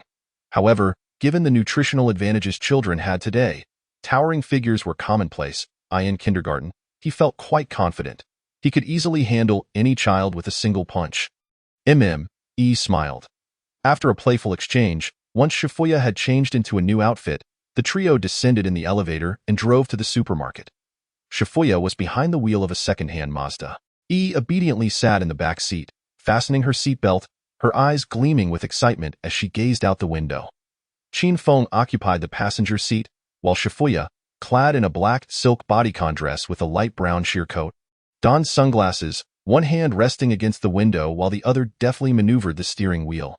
Occasionally, she would glance at the rear-view mirror, the gentle breeze tousling her long hair, the sun kissing her skin. Her aura was both beautiful and commanding, exuding an air of sophistication. Initially, Qin Feng had no ulterior motives. However, Shifuya's frequent glances in his direction made him feel flushed. The allure of such an aloof and striking woman ignited a desire to conquer, especially with those mysterious eyes hidden behind sunglasses. Yet, regardless of the implications of her gaze, Qin Feng decided he would wait until he secured an 80 cashback before devising a plan to seduce her. For now, he aimed to maintain stability. There would be more opportunities ahead, and he couldn't afford to startle the prey as long as he persistently lingered at her home. He could concoct some excuse in the dead of night for her to offer him a massage for his aching back. What more need be said about the ensuing tale? Should she lose interest, he could always forfeit her biomechanical bodyguard. Qin Feng's mind wandered with these fantasies. Suddenly, his phone vibrated, jolting him from his reverie. It was a message from Shouting. "Scoundrel, didn't you say you'd only take me to the bar in the future? May I inquire where you were last night?" Shouting took the initiative, accusing him of breaking their agreement. After deliberation, Qin Feng crafted a response. "I was compelled. A boss insisted I go to discuss matters. Who would believe you? You just met the bar owner's wife yesterday, and today you're staying at her house.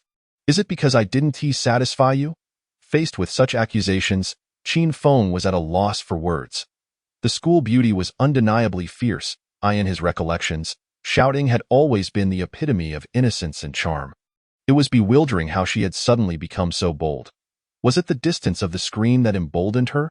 Or perhaps, after sharing an intimate moment, she had unlocked some peculiar trait? Qin Feng was baffled. "Don't misunderstand. She's merely my newly appointed sister." "Humph," Shouting scoffed, amused. The entire afternoon prior, she had been waiting at home for Qin Feng to reach out and apologize. Yet, until the early hours, this insufferable man had not uttered a single word. "Is your girlfriend upset? Don't you wish to appease her?" She thought that if he merely spoke sweetly, promising not to act reckless in the future, even if he were deceiving her, she would gladly continue to be misled. But his silence was perplexing. As frustration mounted, she finally succumbed to the urge to call and inquire about his intentions. To her dismay, her first call went unanswered.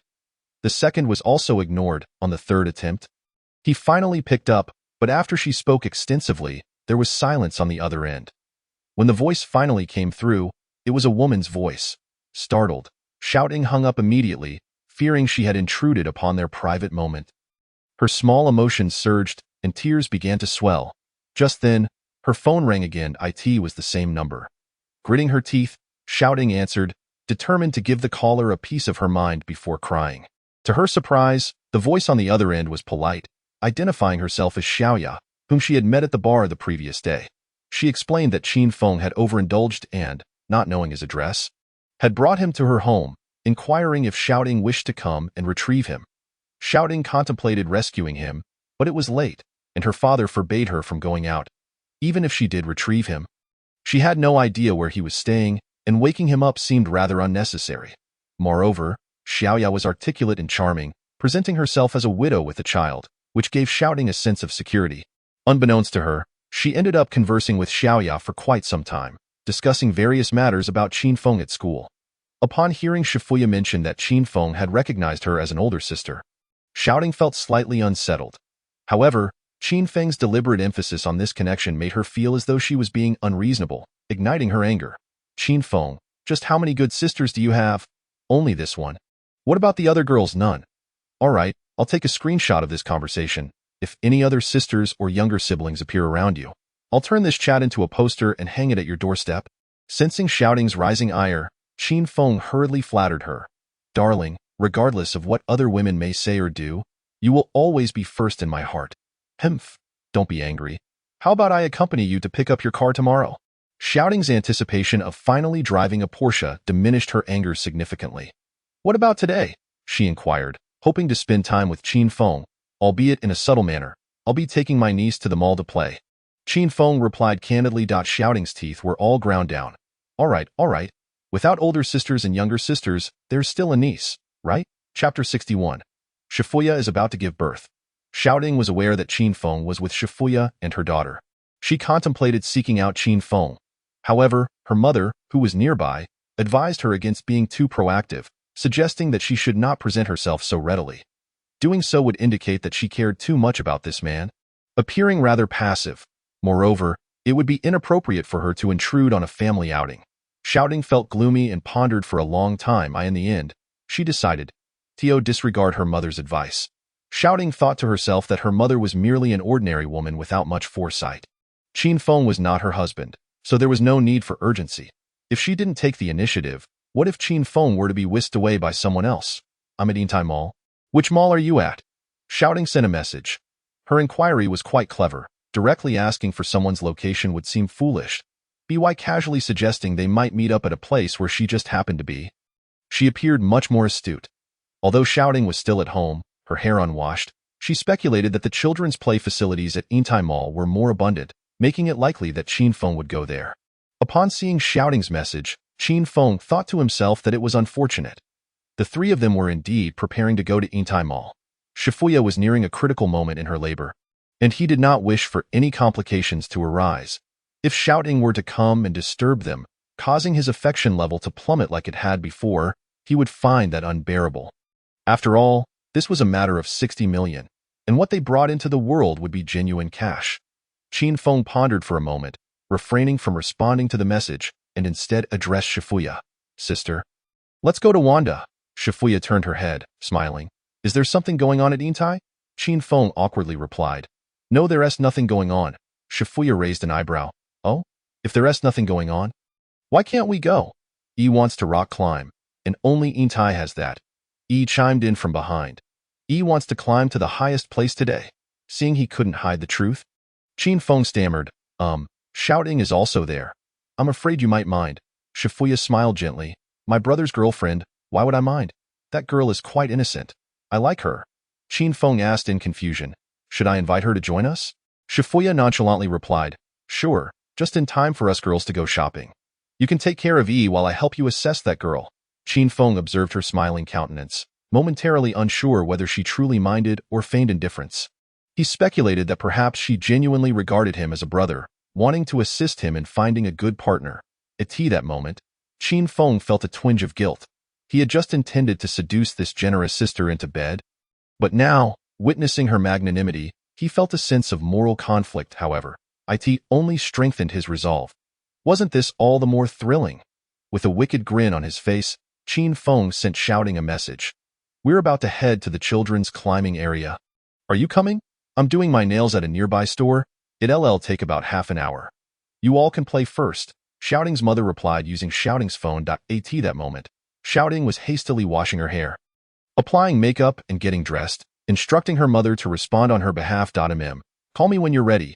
Qin Feng set his phone down, and together with Shifuya and her daughter, they exited the vehicle and headed toward the mall, with Wang Gang following closely behind, having received the message and waiting in the parking lot.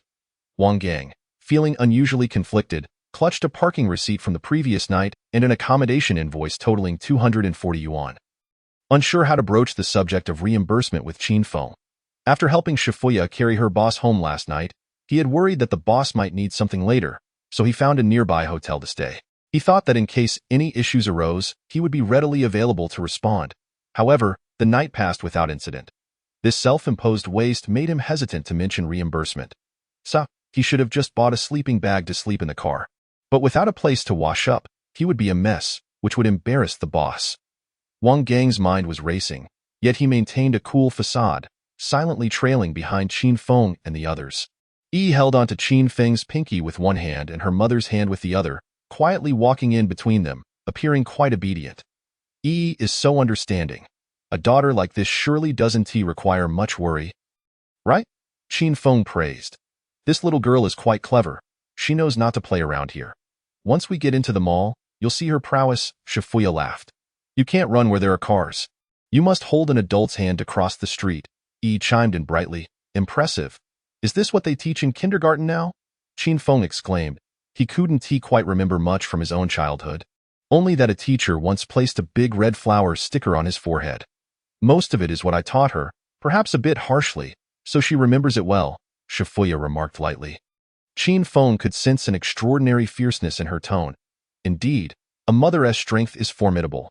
Seeing that he remained silent, Shifuya worried he might think she was abusing E and laughed, explaining, I've only scolded her once or twice. Most of the time, I reason with her. But sometimes children simply want to communicate without a little firmness.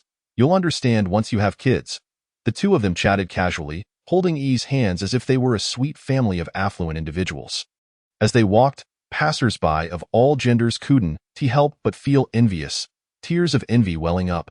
The man was dashing, the woman stunningly beautiful, the child adorable and charming, and following closely behind was a tall figure akin to a bodyguard.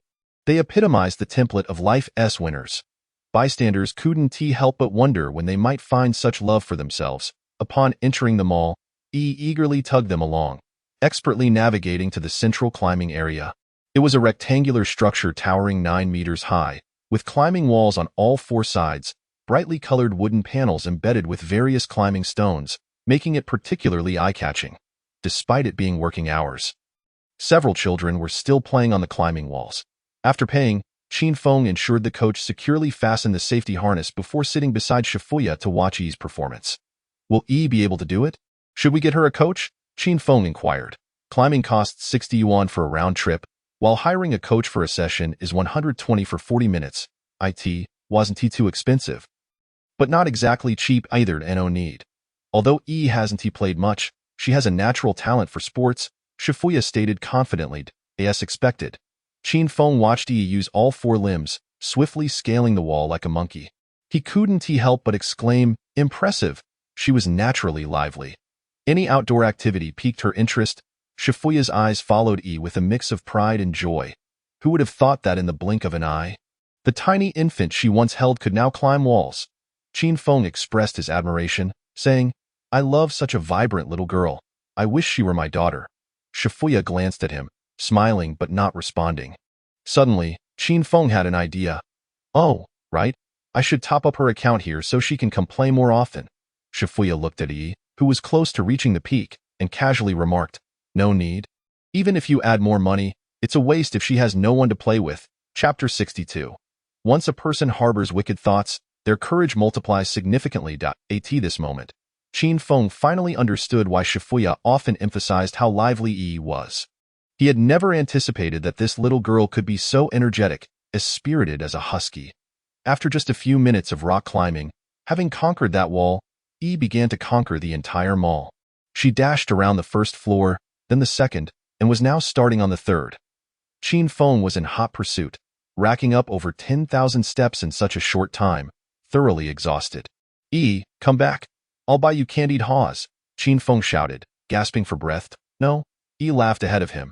Then what do you want? A plush toy? A little monster? Qin Feng asked. E paused, deep in thought, then sweetly replied, E wants roller skates. Roller skates are out of the question. Qin Feng immediately refused without hesitation. We can barely keep up without wheels. With wheels, won't you take off flying? E pouted, falling silent, and turned to run away. Qin Feng could not let her escape again and quickly employed his trump card. How about I take you to the beach to catch crabs? E hesitated for a moment. Qin Feng hastened his pace, continuing to entice her. How about I take you to go rafting and surf the waves?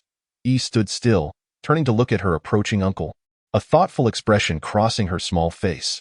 E, do you want to go to the amusement park? At that moment, Qin Feng felt like the big bad wolf coaxing a little rabbit to open the door. Inching closer to the eager little bunny, then he scooped her up, laughing heartily. This time, let us see where you can run. E allowed him to lift her, her bright eyes sparkling as she asked, Uncle, are you really going to take E to the amusement park?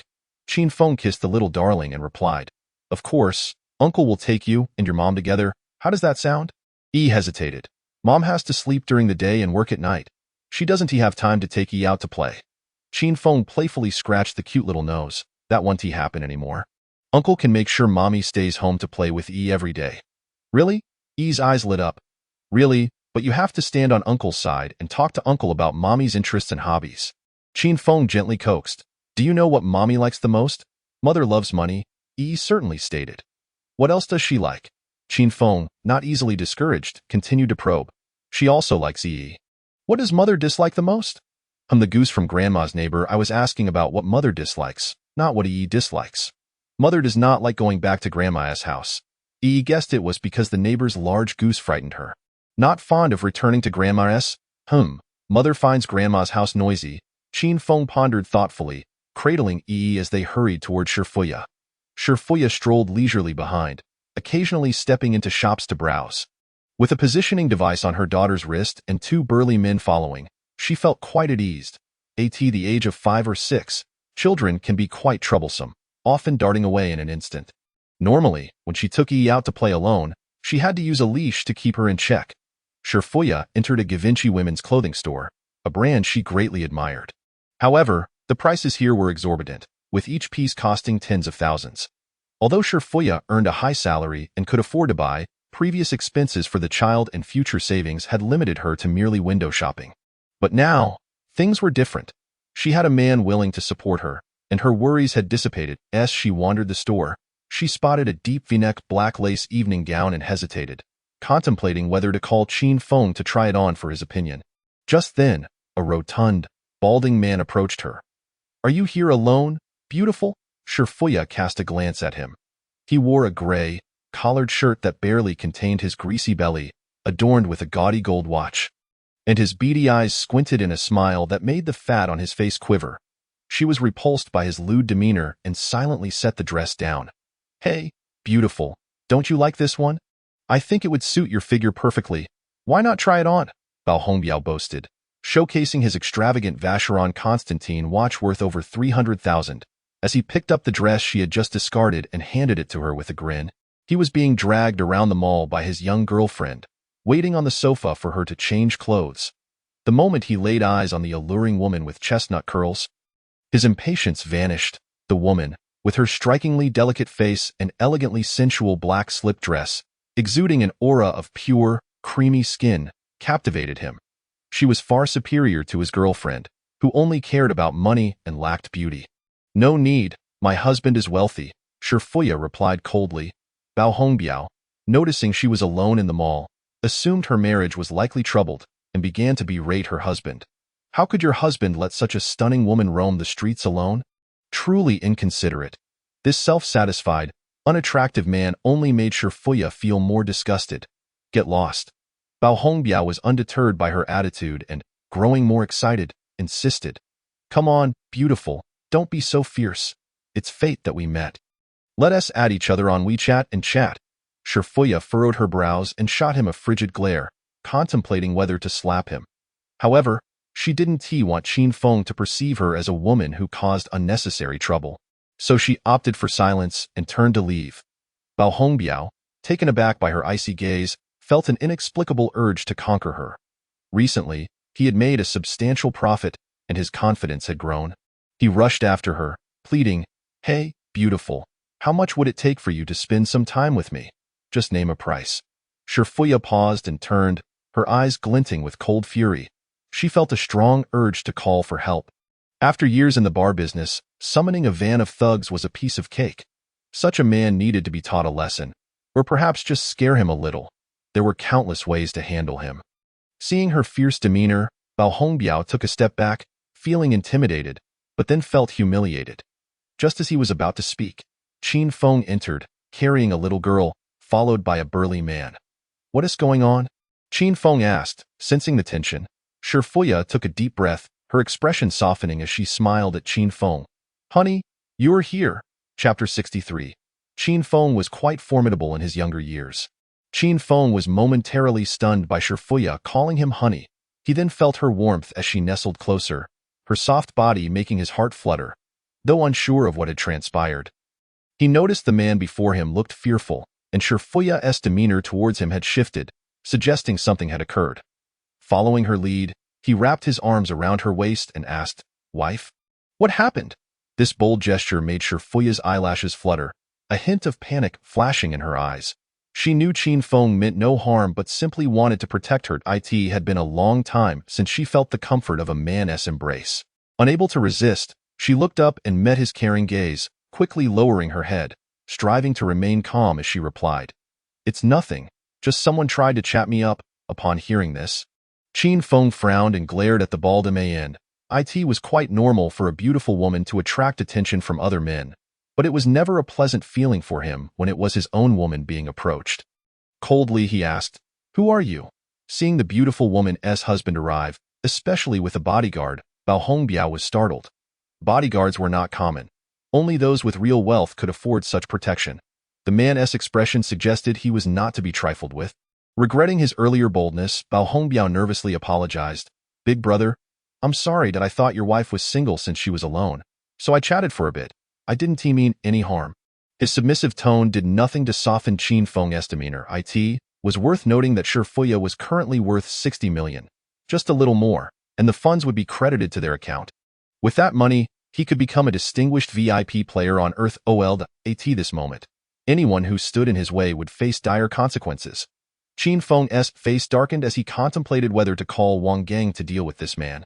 However, Bao Hongbiao panicked first, stepping back twice, trembling as he pleaded. Big brother and sister-in-law, I was wrong.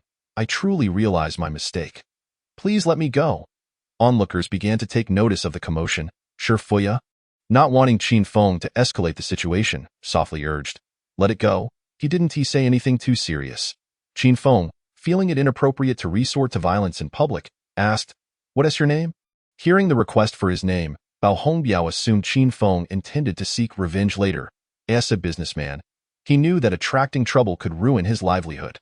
Realizing he might have provoked someone truly formidable, he gazed into Qin Feng's cold, confident eyes and felt fear. To avoid retribution, Bao Hongbiao bit his lip and slapped himself, pleading, "Brother, I shouldn't have spoken out of turn.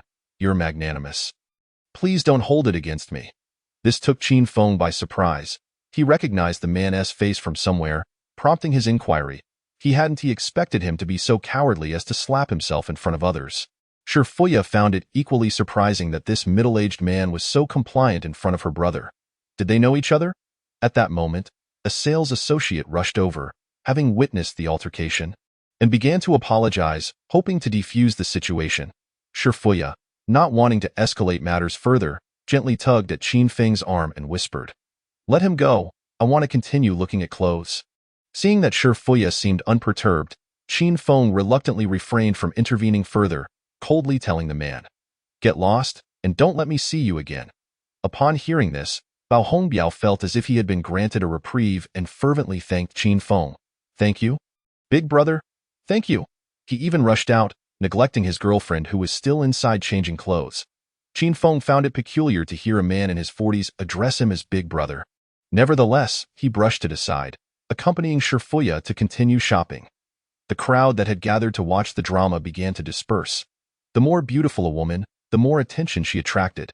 If a man couldn't keep an eye on his partner, it was easy for someone else to swoop in. As they walked, spectators murmured about the incident.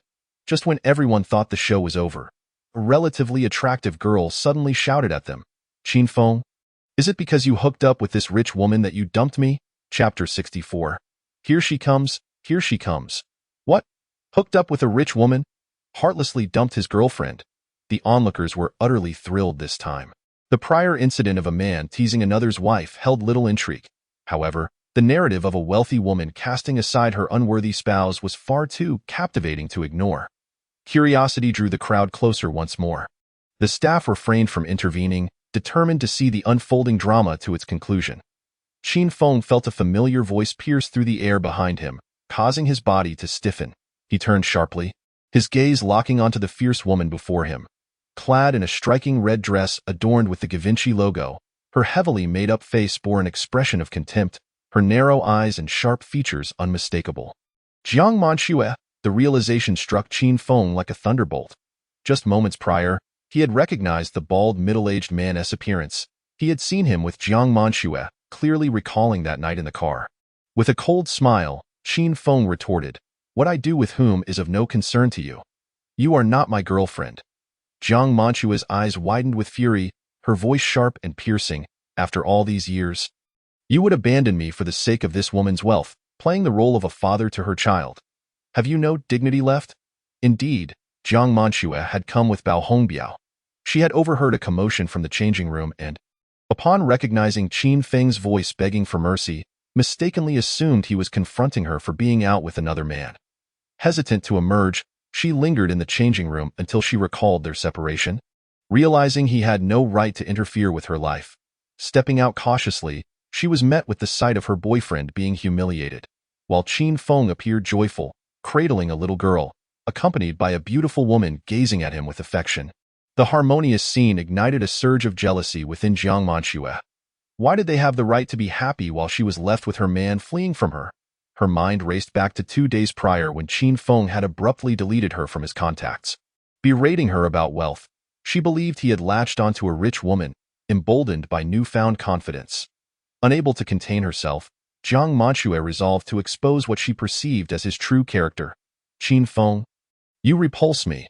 You would stoop to being someone else rebound for money? I have endured scorn and disdain while standing by you, and yet you chose to pursue a used commodity. As she unleashed her tirade, Qin Feng felt a wave of disgust wash over him. Can you not possess a shred of dignity? Must you be so repugnant? He replied, pointing to his head. He explained to Shifuya, ignore this lunatic. She has a few screws loose. Jiang Manxue feigned heartbreak, crying out, look at yourself now. Have you forgotten the promises you made to me? You said I was your salvation, your one and only love. That you would strive to give me the best, even if it meant suffering yourself. I never thought you would erase me for such a woman. Is money truly that important to you? Do you honor the years we spent together? Qin Feng's expression grew colder. This woman had squandered 3 years of his life and now sought to disrupt his newfound happiness. Anger surged within him. Brother Wang, hold her down, I'm going to make her regret her words. Brother Wang's demeanor hardened as he approached Jiang Manxue. Mistaking him for a friend of Qin Feng's, she felt fear creep in and quickly retreated behind the onlookers. Shouting, help! This pair of scoundrels is trying to harm me. Someone save me. As she continued to shout, she added, everyone, stand up for me. This man is cheating and the woman is certainly no saint. Who knows what she is doing behind her husband's back? Her outburst sparked a flurry of gossip among the crowd. Some speculated that such a beautiful woman was surely not virtuous. Others recalled news of a wife colluding with a lover to poison her husband. Wow, is this a modern-day Wu Dalong? One mused, people will do anything for money. Look at that man, he is only with her for her wealth. The audience's jealousy simmered, but they dared not voice their thoughts.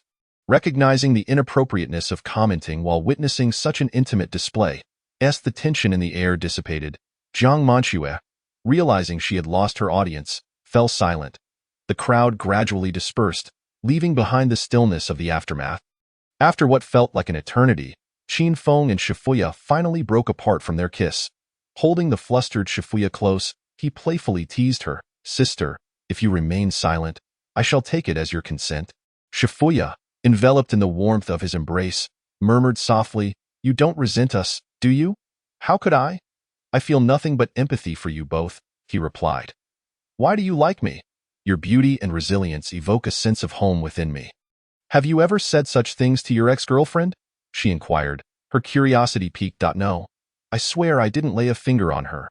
Shifuya remained silent, her gaze meeting Qin Feng's eyes, which were filled with utter sincerity.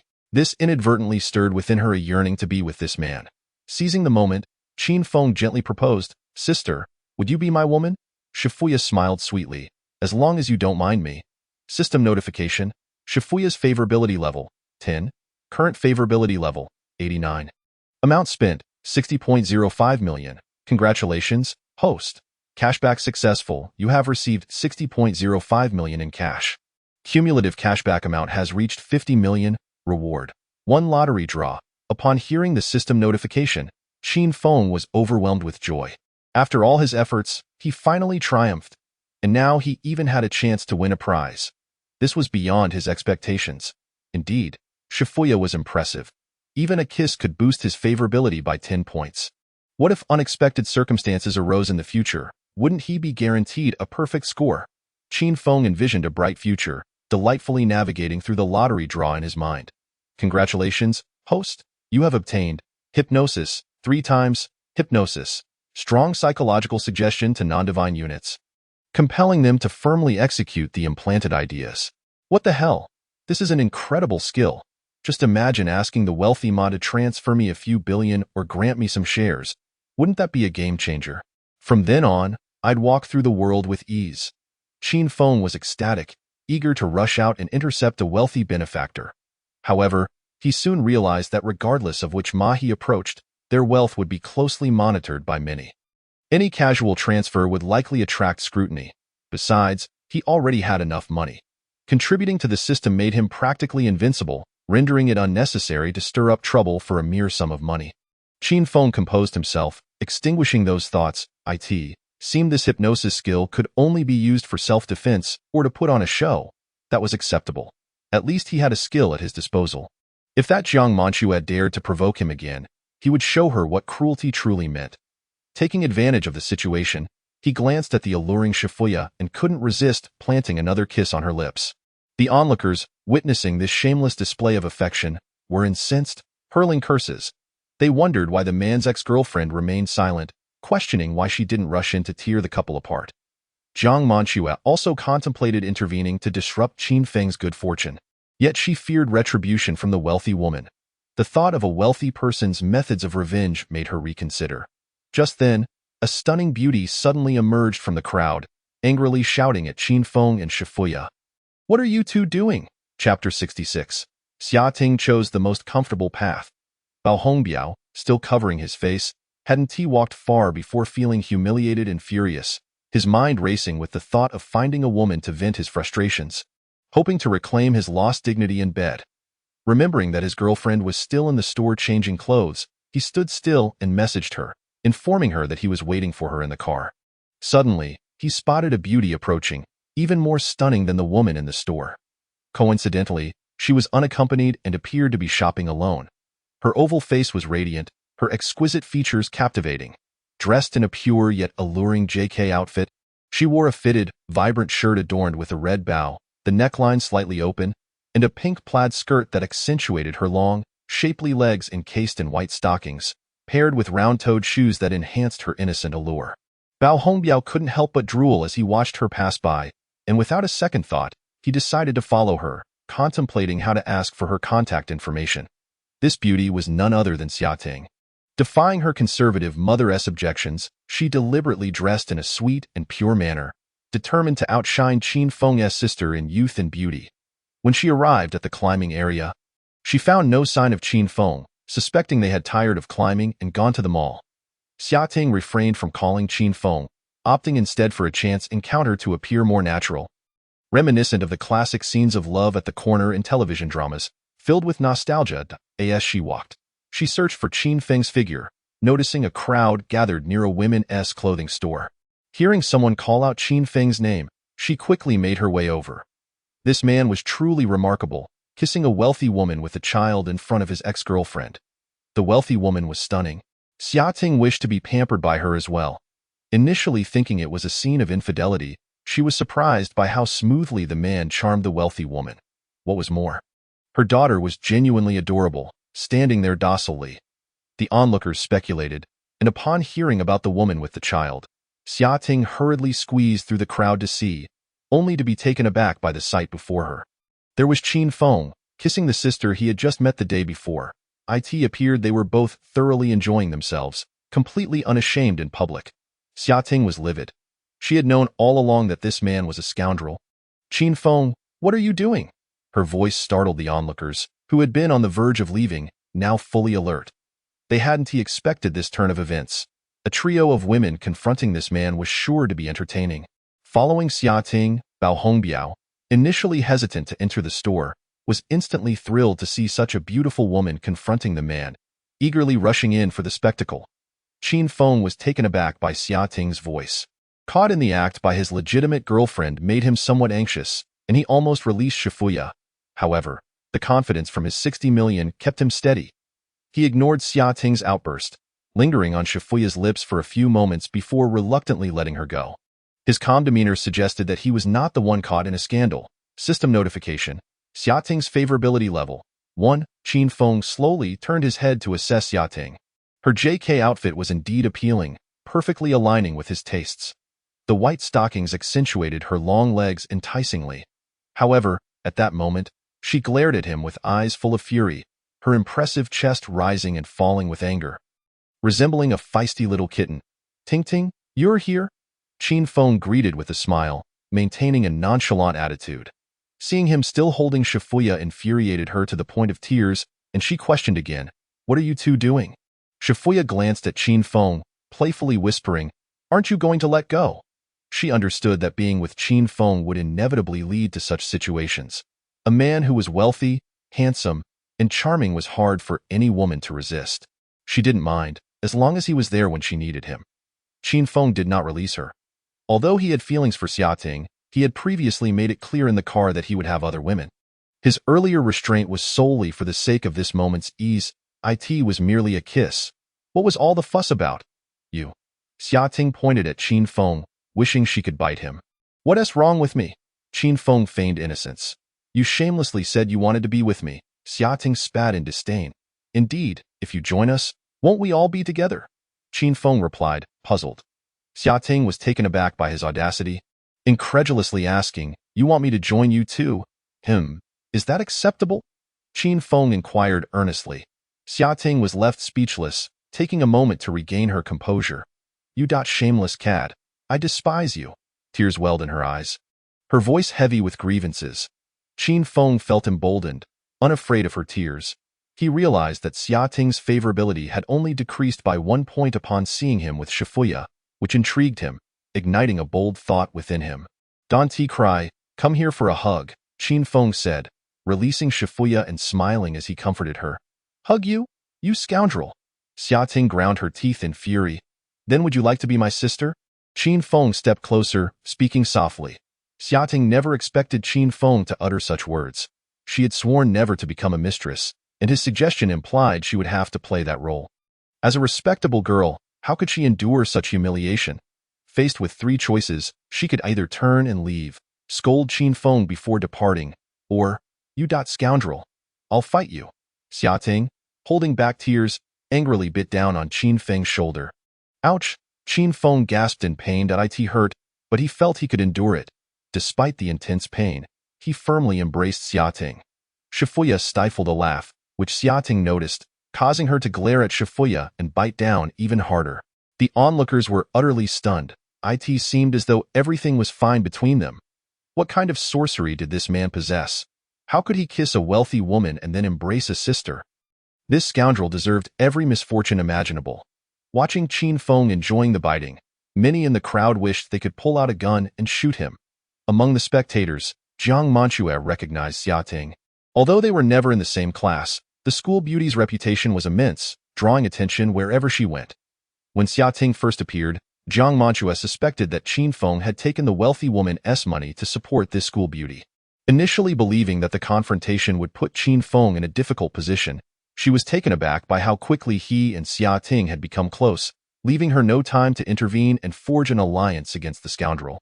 Chapter 67, Ming Mei Hui. Is it my fault? Jiang Manchue was angry. The man who had once humiliated her now seemed to be living the life of a winner, embraced by 2 beautiful women. She could hardly endure the stark contrast. An unnamed fire of fury surged within her. Unable to restrain herself, she leapt from the crowd, wailing for her parents and seeking the sympathy of those around her. "Everyone, please judge this matter for me. This scoundrel has been juggling 3 relationships simultaneously, abandoning me without a care after 4 years of deceit. Now that he has found someone new, he has cast me aside." As her words fell, the already envious onlookers began to murmur and point fingers at Qin Feng, engaging in hushed discussions.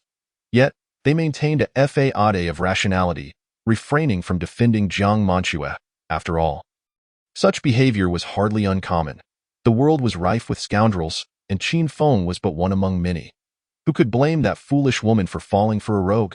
However, what Jiang Manchue said next piqued the crowd's interest. "Not only is he a scoundrel, but he is also a pervert. Even when I was on my period, he wouldn't leave me be. When I resisted, he threatened to send my nude photos to my family." The atmosphere gradually quieted. All eyes were now on the woman, ears perked for her revelations. This was the gossip they craved.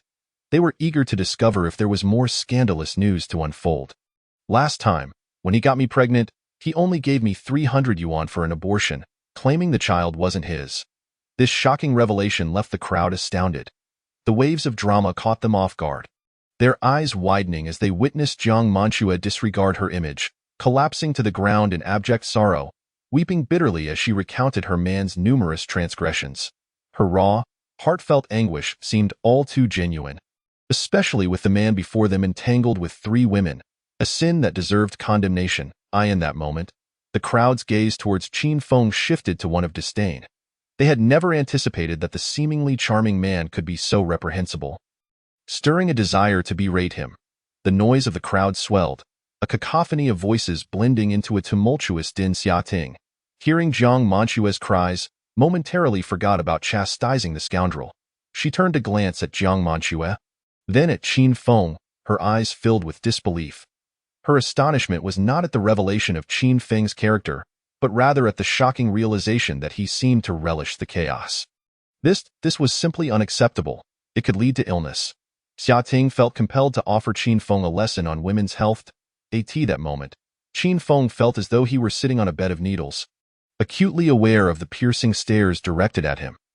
He had not anticipated that Jiang Manchue would stoop so low as to utter such words in an attempt to slander him. He longed to explain, but she appeared wholly unreasonable, throwing a tantrum and hurling insults, leaving him utterly helpless. With a resigned sigh, he thought, if this is how it would be, he would play along to the bitter end. Jiang Manchue, do you know why I broke up with you? Qin Feng's voice was low, yet the confidence radiating from him compelled everyone to listen intently. Such an aura was typically reserved for those of wealth and stature. It is precisely because you have set your sights on another woman, you heartless scoundrel, Jiang Manchue retorted. Though she had no tears, she feigned a breathless demeanor to garner sympathy from the crowd. Qin Feng, unfazed, boldly admitted, it is also because you have grown increasingly unattractive. When I first met you, you were quite lovely. Now, even with makeup, you are a sight to behold, truly pitiful. Jiang Manchue gasped, nearly unable to believe her ears. Stammering, what did you say? Qin Feng chuckled, unrelenting. I said you have aged, your skin is dull and wrinkled, the collagen has faded from your face, and your hair is thinning. The most cutting insult a woman can receive is to have her greatest insecurities laid bare. Such targeted remarks would haunt her each time she gazed into the mirror. The moment she noticed any sign of aging or hair loss, she would be consumed by paranoia, particularly when uttered by a man. Its impact was akin to a woman telling a man he lacked wealth or property. Infuriated, Jiang Manchue never expected Qin Feng would humiliate her in such a manner, especially before so many witnesses. Memories of how Qin Feng once cherished her as a precious gem flooded back, only to be replaced with his ruthless words about her age and looks. Ah! She screamed as she charged at Qin Feng, as if a string in her mind had snapped. Enraged, she raised her hands, intent on tearing his lips apart and marring the face of the woman beside him, wishing to ensure these wretched souls would never dare to show their faces again. Her movements were swift. In the blink of an eye, she stood before Qin Feng. Just as onlookers anticipated a physical confrontation, Wang Gang, who had been lurking behind Qin Feng, stepped forward, positioning himself between them and casting a cold glare at Jiang Manchue. The imposing figure of the towering man, clad in a short-sleeved shirt, exuded an overwhelming aura. The bulging muscles of his arms were formidable, and as he flexed, the contours of his chest were unmistakable. In an instant, Jiang Manchue regained her composure, halting mere inches from him, a flicker of fear dancing in her eyes. The 20-centimeter height difference forced her to look up at Wang Gang. His frigid expression revealed no trace of emotion. She sensed that should she take another step forward, he would easily toss her aside. Brother Wang, I'll have your salary early next month, Qin Feng remarked with a smile. Wang Gang offered no thanks, choosing instead to maintain his intimidating demeanor, hoping to deter Jiang Manchue from further confrontation. He preferred to avoid physical altercations, fearing he might inadvertently harm the delicate woman, complicating matters with the police. Qin Feng, may you meet a miserable end. Tomorrow, may your entire family suffer a car accident, and may the women in your household be. Jiang Manchue's eyes brimmed with resentment, yet she dared not approach him, resorting instead to pointing an accusatory finger while hurling curses. After all, verbal assaults were not against the law, and no one could touch her for it. Do you truly believe I wouldn't dare to retaliate? Qin Feng's expression darkened, for family was his Achilles heel. Anyone who dared to touch them would face dire consequences. He had fought many battles in defense of his mother. Come on, strike me as you did before. You heartless wretch, show everyone your true nature. Jiang Manchue's tirade grew more fervent, gradually transforming Qin Feng into the ex-boyfriend who had not only forced her to abort but had also physically assaulted her. "You heartless fiend! You beat me with a towel-wrapped stick at home and forced my head into the toilet." Her anguished cries only served to convince the audience of the veracity of her claims, prompting some well-meaning individuals to begin dialing the Women's Protection Hotline, seeking assistance to apprehend Qin Feng. Xia Ting, unfamiliar with Jiang Manxue, began to feel unsteady as she listened to the woman's fervent accusations. Hesitantly addressing Qin Feng, "What happened between you two?" Qin Feng's dark expression turned towards Xia Ting. "Do you also believe her words?" Under his intense gaze, Xia Ting felt a wave of embarrassment. During their recent interactions, Qin Feng had exuded an aura of innocence, displaying tenderness and devotion. He had never pressured her nor forced her. Rather, he had catered to her every whim. This had contributed to her lingering attachment. Shifting her gaze away, Xia Ting murmured, "Who knows what thoughts might lurk in the minds of men?" Qin Feng frowned. "I never strike women." Internally, he added, "If I were to strike anyone, it would be someone else." Xia Ting scoffed lightly, vowing, "If you ever dare to hit me, I will retaliate against your son." Chapter 68. The first use of hypnosis. Nearby, Bao Hongbiao was elated upon hearing that his girlfriend had been assaulted. The man had committed such heinous acts against his beloved. Without hesitation, he pulled out his phone to call the police. Justice must prevail. As her boyfriend, it was his duty to stand up for her. With sufficient evidence, he could easily sue the man responsible. If the assault had occurred while she was pregnant, hiring a competent lawyer could lead to prison time for the perpetrator.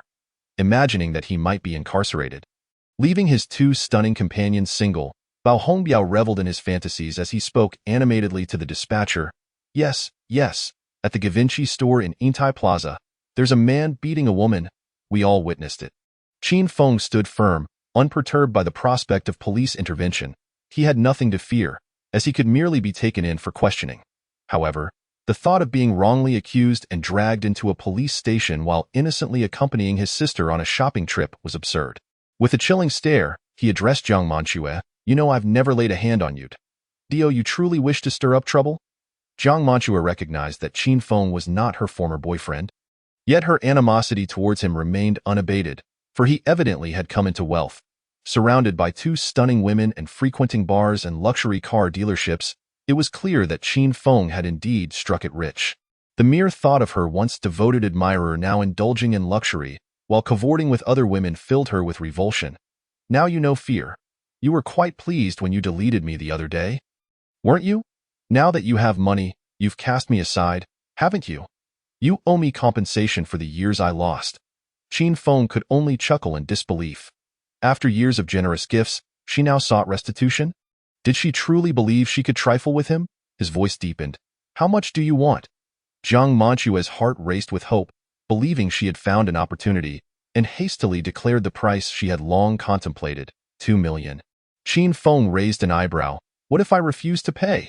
Jiang Manxue was momentarily taken aback, realizing that she truly had no leverage over him. She then began to shout, "You shall not think of leaving here today." Qin Feng chuckled at her audacity and replied, "Is it you who calls the shots here? Can you really stop the police when they arrive?" After a moment of contemplation, Jiang Manxue suddenly remembered that the dark secrets of the wealthy could be quite lucrative. Conveniently, she possessed a wealth of Qin Feng's scandals, and thus she exclaimed with fervor, "If you refuse to pay, I shall expose our chat history for all to see." "Are you threatening me?" Qin Feng's gaze turned icy. His records of flattery were mortifying. Anyone who saw them would be overwhelmed with embarrassment. Observing Qin Feng's expression, Jiang Manxue believed she had found his Achilles heel and proudly challenged him. "You once swore to me eternal devotion and promised me happiness. Have you forgotten? Now that you've found success, you can't even part with 2 million. What audacity for a shameless woman to come and extort money from my brother. Do you have no shame?" Xia Ting could no longer contain herself and erupted in fury. How dare someone touch her man's finances? It was as if Jiang Manxue had disregarded her entirely. If Qin Feng had truly wronged that woman in the past, she would have no recourse, but now it seemed that he had merely pursued her. This woman was using such a despicable tactic as chat records to extort money. Xia Ting couldn't hold back any longer. Retorting sharply, "What kind of person dares to demand 2 million? For that amount, one could hire someone to throw sulfuric acid on you." Do you realize that? You shall not receive a single cent. If you wish to publish those messages, be my guest. I am curious to see what scandalous content you possess. Who among us has a pristine QQ signature? What of a few risque remarks? I, Xia Ting, will never admit to wanting to see it, brother. Let's go. This woman can be dealt with later. Shifu stepped forward to persuade. Surrounded by so many people, she felt overwhelmed, and the commotion was not suitable for children. Bao Hongbiao immediately stepped in to block the way, declaring, "No one leaves until the police arrive." Jiang Manxue added her voice, "That's right. Unless you compensate me for my lost youth. For these past years, I have endured hardship with you, cooking and cleaning, taking your abuse. Now that you have someone new, you cast me aside like I am nothing. You are inhumane." The onlooking women expressed their support, morally indicting Qin Feng. "A girl's youth is invaluable, and you, a scoundrel, have squandered it all. 2 million is hardly excessive, and my goodness. And she even suffered beatings and had an abortion. If it were me, I would sue you into bankruptcy. Sisters, do not fear. We stand behind you. If he does not produce the money today, we shall not let him off the hook. Yes, let us take pictures and launch an online attack against this man. A scoundrel who abandons his partner deserves to be punished. The law may not handle you, but we will." Seeing the multitude rallying behind her, Jiang Manxue grew increasingly emboldened, positioning herself in front of Qin Feng to block his path. Meanwhile, the male spectators, under the onslaught of the female crowd, felt utterly powerless and refrained from speaking, fearing the displeasure of their girlfriends. Only a few men dared to step forward, attempting to mediate with feeble platitudes. "Brother, you clearly don't lack money. Consider this a lesson learned. Man must have dignity. If you err, you must take responsibility. 2 million is not too much. After all, she did wash your clothes for years and even underwent an abortion for you." For the first time, Qin Feng found himself ensnared by the moral judgment of so many, momentarily believing he was part of some absurd prank. He stared blankly at the flushed Jiang Manxue, momentarily lost in thought. How could he have been so foolish as to develop feelings for such a person? At that moment, the entrance was completely blocked, with only a few mall security guards attempting to restore order, while the mall manager had yet to arrive, leaving the guards uncertain of how to proceed. There were only two options: either pay up or break through the crowd, risking a scandal in the news the next day. However, paying would make him appear foolish. Alternatively, he could wait for the police, but Qin Feng was unwilling to waste time at the station. In desperation, Qin Feng issued a final warning, demanding that Jiang Manxue and Bao Hongbiao step aside, or they would bear the consequences. After receiving nothing but derisive laughter in response, his patience wore thin. He focused on Bao Hongbiao and initiated a hypnotic suggestion. Suddenly, Bao Hongbiao felt something pierce his mind. And then his consciousness began to blur, his eyes vacant as he stared at Qin Feng, as if awaiting an instruction. Though it was his first time employing this skill, Qin Feng seemed to instinctively understand how to wield it.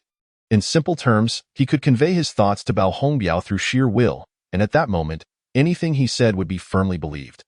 Initially, Qin Feng intended to command Bao Hongbiao to strike Jiang Manxue. But finding the skill so engaging, he decided to concoct a grander narrative. He wove a tale in Bao Hongbiao's mind. "You are a reincarnated soul, returned from the future." Chapter 69. I, Bao Hongbiao, am the protagonist. My name is Bao Hongbiao, and I have been reborn in the not-so-distant future.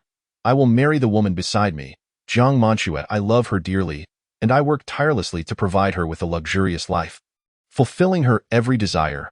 She loves me in return, and has borne me a healthy son. I believed I was the luckiest man in the world. Yet, I never anticipated that one day, upon returning home early, I would find her in bed with another man.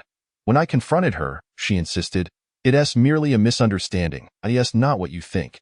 He is just my male friend. We were merely sleeping together. Nothing more. It wasn't my initiative. As a delicate woman, what could I do? I simply made a mistake that any normal girl might make. Rest assured, the child is definitely yours." I refused to believe her. Ignoring her protests, I took our 2-year-old son for a paternity test. When the results revealed that I was not the biological father, I was enraged. She continued to explain, "It might be due to too much soy sauce during the pregnancy. Or perhaps the hospital mixed up the babies. The child merely resembles you. Does blood relation truly matter? Why must you be so calculating?" Why do men only care about results? Isn't our genuine love sufficient? I was so furious that I fainted and was rushed to the ICU for emergency treatment. In my haze, I heard my wife requesting the hospital to cease treatment and then saw her pull out my oxygen tube. I struggled to breathe, desperately opening my eyes to cry for help, only to see my wife entwined with another man, discussing how to divide my inheritance. Overcome with rage, my blood vessels ruptured, and my vision faded to black as my heart ceased to beat. Just when I believed I had perished, I heard a voice. Do you wish for a second chance at life? I do. I want to be reborn. I want to take revenge on that woman. The next moment, I found myself back in the mall 3 years prior, tears streaming down my face, marveling at the opportunity to live again. I vowed to dedicate my life to avenging that woman. Jiang Manchue. A furious roar echoed throughout the hall, sending chills down the spines of all present. Before anyone could comprehend what had transpired, the man who had previously sided with Jiang Manchue swung his arm and delivered a resounding slap across her face. The loud crack reverberated, revealing the force behind it. Jiang Manchue's head snapped to the side, and she felt a searing pain on her cheek, her face swelling instantly, sharp sounds ringing in her ears, and the metallic taste of blood flooding her mouth. Her mind went blank, utterly bewildered by the sudden chaos, as she clutched her face in terror, looking to her boyfriend for an explanation. The world around her fell silent, as if the very air had solidified. You vile woman, I shall kill you, Bao Hongbiao, not yet satisfied, lunged at Jiang Manchue, seizing her hair and delivering a relentless barrage of slaps to her face. With each strike, he poured all his fury into it, the sound of each slap resonating like firecrackers in the atmosphere. The onlookers were left speechless, too stunned to breathe. Jiang Manchue screamed desperately for help, her face swollen like a pig's head, marked by red welts. Overwhelmed by pain, she collapsed to the ground, writhing and twisting, attempting to evade the onslaught. Yet, his powerful grip on her hair rendered escape impossible. She could only grasp his wrist with both hands, lifting her arms to shield her face. Suddenly, a heavy punch landed squarely on her visage with a dull thud. Jiang Manchue felt as though her face had caved in. A surge of agonizing pain radiating from her nose, warmth flooding her nostrils as crimson liquid streamed down uncontrollably. The pain was unbearable, magnified 1,000-fold by the sensitive nerve endings in her nose. Sending shockwaves to her brain, It felt as though even breathing became excruciating. Dazed from the blows, she instinctively began to plead, "Please, husband, stop hitting me. I understand my mistakes. I won't do it again." Bao Hongbiao, consumed by rage, continued to assault her, kicking and striking with merciless force. "You dared to pull out my oxygen tube. I swear, I will end you today." Jiang Manchue lay on the ground, resembling a crushed insect, convulsing and contorting in agony. Her teeth were all loose, blood gushing from the corners of her mouth, a large clump of hair torn out, writhing in agony, her cries piercing the air. "Murder! Help! I truly didn't." Qin Feng had not anticipated the sheer dominance of hypnosis. After a brief stupor, he regained his senses and hurriedly pulled the equally dumbfounded Shifuya and Xia Ting to retreat slowly, allowing the stage to be claimed by the pair of lovers driven mad by passion. Qin Feng and his companions stealthily blended into the crowd to witness the unfolding drama. The audience was riveted to the scene of domestic violence, utterly oblivious to the fact that the original male lead had infiltrated their midst. The female spectator who had previously jumped up to support Jiang Manchue now cowered behind her boyfriend, shrinking away from the sight of the ferocious man's assault, too frightened to utter a sound. Meanwhile, male spectators, unable to bear the sight of a woman being battered, contemplated intervening but hesitated, fearing that the enraged man might turn his wrath upon them. After all, this was a matter between the two involved. And as outsiders, they felt it was inappropriate to meddle. A handful of security guards, however, diligently rushed over to prevent Bao Hongbiao from inflicting further harm. Fighting and arguing are not the same. Should anything serious occur, they could not bear the responsibility. "Calm down, brother. If you keep this up, it will end badly. Let us talk it out. Don't resort to violence. Hitting a woman is unthinkable." Several robust security personnel quickly subdued Bao Hongbiao. Yet he clung tightly to Jiang Manchue's hair, refusing to release her, struggling to kick her mercilessly. "Get away from me. This is none of your business. I'm going to kill this woman today." With the guards momentarily providing Jiang Manshue a sliver of respite, she cried out, "Ah, Bao Hongbiao, have you gone mad? Why are you hitting me? What have I done wrong?" Bao Hongbiao, in a fit of rage, retorted, "You know very well what you've done. I knew you were no good the last time you went to the bar alone. How dare you ask?" Jiang Manshue, believing her secrets had been uncovered, panicked, "I didn't tea. I only had a little to drink. It's not what you think." "Then what is it?" "They are my closest friends, and they were heartbroken. I couldn't just ignore them. They initiated everything. I didn't want it to be like this." A wave of murmurs rippled through the audience. All right. With the security holding him back, Bao Hongbiao could no longer continue his assault and released her hair, pointing a finger at her with venomous intent. "I will make you pay for this. Just wait." Chapter 70. Qin Feng's dream shattered, finally free from the grip of the man who had clutched her hair. Jiang Manshue, battered and bruised, collapsed to the ground, sobbing uncontrollably. "What gives you the right to hit me?" Bao Hongbiao bellowed, "Not only will I hit you, but I will also ensure that your life becomes a living hell." The man's threats ignited a fire within Jiang Manshue. She was no pushover. Having interacted with various men and befriending many affluent individuals, Bao Hongbiao didn't even rank in her top 5. With fierce determination, she rose to her feet, her disheveled hair framing a face that radiated fury, resembling a vengeful spirit from the depths of hell. "You fat pig, have you looked at yourself? If it weren't for the money, do you think I would ever lower myself to you?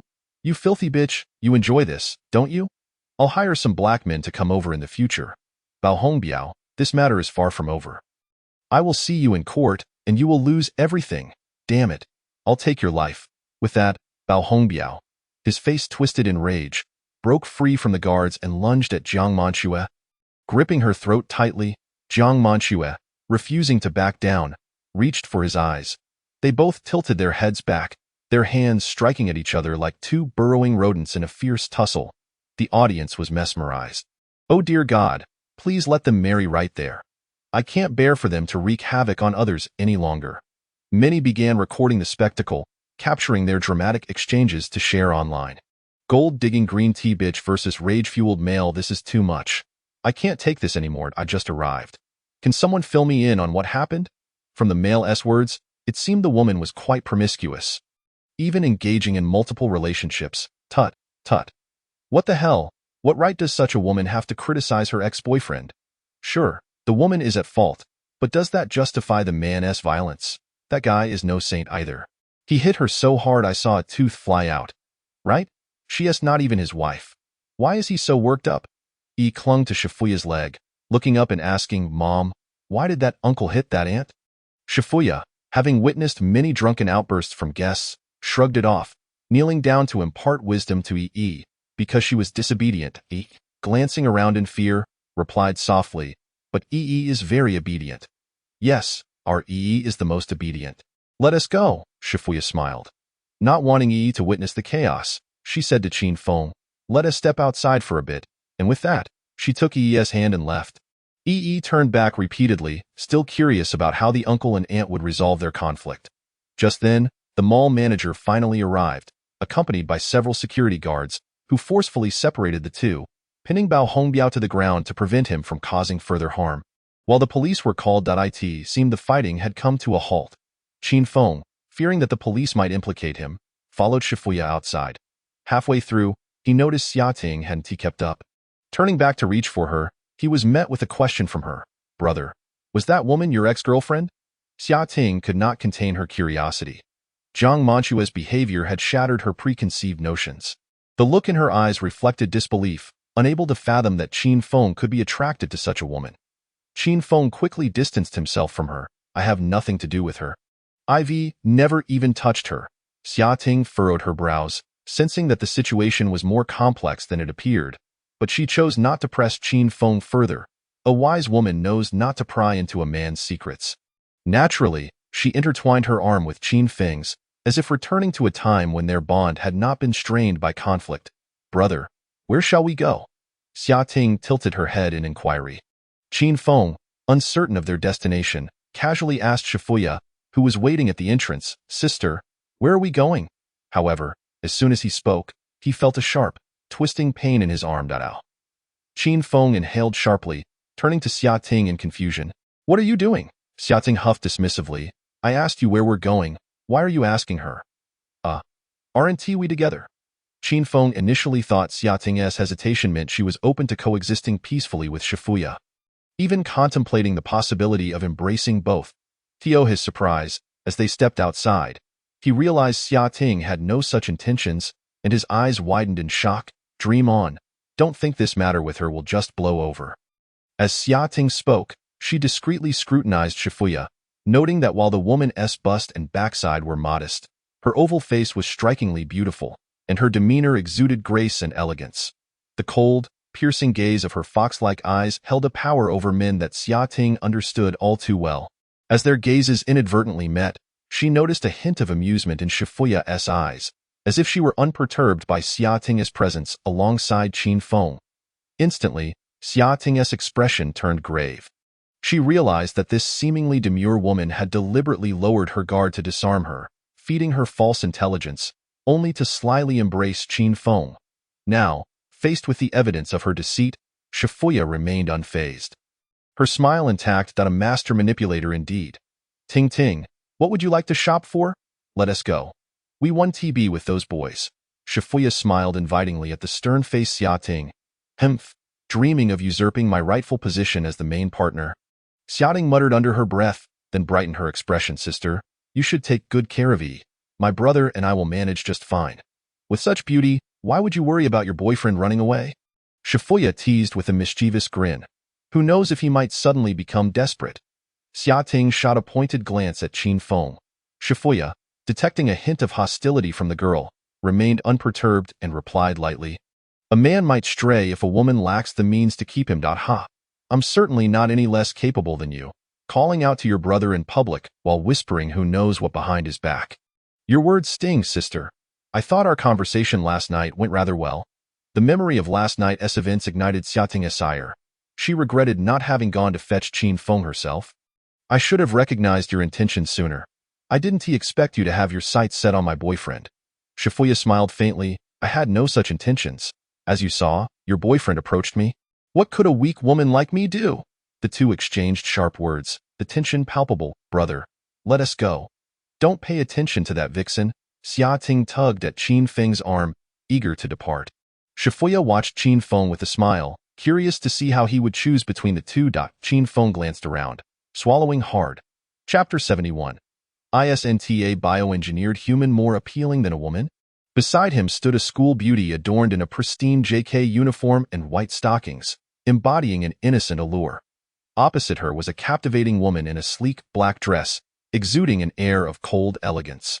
Qin Feng found himself drawn to both, yet an intuitive sense cautioned him that such choices could lead to inevitable discord. In that moment, he pondered how a battle-hardened warrior would respond. After a brief contemplation, he stepped forward, opting to embrace the one he deemed more manageable. And cheerfully inquired, Where would you like to go play, E? Shall I take you there? E sweetly exclaimed, I want to go back and watch the adults fight. Qin Feng. Excellent, none of them are to be trifled with. Left with no other options, he suggested they watch a movie to divert everyone's attention. Shifuya nodded in agreement. Xia Ting hesitated slightly. She desired to watch the film alone with Qin Feng, but seeing his distressed expression, she feared pushing him too far would result in an uncomfortable situation. Thus she remained silent, discontented. Qin Feng interpreted her silence as acquiescence. The group arrived at the mall cinema, where the lobby was sparsely populated, boasting an opulent decor. The soft lighting above created a soothing ambience, while the blue neon lights at the counter stood out prominently. Several automatic ticket machines lined one side, accompanied by transparent glass containers filled with popcorn and various snacks. E clamored for snacks, prompting Shifuya to accompany her, while Xia Ting joined Qin Feng to purchase tickets. Shall we book the entire venue? Qin Feng mused, as his newfound wealth of 60 million began to inflate his sense of grandeur. He had seldom visited a cinema and had yet to experience the thrill of a private screening. Why book the entire venue? That would be such a waste of money. Xia Ting protested. I calculated roughly. Securing all the seats would only cost around 20,000. Qin Feng replied. Brother, 20,000 is my salary for 2 months. Xiating retorted, exasperated that I'm paying. So you don't need to worry about my finances, Qin Feng replied, puzzled. Xiating pouted, her expression akin to someone witnessing the squandering of food, exuding a sense of frugality. Booking a venue costs 20,000. You might as well give me the money, and I'll take you to my room to watch her room. Qin Feng stared intently at Xiating's profile. Her gently contoured cheeks held a hint of baby fat, and her plump red lips were pressed together, almost inviting one to taste. Fine, I'll give you 20,000. Just let me know when your family is out, Qin Feng said boldly. Xiating realized she was inviting trouble into her home and discreetly cast a glance at Qin Feng, noticing his eager expression, causing her to blush and lightly scold him. You scoundrel, aren't you afraid of my parents catching you? If you're not afraid, why should I be? Qin Feng retorted defiantly. Xiating dared not continue the topic. If her parents found out, she would be the first to face their wrath. If you find the regular hall too noisy, we could book a VIP hall. It's quieter, with fewer patrons and better service. Xiating suggested in a regular hall, one might encounter ill-mannered children kicking seats, which greatly detracted from the viewing experience. Additionally, a crowded space could lead to spoilers from overly vocal patrons. Oh? There's a VIP hall? Qin Feng inquired, intrigued. Of course, but it costs 1 to 2 times more, not very economical for the average person. All right, then let us book a VIP hall, he decided, ultimately opting for a small VIP screening room. The price for reserving the VIP hall was over 10,000, but to avoid disturbances, the expense felt justified. Having never visited a VIP hall, Qin Feng was unaware of what to expect. Following a dedicated attendant, they arrived at a luxurious buffet area to relax while waiting. The restaurant offered an array of pastries, cakes, and cold snacks for guests to enjoy at their leisure.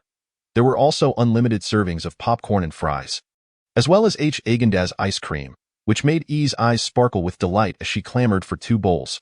Shifuya consented to just one, overwhelmed by Yi's pleading gaze. Qin Feng succumbed and filled her bowl generously. Xiating remarked on the cinema's cleverness, noting that none of the snacks came in packaging, making it impossible to sneak any into her bag. After a brief period of dining, the attendant announced that the movie was ready. The 4 adults and 1 child followed the attendant into a private VIP corridor leading to the screening room. Upon entering, they found only about 20 seats available. Each person had a plush, sofa-style seat that could recline, with a small table between pairs of seats holding a menu for ordering hamburgers, fried chicken, coffee, and milk tea. A service button was conveniently placed at each seat, allowing guests to summon staff at any time. Additionally, the VIP hall thoughtfully included a private restroom, eliminating any concerns for the guests. The only disappointment was that the film itself remained a standard release, not an exclusive uncut version. Qin Feng chose a couple's seat in the back row, with Xiating eagerly settling beside him, snuggling into his embrace. Shifuya and Yi occupied the adjacent couple's seats. Wang Gang, feeling too self-conscious to sit in front or beside the owner, took a blanket and settled into a small corner bench. Attempting to disguise himself as inconspicuous, as the film commenced, the lights dimmed, and the sound system surged with powerful audio, resonating with the film's dramatic peaks. It was a romantic movie, which failed to captivate Yi's interest. She quickly dozed off. The remaining adults were engrossed in the film as the plot reached its climactic moment, featuring a passionate kiss between the leads. Qin Feng felt an irresistible urge stirring within him, especially in the intimate and dimly lit room with a beautiful girl nestled in his arms. Her delicate form pressed against him, separated only by thin layers of fabric. The faint fragrance of her dark hair enveloped him, intensifying his desire. Yet, with Shifuya nearby, he refrained from making any bold moves, fearing it would diminish her fondness for him. After all, he was just shy of 11 points of affection, which would grant him access to 10 bioengineered companions. Such loyal, skilled, fearless bodyguards were something he greatly desired. With them, he could navigate the world without fear of extortion. Moreover, the system indicated that hypnosis and bioengineered companions were of the same caliber. If hypnosis was so powerful, how could the bioengineered ones be any less? If one of those bioengineered companions were a war god, a military elite, or a super mercenary, who in this world could stand against him? As Qin Feng's thoughts spiraled, his desires began to wane. His gaze sharpened, and he focused intently on the film, refraining from any indiscretions towards Xiating. However, the woman in his arms began to act with abandon. Xia Ting drew circles on Qin Feng's chest with her fingertips, deliberately exhaling warm breaths that tickled his neck, even planting a soft kiss on his cheek. Qin Feng shivered, goosebumps rising on his skin. Xia Ting leaned in closer, teasingly whispering, "This is a punishment for your flirtations." Chapter 72. Shifuya is sensitive. The inexperienced Qin Feng was overwhelmed by her advances, his body ablaze, and his breath coming in heated waves. He clung to a thread of clarity, gritting his teeth and murmuring, "Enchantress, you're playing with fire, I'm playing. What can you do about it?" Xia Ting giggled, her eyes sparkling with mischief. "Do you believe I can make you regret this?" Qin Feng struggled to contain the flames of desire within him. "Humph, are you not worried about scaring your sister away?" Xia Ting raised an eyebrow, unfazed. Though her rosy cheeks betrayed her own nervousness, a flutter of excitement coursed through Qin Feng as he gazed at the girl in his embrace. Unable to resist the urge to pinch her cheek, startled, Xia Ting quickly raised her hand to block his advance. Her gaze darted, cheeks flushed, as she softly pleaded, "Brother, I was wrong." Qin Feng was not swayed by her pleas. "Wasn't it all in good fun just a moment ago? I doubt I won't do it again," she stammered, biting her lip shyly. "What do you suggest? Let us go to a hotel and discuss it," Xia Ting suggested. In the dimly lit cinema, visibility was low, and with the armrests of their sofas shielding them, those nearby would not notice their exchange unless they paid close attention. "Are you tired? Would you like to lie in my arms for a bit?" Qin Feng offered softly. Xia Ting gently shook her head. How could she sleep during a movie and still hold her head high in front of her sister? Her heart raced as her thoughts spiraled. Only for Qin Feng to pinch her again. Xia Ting gasped, the sound drawing Shifuya's attention. Having endured their escalating antics for some time, she glanced at Yi and interjected coolly, "Qin Feng, this is a public setting. Do not bully the girl." Initially, Qin Feng had only intended to teach Xia Ting a lesson, but her demeanor had stirred him, prompting his earlier request. Upon hearing Shifuya's disapproving tone, he began to regain his composure. "She's the one bullying my younger brother," Qin Feng protested. Xia Ting was taken aback by his accusation, feeling betrayed. "You shameless man. The shameless one is you," he countered, his tone firm. "Just enjoy the movie. Look at you. Where did your mind wander off to?" Xia Ting retorted, eyes wide, observing the man who had just moments ago been filled with desire, now subdued by another woman's words and retaliating against her. Fuming, she bit her lip, sizing him up before suddenly sinking her teeth into his arm. To her surprise, the flesh felt better than on his shoulder, prompting her to bite down harder. Qin Feng stifled a grunt, enduring the pain as he contemplated how to possess Xia Ting's formidable physique. Perhaps, with it, he could withstand any bites. Shifuya cast a glance at the pained expression on Qin Feng's face, a smirk playing on her lips. "Now you know the consequences of teasing someone, don't you?" Qin Feng forced a stubborn smile, insisting he felt no pain. Shifuya casually remarked, "Ting Ting, why don't you try biting while shaking your head?" Xia Ting obediently bit his arm and shook her head. After the film concluded, Qin Feng felt a sense of isolation.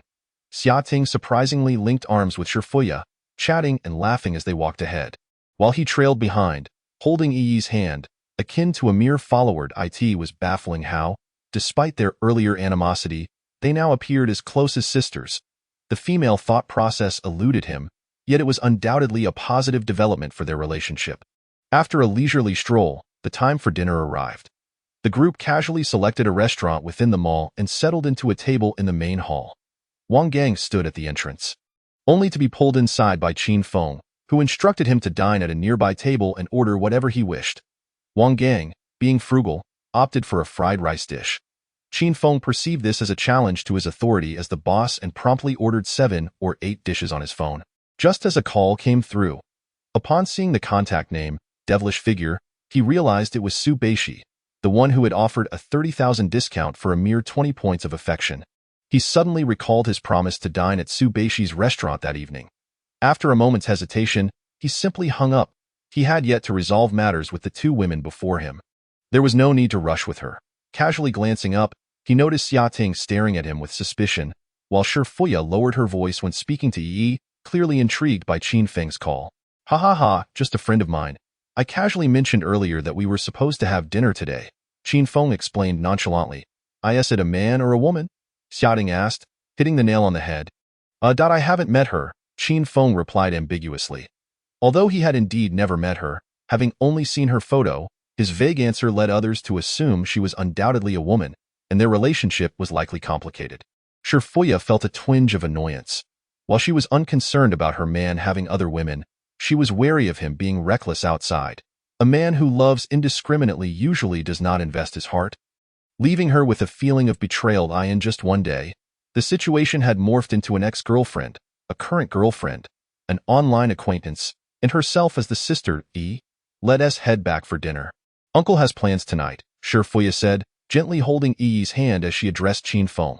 Brother, you should get back to your business. It's not good to stand someone up. System notification. Shifuya's affection level 5. Qin Feng was taken aback. Cold sweat forming as he realized that Shifuya appeared just as calm as before, speaking with her own interests in mind. Had the system not alerted him to her irritation, he might have been oblivious to any issues. These women were far too sensitive. Could a single phone call provoke such ire? Chapter 73. Taking 2 girls to find a woman. Qin Feng intercepted Shifuya, helplessly explaining, Sister, there's nothing between me and that woman. I merely bought a custom Porsche from her and chatted a bit. Why the urgency to explain if you didn't even ask? Shifuya cast a sidelong glance at Qin Feng, smiling. I was just worried you might be upset. Don't overthink it. I'm not upset, Shifuya replied softly, her tone gentle and her smile genuine, seemingly free of any displeasure. Yet, in his heart, Qin Feng couldn't help but mock her. Damn it, if you're not upset, then why not return my affection points, you rascal? Upon hearing that he was the owner of the Porsche, Xiaoting's mood shifted slightly, and she chimed in with a hint of sarcasm. Wow, brother, how impressive. You just took someone to buy a car yesterday, and now you're having dinner with someone else? Fearing another jealousy explosion that could diminish his affection points, Qin Feng quickly clarified, It's not what you think. She's the owner of a restaurant, and I casually mentioned wanting to support her, which led to her inviting me tonight. If she wants you to go, then go. Xiaoting teased, I fear I might not have dinner otherwise. Ha, as if I would believe you, she retorted, her eyes glinting mischievously. How about we haven't tea ordered yet? Shall we go meet her together? Qin Feng found himself in a dilemma. Would that be inappropriate? Bringing 2 girls on a first date might obliterate Su Beishi's affection points. After all, she had some enticing traits and rewards associated with her. The skill understanding women's hearts could facilitate future pursuits with other women. Qin Feng hesitated and turned to Shifuya. Sister, do we really need to eat at her place? Shifuya replied nonchalantly, It's up to you. Either way is fine. From her tone, he discerned that she was inclined to go. After some contemplation, he decided to forego Su Beishi for the moment, especially since her method of reducing affection points was rather complex. It was wiser to nurture the budding relationships with Shifuya and Xiaoting. Thus, he decisively dialed Su Beishi's number, explaining that he had accidentally hung up earlier and would be arriving shortly for dinner with 5 people. Since he no longer harbored intentions towards Su Beishi, it would merely be a straightforward meal, devoid of concern. On the other end, as Su Beishi received the call, a contemplative expression crossed her face. She had initially assumed Qin Feng harbored ulterior motives and would come alone for a date. The announcement of 5 guests made her speculate that he had gathered a group of drinking buddies and invited her along to take advantage of the situation.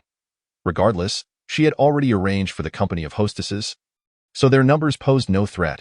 With confidence, Su Beishi rose and instructed the staff to prepare for their arrival. Seated in Shifuya's car, Xiaoting squeezed in beside them, playing with Yi in the back seat.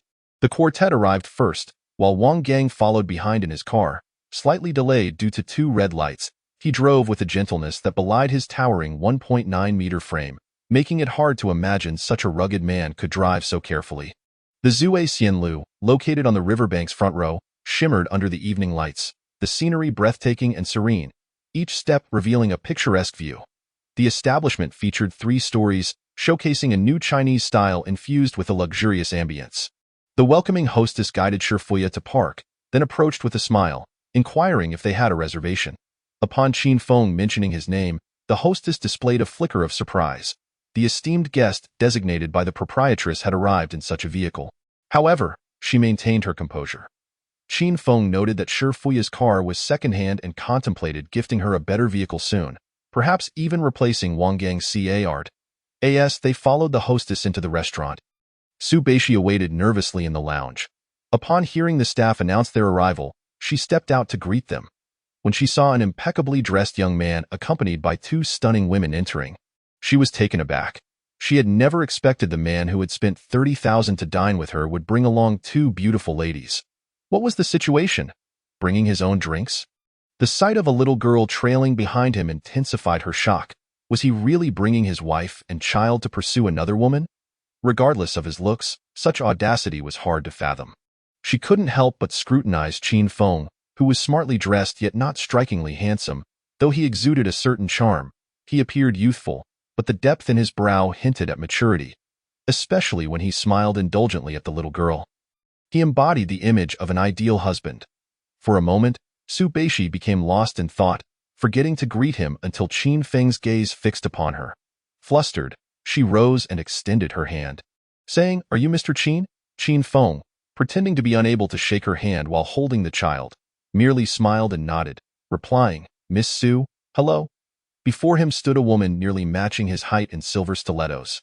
Her face delicately proportioned, reminiscent of a classic Hong Kong film heroine. Beneath her gracefully arched eyebrows lay a pair of alluring almond-shaped eyes. Her lips shimmered with gloss, and her office attire, a white blouse paired with a black skirt, was modest yet suggestive of her exquisite figure. Notably, her golden waves cascaded down her ample chest, sparkling under the opulent lighting of the hall, making her presence particularly striking. Her beauty differed from Shi Fuya's frosty allure and Xia Ting's sweet warmth. It was a sensual beauty that stirred primal desires within men. A flicker of longing passed through Qin Feng's eyes, but he concealed it well, wary of entanglements. Shi Fuya and Xia Ting exchanged glances, both sensing the gravity of the situation. This woman must be the proprietress Qin Feng had mentioned, and indeed, her physique and appearance were remarkable. A man could hardly withstand her presence for more than 3 exchanges. Meanwhile, Su Beishi felt a bit awkward, her hands suspended in mid-air after being ignored by Qin Feng. It was her first experience of being refused a handshake, and though her appearance typically garnered attention from men, today she faced an unexpected setback. Feigning nonchalance, she retracted her hand and smiled at the little girl behind Qin Feng, saying, "Mr. Qin's daughter is truly beautiful. She'll surely captivate many boys when she grows up." Qin Feng remained expressionless, offering no response. He had mentally categorized Su Beishi as an NPC marked with a question, unwilling to engage in her storyline until he had completed his main quest. Beside her, Shi Fuya smiled gently and interjected, "As long as that girl isn't the one who brings us to our knees." Su Beishi, relieved to hear a response, feigned astonishment and exclaimed, "Wow, this little darling is so fierce."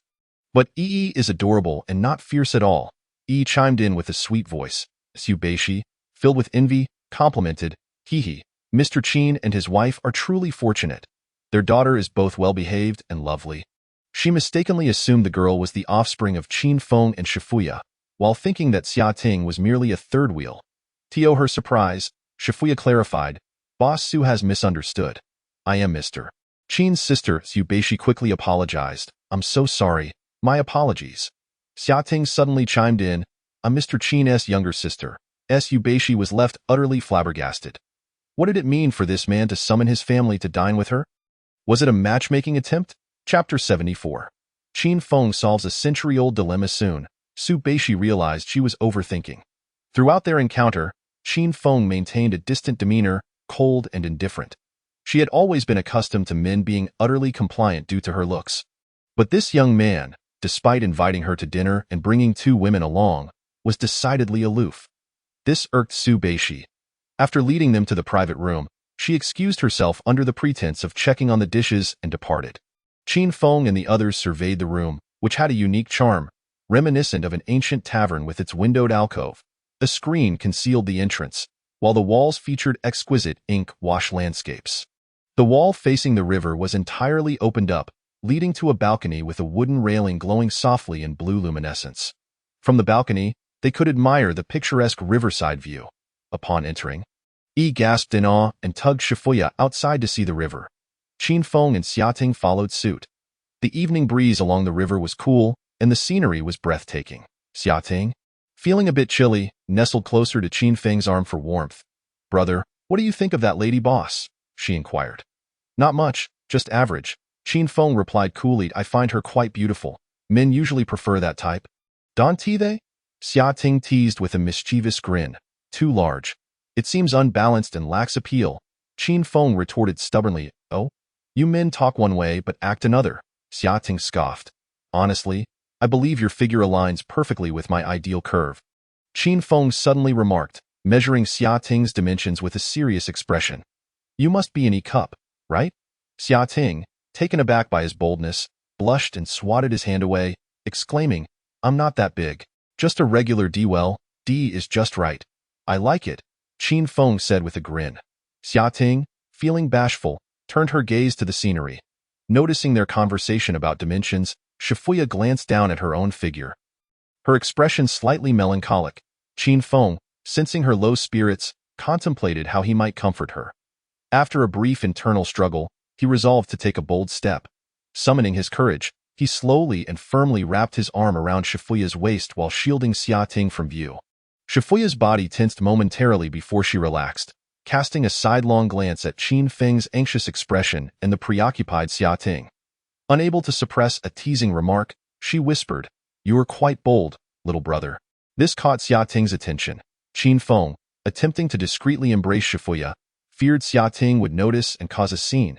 As Xia Ting turned to look, he swiftly leaned in to kiss her, perfectly timing it as she turned.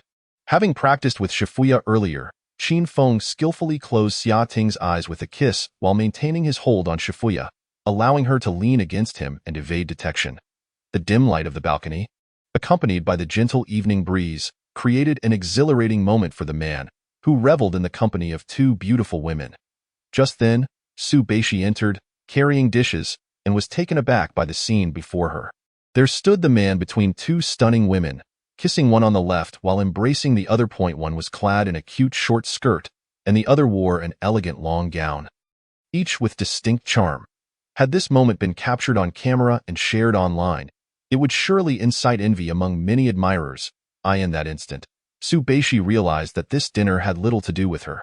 She was merely an unwelcome presence. Having never held much regard for Qin Feng, witnessing him flaunt his affection for two women only solidified her view of him as a cad.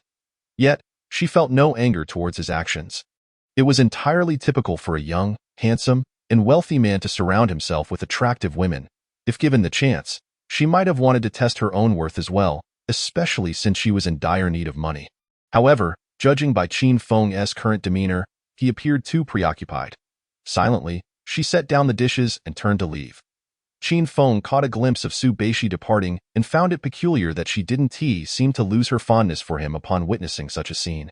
How curious that as he kissed, his eyes inadvertently wandered, prompting Xia Ting to follow his gaze and spot Su Beishi's graceful silhouette, which ignited a spark of jealousy within her. She thought to herself, he is kissing me while eyeing other girls. Yet claims he has no interest. Gently pushing him away, she huffed, You didn't even put any heart into kissing me. Qin Feng attempted to explain. No, I was just, humph. Xia Ting dismissed his defense and turned away.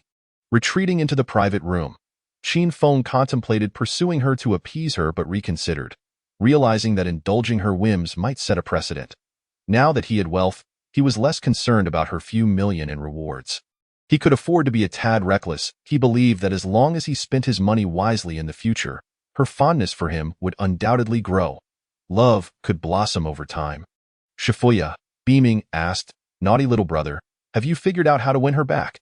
Seeing that Qin Feng didn't chase after Xia Ting, she assumed he was contemplating how to placate her and considered offering him some advice. Feeling relaxed, Qin Feng gazed at Shifuya, whose radiant smile and luscious lips appeared even more delectable than Xia Ting. Unable to resist, he leaned down to kiss her. Shifuya's fox-like eyes narrowed, and before she could register her surprise, she became entranced. After a brief taste, he pulled back and softly remarked, Sister, you are the best. Your capacity for understanding is unmatched, unlike that young lady. Shifuya delicately licked her lips. Amused by his flattery, Well, if I'm so wonderful, why are you trying to charm other girls? She teased, her eyes glimmering mischievously. Taken aback, Qin Feng realized the gravity of her question. A poor response could cost him dearly tonight. Recalling the narrative from a novel, he slowly replied, First, I must clarify that I am not a scoundrel.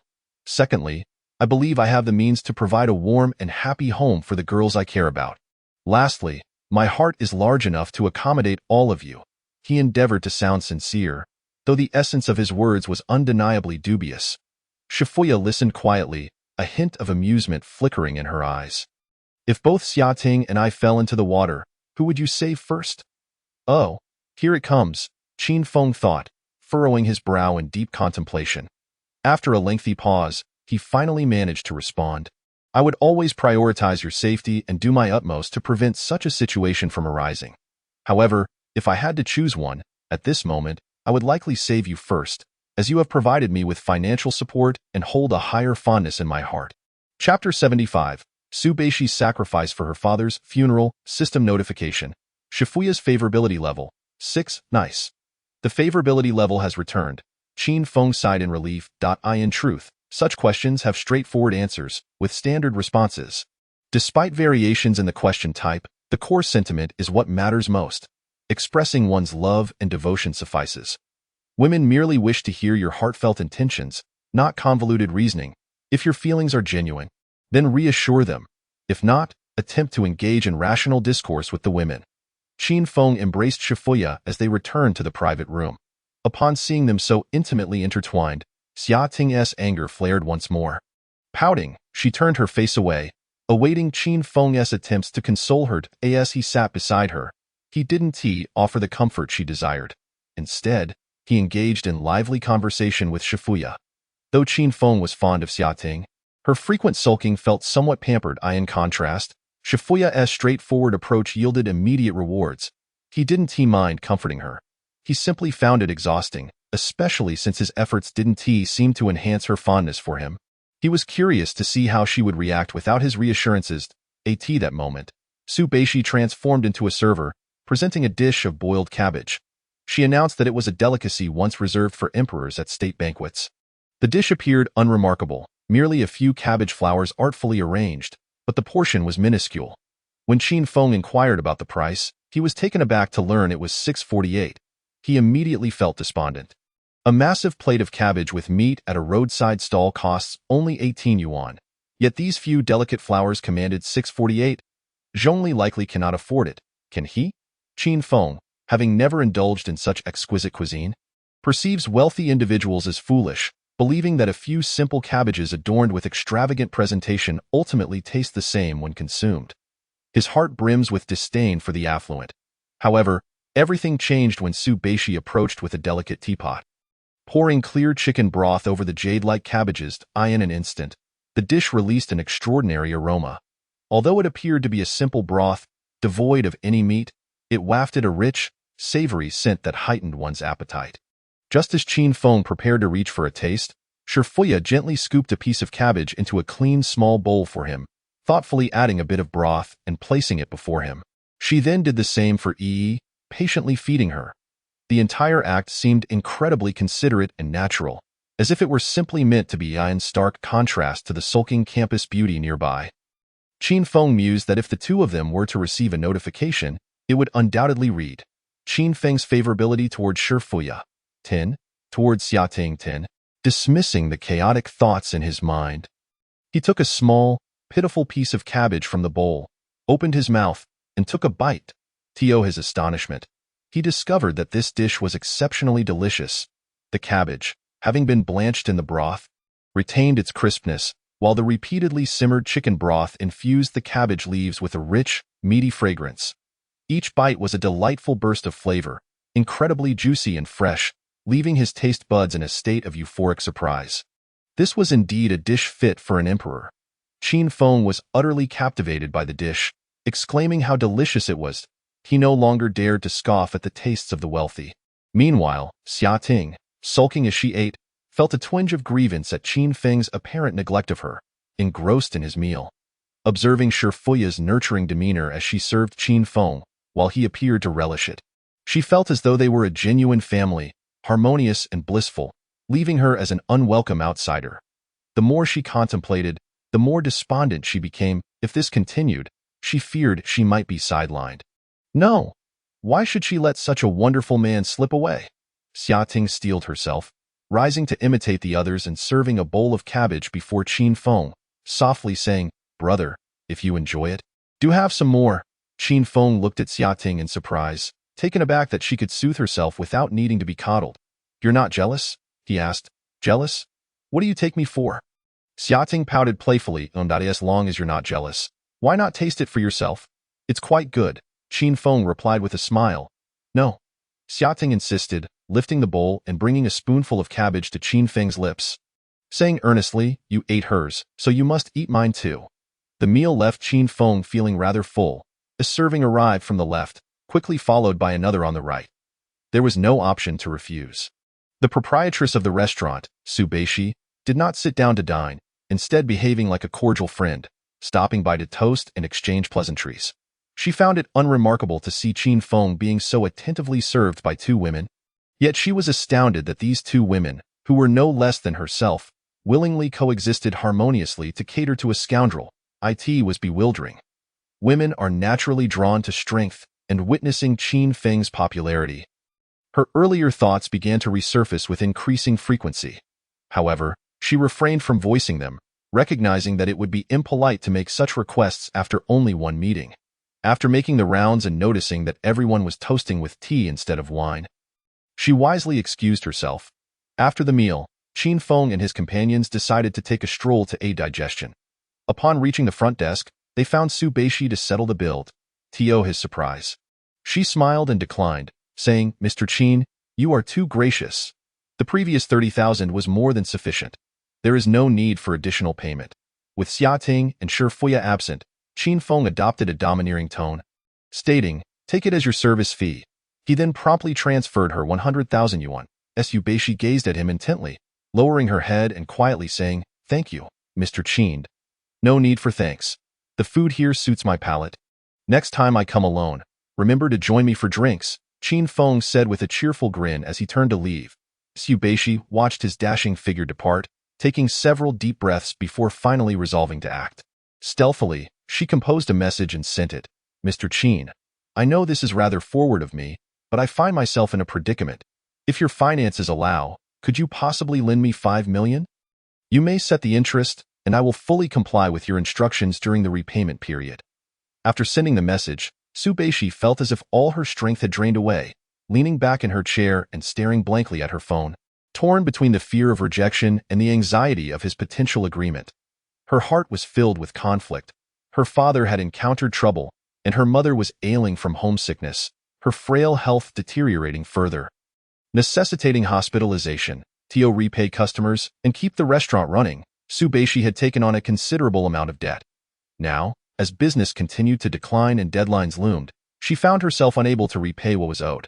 Coupled with her father's mounting debts, she truly needed this sum. Chapter 76. Locked in the little black room, I was wrong. I was wronged as Qin Feng walked along the riverbank's embankment, chatting and strolling with the two enchanting women. He admired the scenery. Upon receiving Su Beishi's message about borrowing money, he found himself momentarily stunned. It was his first encounter with a woman directly asking for 5 million. Moreover, it seemed she was willing to be at his beck and call. This was simply marvelous. Qin Feng chuckled, his interest piqued by Su Beishi's figure. "Is 5 million sufficient? Just give me your card number." Su Beishi was momentarily taken aback by his straightforwardness, quickly sending her card number and typing, "That will do, thank you, Mr. Qin. I will certainly find a way to repay you." Soon after, her phone chimed with a notification of the funds being transferred. Dragon line ending in 7350, online banking deposit of 8,000,000.00 yuan, balance 8,032,223.91 yuan. In mere moments, that man had transferred 8 million to her. Su Beishi felt a bit dazed, as if in a dream. She held her phone, attempting to compose a message of gratitude, but found herself at a loss for words, repeatedly deleting and retyping. Until Qin Feng sent a message, "Don't rush to repay. If it's not enough, just ask me for more." She was stunned. No wonder the women around him were so obedient and understanding, calling themselves sisters or younger siblings in front of others. It turned out this man was a super-rich individual. The thought of him being young, handsome, low-key, and immensely wealthy made her suddenly feel that he was not so intolerable after all. However, The money she received felt akin to selling herself, causing the fleeting fondness she had just begun to feel to dissipate in an instant. System notification. Su Beishi's favorability, 20. Current favorability, 0. After wandering for a while, Shifuya had to head to the bar for work, bidding farewell to Qin Feng. She had just taken over the bar and was inundated with tasks, needing several days to settle things down before she could resume her normal routine. Shifuya left with Yi. Qin Feng and Xiating remained, strolling along the riverside promenade like a couple, while Wang Gang silently trailed behind them, musing about how delicious the shrimp fried rice had been at the restaurant. Qin Feng, once again walking with Xiating linked to his arm, felt his demeanor transform drastically. In just 2 days, the earlier awkwardness and caution had vanished. He wore a gentle smile, keenly observing the vibrant world around him. The riverside promenade bustled with activity, brightly lit on both sides, with an array of snacks on offer. Stinky tofu, skewers, octopus balls, grilled gluten. A sea of people created a scene reminiscent of a flourishing era. Such earthly delights were once commonplace, but with a shifted mindset, they now appeared far more vivid. The vendors' enthusiastic calls, the laughter of couples, the playful shouts of children, and the gentle flow of the river created an ambience where worldly troubles seemed to vanish overnight, allowing one to truly appreciate the beauty of life. Qin Feng sampled various snacks, enjoying the spectacle of others' expressions of joy or discontent, which he found particularly amusing. Meanwhile, Xia Ting did not share in this leisurely spirit. For her, such places were rife with hidden dangers, where one could unwittingly indulge in skewers or chicken legs. Before she knew it, she could easily gain several pounds. Earlier this year, she had vowed to her mother that she would not weigh more than 100 pounds, lest her mother explode with anger. For her mother's sake, faced with such tempting delicacies, she had no choice but to endure. Watching Qin Feng relish his food made her mouth water. Why not just have a taste?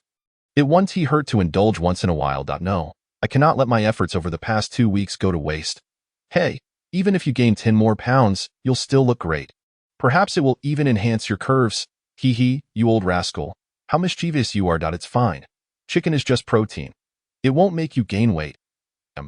Ultimately, under Qin Feng's coaxing, Xia Ting could no longer resist.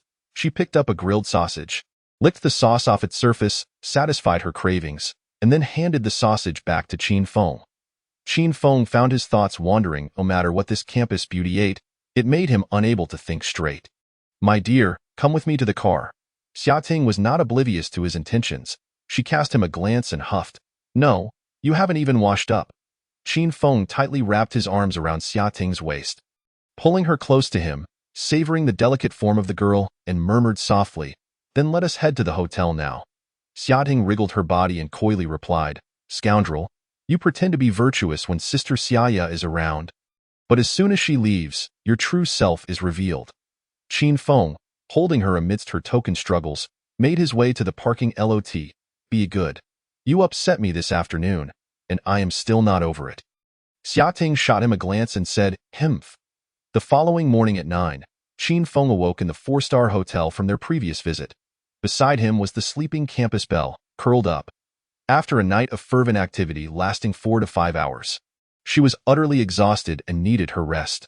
Qin Feng did not disturb her, instead quietly admiring her beauty.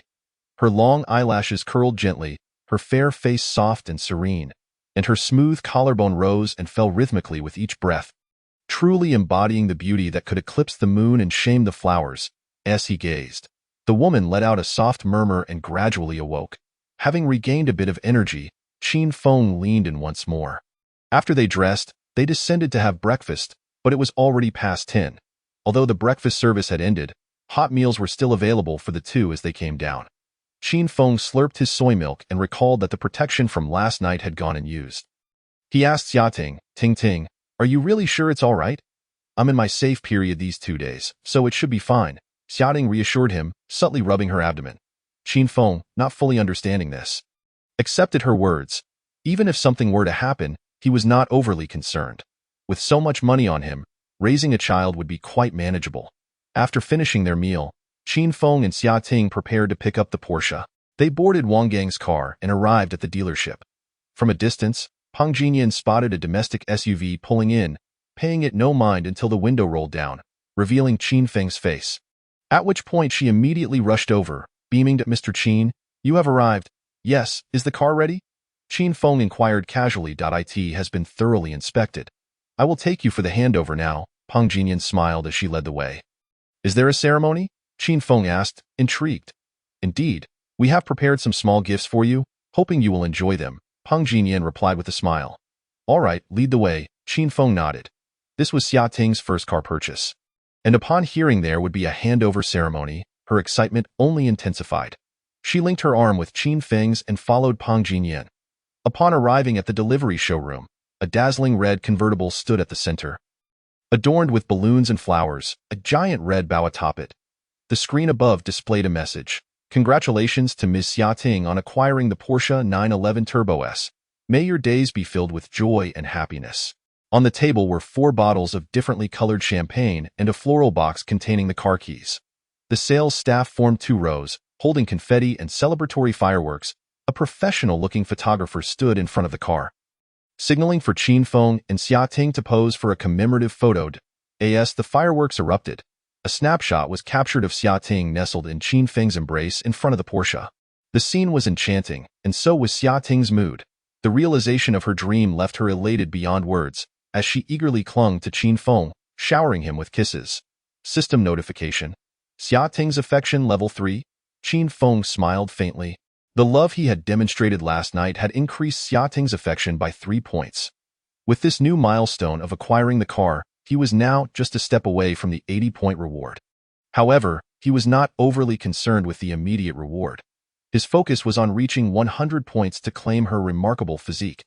After all, without a solid foundation, one could hardly resist the advances of so many alluring women. Ms. Xia, would you like me to provide a detailed introduction to the car's features? Peng Jinyan inquired, adhering to protocol. Yes, please, Xia Ting responded, still unsure of how to operate the convertible roof, and she readily agreed. Peng Jinyan called over an intern sales representative to sit in the passenger seat and diligently explain to Xia Ting in the driver's seat.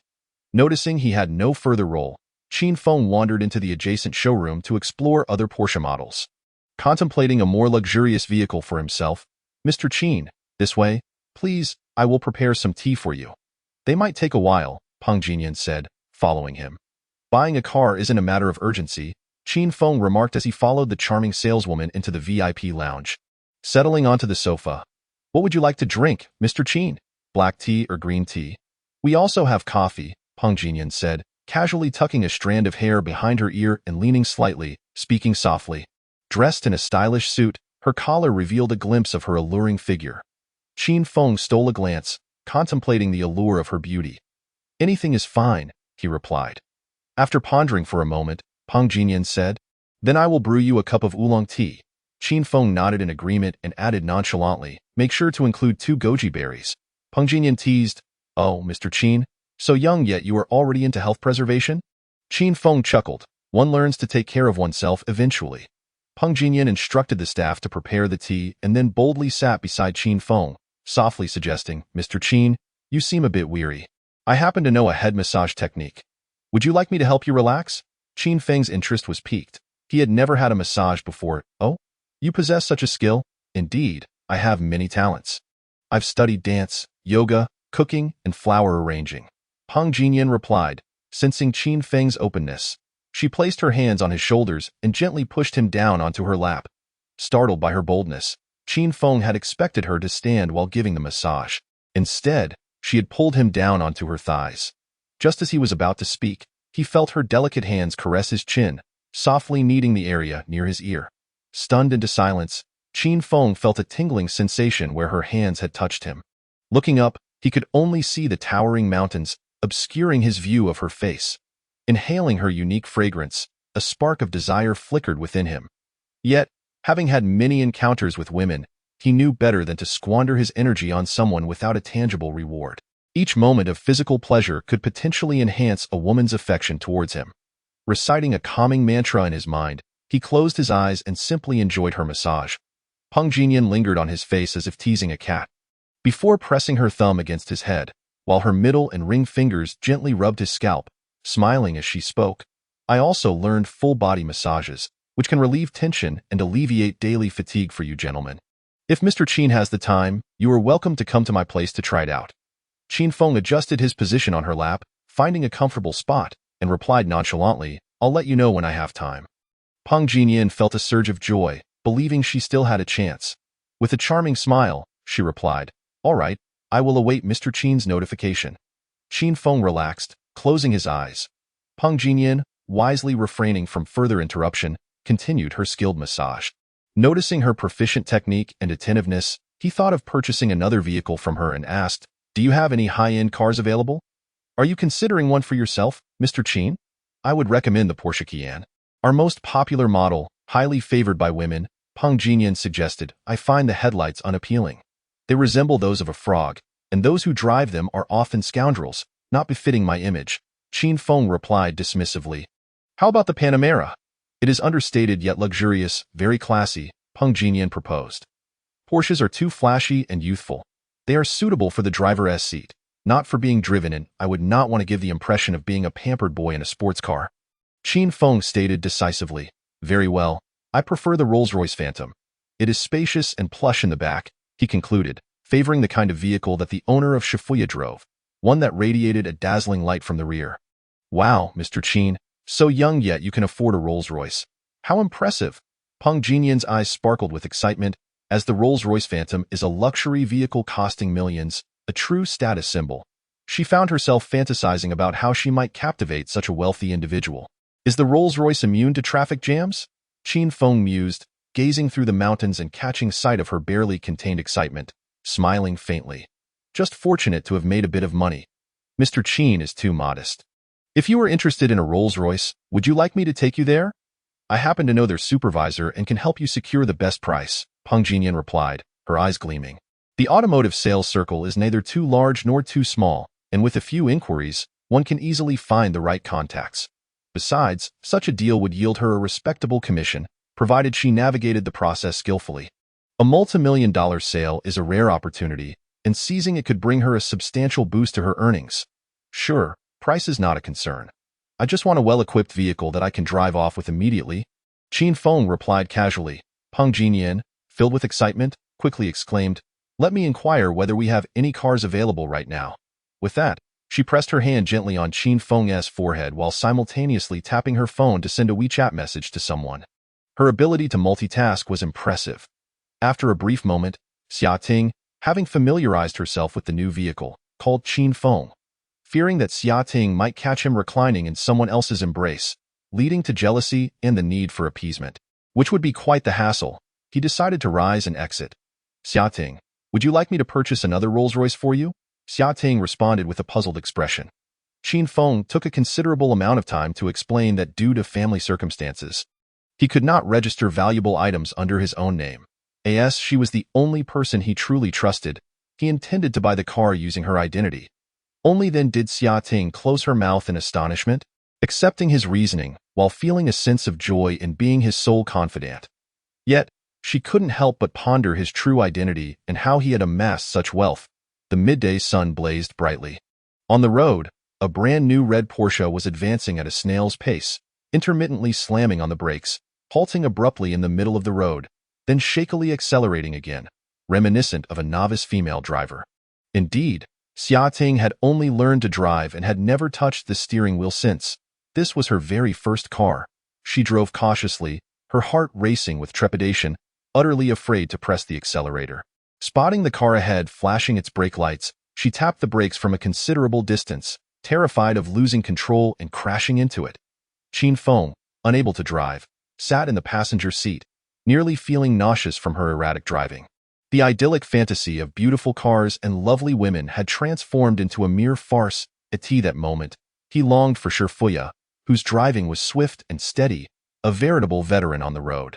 The next time he saw her, he would inquire about her preferred car and procure one for her, vowing never to ride in a novice female driver's vehicle again. Fortunately, the journey was not too lengthy. Xia Ting drove Qin Feng to the Rolls-Royce dealership, taking 20 minutes for a 10-minute walk. Upon arriving at the parking lot, she shockingly parked the car across 2 spaces and prepared to exit. Qin Feng was left speechless. Peng Jinyan arrived first, awaiting at the entrance with a well-dressed middle-aged woman. Spotting Qin Feng alight from the vehicle, she hurried over. "Mr. Qin, welcome." The 2 women greeted him with beaming smiles. The middle-aged woman glanced at Xia Ting but seemed unfazed by her improper parking. Wealthy individuals often exhibited peculiar temperaments. Some preferred to occupy 2 parking spaces. Hello, hello, Qin Feng replied, taking a moment to catch his breath before responding with a smile. He did not bother to scan the middle-aged woman, as even if she were a perfect 10, he had no desire to pursue her. After all, a woman in her 40s was simply not appealing to him. Mr. Qin, allow me to introduce you. This is Zhou Lily, the sales manager here, Peng Jinyan stated. Hello, Mr. Qin. Welcome to our dealership. Please, step inside. Zhou Lily said warmly, slightly bowing and gesturing for him to enter. Yanzi has relayed your requirements to me. We currently have 2 cars available. One is the extended version, which is priced significantly higher. Let us go with the extended one. A man must have the long version, Qin Feng interjected without waiting for her to finish. Zhou Lily was momentarily taken aback. Suspecting that this young gentleman had a rather lively personality, she retracted her overly respectful demeanor and responded in a similarly playful tone. Indeed, a handsome man like Mr. Qin should not settle for less.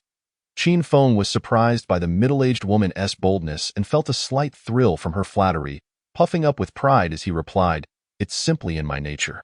I can't help it, though it does cause some distress at times." Xia Ting, aware of Qin Feng's charm, felt a tad embarrassed and playfully nudged him, saying, "With so many women around, can you refrain from boasting?"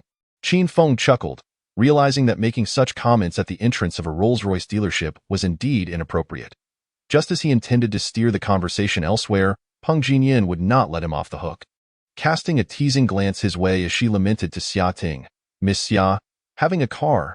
You wouldn't understand the plight of us women without one, sometimes. We simply wish to hear the sound of an engine." Indeed, female drivers were often bold. Xia Ting ignored Peng Jinyan's comment, grabbing Qin Feng's arm. "Brother, let us hurry and check out the cars. I've never ridden in a Rolls-Royce before." Qin Feng feigned indifference. "It's nothing special. It can't even transform." Xia Ting burst into laughter. "If it could transform, would you be able to afford it?" Fearlessly, "I would buy you the sun if it pleased you," Qin Feng declared. Xia Ting shot him a shy glare, playfully retorting, "Stop joking, on a serious note. How much is the extended version?" Zhou Lily, leading the way, chimed in, "Miss Xia, take a guess. You have 3 chances if your estimate is within $1 million. I'll personally gift you 3 lambswool floor mats, each priced at $68,000. Xia Ting's mouth dropped in astonishment, secretly marveling at the price of a single floor mat. $68,000 for a car mat? That's the price of an ordinary car. If one mat costs so much, what about the car itself? In her mind, a Porsche was already at the pinnacle of luxury. She had never even considered a car beyond that. 10 million? Xia Ting guessed, attempting to aim high. Far from it, Zhou Lily replied with a smile. 2 million? Xia Ting let her imagination run wild. Too high, too high. It's not that outrageous, Qin Feng calmly interjected. Having read numerous novels and possessing a general idea of such vehicles despite never having driven one, it should be around 18 million.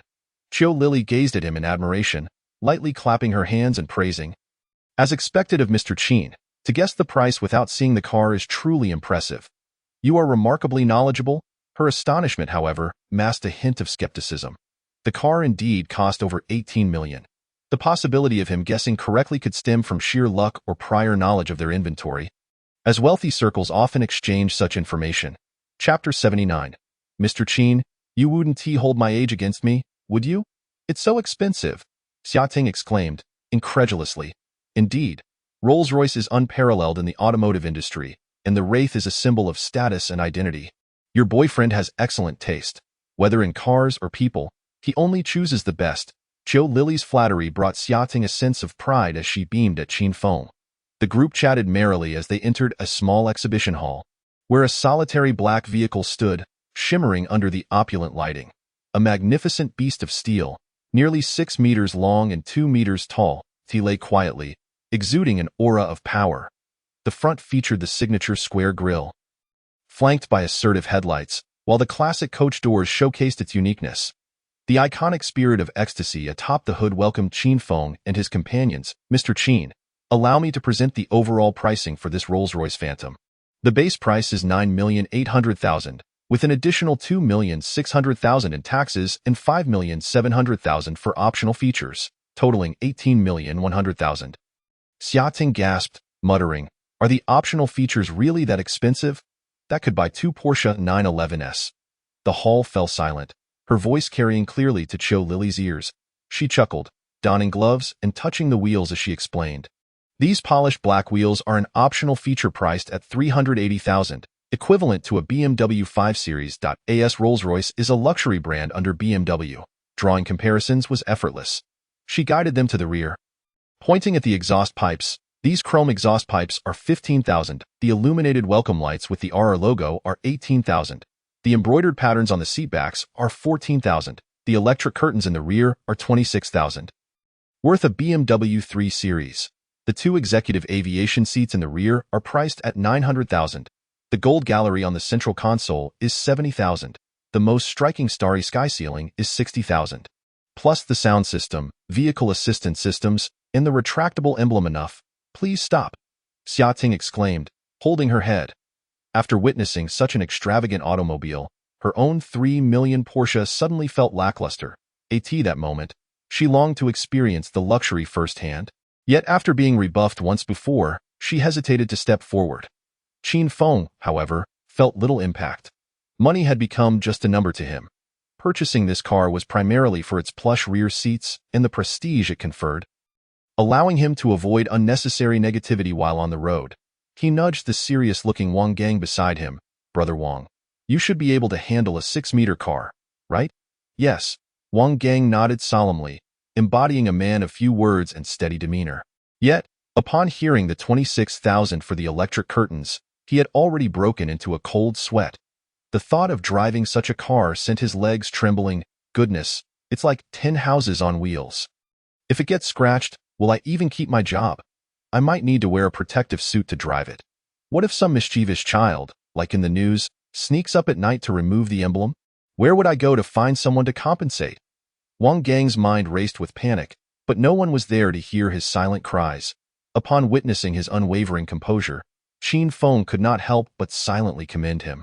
Recognizing the exceptional psychological resilience that comes with military training, he promptly summoned Qiu Lily to facilitate the contract, opting for a full cash payment, while also instructing her to designate the vehicle owner as Xiaoting. Qiu Lily, accustomed to such matters, understood that the assets of the genuinely affluent must be impeccably clean and tidy. Extravagant vehicles and luxurious residences, when exposed to the public eye, often attract undue attention from powerful figures. Mr. Qin's affection for Miss Xia was genuinely moving, as it required immense trust to place an 18 million yuan vehicle under her name. Their relationship evoked a sense of envy in this older lady, bringing her to tears. Listening to Qiu Lily's words, Xiaoting beamed at Qin Feng, her face radiant with happiness. Qin Feng found great pleasure in this. Every word from the lady resonated deeply within him. It is no wonder that ancient emperors favored treacherous advisors. Flattery, when delivered expertly, could elicit a royal smile. Observing Qiu Lily continue to engage Xiaoting in a subtle manner, Qin Feng began to entertain the thought of recruiting her as his housekeeper. Surely, she would be adept at attending to the ladies he would bring home in the future. May I inquire, Miss Qiu, what is your current salary? Taken aback, Qiu Lily contemplated the implications of his question. After a moment of reflection, she smiled and replied, the salary is fairly average, slightly above that of an ordinary person, but not exceptionally high. The main appeal of this job lies in its ease. There are not many contracts throughout the year, management is not burdensome, and it is conveniently located near home. Qin Feng discerned the underlying meaning in her words and sighed. Oh, what a pity. Peng Jinyan, who had been listening intently, remarked playfully, Mr. Qin, are you contemplating poaching? Indeed. Miss Qiu is not only beautiful but also meticulous. Her demeanor and words are quite pleasing. I was wondering if I could entice her with financial incentives. Qin Feng chuckled that I am unsure what Miss Qiu's annual salary is, but I believe our supervisors earn around 1 million. How much does Mr. Qin intend to offer to win her over? Peng Jinyan inquired. Intrigued by the spectacle of such a wealthy individual pursuing a sales role, she was curious to take a piece of this story back to share with others. After a moment's thought, Qin Feng replied, perhaps 2 or 3 times that amount. Although he could afford to offer more, he understood that excessive remuneration could diminish motivation, akin to a cat that, having eaten its fill, no longer hunts. The room fell silent, as everyone was taken aback by his statement. No one dared to question the weight of his words. After all, those who dared to purchase a Rolls-Royce spoke with a different authority. They were merely astonished by his casual mention of such a high salary. This was a sum of 2 to 3 million yuan, an extraordinary figure, even for the most elite of assistants. Peng Jinyan felt a pang of jealousy. Though she was younger and possessed greater charm and competence, why did Qin Feng favor this woman in her 40s? The comparison was simply infuriating. Had she known, she would have kept her thoughts to herself. Zhou Lili was equally astonished by Qin Feng's offer. Their dealership paled in comparison to popular Porsche outlets. Although there were many wealthy individuals in Huaxia, few could afford a Rolls-Royce. Thus, during lean periods, some employees earned less than $1 million. Now, hearing Qin Feng mention a potential salary of 2 to 3 million, she felt a stir of interest, though she concealed it. With a beaming smile, she invited Qin Feng to the VIP lounge and instructed her colleagues to prepare the contract and insurance. Once everything was in order, she brewed tea for Qin Feng and his companions before politely asking, "Thank you, Mr. Qin, for your recognition. I have considered changing jobs, but I have yet to find a suitable opportunity. May I ask what role you envision for me?" Qin Feng replied candidly, "I am in need of an assistant to help manage my daily affairs and handle various household matters. How many companies do you own, and what do they do? Will there be frequent business trips or client engagements?" Zhou Lili inquired, her concern evident. "I currently do not own a company, but I anticipate that I will in the future," Qin Feng stated nonchalantly. Upon hearing this, Zhou Lili felt a wave of relief wash over her. She speculated that Mr. Qin might not have yet taken over his parents' enterprise, or that he had siblings assisting their parents, thus relieving him of the burden. She reassured herself that once he established his own company, the pressure would be lessened, especially as they would likely have developed a rapport by then. "You possess remarkable foresight, Mr. Qin. If you plan to start a company, may I ask what type you are considering? It would allow me to prepare by learning relevant skills." Rubbing his chin in contemplation, Qin Feng found himself momentarily at a loss for words. He had no immediate plans to start a business. With the system in place, it felt akin to having an infinite supply of resources without the need for any actual enterprise. However, the thought of potentially having children in the future lingered in his mind. He needed to prepare for their eventuality, even if the system were to cease functioning. Suddenly, an idea struck him like a flash of inspiration. He could establish an entertainment and media company. This venture would enable him to scout for exceptionally talented individuals, investing in them to elevate them to stardom. Those who garnered the most favor would be prioritized. After all, he had ample financial resources at his disposal, and the prospect of nurturing a group of aspiring idols was enticing. Once these individuals became prominent stars, his company would thrive, ensuring that his future offspring would not have to worry about their livelihoods, even in the absence of the system. With renewed vigor at the thought, Qin Feng resolved to first solidify his own physical prowess and secure a bodyguard before proceeding. He understood that, without connections or influence, reckless behavior could attract unwanted attention. In the unfortunate event of an accident, he would have no recourse. "Let us not rush into establishing a company just yet. For the time being, your primary responsibility will be to manage household matters and ensure that both I and Miss Xia are well taken care of," Qin Feng declared. Zhou Lili paused, unable to suppress her curiosity. "Are you suggesting that I would be compensated 2 to 3 million for acting as a caretaker?" I mean as a housekeeper for both myself and Miss Xia," Qin Feng clarified. Upon hearing that the position was intended for her, Xia Ting perked up, scrutinizing Zhou Lili with keen interest. This middle-aged woman was tall and dignified, with age bestowing upon her a unique charm that enhanced her presence. The lines on her face hinted at wisdom and experience in navigating social dynamics. Xia Ting found herself quite fond of this older sister figure and had no objections to Qin Feng's hiring decision, provided he did not have any peculiar inclinations. Zhou Lili, however, was uncertain about the feasibility of such a transition. After a moment of hesitation, she said, "Mr. Qin, this is quite a significant shift in industry. May I have a few days to consider?" Qin Feng nodded in agreement. "Of course. The role of a housekeeper may require a considerable time commitment, so you should inform your family." Hearing the term housekeeper made Zhou Lili smile wryly.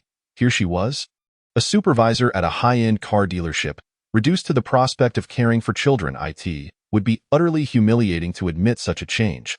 Were it not for the enticing salary, she would not have even contemplated it. "I am divorced and custody of my child was awarded to my ex-husband. My schedule is flexible, but I have never cared for others before," so I worry about my ability to provide adequate care. You need not concern yourself with that. Just as you demonstrated earlier will suffice. We are all respectable individuals, Qin Feng assured her, feeling quite satisfied with her demeanor. He appreciated her discernment and flattery. As well as her management experience, he foresaw owning multiple villas and employing a multitude of servants in the future. He felt confident in trusting this perceptive woman with such responsibilities, especially given the number of young women who would require oversight. Qin Feng had no intention of allowing these 90-point women to serve one another. He feared they might engage in rivalry. Clearly, the role of tending to the mistress should be entrusted to someone as astute as this older sister. If you agree, we can set your initial salary at 2 million, with the understanding that a performance-based bonus will not fall below 1 million at year's end. Should you succeed in keeping my partner content and enhance her fondness for me, you may dictate any salary increases you deem appropriate. The terms offered by Qin Feng left Xiao Lily thoroughly captivated. Following a generous employer promised more potential than remaining in her current position. She had witnessed numerous attractive salespeople leave their jobs on the spot to follow a wealthy patron, but she had not anticipated finding herself in such a situation at her age. Thank you for your kindness, Mr. Qin. I will provide you with my answer by tomorrow at the latest, if that is agreeable, Xiao Lily said cautiously. She had already begun to lean toward acceptance, but wanted to maintain an air of importance. Indeed, Qin Feng affirmed, glancing over at the silent Wang Gang, you will be offered the same terms, Wang. Your performance over the past few days has been commendable, so consider this an early confirmation of your position. Wang Gang's eyes widened in astonishment. He had not anticipated being included in this arrangement. Overwhelmed with joy, he struggled to articulate his gratitude. Thank you, boss. Wang Gang, am willing to go through fire and water for you. Why would you go through fire and water? Shouting found the incessant bickering and violence quite irksome, unable to resist the urge to retort. Wang Gang stammered, contemplating suggesting that he would reach for the moon for his boss. Yet fearing it might lead to misunderstandings among the crowd, he forcibly swallowed the words back. No need for that. The next time you see someone causing a ruckus in front of me, do not wait for my signal, just pin her down to the ground, Qin Feng stated nonchalantly. Wang Gang realized that his boss was referencing the incident from the previous day at the mall. At that moment, he had refrained from taking action primarily because that woman was the boss's ex-girlfriend. Moreover, he had been focused solely on defending against physical assaults from others, never considering the possibility of a psychological attack. Hearing his boss's words now, he immediately promised, rest assured, boss, if anyone dares to disrespect you again, I will surely lift her with one hand. Qin Feng waved his hand dismissively, choosing not to inquire whether he would be able to lift a 200-pound individual. Returning to the matter at hand, he addressed Xiao Lily. When can the car be delivered at the earliest? Xiao Lily promptly replied, it can be delivered tomorrow. Qin Feng nodded, all right, I will have Brother Wang come to pick it up then. Please keep an eye on it. Understood. Xiao Lily affirmed as she took the documents handed to her by the salesperson and turned to shouting, saying, please sign here, Ms. Xia. Chapter 81. Learning to be a femme fatale. Becoming one, surpassing one. Shouting signed without hesitation. Upon seeing yet another Rolls-Royce added to her name, her gaze towards Qin Feng shifted. Initially, she regarded him merely as a successful individual worth millions. However, his demeanor today made her realize that his wealth was undoubtedly extraordinary, potentially in the 9-figure range. For an ordinary person to reach the level of 1 million, or even 10 million might require a lifetime of effort coupled with luck. Yet, to surpass 1 billion, one would need the backing of a powerful family. She speculated that perhaps Qin Feng's father was intentionally feigning poverty, concealing the fact that he was a billionaire, raising Qin Feng in a humble environment to strengthen his character. Much like the prince hidden from his vast fortune for over 2 decades in the news. Or perhaps he had been reunited with a long-lost wealthy and influential biological father, transforming from a poor boy into a young nobleman. While most would be thrilled to have a boyfriend of such stature, Shouting felt a sense of dismay. This disparity hinted at a mismatch, suggesting he might not be able to marry her. A conflict brewed within her, and she pondered whether the notion of arranged marriage would hold any weight with his father. She had heard tales of wealthy families wanting children without regard for the child's mother. The more she thought about it, the more fearful she became. After all the paperwork was completed, Peng Jinyan and Qiao Lily stepped outside to discuss commission matters. Qin Feng sat in the lounge, awaiting their receipts and some miscellaneous documents. Turning, he noticed the troubled expression on Shouting's face and inquired, Darling, Are you not happy about buying the car? Shouting cast him a melancholic glance. I'm not unhappy. I am just contemplating our future. Qin Feng chuckled. In the future, I will love you just as I do now, allowing you to live a joyful life.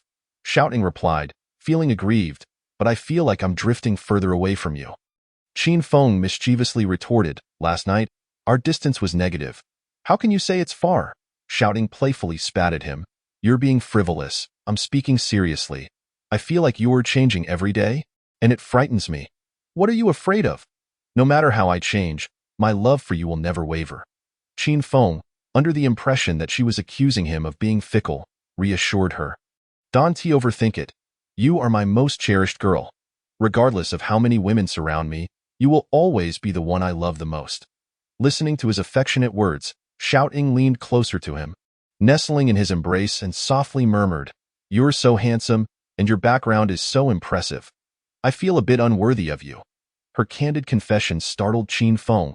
Even someone of her caliber, a campus beauty, experienced moments of self-doubt. He gently massaged her shoulders and planted a kiss on her forehead, then slyly borrowed a line from a domineering character on television. If even you are unworthy of me, then there's no one in this world who is. Shouting's mood brightened significantly as she tilted her head to nuzzle against his cheek, saying, Humph, you are quite the smooth talker. You must use the same lines on other girls. No, Qin Feng firmly grasped the essence of her statement, responding earnestly, It's not deception. Everything I say comes from the heart. Only a fool would believe you, you scoundrel. Shouting slowly began to smile, glancing at the man she increasingly found appealing. Unable to resist the urge to whine, Brother, will you ever leave me? Qin Feng replied decisively, Never. Then Shouting's gaze faltered, hesitating as she stammered, Would it ever be possible for you to marry me? Qin Feng's brow furrowed. This question was indeed complex. The last time her affection had reached 79, it had plummeted after she expressed a desire to meet his parents, which he had not agreed to, and now, with her feelings again at 79, it seemed he found himself in a similar predicament. He understood that a positive response could potentially elevate her affection to 80, yet he was reluctant to do so. For once he answered like that, he suspected that to achieve a perfect score of 100, marriage might genuinely be necessary, which he was not ready for. To avoid a repeat of his previous experience where her affection dwindled rapidly, he decided to take the initiative. Before I answer your question, I wish to ask you. Qin Feng spoke calmly, Do you love me? Shouting was taken aback and quickly responded, Of course I love you. Otherwise, why would I want to marry you? You don't love me, Qin Feng stated flatly, raising his hand to silence her as he continued, When you truly love someone, it cannot be concealed. Even if you cover your mouth, it will shine through your eyes. I in your gaze, I see no love, only a profound sense of possession. I don't. Shouting stammered, panicking. She desperately sought to articulate something that would prove her feelings, yet realized that apart from physical pleasures, she had not truly done anything heartfelt for Qin Feng. Instead, she reflected on the numerous instances of his understanding and tolerance towards her. The wealthy young man who could afford a Rolls-Royce had always complied with her every whim, while she had acted like a spoiled princess, throwing tantrums. In that moment, she was struck by the terrifying realization that she had never genuinely been moved by Qin Feng. Her desires were merely rooted in a selfish longing for a comfortable life through marriage. Shouldn't marriage be a testament to mutual love? She could see Qin Feng's affection, yet she had not offered her sincerity in return, and now she was even demanding that he marry her. Reflecting on this was indeed a bit excessive. Shouting shook her head in distress, her eyes glistening with unshed tears. Seeing her in such a state, Qin Feng merely smiled. The campus beauty's current demeanor mirrored his own past, where he had been in a similar situation, being asked to prove his sincerity by the one he adored. Back then, he was like a lovesick fool, unaware of how to demonstrate his feelings, only wishing to bare his heart to the one he cherished, ultimately being played with. Now the roles had reversed. He had become the one in a position of strength, while the campus beauty appeared speechless and lost. Seizing the opportunity, Qin Feng was intent on savoring the moment. Just as he was about to escalate the intensity of their conversation, Peng Jinyan and Qiu Lily entered the reception room. Not wishing to be interrupted, he gestured for them to leave. Noticing his signal, Peng Jinyan and Qiu Lily quickly bowed apologetically and retreated. The reception room filled with Qin Feng's probing questions. Look at Sister Xiaoya. She likes me just the same. Yet does she get jealous? Does she throw tantrums like you? Does she bring up marriage every day? If you truly care for me, you should consider my feelings, rather than attempting to bind me with marriage. Marriage is merely a piece of paper. What truly matters is the person. If the person is wrong, the relationship will crumble, and that paper can be torn apart. In the end, your marital status would read divorced. Wouldn't that be even more painful? Shouting, initially overwhelmed with sorrow and guilt, her eyes brimming with tears, was on the verge of breaking down. However, upon hearing Qin Feng praise Shifuya's gentleness and grace, her stubborn temper flared, and she pushed her tears back. She desired to temper her temperament, to act more graciously like a proper lady, leaving a good impression on Qin Feng. Yet, she found herself incapable of doing so. The moment she saw other women near her man, she felt an overwhelming urge to confront them. She could compromise regarding marriage, but not when it came to Qin Feng's other women. She resolved to exhaust Qin Feng daily, ensuring he could still enjoy outings. As if that were a feat. Chapter 82. Wang Gang, strong and resolute. Brother, I will no longer bring up marriage. Please don't be angry with me. Hearing Shouting's pleading tone, Qin Feng's spirits lifted. Assuming his words had made an impact, he gently stroked her head, encouraging her as the former femme fatale would. I currently have no plans for marriage, but if I do wish to marry in the future, I will only choose a girl who truly loves me, and you are my first choice, provided you can wholeheartedly stand by my side. Qin Feng gazed tenderly at Shouting, and indeed, a glimmer of hope sparked in her eyes as she nodded emphatically. Yes, I will make sure you understand my feelings. I look forward to your performance. Brother, I love you. I love you too. Qin Feng felt immense joy in his heart. After this session of subtle manipulation, he hoped her affection would rise, perhaps even skyrocket. Contemplate, there lingers a tinge of anticipation. He patiently awaited the sound of the system notification point. 10 seconds elapsed. Half a minute passed. A full minute went by. Shouting's expression remained as sincere as ever, her eyes glistening with unshed tears, embodying a sentiment of unwavering loyalty. Yet, the affection meter showed no signs of increasing.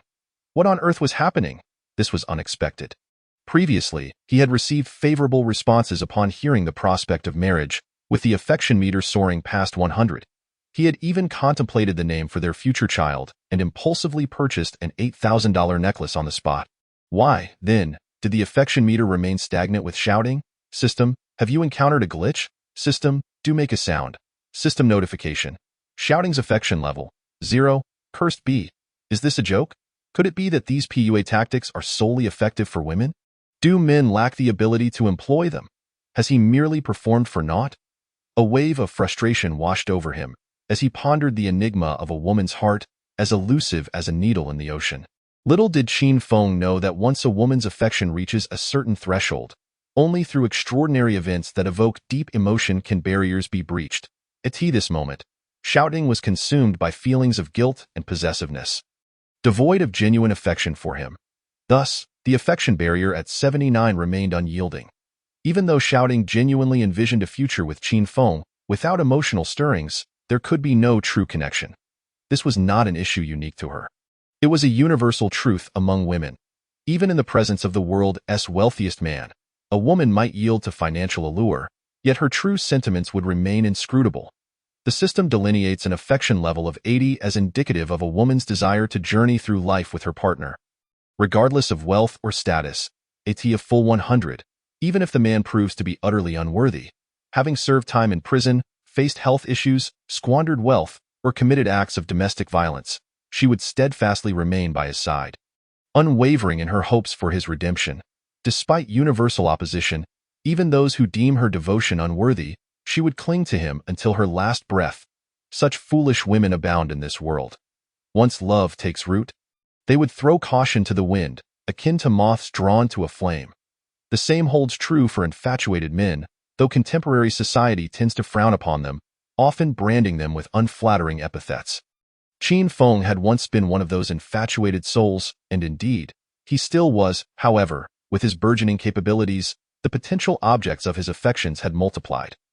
Yet, he remained perplexed by the female psyche. He had anticipated that mere words would grant him a formidable physique. Yet it seemed far more complex than that. Thus, he contemplated various schemes to win Shouting's heart. But what kind of tricks ought he to devise? He sank into deep thought. Congratulations on becoming the esteemed owner of a Rolls-Royce.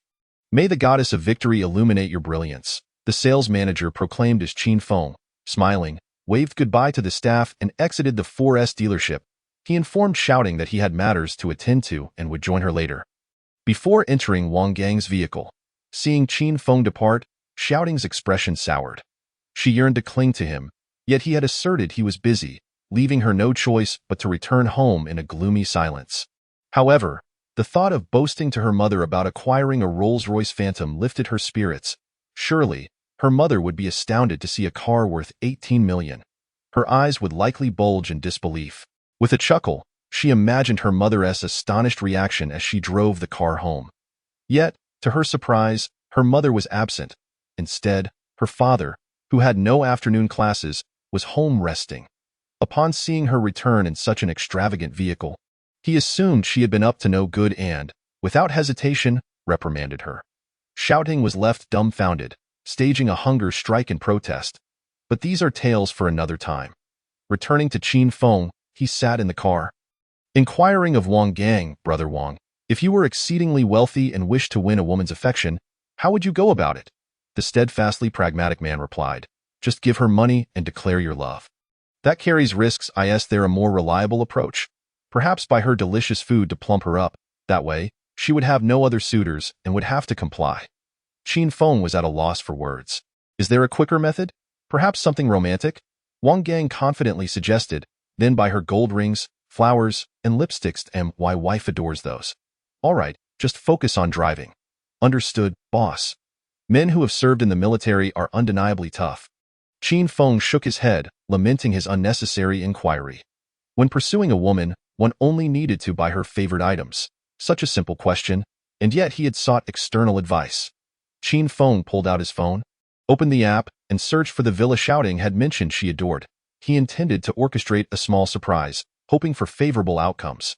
Soon, he located the contact information and dialed, reaching the same agent as before.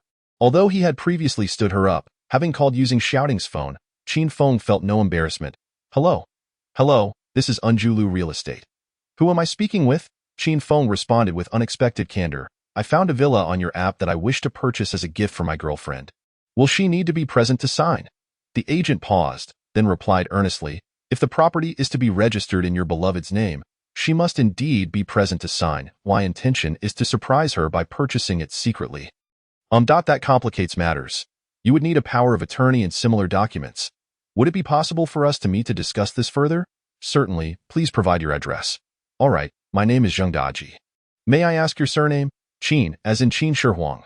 Very well, Mr. Qin Shihuang. Our address is XXX. Please call me when you arrive. I will be at the office. After hanging up, Zheng Daji smacked his lips in dissatisfaction over inadvertently addressing a client as Qin Shihuang. However, he vaguely recalled a client with the surname Qin who had called previously about viewing a villa. That client had kept him waiting at the property for 2 hours without showing up, and his calls had gone unanswered. The voice he just heard sounded somewhat similar. Could it be the same individual? Zheng Daji furrowed his brow, deep in thought. Chapter 83. Not driving a Rolls-Royce is utterly embarrassing. Qin Feng arrived at the specified office. Alighted and made a call. The young man, slim and with shifty eyes, approached, clad in a suit and tie despite the sweltering heat. Glancing around, he spotted Qin Feng and a tall companion outside, immediately breaking into a grin akin to that of a monkey. Gentlemen, you've arrived. I'm Xiao Zheng. Which of you is Mr. Qin? I am Qin Feng, he replied as he stepped forward. Zheng Daji eagerly took Qin Feng's hand, giving it a brief shake, then turned to Wang Gang, asking, what shall I call this gentleman? Wang Gang, standing behind Qin Feng, remained silent. Qin Feng smiled and replied, he is surnamed Wang and is not particularly talkative. Oh, Brother Wang, welcome. Please, come inside. Zheng Daji gestured, inviting them into the office. As they entered, Qin Feng surveyed the modest space, a small real estate agency of about 40 square meters, furnished with a few sofas and coffee tables in the lobby, separated by a manager's office. 5 employees, both male and female, were seated in a row, diligently typing on their computers, creating an atmosphere of busyness. Qin Feng sat quietly on the sofa, feeling somewhat disappointed not to encounter the fabled, beautiful agent. Wang Gang remained stoically behind him, exuding an air of seriousness. Observing their demeanor, Zhang Daji felt a twinge of doubt. Their presence resembled that of a boss accompanied by a bodyguard. Nevertheless, he did not treat Wang Gang as a subordinate. Bringing over 3 cups of water and politely stating, "Gentlemen, please have some water. It really is sweltering. Look at that blazing sun outside." Qin Feng, unhurried, glanced at Zhang Daji's suit and casually remarked, "Well, if it's hot, perhaps you should wear less." Zhang Daji lamented, "I wish I could, but company policy forbids it." Qin Feng chuckled, "You could always step outside to remove it." Zhang Daji sighed, "Regardless of where I am, if caught, my salary gets docked, alas." After exchanging a few light-hearted comments, Qin Feng felt an inexplicable fondness for this young man who was so quick to critique his own company. He seemed to reflect a younger version of himself, one who was equally ensnared in the relentless pursuit of money and societal expectations. Despite being young, he was clad in a mature suit, resembling a lost child. However, Qin Feng was no saint. He could offer little more than a real estate transaction and a commission. As the conversation turned serious, Zhang Daji began to explain, "My friend, I must inform you that purchasing a property as a surprise for your girlfriend is quite complicated. First, it must be a cash transaction since any loans would involve banks, and we cannot risk any deception there. Additionally, we would need her household registration and identification. Finally, we must arrange a power of attorney, which is simple but incurs additional fees. Considering this is a discreet operation, do you understand?" Zhang Daji raised his eyebrows, appearing more shifty than before. Upon hearing this, Qin Feng realized that aside from the household registration being somewhat troublesome, the rest was manageable. It all came down to finances. Moreover, the system allowed for covert gifting. He pondered for a moment, then sent a message to Qiu Lily, instructing her to contact Shouting and arrange for her household registration to be sent to the 4S dealership for the car registration. Hoping to outsmart her, Qiu Lily swiftly contacted Xia Ting, who had just arrived home and, without a moment's hesitation, consented to the request. Upon entering, she rushed to ask her father for the household registration book. Her father, having never heard of needing such documentation to purchase a car, especially not for a hefty 3 million yuan Porsche, was incensed and lashed out. Seeing the situation unfold favorably, Qin Feng smiled and casually remarked, "All right, you can begin the process directly. Money is not an issue. How quickly can this be completed?" Zhang Daji was taken aback, completely at a loss, as he didn't even know which property to purchase. "Boss, have you already chosen a house?" he inquired. Qin Feng replied, "The villa belonging to your childhood friend, Hong Shu, priced at 8 million. Zhang Daji scratched his head, perplexed. "Boss, I don't recall ever having hosted you." Qin Feng sheepishly responded, "I called you a couple of days ago but couldn't make it due to unforeseen circumstances." Zhang Daji exclaimed in disbelief, "Wait, you were the one who stood me up the other day?" Qin Feng awkwardly admitted, "I apologize. Something came up." Maintaining his astonishment, Zhang Daji speculated, "You can't possibly intend to buy without even viewing the property, can you?" Qin Feng chuckled and nodded, primarily due to a lack of time. He reasoned that the property was there, the area was set, and if necessary, he could simply renovate it again. After all, it was merely a few million yuan property. There was no need to waste time inspecting it. "And what about the housing prices?" Zhang Daji pressed. "Are we not discussing our commission fee either?" he added incredulously. Qin Feng shot him a cold glance. Wang Gang lifted his head, uncertain whether this constituted a mental assault, and thought to himself, "Let us wait and see." Zhang Daji raised his voice, drawing the attention of several other salespeople who peeked in. Their conversation was not conducted in hushed tones, making it easy for anyone interested to overhear. Whispers ensued among the sales team. "Do you think this person is a real big shot, or just here to toy with Xiao Zhang? I reckon he is here for a laugh. Who buys an 8 million yuan villa without even a glance? Indeed, did you notice he brought a bodyguard? What serious person travels with one? Did you see his car? I just saw him get out of an ordinary domestic vehicle. There's no doubt, he must be a joker, playing with Xiao Zhang. What a dull person." Zhang Daji, a college graduate who had been working at this company for nearly 2 years, had never witnessed such a peculiar approach to purchasing property. Meeting someone for merely 3 minutes and deciding to spend 8 million yuan to impress a girlfriend based on a video seemed impossible. Even dramas wouldn't dare portray such absurdity. If there truly existed a lavish spender, they would certainly have dedicated financial advisors to assist them. it was inconceivable that someone would personally come to their small office to declare an all-cash purchase while being discreet about it. Coupled with the fact that this person had previously stood him up, Zheng Daji was willing to bet that these two were undoubtedly crazy. Boss, please don't mess with me. I'm just an ordinary person. If you're keen on watching villa videos, I can recommend a few that are over 100 million. How about you speak with their agents? Qin Feng maintained his composure and responded nonchalantly. I am not interested in men, and I wasn't joking. No, Zheng Daji stressed. This is an 8 million yuan villa, not 800 yuan. Who buys a house like it's a watermelon, letting the owner choose without even looking? Qin Feng glanced at his phone as Shifuya inquired if he was free to take out for a stroll. While replying to her message, he said, if you don't believe me, I'll just ask the neighboring real estate company. Surely, there are more listings than just yours, right? Chapter 84. If I call you father, would you dare respond? Zheng Daji utterly disbelieved that this pretentious individual could afford a villa. At that moment, seeing him composed and acting like a big shot, Zheng Daji could not help but retort, fine. If you can provide a 100,000 yuan deposit, I will call you father on the spot. Qin Feng chuckled. What if I put down 1 million? Zheng Daji, incensed, replied. I'll strip down right here and run around naked outside. Qin Feng asked, are you serious? Absolutely, Zheng Daji asserted defiantly. Qin Feng gave him a thumbs up. All right, you have guts. Go prepare the contract and provide me with a corporate account number for the transfer. As the words left his mouth, the onlookers were left dumbfounded. Wow, is he serious?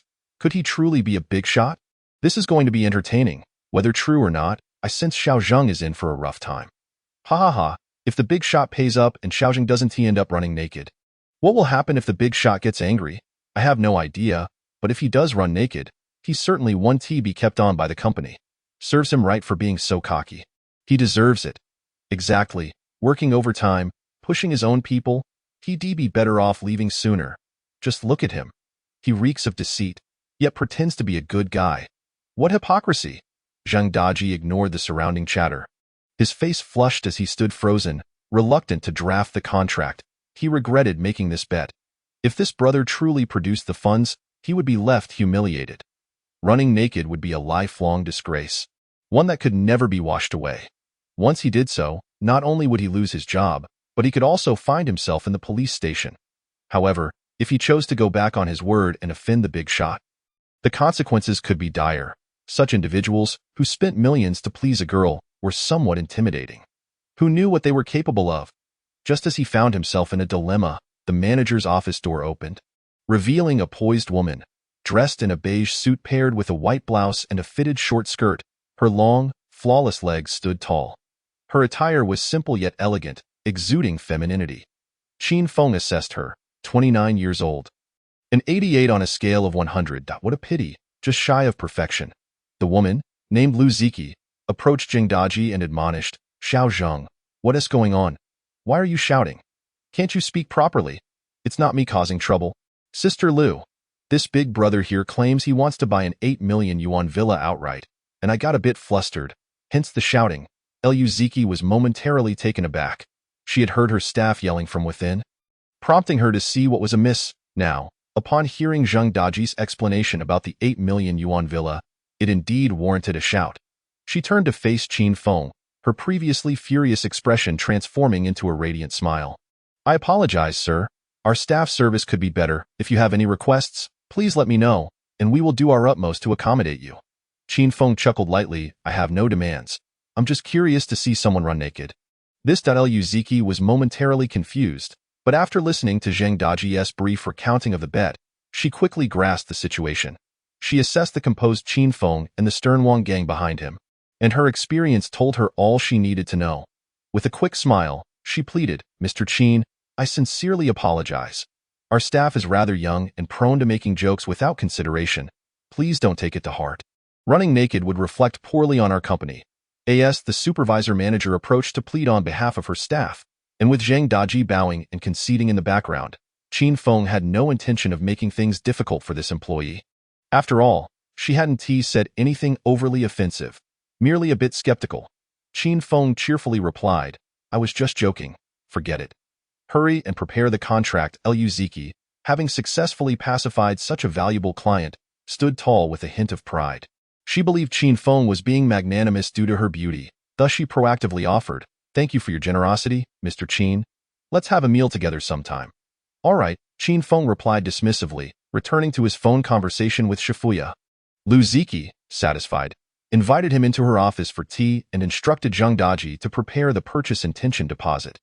Seeing that Qin Feng had so easily let him off the hook and was still keen on buying, Zheng Daji was elated and couldn't help but exclaim, "Boss, you're awesome." Qin Feng, noticing his boldness, teased, "What did you say you'd call me again?"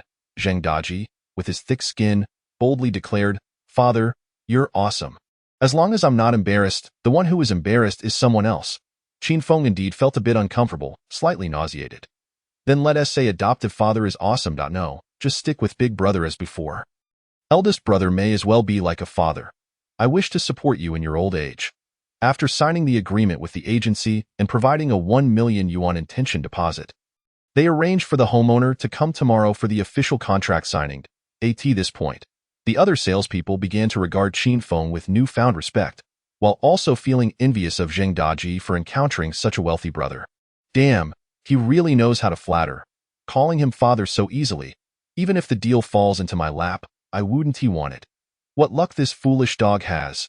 A big shot just appears out of nowhere to buy property. Perhaps Xiao Jing's family background is different. He must have connections, and he surely knows wealthy people. True, it's disgusting. In the end, it's all about family backing that leads to success. The salespeople's discussions were filled with envy and bitterness, as they watched Zheng Daji earn a hefty commission from this deal. Preferring not to exert herself as diligently as he does, she secretly conspired with others to ostracize him. After all, finding reasons to disparage others is far more gratifying than acknowledging their excellence. Consequently, those who are less aesthetically pleasing must inherently exert greater effort than their counterparts. Fortunately, there exists a comrade surnamed Ma, who has set an admirable example for such individuals. Upon witnessing Qin Feng sign the agreement and confirming his affluence, Lu Ziki's demeanor transformed into one of heightened enthusiasm. "Mr. Qin, are you free this evening? We have some commercial properties and office buildings available for sale. If you're interested, perhaps we could have dinner and discuss it." As she articulated this, she was pouring tea for Qin Feng, bending low in her office, where only Wang Gang was present. Qin Feng cast a casual glance at the woman's attire, finding the view within quite appealing. Her cleavage was noticeably pronounced, delicate and fair, captivating to the point of being irresistible. Strangely, since acquiring wealth, such sights had become increasingly abundant. After merely a fleeting glance, he withdrew his gaze, harboring no particular thoughts about the not-so-large bun. He decided to postpone discussions about the office buildings, as he was not inclined to engage in such matters at present.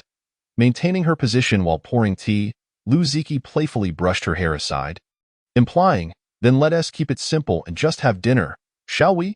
She presumed Qin Feng to be the type of man who would not act unless he saw results. Thus she intended to invest a little effort up front. After all, it was essential to have a meal and converse with a man capable of purchasing an 8 million villa outright without a second thought. Lu Ziki, confident in her innate beauty and irresistible charm, believed that with a little initiative, even the wealthiest men would succumb to her allure. However, to her astonishment, Qin Feng merely stood up and departed, leaving behind the curt remark, "I won't be having dinner. I am busy today." Lu Ziki, reaching out, gazed vacantly at the man vanishing through the office door, her eyes wide with disbelief, her expression one of utter shock. He hadn't even mentioned when he would be available again. Chapter 85. Shifuya's Coastal Battle Garb. Dear adoptive father, should you have any commands in the future, just a phone call away, and I promise to respond promptly, Zheng Daji proclaimed excitedly while seeing Qin Feng out. After some contemplation, Qin Feng suggested, "I would like you to find a wedding planning or event organization company to help me decorate that villa romantically, so I can surprise her. Do you understand?" "Absolutely, creating a romantic atmosphere is my forte. Back in college, all 3 of my roommates relied on my assistance to win over their girlfriends," Zheng Daji boasted. "Oh? Do you have a girlfriend?" Qin Feng inquired curiously. Zheng Daji's smile abruptly turned strained, and he awkwardly replied, "Let us not get into that." Due to his appearance and impoverished background, pursuing women was significantly more challenging for him than for others. After graduation, he became consumed with work, focused solely on selling houses, often working overtime to find listings, honing his sales skills, and posting videos on various platforms for promotion. Sometimes he was so busy he hardly had time to eat, let alone pursue romantic interests. He planned to save enough for a down payment on a house before considering a partner, believing that owning a home would give him confidence in conversations with women. However, with his current salary, it would take at least 3 to 4 more years of hard work to afford a down payment. His parents had little savings to assist him, so everything depended on his own efforts. Seeing his awkward demeanor, Chin Feng refrained from probing further. It was normal for adults not to have girlfriends. He reiterated that as long as the results were satisfactory, money was no object. He then got into the car and headed towards Shifuya's neighborhood. Shifuya had been busy all night and only woke up around noon. After picking up Yi from her parents, she intended to take her out for a day of fun, but Yi insisted on being taken out by her uncle. Consequently, Shifuya texted Chin Feng to see if he was available to accompany Yi. Upon receiving an affirmative response, she waited at the community entrance, holding Yi's hand. The mother and daughter wore matching white floral t-shirts and shorts, making them stand out exceptionally. Men passing by couldn't help but admire the fortune of Shifuya's husband for having such a beautiful wife and an equally stunning daughter. If only they could have such lovely wives and daughters. They would gladly work 3 jobs to support them in the midst of the admiring glances from passers-by. Shifuya gently advised Yi, when we're out, don't eat indiscriminately, don't run around, and don't shout. Before she could finish, a domestic SUV slowly approached. Cleverly recognizing her Uncle Wang Geng's car, Yi immediately broke free from her mother's grasp and dashed over, calling out loudly. Shifuya shook her head, feeling a mix of exasperation and affection. From a distance, Chin Feng spotted Yi running toward him and quickly exited the car to greet her. As she reached him, he squatted down to welcome the little princess. Did you miss me? I did, Yi exclaimed, raising her tiny hand and cheerfully declaring, I thought about you before bed, when I woke up, and just now again. Chin Feng, charmed by Yi's earnestness, scooped her up and showered her with playful stubble rubs, prompting her to giggle uncontrollably. With a fond smile, he said, Yi, you're such a good girl. How about I take you to the beach to catch crabs today? Yay! Yi squealed with excitement, bouncing in Chin Feng's arms, her little feet kicking joyfully. Seeing the two of them so happy, Shifuya couldn't help but smile softly as she cautioned, Yi, don't move around too much. Be careful not to fall. Unfazed by her mother's warning, Yi beamed. I won't. Uncle won't let me fall. Chin Feng assured her, Sister, don't worry, I'm as steady as can be. Shifuya, resigned, replied, Do as you please, but if you fall, don't come crying to me. With playful enthusiasm, Yi flaunted her current steadiness. After some playful banter, the trio settled into the back seat of Wang Geng's car. Did you greet Uncle Wang? Shifuya instructed Yi. Hello, Uncle Wang, Yi obediently called out, her sweet voice melting Wang Geng's stern demeanor into a gentle smile. Good girl, Wang Geng responded, his tone warm, sending a shiver down Chin Feng's spine. As the car slowly started moving, Yi began to get playful. She alternately stood up, leaning against the front seats to ask Uncle Wang how much longer it would take. After receiving a response, she would rush to the left window to admire the scenery, only to dart to the right moments later, creating quite the commotion. Meanwhile, Shifuya conversed with Chin Feng about the bar's arrangements, asking if they should consider renaming it, if renovations were needed, and whether to clear out Luogu's people. Chin Feng, being merely a delivery guy, had little knowledge of bar management. Such decisions could impact revenue, and he couldn't pretend to understand, so he responded vaguely. Observing Chin Feng defer to her on everything made Shifuya both amused and perplexed. She thought he was merely fulfilling his earlier promise of enjoying the bar without getting involved in management. Feeling a sense of trust and importance from this arrangement was comforting for her. She changed the topic, asking Brother, Are we really going to the beach later? Yes, I promised E yesterday, but it's so sudden. And E hasn't packed her swimsuit or sunscreen. Those things are abundant at the shops over there. Money is no object. Suddenly, Shifuya recalled her youthful dream of wearing a white dress to stroll along the beach. And looking at the extravagant Chin Feng, a soft blush crept onto her cheeks. All right, I'll follow your lead. Jiangxing, being a coastal city, attracts countless tourists with its unique seaside scenery, delicious seafood, and pleasant climate. The beach was not far away. The nearest coast could be reached in just over an hour by car. After winding around a few hills, they arrived. Upon disembarking, they encountered a row of small shops selling beach toys, featuring an array of water guns, plastic shovels and buckets, swimming rings, flip-flops, swimsuits, and sun hats. They casually selected a shop, rummaging through and purchasing everything they deemed necessary, hanging their loot on Wang Gang. They then ventured to a neighboring clothing store to buy several outfits for the beach. Once everything was settled, Qin Feng took Yi, who was bouncing with excitement, along the path leading to the beach, descending the embankment. Shifuya, walking alongside, discreetly captured moments of the two with her phone. Behind them, Wang Gang carefully carried numerous items in both hands, with 2 water guns slung over his shoulder, taking careful steps to avoid dropping anything. When they reached the beach, they found a dedicated bathing facility where one could change clothes for 10 yuan per person in a public bath, or opt for a private shower room for 100 yuan. To save money, Qin Feng booked a private shower room, initially planning to share it with Shifuya. Unexpectedly, Shifuya and Yi pushed him out, leaving him with no choice but to use the public bath. After a quick shower, Qin Feng donned a floral shirt and shorts, stepping out of the bathing area to wait at Shifuya's room. Moments later, the door opened to reveal Shifuya in a newly purchased white spaghetti strap dress. The dress, long and reaching just above her knees, revealed her smooth, slender legs, while the minimal fabric exposed a generous expanse of her flawless back. With only her chestnut hair providing a slight cover, the alluring off-shoulder design accentuated her beautiful collarbone, and the soft fabric hugged her curves, highlighting her exquisite figure. The attire of the seaside goddess was indeed captivating, causing Qin Feng to gaze in awe. Chapter 86. Brother, your demise was truly tragic. Shifuya appeared somewhat unaccustomed to wearing such innocent and youthful clothing in front of Qin Feng, especially under his unabashed scrutiny, which made her feel even more self-conscious. She gently nudged him, signaling him to avert his gaze. Then, taking the hand of her daughter, Yi, who was clad in a sweet pink princess-style swimsuit, she prepared to head to the beach. Faced with such beauty, Qin Feng felt his heart flutter, yearning for a closer look. An idea struck him, and he quickly seized Shifuya's arm, saying, "Sister, it seems you've missed a spot with the sunscreen on your back. There's still some white residue. Let me help you reapply it in the room." Shifuya glanced at Qin Feng, who appeared earnest and serious, causing her to feel a twinge of doubt. She lacked confidence in her daughter. Indeed, having a patch of white on her back would be somewhat unsightly. Yi, standing nearby, interjected, "I've applied it evenly.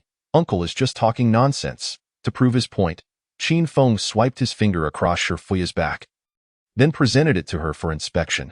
Noticing the sunscreen on his finger, she reluctantly accepted his words as truth. Once inside the room, facing away from Qin Feng, she casually remarked, "Just help me wipe off the excess. There's no need to apply more. That won't do. The sun is too strong. If it's not spread evenly, it will clump." Qin Feng insisted. "Why don't you lie on the bench and I can reapply it for you?"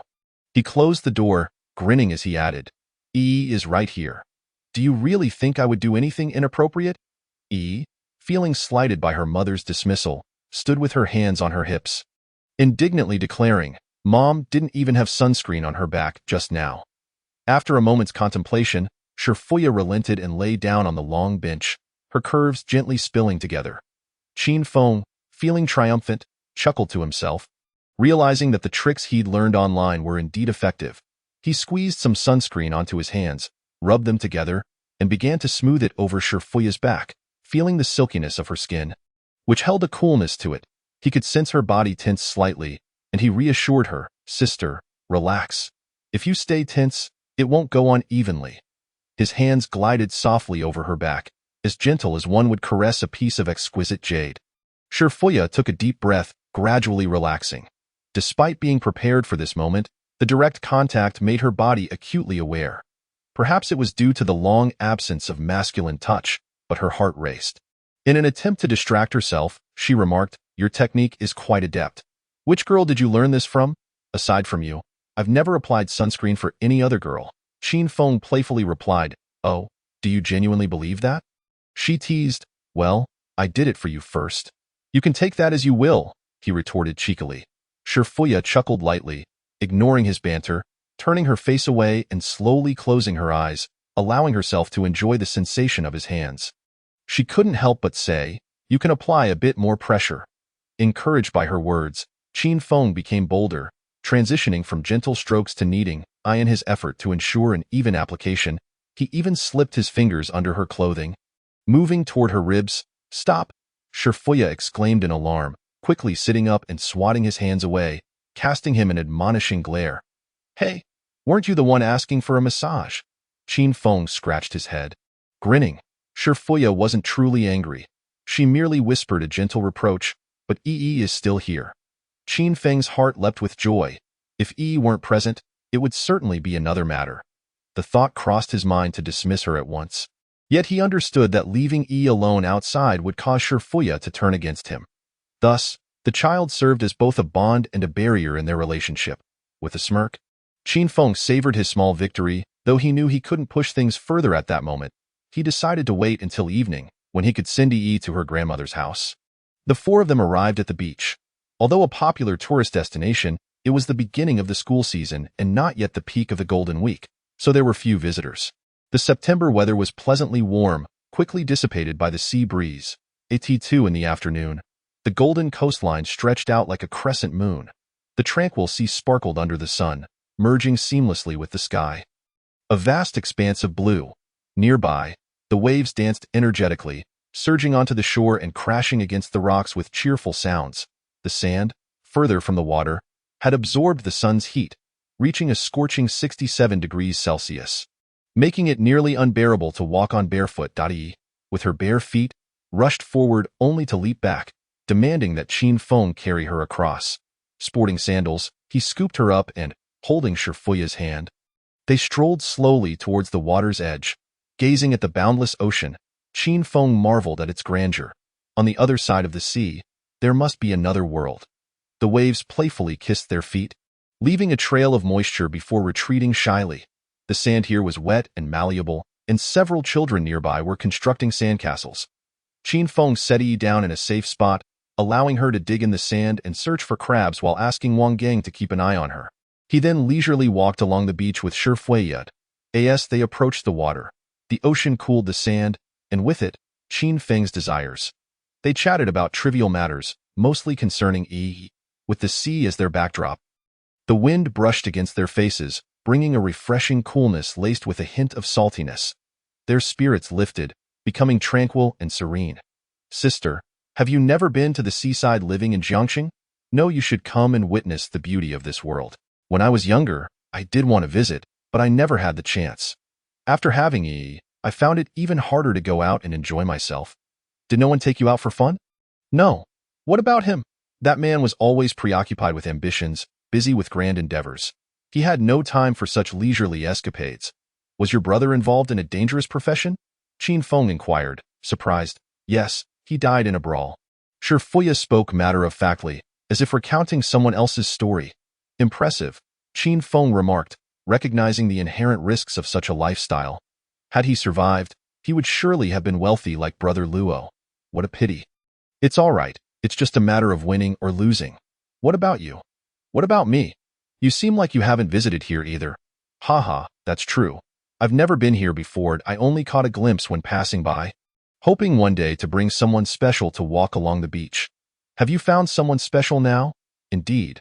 I'm currently holding her hand," he replied, a smile gracing his lips. Shurfuya's eyes sparkled as she gently asked, "So aside from me, is there anyone else you like?" Without hesitation, Qin Feng named a girl, Xia Ting. "Anyone else?" "No." Shurfuya laughed, sensing the sincerity in this young man's heart, reminiscent of the night he vowed to help her build a home. "Brother, there are many deceitful women out there. If you trust me, you can bring the girl you like back next time, and I'll help you assess her." "Are you not jealous?" Qin Feng scrutinized her expression, seeking the truth behind her words. "I am. But jealousy is futile. It's better to help you scrutinize, to avoid being ensnared by a woman later on." Shurfuya's face carried only a hint of concern. Chapter 87. Even the most beautiful little girl can be detestable. Rest assured, Qin Feng boasted, confident in his ability to discern feelings, unperturbed by any woman's schemes. "I am quite astute."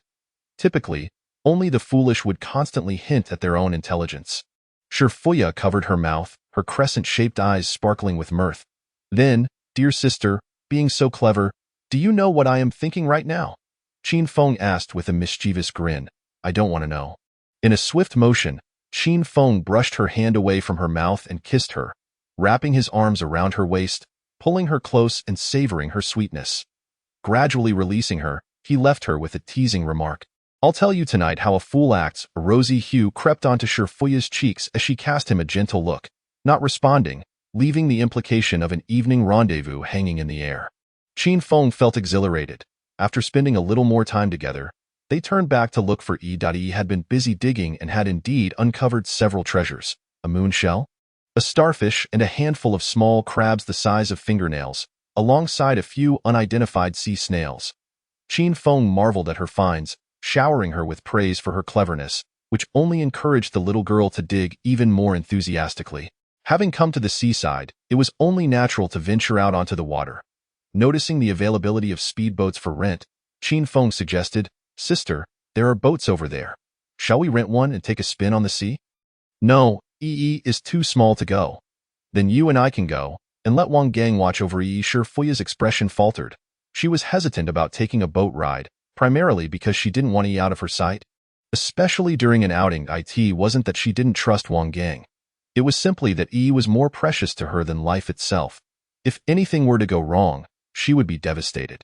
Perceiving her reluctance, Qin Feng wisely chose not to press the matter, instead gazing enviously at the young people riding the waves on their boats. "Apologies, dear brother," Shifuya expressed with a hint of regret. "Let us invite Ting Ting to join us next time. You and she can indulge in surfing while we await your return on the beach." Qin Feng offered a few comforting words with a smile. Indeed, it was rather inconvenient to accompany a child. Any hint of danger rendered them hesitant to venture forth. 1000 As they strolled past the dock earlier, several fishing vessels were moored by the shore. A sign proclaimed, 1000 for a boat to set sail and cast nets for a catch. All seafood harvested may be taken home. In that moment, Qin Feng contemplated inviting Shifuya along. However, upon catching sight of the little one in his arms, he quickly dismissed the thought. What if an unfortunate incident occurred? Would he choose to save the mother or the daughter? Such a dilemma was unfathomable. The crux of the matter was that Qin Feng himself was not proficient in swimming. He would also be awaiting rescue. This realization sparked within him the desire to return and learn how to swim.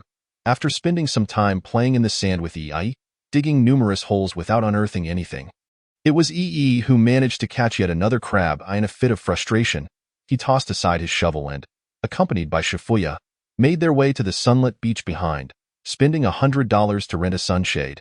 Reclining on chairs to bask in the sun, the shelter was furnished with 2 lounge chairs and a small round table. Wang Gang approached, placing chilled beverages from his bag onto the table before silently returning to tend to the child. Shifuya donned sunglasses she had brought from the car, resting her hands gently on her abdomen as she reclined in the chair, closing her eyes to bask in tranquility. The sun shone perfectly, and a gentle breeze caressed her skirt, subtly lifting it to reveal the enticing beauty of her legs. Her delicate features, enhanced by the sunglasses, exuded an air of aloof elegance. The white dress she wore added a touch of refreshing sweetness to her allure. He recalled the first time he encountered Shifuya. Her icy demeanor had commanded others to strip away their garments, resembling a formidable leader. Yet now she lay peacefully beside him, occasionally glancing at Yi, embodying the essence of a devoted wife and mother. This stark contrast captivated Qin Feng immensely. "Sister, how about I purchase a villa with a swimming pool for you? You could bask in the sun every day without the worry of Yi running amok." "No need, Yi enjoys running about outdoors."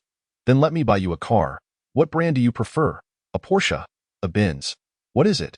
Does my sister's choice of vehicle embarrass you?" "Not at all. I merely wish to provide you with a better quality of life." "Hee, silly brother, if I were after a luxurious lifestyle, there have been countless wealthy individuals willing to support me over the years." Shifuya pushed her sunglasses atop her head and turned to Qin Feng with a smile, saying, "As long as I have a car and a house, that suffices. I am not one to indulge excessively. My greatest wish now is for Yi to grow up happily, and for you, dear brother, to live a safe and sound life." Her tone was imbued with gentle determination, her laughter laced with hope, as if voicing a simple yet profound wish. Yet it was this seemingly ordinary aspiration that stirred something within Qin Feng's heart. He could not deny that he was undeniably drawn to this woman. Since graduating high school, no one had cared about his personal life, let alone wished for his well-being. Everyone only concerned themselves with how high he soared, how far he traveled, and whether he possessed wealth.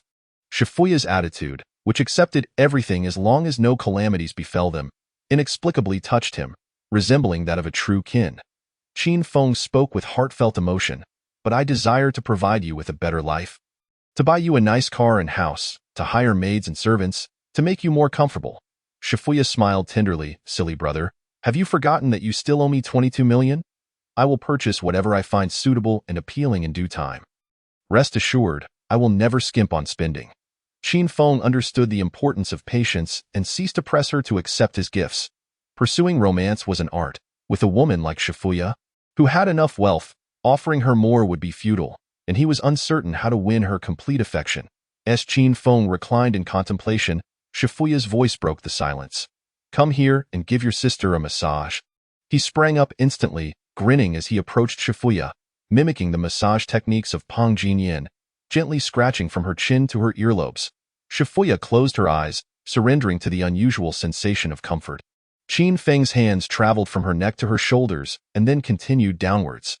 After receiving a playful slap, he darted aside to assist Shifuya with a leg massage. Her delicate, porcelain-like legs bent gently, evading Qin Feng's mischievous hands. By the time they returned to Shifuya's home from the beach, it was nearly 5 o'clock. The three of them were somewhat soiled from the seawater. Shifuya led Yi to wash up first while Qin Feng idly sat on the sofa, messaging and comforting the recently scolded Xiating. 555 Xiating sent a voice message, sniffling. "I merely said, 'This is what my man bought for me. It's none of your business, and my dad hit me.' 555 Damn, why mother didn't help me when she returned. Instead, she said my car is ugly, not as good as a Beauty. I can't stay in this house for another day. Brother, let us elope." Qin Feng speculated that she might have been scolded over the household registration booklet. Putting himself in her father's shoes, he imagined his own daughter returning home after a night out, driving a luxury car, demanding the household registration booklet while claiming her man was wealthy. It was indeed a challenging situation. There were countless ways to court disaster, and Xia Ting had chosen the most direct approach. He could only hope her father wouldn't be driven to the brink by anger. Qin Feng offered a few comforting words, thinking to himself how exhausting it was to raise a daughter. From a young age, she needed to be treated like a princess, and as she grew older, he would worry about her being taken advantage of. However, raising a son appeared to be no less troublesome. Mischief, brawls, and troublemaking could land him in significant predicaments as well. With a sigh, Qin Feng reflected on the burdens of parenthood, feeling somewhat apprehensive about having children of his own. At that moment, Shifuya emerged from the bathroom, freshly bathed. She wore a blue silk camisole nightgown that accentuated her figure. The satin fabric was smooth and soft, the cool tones highlighting her porcelain-like skin, while the lace detailing at the neckline exuded a sensual elegance, the hem of her dress swaying and creating gentle ripples. She emanated a bewitching feminine charm, igniting excitement within Qin Feng once more. Had it not been for the annoying little one beside her, he would have lunged forward to express his feelings. 88 Chapter 88. To his surprise, he ultimately succeeded. The little one, clad in a Pikachu-themed children's pajama set, darted out and leaped into Qin Feng's arms like an electric rodent, exclaiming, "Uncle, help me dry my hair." With a sense of helplessness, Qin Feng glanced at Shifuya, who merely smiled and shrugged her shoulders in a gesture of helplessness. He had no choice but to fetch the hairdryer to dry the little girl's hair. "Yi is growing up. Soon she will have to dry her own hair. I don't want to grow up. When I grow up, I can play outside without mom supervising. No. When I grow up, I can eat ice cream, wear pretty clothes, and have many people to play with. Will Uncle also play with me? Uncle has to accompany your mother." Then Yi doesn't want to grow up.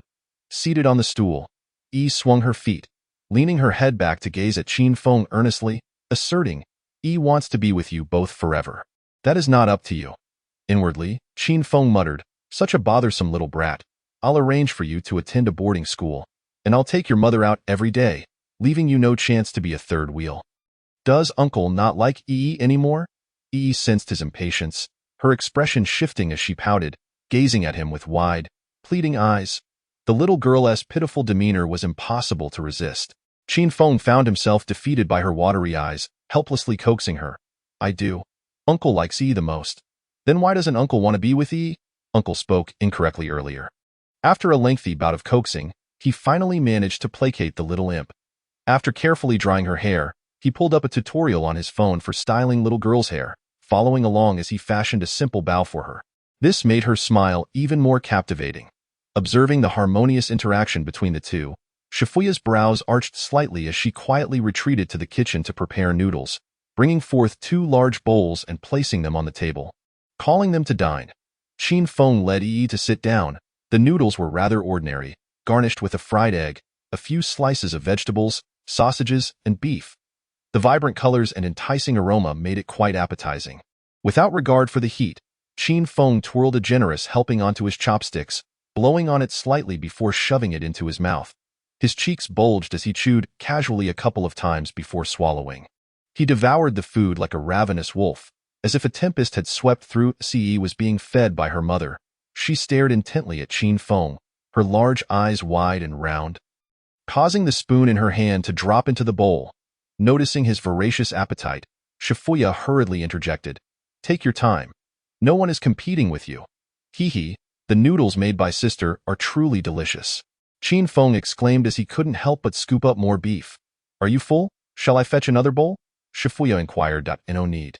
It's better to eat lightly for dinner." Qin Feng waved his hand, adding, "Otherwise, I won't be able to eat a late-night snack." "Yi wants a late-night snack too," Yi chimed in. "Late-night snacks are harmful. Children shouldn't eat them," Qin Feng advised gently. "Mom, is it really poisonous?" "Indeed." Shifuya nodded with a light chuckle. Yi looked up, noticing her mother's casual smile, sensing it didn't seem genuine. She furrowed her brow slightly, pouting, her eyes darting about, lost in thought. Fearing that the little one would disrupt his plans, Qin Feng hurriedly suggested, "Yi, be a good girl and sleep with your grandmother tonight. Tomorrow, Uncle will take you to the amusement park." "No," Yi pouted. "I want to sleep with Uncle." Taken aback, Qin Feng quickly coaxed, "Uncle has to fight a tiger tonight. Are you scared?" Yi spoke in a soft and delicate voice. "Yi is a good baby. Tigers do not eat good babies." Qin Feng increased his intensity. "The male tiger does not eat good babies. But tonight, Uncle is going to deal with the female tiger, who is particularly fierce and eats everything." Shifuya felt her ears grow warm and shot Qin Feng a reproachful glance. Her brows and eyes were exceptionally beautiful, with the corners of her eyes slightly raised, exuding an enchanting allure that was utterly captivating. Qin Feng was momentarily entranced by her fox-like gaze, and seeing her lack of opposition, a foolish grin involuntarily spread across his face.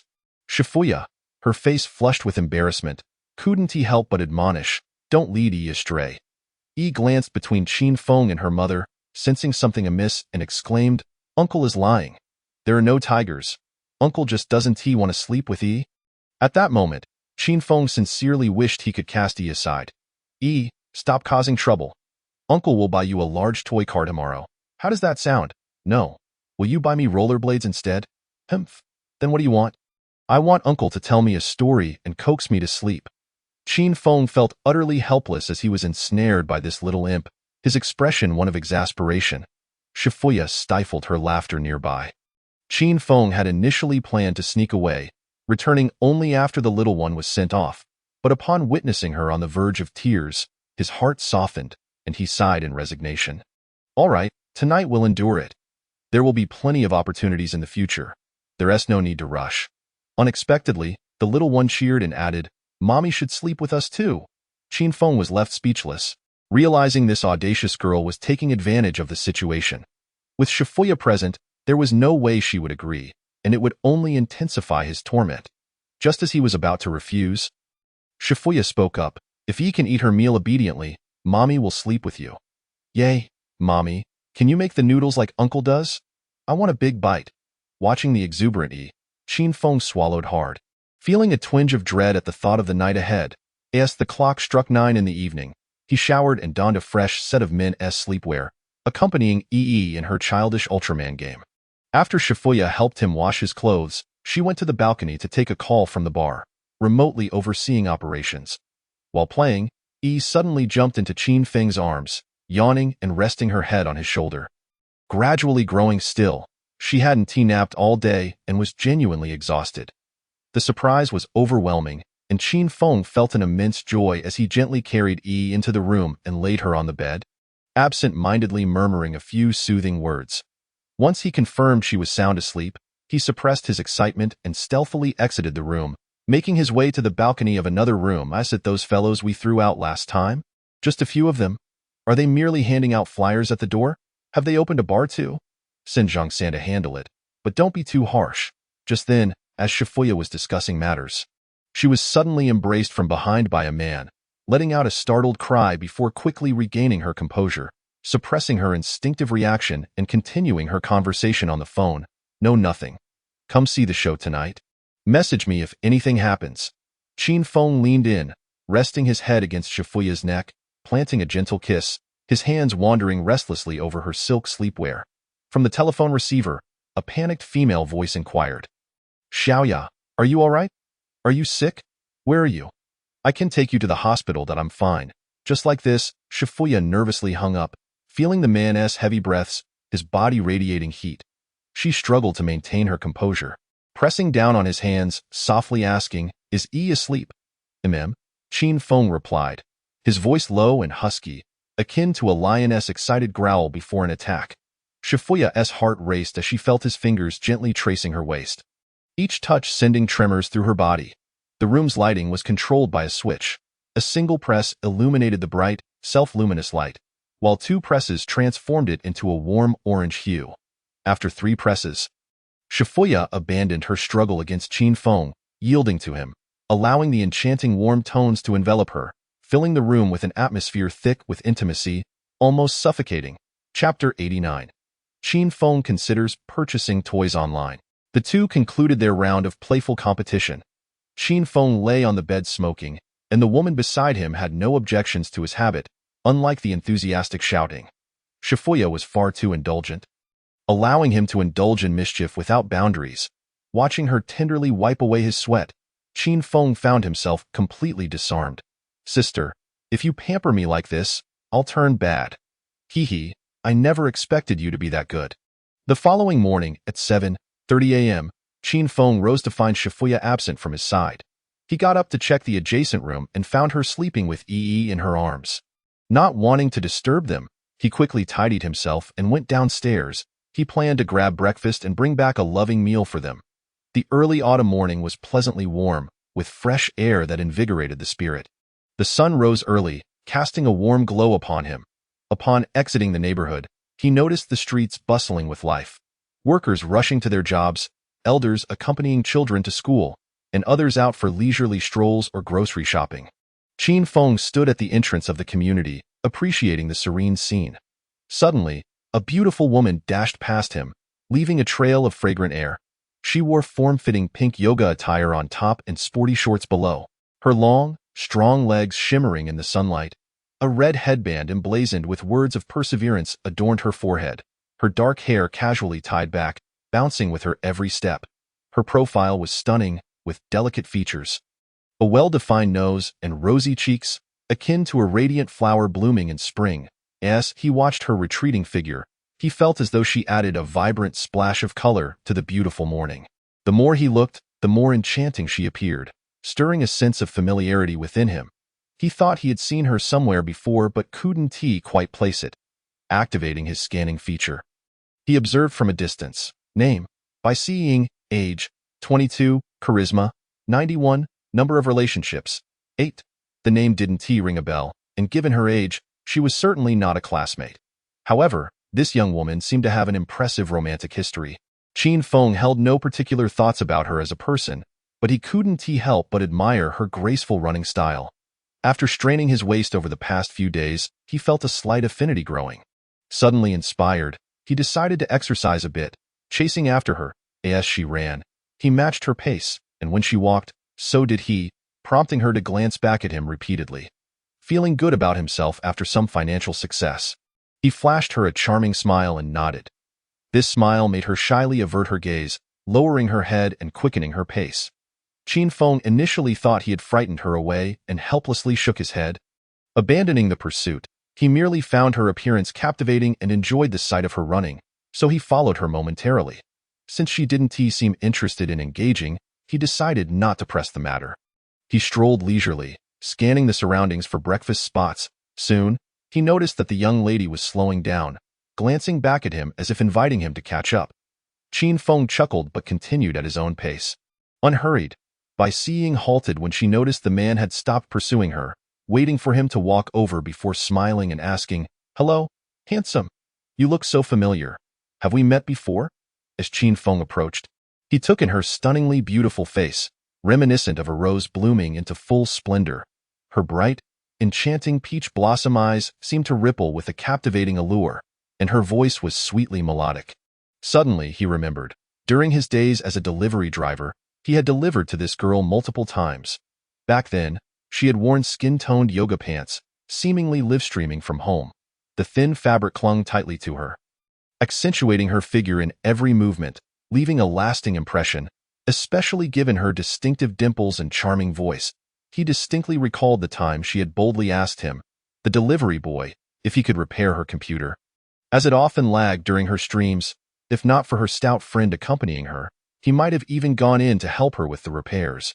"Perhaps I look rather ordinary," Qin Feng chuckled. Bai Siying fiddled with her chin, pondering for a moment, but ultimately couldn't recall who Qin Feng was.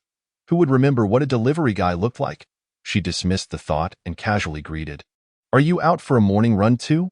"No, I'm out hunting for food." "Then let me recommend an incredibly delicious breakfast place. Their specialty crab yellow buns are divine, and their spicy soup warms the stomach." "Oh, where is it?" Qin Feng expressed interest in the crab yellow buns. "Just turn right ahead, and it's about 300 meters down." Bai Siying enthusiastically pointed to the fork in the road.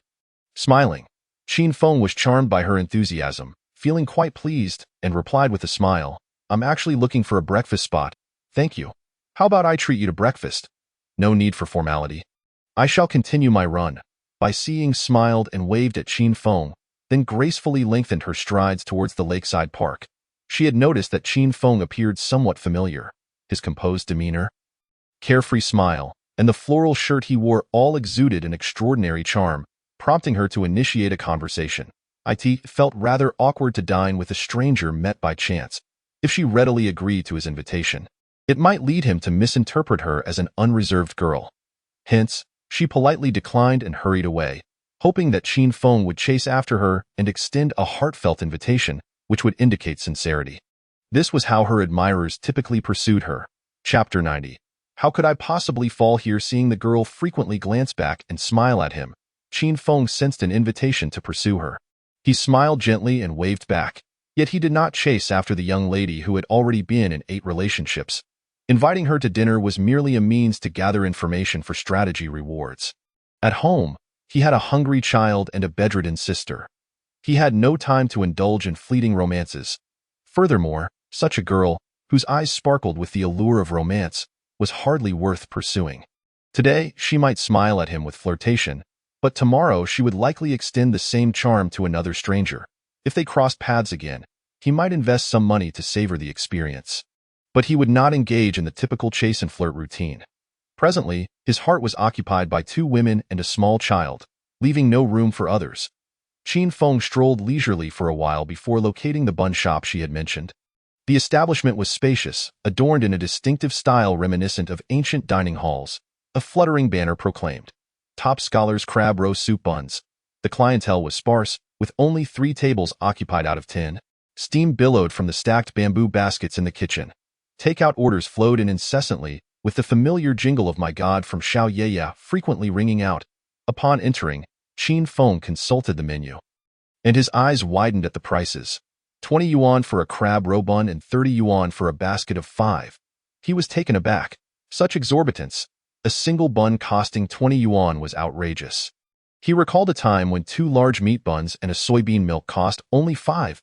In earlier years, meat buns the size of a face were merely 3 yuan. Was there gold encased within these buns? He decided to order 1 crab roe bun to ascertain its quality. Sitting at a table, he followed the server's instructions, biting into the bun filled with broth, allowing it to cool slightly before gently slurping the savory liquid. The broth was clear and not greasy, thick yet not oily, bursting with flavor, as he consumed the entire bun. The delightful taste of crab roe enveloped his palate, with a salty, granular texture suggesting it had been stir-fried over high heat. Whether it was worth the price remained uncertain, but the flavor was indeed commendable. As expected, there was a reason for the steep cost. Pleased, Qin Feng ordered 2 portions of everything from the owner. including the buns and soybean milk, disregarding whether 3 people could finish such an abundance. When the bill arrived, it totaled 160 yuan. He paid, lamenting how times had changed. Breakfast now cost 100 yuan. Shaking his head, he hurried back to Shifuya's home to prevent the buns from cooling. The door to Shifuya's home was equipped with a fingerprint lock, and Qin Feng had recorded his fingerprint the previous day. Upon entering, he found Shifuya still asleep, while Yi was awake, sitting in the living room perusing children's books. The little girl scampered over to him, lowering her voice to whisper, "Uncle." Qin Feng affectionately ruffled the girl's hair and softly suggested, "Go wake your mother for breakfast. Mom usually sleeps in the morning. We can't disturb her," Yi replied earnestly, displaying her understanding and obedience.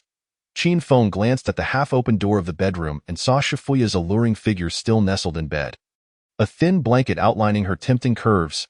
His thoughts stirred. He set the breakfast on the dining table, handed Yi a pair of chopsticks, regardless of whether she could handle them, and said, "Yi, eat first. Uncle will check if your mom wants to wake up." With that, he entered Shifuya's room, closing the door behind him. Yi frowned slightly, concerned that Qin Feng might disturb her mother's slumber, fearing her mother might get upset and scold her uncle. She gazed at the closed door, her adorable face betraying a hint of worry. "Darling, it's time to wake up." Qin Feng cheerfully approached the bed, bending down to kiss Shifuya's delicate face, whispering softly in her ear. The beauty stirred, emitting a vague murmur, her long lashes fluttering, yet she showed no inclination to open her eyes. Instead, her graceful body shifted slightly in protest of the disturbance to her dreams. With her eyes closed, the captivating allure faded, replaced by an indescribable softness and gentleness. Her phoenix-like eyes concealed amber glimmers, and her cherry-red lips added a touch of sweetness. Qin Feng admired her exquisite features and the kiss mark on her collarbone, unable to resist pulling back the thin blanket to place his hand over her. Shifuya, deeply asleep, sensed the gentle caress and, still drowsy, opened her eyes to find her man before her. She first glanced at the closed door, then reached her delicate hands to wrap around Qin Feng's neck, her beautiful fox-like eyes meeting his as she softly said, "Brother, don't tease." Breathing in the faint fragrance of her skin, Qin Feng gradually withdrew the blanket from her body and climbed onto the bed. Shifuya gently cautioned, "Too often is not good for your health, and it's fine. This is just the beginning." Qin Feng replied confidently, "It's not good to be hungry. Let me make you breakfast first," Shifuya coaxed softly. "No need, I've bought breakfast," Qin Feng declared proudly. With no retort, Shifuya playfully pinched his cheek. Just then, a voice outside called, "Uncle, hurry and open the door. Yi wants to wake Mommy. Yi can eat first. Once she's full, she'll come back," Qin Feng shouted back, startled by the interruption. "Yi wants Mommy to feed her," the child continued to insist. Frustrated, Qin Feng disregarded the commotion and lunged toward Shifuya. She playfully resisted him with her knee. "Brother, let's eat first," she urged with a teasing smile. "How can you be so cruel, sister?" Qin Feng protested, feigning hurt. With a bit of playful force, Shifuya gently pushed him down, soothingly saying, "Yi is still small. She can't go hungry. After she finishes, I'll take her to her grandma's, all right?" Qin Feng, his teeth clenched in annoyance, retorted, "Sister, you mentioned that private international school was a boarding school from elementary, right?" "Yes, but I don't plan to send Yi there now," she replied. "Why not?" "Because sister has money now," Shifuya said, wrapping her arms around Qin Feng's neck and planting a kiss on his forehead. Smiling, "I have time to accompany her, so there's no need to worry about whether it's a prestigious school or not. As long as she is happy, it doesn't matter where she studies. You'll help me take care of her. One to you." Shifuya affectionately nuzzled Qin Feng's face, her voice soft. Qin Feng envisioned the days ahead, with Yi closely following Shifuya, realizing he would need to outsmart the little girl to enjoy a blissful life with her mother. A wave of despair washed over him. He forced a smile, one that resembled a cry without tears, and responded, "Of course, I'll treat her like my own daughter." Shifuya chuckled lightly, kneeling before him, her beautiful eyes sparkling with mischief. "So, should I have Yi call you daddy?" Qin Feng was taken aback, feeling a moment of panic from Shifuya's unexpected proposition. Chapter 91. Such matters should not fall solely on the woman's shoulders. Qin Feng cherished Yi deeply. The little girl was both endearing and innocent, her playful antics bringing joy. Occasionally, he found himself wishing for a daughter just like her. However, time was too short. He was not yet prepared for fatherhood. Being an uncle merely required showering her with affection, while being a father entailed worrying about her every need. Nourishment, clothing, living conditions, academic performance. It demanded diligence and a serious commitment to her future. Qin Feng felt he could not shoulder such responsibilities. One must not make promises they cannot fulfill, and so he chose silence once more. Shifuya perceived his internal struggle and suddenly laughed, saying lightly, "Silly brother, I was just joking. Don't think too much about it." Qin Feng knew she was not joking. Since he had decided to be with her, the reality of her daughter was an issue he would inevitably face. Rather than allowing her to harbor unspoken worries, it was better to address the matter openly. "Sister, I would love to be Yi's father, but..." Shifuya gently placed a finger over his lips, halting his explanation, and smiled. "No need to say anything. I understand your predicament. I have no ulterior motives. Yi is fine with just having an uncle." Shifuya comprehended that, regardless of his willingness, his family would never permit him to adopt a daughter who was not biologically his. Their relationship was bound to remain in the shadows. Perhaps he might agree to let Yi call him daddy at home, but outside, he would merely be her uncle. This was undoubtedly a cruel reality for Yi. It would be better for her to always see him as her uncle. Her inquiry had been a subtle probe, tinged with a glimmer of hope. If he could truly be Yi's father, it might allow them to step out from the shadows and live openly in the sunlight. How delightful it would be. Yet reality remained so merciless. From his profound gaze, Shifuya discerned the struggle and dilemma he faced. She hesitated. Her uncle was quite decent, and she should be content. Qin Feng was entirely oblivious to Shifuya's thoughts. Observing her sensitivity and gentle demeanor, he felt a twinge of guilt as she offered him comfort after his rejection. Her fondness for him undiminished, however, the notion of fatherhood was not something to be taken lightly. After all, Yi was not his biological child. The sudden call of dad felt somewhat awkward. Yet, he did not wish to see Shifuya saddened. After a moment of contemplation, he wrapped his arms around her waist, declaring with conviction, "Sister, how about you bear me a child?" Shifuya was taken aback. She had considered numerous responses, yet could never have anticipated Qin Feng uttering such words. Staring at him in a daze, she felt utterly at a loss. With our own child, I could rightfully assume the role of Yi's father, Qin Feng thought, pleased with his cleverness. "Our child?" Shifuya asked, bewildered. Her mind was solely occupied with Yi. She had never contemplated her own desires. "Indeed, sister, do you know? Among all women, you are the only one who stirs my heart that I love you, and in turn, I love Yi that I wish to provide you both with a respectable home." Qin Feng's heartfelt words captivated Shifuya. She longed for everything he said to be true. Tired of darkness, she yearned to bask in the sunlight once more. Tentatively, she inquired, "Do you not mind what others might say?" "I do mind, but who cares when you are my woman? A little hardship is of no consequence," Qin Feng replied with a smile. "Moreover, our child would call you sister. She can no longer refer to me as uncle." "Can she? That would be quite the mix-up."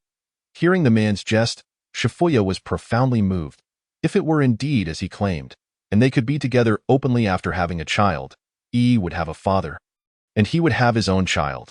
Wouldn't that resolve all issues? However, all of this hinged on the premise that this man would not abandon them once more. "Brother, will you not cast us aside like him again?" Qin Feng assured her, "I will not. I will shoulder the responsibility of being a father, ensuring that the children grow up joyously and safeguarding you both." Shifuya's heart surged with fervor as she absorbed Qin Feng's words. "If you can do that, sister will follow you for life, serving you." Qin Feng smirked, recalling who had previously brought him down. Shifuya dabbed at the corners of her eyes, her expression gentle as she gazed at him, her smile radiant. "I am sorry. Sister was mistaken." Before Qin Feng could respond, she called out to the doorway, Eat your breakfast. Mommy will sleep a little longer." Then she playfully pushed him back onto the bed. System prompt. Shifuya's affection level increased by 5. Current affection level, 96. After a brief slumber, Shifuya emerged from the room, her face glowing with warmth, adding an air of allure to her presence. Qin Feng felt somewhat weak, sitting at the dining table, struggling to maintain his composure. "No, I must acquire this formidable physique at all costs. Even if it requires deceit, I must attain it. Uncle, have you been scolded by mommy?" He rushed over. Noticing Qin Feng's lackluster demeanor, gently touching his cheek with her small hand. Mommy was very fierce this morning. I was too afraid to disturb her. Yes, Mommy is indeed fierce, Qin Feng replied, somewhat apprehensive. Next time, if Mommy scolds you, just cry. That will make her stop. Yi whispered conspiratorially in Qin Feng's ear, sharing her wisdom. But what if I can't cry? Qin Feng inquired curiously. The little girl earnestly advised. You just need to start crying. Eventually, the tears will come. Such a young child, yet she understands the art of feigned tears. So, it seems, women are inherently adept at crying. Qin Feng felt his comprehension of women elevate to new heights. What are you two discussing so mysteriously? Shifuya emerged from the kitchen with freshly steamed buns, a smile gracing her lips. Nothing much. Yi swiftly retreated to her child-sized chair, obediently declaring, Yi wants to eat soup dumplings. Did you not eat earlier? Shifuya asked. Yi wanted to wait for Mommy to eat together, Yi sweetly responded. Shifuya picked up a soup dumpling, testing its temperature before placing it on Yi's plate, softly stating, Yi has grown up now. You must learn to eat by yourself. Yi shook her head vigorously, insisting, Yi does not want to grow up. Qin Feng watched enviously as Shifuya wiped Yi's mouth and peeled a tea egg for her. Feeling a wave of nostalgia, being a child is indeed wonderful, free from worries, enjoying meals, and having someone to feed you. Any problem can be resolved with a good cry. Noticing Qin Feng's gaze, Shifuya playfully peeled an egg for him, saying, Brother, you should eat one too. You need to replenish your strength. Chapter 92. Useless. Qin Feng, step aside. Let me take over. Qin Feng rubbed his waist, biting into a hard-boiled egg with a fierce expression. You just wait. One day, I will make you replenish your strength too. He felt his masculinity was being questioned, and he desperately wished to prove himself. Shifuya let out a playful laugh, suddenly recalling something, and shot him a flirtatious glance, cautioning, don't eat any random medicine. It's bad for your health. Rest assured, I have no need for medicine, Qin Feng retorted defiantly. He realized that Shifuya seemed much more cheerful than before. Previously, she had been reserved and calm, seemingly indifferent to anything beyond Yi, but now, her smile had become more vibrant, her speech increasingly charming, and she even began to tease him. Is Uncle ill? Yi asked with concern upon hearing about medicine. Shifuya gently patted Yi's head, assuring her, Uncle is not sick. Don't say such things. Yi lowered her head, nibbling on a dumpling, her eyes darting around. Qin Feng concentrated on his meal, determined to replenish his energy. After breakfast, Yi dashed off to turn on the television, settling onto the sofa to watch cartoons. It seemed she had refrained from watching earlier, likely due to her mother's slumber. Such an obedient and considerate child is genuinely endearing. Qin Feng leaned against the kitchen door for a moment, watching the industrious woman tidying up. Feeling a sense of relief, he approached and closed the kitchen's sliding door, wrapping his arms around Shifuya, who was clad only in a silk nightgown. Aren't you afraid of fading into oblivion? Shifuya chuckled lightly. Not at all. It is for our child, Qin Feng proclaimed earnestly, but he could feel his strength waning. With the previous exertions at Xiating's, one egg simply wouldn't suffice. Stop fooling around, dear, Shifuya said, wiping her hands and turning to halt his advances. Seeing that his efforts were in vain, Qin Feng ceased his playful antics. After a moment of embracing her and inhaling her faint fragrance, he couldn't help but voice a concern. Sister, what if we cannot conceive? Well, that would not concern me. Yi has already proven that I can give birth. So if there are issues, it must certainly be your fault, Shifuya teased. Her eyes sparkling with warmth, Qin Feng found himself momentarily at a loss for words, eager to demonstrate his capability, yet feeling somewhat insecure without his desired physique. Shifuya gently caressed his cheek with her cool hand, offering comfort. Don't worry. With today's advanced medical technology, if you're anxious, we can consider in vitro fertilization. Qin Feng inexplicably felt a surge of anxiety. Upon hearing Shifuya's words, it seemed as if they could embrace parenthood at any moment. The sudden realization of impending fatherhood felt akin to an urge to urinate without having the actual need, irresistibly compelling. Shifuya shot him a teasing glance, not letting him off the hook, and softly asked, Do you prefer a boy or a girl, or perhaps twins? Qin Feng, bewildered, replied, Is that an option? Shifuya smiled enigmatically. I am not sure. You could always inquire at the hospital. Let us just go with the flow. As long as the child is as obedient as Yi, That would be sufficient. Qin Feng responded in a fluster. What? Are you not confident in your own genes? Shifuya teased, lifting his chin with her finger and grinning mischievously. The two stood close together, their thin garments barely separating them, allowing Qin Feng to feel the softness of her body. Rest assured, I will definitely ensure you give birth to a superhuman baby, he declared with determination. Shifuya playfully challenged him. I await your proof. You just wait. Qin Feng knew that this banter was leading him into trouble, so he decisively left with a parting remark. He then hurriedly joined Yi in watching cartoons, ignoring the teasing laughter that followed him. After a while of watching the animation, Qin Feng found that the story of the Paw Patrol was quite enjoyable, featuring a young boy and 5 rescue dogs helping others. The content was uplifting, the plot exaggerated yet captivating. Alongside him, the little girl cheered, Mau Mau, Aki. Rescue team, go. Shifuya brought over a bowl of washed grapes and set it on the table, joining them in the viewing. In that moment, Qin Feng realized that watching cartoons could indeed be a delightful experience, a devoted wife, an obedient daughter. If only life could remain this simple, devoid of worldly troubles. Yet, life's complexities were never-ending. Qin Feng's phone began to ring incessantly. The first call was from Wang Gang, informing him that the car had arrived, and Xia Ting was also at the dealership, asking what to do next. What to do? You ask me, and who do I ask? Qin Feng pondered deeply for an extended period before ultimately deciding to have Wang Gang inquire with Xia Ting whether she would like to join him in watching an animated film. Wang Gang, being forthright, approached her directly. The response he received indicated that Miss Xia appeared quite irate and drove away. Qin Feng, feeling helpless, hung up the phone just as he was about to send her a message to placate her when another call came through. It was Chiu Lily, who expressed her agreement to act as a nanny and housekeeper, inquiring about the day's work arrangements. However, Qin Feng had yet to purchase a villa, and thus had no work arrangements to provide. He instructed Chiu Lily to come by to meet someone and to discuss the logistics of picking up EE in the future. The third call was from the real estate agent, confirming an appointment with the landlord to sign the papers at 1 o'clock in the afternoon. The fourth call was from Jiang Manchue, who mentioned that she was alone in the hospital and desired some milk tea. Qin Feng was momentarily taken aback. What was going on? Why should her craving for milk tea concern him? He thought, goodness, who are you? And do we even know each other well enough for this? Qin Feng exclaimed in bewilderment, drawing the curious attention of Shifuya and Yi beside him. Qin Feng, I know you still love me. I've observed your behavior over the years, and recently, you've been deliberately trying to provoke me. Haven to you. You want me to sever ties with others and be with you wholeheartedly, don't you? Very well. I promise from now on, I shall only treat you with kindness.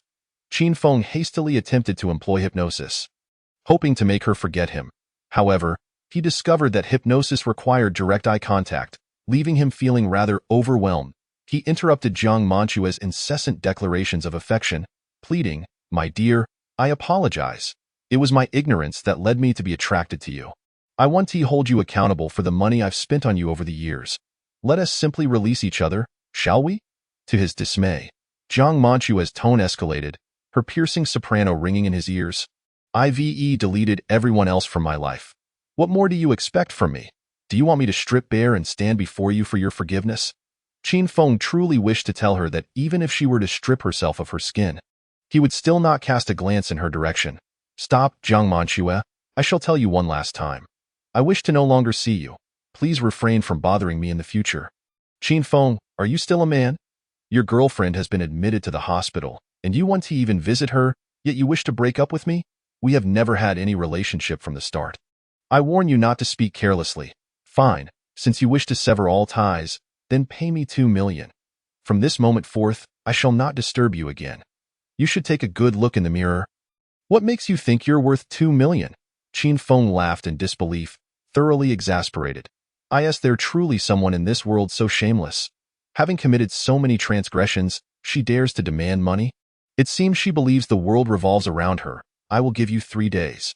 If the money isn't transferred, prepare to become an internet sensation. Jiang Manchue threatened before hanging up. As Qin Feng listened to the dial tone, his fingers turned white with anger. At that moment, he felt an overwhelming impulse to eliminate that wretched woman. Chapter 93. This woman is ruthless, and I like it when a person suddenly acquires wealth. Those around them often develop avaricious eyes. The closer the relationship, the the more entitled they feel to extract a share from him. In a standard hospital room, Jiang Manchuel lay in her bed, grinding her teeth as she perused her past records. She was unwilling to accept that her devoted admirer had suddenly become wealthy and discarded her. She felt that even though they had never engaged in a romantic relationship, the years spent conversing with Qin Feng had allowed him to fantasize about her. He should compensate her for the loss of her youth. Moreover, she didn't ask for much. Given that he had 190 million, what was wrong with requesting 2 million? If Qin Feng refused to pay, she planned to approach his parents and accuse their son of abandoning her.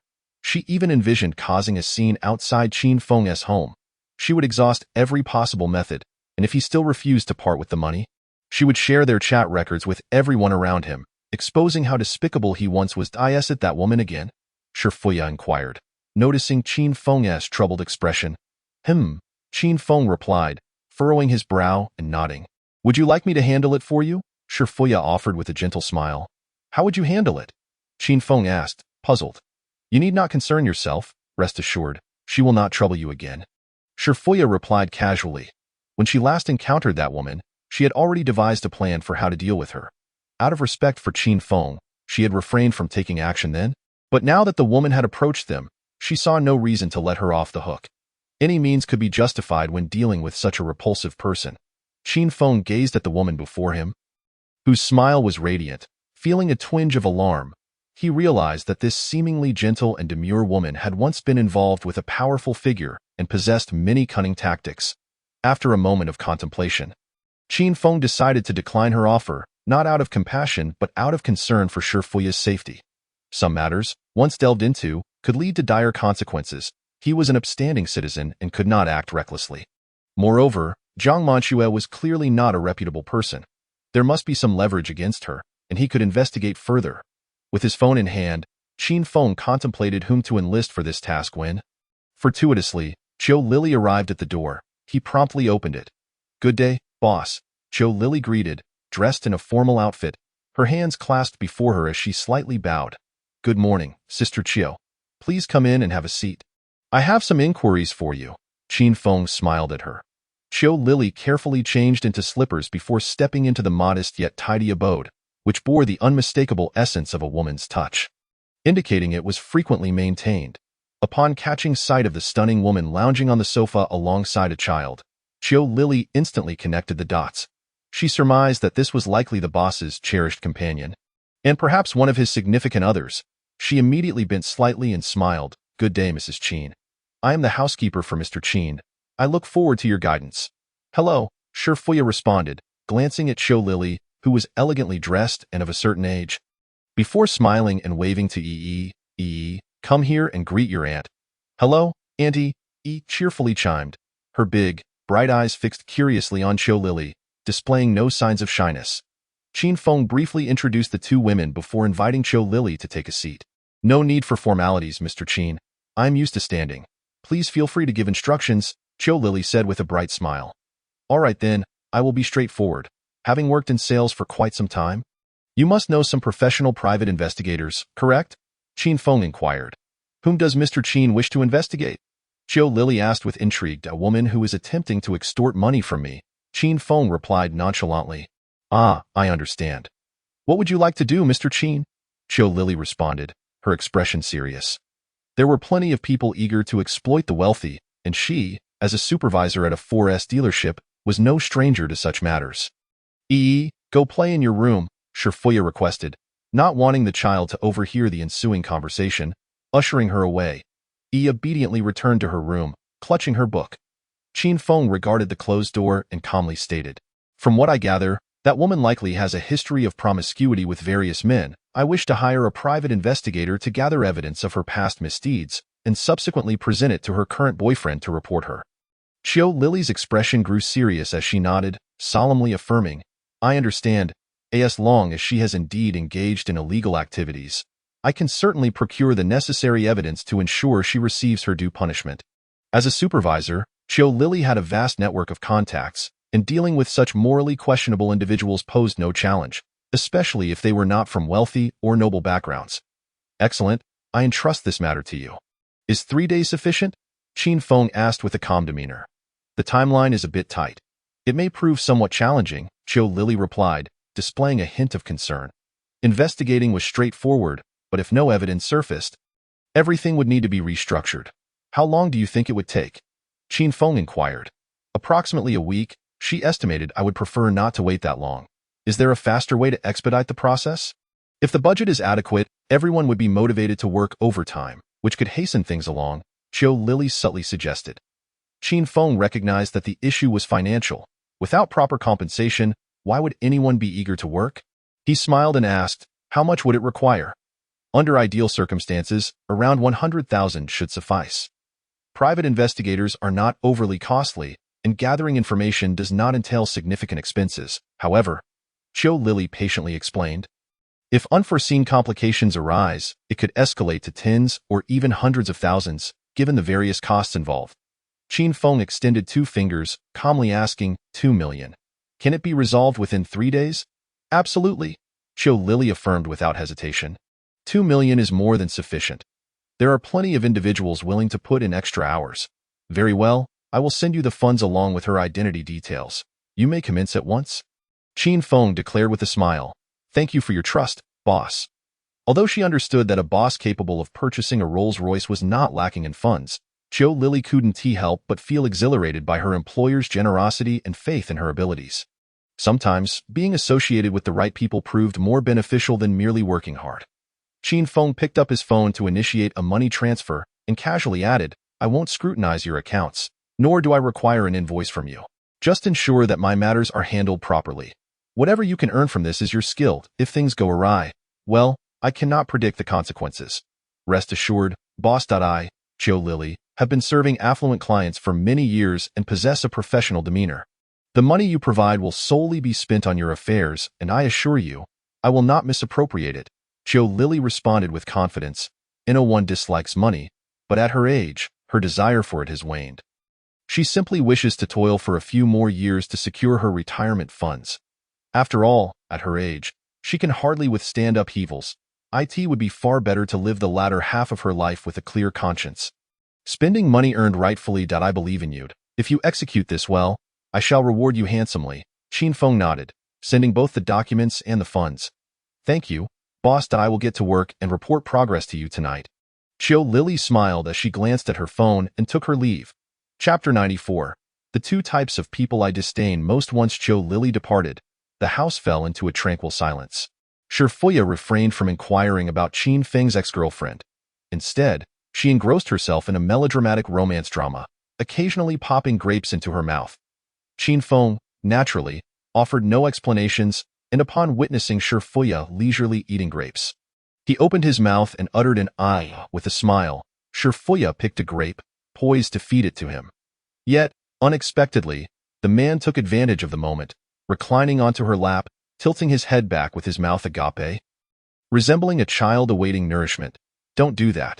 He will see, she admonished, yet she still proceeded to feed him the grape. Wouldn't hurt to let her adjust in advance, to witness how her parents expressed their affection. Qin Feng chewed a couple of times, swallowing the sweet and sour grape whole, skin and all. He then opened his mouth once more, signaling that he desired more. Noticing Shifuya extending a small hand, slightly curled, near his mouth as if waiting to offer something, Qin Feng, puzzled, emitted another "ah." Shifuya glanced at him, chuckling softly, as she took a grape, gently peeled its skin, and placed it into his mouth.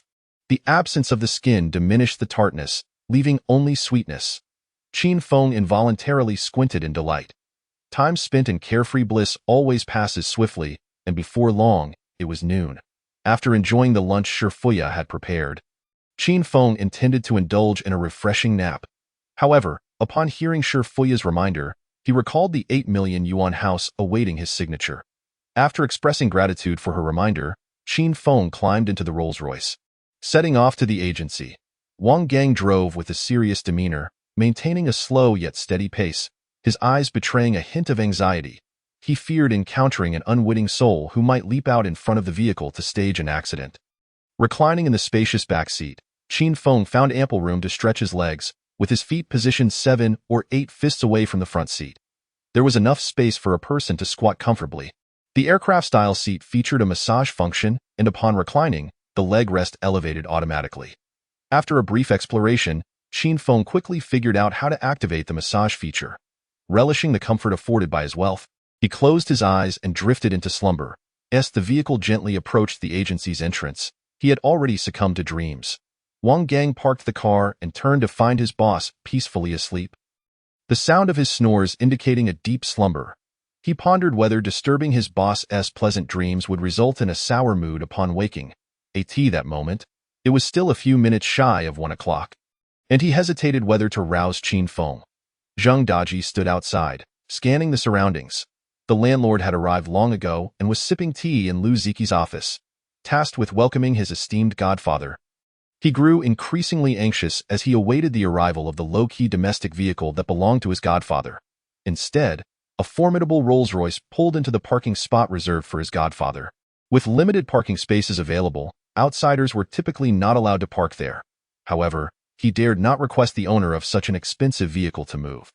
While he might approach someone driving a car worth $1 million to discuss matters, he decided it was prudent to avoid any confrontation with this evidently affluent individual, fearing even a minor incident could lead to financial repercussions. As the appointed time approached, he readied himself to call his godfather when a sharply dressed young man, wearing gold-rimmed glasses and exuding an air of arrogance, emerged from the agency. "Miss Lu, did you not say 1 o'clock? What time is it now?" "My time is very valuable," the man declared impatiently, his voice loud and commanding. Following closely behind, Lu Ziqi smiled apologetically.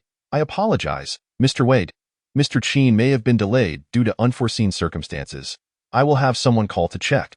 The man was the seller for the day, and Zheng Daji, puzzled by his anger, quickly turned to retain him, saying, "Mr. Wei, allow me a minute to inquire about the situation." Wei Fan frowned, his expression grave. "What kind of business is this? How much of my time will be wasted due to his oversight?" Lu Ziqi gently reassured Mr. Wei, "Please calm down, it has only just become time. Perhaps there was traffic on the way, and he will arrive shortly." "What good is that? Time waits for no one. A missed appointment is a missed appointment," Wei Fan declared, preparing to head toward his car. Seeing this, Zheng Daji hurriedly approached, grasping his arm. "Mr. Wei, just give me 1 minute to check, please." Wei Fan shook off Zheng Daji's hand, walking away while loudly stating, "I most despise 2 types of people. Those who are late and those who act pretentiously in my presence. If paying a deposit of 100,000 yuan is something remarkable." At that moment, not far from them, within the Rolls-Royce, Qin Feng was stirred awake by a phone call. Glancing at the time, he realized it was already 2 minutes past 1. Without a second thought, he shifted the blame onto Wang Gang. "Brother Wang, did I not instruct you to wake me at 1 o'clock?" Wang Gang felt utterly wronged. Had Qin Feng truly conveyed such a request, he would not have been in this predicament. "My apologies," he replied, looking aggrieved. "Never mind, I shall pay more attention next time," Qin Feng remarked, exiting the vehicle. Upon noticing a group of individuals at the entrance engaged in a tug-of-war, he approached with a smile, cheerfully saying, "Little Zheng, Sister Lu, I apologize for my tardiness." The group fell silent, staring in astonishment at the man who had just emerged from the Rolls-Royce. One stepped forward to speak. Zheng Daji, momentarily dazed, realized he had not dared to glance at the car earlier, hence he had missed Wang Gang. Now, seeing that it was indeed his godfather's vehicle, he was utterly astonished. How could he have imagined that his godfather, who had driven a domestic SUV yesterday, would today be behind the wheel of a Rolls-Royce? The disparity was simply too great. After a 3-second pause, he finally gathered himself to greet Qin Feng.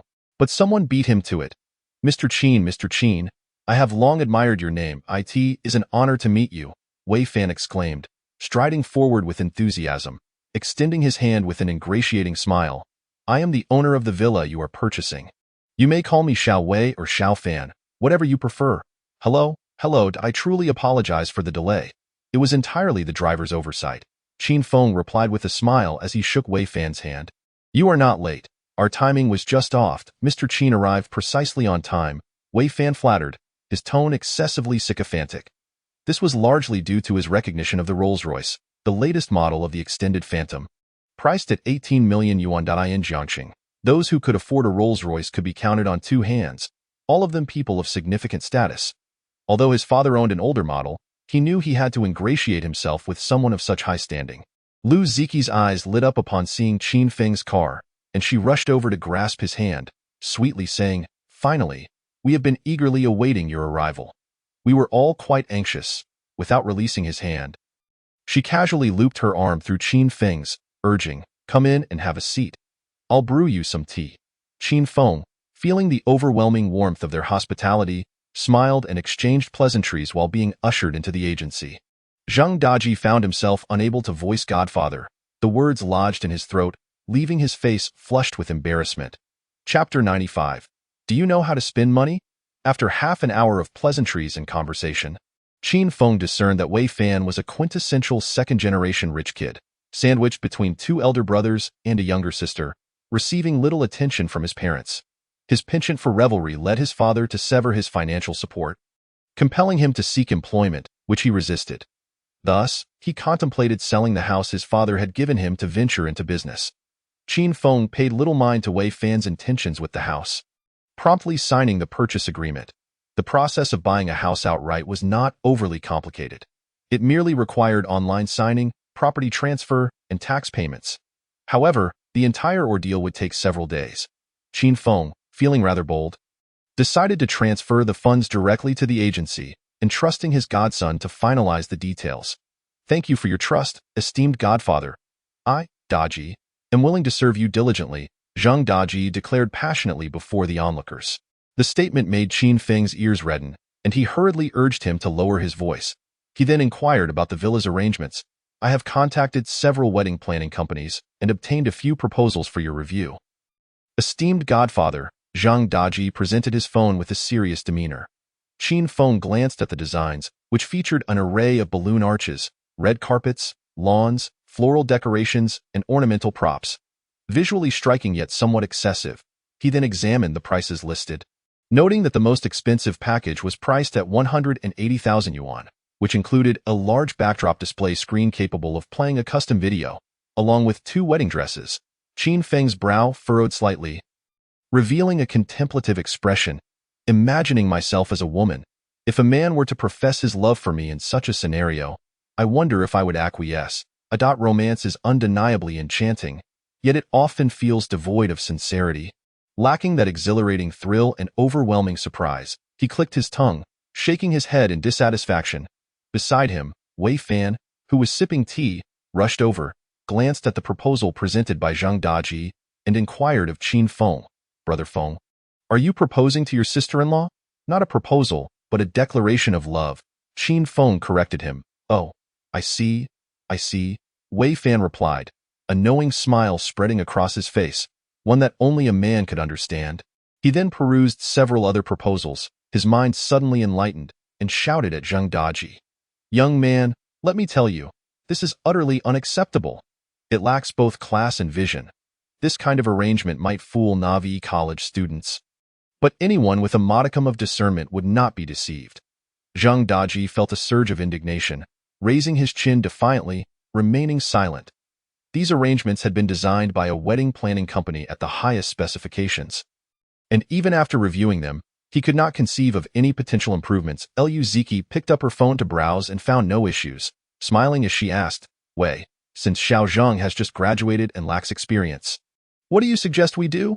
Leaning back on the sofa, Wei Fan took a sip of tea and boasted, "You are all thinking in the wrong direction, and why Brother Feng is declaring his love. And you propose a spectacle costing 180,000. Where would that leave my Brother Feng's dignity? In these proposals, I only see the scenery, but where are the people? Without people, there can be no envious gasps. And without gasps, how can there be atmosphere and romance? Furthermore, you have merely scratched the surface. What about the decor inside my house? Where are the blue starry skies, crystal feasts, and dreamy flower seas of Chinese, French, or Korean themes? Aren't you going to add those for my Brother Feng? These visuals may be pleasing to the eye, but can they be savored? Can they be heard? Shouldn't there be a band for performances? And what about Western cuisine, desserts, cakes, and wine? If possible, let's also decorate the sky. Find a way to create a few rainbows, arrange for some hot air balloons, and let petals drift down, while refreshing the villa to make it look exquisite." Wei Fan was animatedly painting a picture of a lavish romantic ceremony, instantly conjuring an extravagant scene in Lu Ziqi's mind. She imagined herself as the leading lady and felt she would be unable to resist such a sugary assault. The vision was too beautiful. She became entranced in this fantasy. If a man were willing to go to such lengths for her, she would be willing to try some new experiences, even enduring unreasonable demands. Zheng Daji, too, was momentarily lost in thought, eventually stammering, "Wei, do you think this would cost less than $1 million?" Wei Fan glanced at Qin Feng, who was nodding in agreement, realizing he was pleased with his proposal, and proudly declared, "This is not merely a matter of money. This is my brother Feng's love. Is my brother Feng's love only worth 180,000? It must start at 1,800,000. You should consider why my brother Feng is buying a house," he continued. "Listen to me. Quickly find a high-end event planner, hire professional designers, and make the venue extravagant and grand. Money should not be a concern for you." Zheng Daji's face turned crimson with embarrassment. He had initially thought the house was the focal point. Once the property deed was handed over, coupled with a thoughtfully arranged scene, any reasonable woman would agree to a proposal. 180,000 was no small sum for a one-time event. He had never considered needing something so grand. However, after hearing Wei Fan's words, he realized how the wealthy truly indulge in extravagance. What woman could resist such a romantic spectacle? Even he felt compelled to kneel in admiration. Finally comprehending, Zheng Daji tucked his phone away, gazing at Qin Feng with a pleading expression. "Father, grant me another chance. I will absolutely make this proposal splendid." Qin Feng, skeptical of his capabilities, replied coolly, "Are you certain you can execute what Wei mentioned?" "I am absolutely certain," Zheng Daji assured him confidently. Such tasks involving spending money were straightforward. As long as the funds were sufficient, what could not be achieved? He looked at Qin Feng, eager to prove himself. Qin Feng and Zheng Daji exchanged a glance, recognizing the fervent desire in his eyes. Thus, they decided to trust him once more. "All right, go ahead and draft your proposal, and make sure to include the time needed for the setup," Qin Feng instructed, patting Zheng Daji's shoulder casually. "Remember, my requirements are speed and quality. Unleash your imagination. Money is not an issue." Zheng Daji, now completely convinced of Qin Feng's capabilities, nodded earnestly.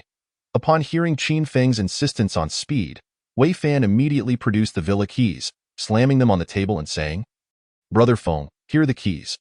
Once the property transfer paperwork is completed, it will take 5 to 6 days, so in the meantime, you can have someone set up the scene." "Haha, thanks, brother," Qin Feng replied with a smile. Hearing himself referred to as a brother by Wei Fan, he beamed brightly. "It's no trouble. It is my honor to assist brother Feng." Chapter 96. Xia Ting is incomparable to Shi Fuya in every aspect except her fierceness. With the details settled, Qin Feng stood to take his leave. He added Wei Fan as a friend and arranged to go out for fun together when time permitted. Amidst Lu Ziqi's reluctant gaze, he nonchalantly boarded a Rolls-Royce and instructed Wang Gang to head to Shi Fuya's residence. On the way, Qin Feng suddenly remembered he still needed to appease a certain campus belle and quickly messaged Xia Ting. "Qin Feng, little darling, are you still upset?" Xia Ting, "Big darling, have you finished with your sister?" "She is merely my sister, not my darling. Only you hold that title." "Haha, no haha loud." "Humph. Darling, didn't we agree last time to avoid being upset?" Xia Ting had sat at home for the entire morning, waiting for Qin Feng to offer her comfort. Already in a foul mood, she grew increasingly impatient upon seeing his half-hearted attempts to console her, which only deepened her unhappiness. "I am not angry. I am merely your mistress. What right do I have to be upset?" Upon reading Xia Ting's snide remarks, Qin Feng felt a wave of discomfort wash over him. After pondering for a while, he was unsure how to respond, so he retorted with a classic line. "If you think that way, there's nothing I can do." Xia Ting became furious. What did he mean by having no choice? Was he implying that she was merely the mistress while Shi Fuya was the legitimate partner? "Go watch cartoons with your sister. Don't worry about me." As Xia Ting's jealousy flared up, Qin Feng felt overwhelmed. Rubbing his waist, he sighed, "Let's not quarrel. How about I accompany you to the movies tonight?" He intended to sacrifice a bit of himself, but to his surprise, Xia Ting bombarded him with questions. "No good. Your sister has to work tonight and won't be free to accompany you, so you came to find me, right? Am I just a substitute in your eyes? This morning you asked me to your sister's house to serve you. What do you think I am? Have you considered my feelings?" Faced with the campus belle's accusations, Qin Feng felt exasperated.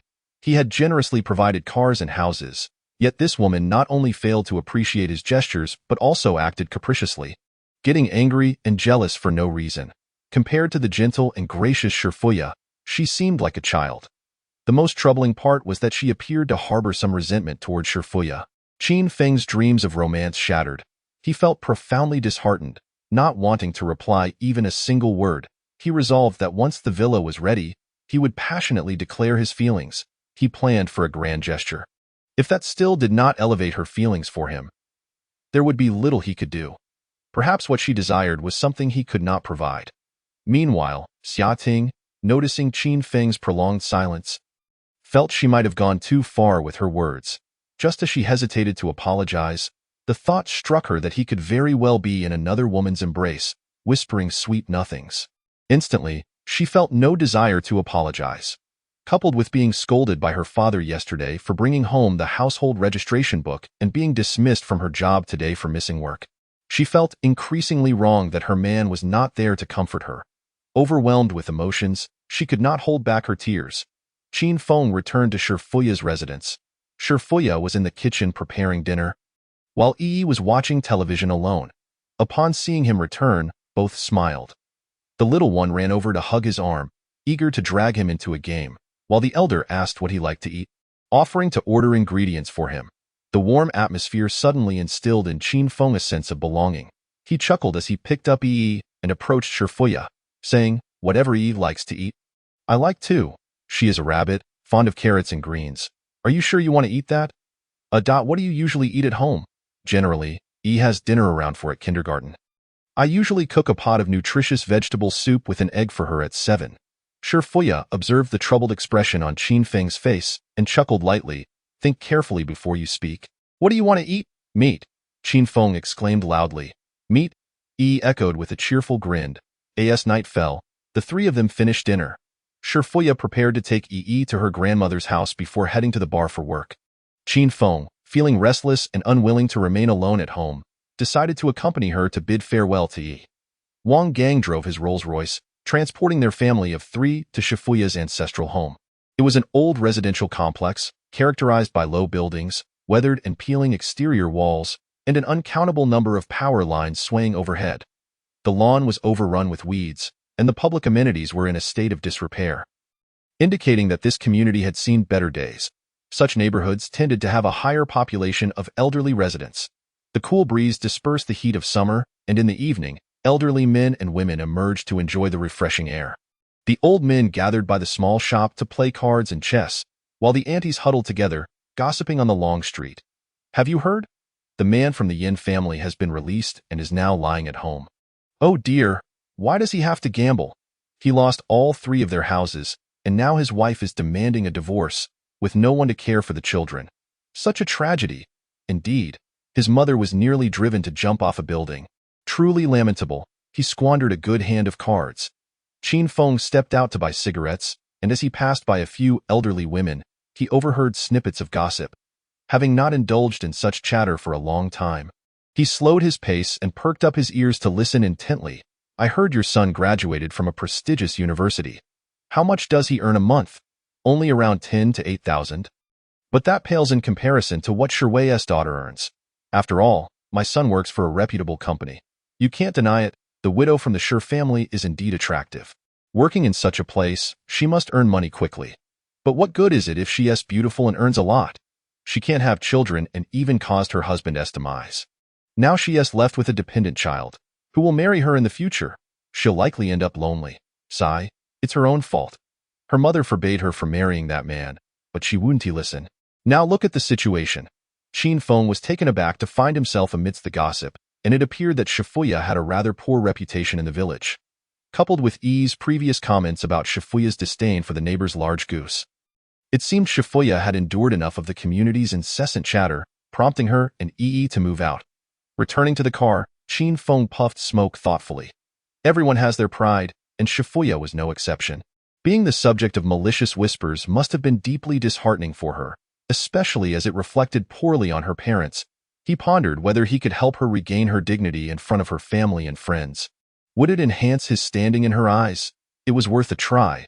But how could he bring honor to her family? One couldn't control the words of others. even if he were to ceremoniously marry Shifuya. The gossips from the village would persist. Eventually, he too might become a target of their remarks.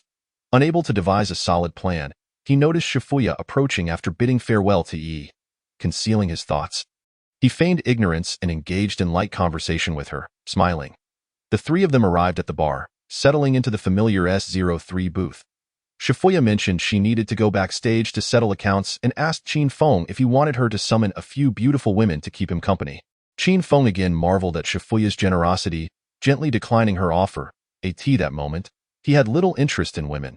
He had come to the bar merely to wait for her to finish work so they could return home together and enjoy a peaceful night's rest. He sat obediently in the booth, occasionally fiddling with his phone and nibbling on some fruit. 2 bottles of Ace of Spades lay untouched on the table. However, while he had no interest in beautiful women, they seemed to have an interest in him. "Hey handsome, can we sit with you?" "No, thank you, goodbye," Qin Feng coldly rejected. The three women, one in her 60s and the other two in their 70s, left in a huff after uttering, "What a bore," turning away in frustration. Throughout the night, Qin Feng rebuffed 3 waves of women attempting to flirt with him in the S booth. It seemed that the word of his disinterest spread quickly, and soon, no one dared approach him. Qin Feng relished the peace and quiet, occasionally scanning the bar for beautiful women. While there were many women at the bar, those scoring above 90 were rare. By night's end, only 2 women exceeded that mark, both of whom had a double-digit count of romantic encounters.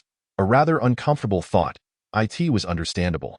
How many women frequenting bars could genuinely be uninterested in casual flings? Moreover, stunning women, rated at 90 points, would undoubtedly attract a myriad of suitors, including wealthy individuals and charming talents. They would employ all sorts of tactics to win them over, and once a boundary was crossed, women would no longer be so reserved. In the name of the bar's owner, Qin Feng sent drinks to the 2 women, obtaining their contact information as a reward. The gains were unexpectedly favorable. One was GoldenEye, capable of treasure hunting, X-ray vision, and authenticity verification. With it, he could delve into gambling, stone betting, and antiques, potentially leading to a life of prosperity. He could also stand on the street and gaze at pretty girls. Just the thought made him lightheaded. However, this was not a life-saving skill. At this stage, it offered little assistance to the already affluent Qin Feng. The second reward, Divine Healer, was a supreme life-saving ability, albeit one meant for saving others. With his current good health, he had no use for it. While possessing medical skills might make it easier to impress a beautiful CEO by rescuing her father, this was no drama. Where would he find a beautiful CEO? At most, he would encounter wealthy individuals seeking medical assistance. If a beautiful CEO did exist, she would likely be in her 30s or 40s, certainly not his type. Both rewards were of little consequence to Qin Feng. Having them would be nice, but their absence was equally inconsequential. He snapped his fingers, summoning a familiar marketing attendant to procure the contact details of the 2 women. He instructed the attendant to inform them that if they provided their numbers, they would receive complimentary drinks and a set of dragon merchandise. Upon seeing Qin Feng smiling at them from the S booth, the 2 women readily agreed, with one named Nana even coming over to toast him and chat for a moment, earning him an additional 10 points in goodwill. Qin Feng maintained a gentle smile, exhibiting an air of sophistication and calm, showing no sign of excitement despite the women's enthusiasm. This demeanor led Nana to perceive him as a worldly and affluent man. She wished to approach him, but with her boyfriend waiting below, she refrained from being overly forward. Furthermore, the man before her seemed disinterested, so after a brief introduction, she returned to her friends. Currently, Qin Feng lacked the motivation for deeper engagement, and once she departed, he suddenly noticed a girl in the bar who had never been in a relationship. Startled, he took a closer look. Her charm rating was barely 70 in the dimly lit environment. Her provocative outfit almost tricked him. Shaking his head, he diverted his gaze. Remembering the girl he had forgotten, Zhong Wanyue, he realized he had been so immersed in Shifuya's gentle company that he had nearly overlooked her. With Friday approaching, he felt a surge of excitement. Anticipating the fun ahead, it was wise to conserve some energy tonight. He wouldn't want to face any embarrassment while enjoying spicy hot pot tomorrow. Time passed, and it was now 11:30. Chiu Lily sent him today's progress report. "Mr. Qin, I've hired 3 private investigators who have gathered preliminary information on her personal details, home address, and current living situation. However, We have not yet located her employment information, though her debts are considerable, totaling 200,000 in various small loans. From her social media photos and online postings, it appears she has purchased numerous luxury clothing items and accessories. Our investigation revealed that she has a staggering 200 hotel stay records under her name, often with different people, sometimes in groups. We also uncovered records of her abortions and cosmetic procedures, as well as expenditures at entertainment venues, along with pending cases of marriage fraud. The investigators are expected to retrieve any related illegal videos by tomorrow morning. If nothing is found, they will visit the hotel she has stayed at to seek further information. Qin Feng, impressed by the extensive report, admired the private investigator's skills and felt satisfied with Zhou Lily's work. Understood. Once you acquire the information, hand it over to her current boyfriend, Bao Hongbiao, and then observe his subsequent actions. Got it, I understand. Qin Feng worried that Bao Hongbiao might soften and planned to seek other avenues for prosecution if necessary. At that moment, the bar's upbeat music grew increasingly loud and overwhelming. Qin Feng felt out of place in such an environment. He informed Shifuya before rising to take a stroll outside. As he wandered the lively streets, he marveled at the vibrant nightlife, with the city illuminated by dazzling lights and flickering neon signs. The brightly lit streets bustled with throngs of people, while cars sped by, their headlights blindingly bright. Despite possessing over 50 million, the once impoverished Qin Feng felt disconnected from this prosperity. It seemed that wealth had only deepened his sense of emptiness. At that moment, he felt his soul craved rejuvenation. Thus, he entered an upscale spa called Qingyue Mingji, boasting the tagline, "The Hermes of the wellness world." The decor exuded elegance. The dimly lit lobby featured a large, mist-shrouded bathtub, shimmering under blue lights like a dream. Tasteful bonsai arrangements and stones adorned the space, creating a pleasing aesthetic. At the front desk stood two sweet-faced attendants clad in professional attire, who greeted him with warm smiles as he entered. "Hello, sir. Welcome to Qingyue Mingji. Are you here alone?" Qin Feng, without needing to scan, knew that such refined and attractive women would likely rate between 70 and 80, never reaching 90. A person inquired, "Do you have an appointment? Have you visited our establishment before?" "No," Qin Feng replied, though it was his first time here. He masked his nervousness expertly, appearing composed and unruffled. Having previously researched at a bar, he knew how to present himself like a seasoned veteran. Speak less and follow the ambience. "Here, you may peruse our packages. The regular price for a soothing spa is $3.99, but for members, it's only $3.20. The receptionist handed Qin Feng the price list, which he scanned swiftly. Treatments such as meridian therapy at $468, lymphatic drainage at $699, and Thai massage at $888 caught his eye, culminating in an immersive high-end spa experience priced at $1888. Pretending to be nonchalant, he asked, "Is the $1888 package legitimate?" The receptionist smiled. "Of course, it's fully legitimate. We pride ourselves on our quality, sir." "All right, I'll take the $1888. Qin Feng nodded with satisfaction. The receptionist's eyes lit up. After processing the payment, she cheerfully gestured, "Sir, your room is on the 3rd floor. Please follow me." Chapter 98. The unintentional prodigal. Please change your shoes. Do you have any items that require storage? Kindly don the bathrobe. Our items are sanitized and exchanged for each guest's safety. So rest assured. Here's your tea. Please hold on a moment while we arrange your therapist for the spa. There's no need for formality during your treatment. Having paid, the entire process was transparently organized for him. Even his shoes were removed by someone else. He could simply relax. After enjoying a bath, Qin Feng was ushered into a splendid room, comfortably seated on the sofa, awaiting the arrival of the therapists. The 1888 package included 2 masseuses, one for his head and the other for his feet, delivering a vigorous massage for a full 120 minutes. Under the expert ministrations of the 2 ladies, Qin Feng felt utterly rejuvenated, all traces of morning fatigue dissipating, and his posture noticeably improved. Following this, the front desk served delectable snacks and inquired about his satisfaction. After receiving high praise from Qin Feng, the staff exited the room to allow him to rest alone, informing him that he could summon additional services or simply sleep until morning. Qin Feng pondered, no wonder so many people enjoyed the spa experience. The service and attitude were truly exceptional, and his body had indeed undergone a revitalizing transformation. After a brief rest, he eagerly left the establishment to escort Shifuya home. Along the way, he extolled the virtues of the wellness center next door. Praising their professional techniques, Upon hearing this, Shifuya, ever considerate, asked if she should learn some techniques to offer him massages. Touched by her thoughtfulness, Qin Feng assured her that he had already learned enough and could teach her himself. Once home, the vivacious Qin Feng led the freshly bathed Shifuya to his room, signaling her to lie down. She indulged him, allowing him to practice the Thai massage techniques he had just learned. However, in his enthusiasm, he accidentally dislodged her bath towel. Qin Feng felt an overwhelming sense of guilt, nearly on the verge of tears.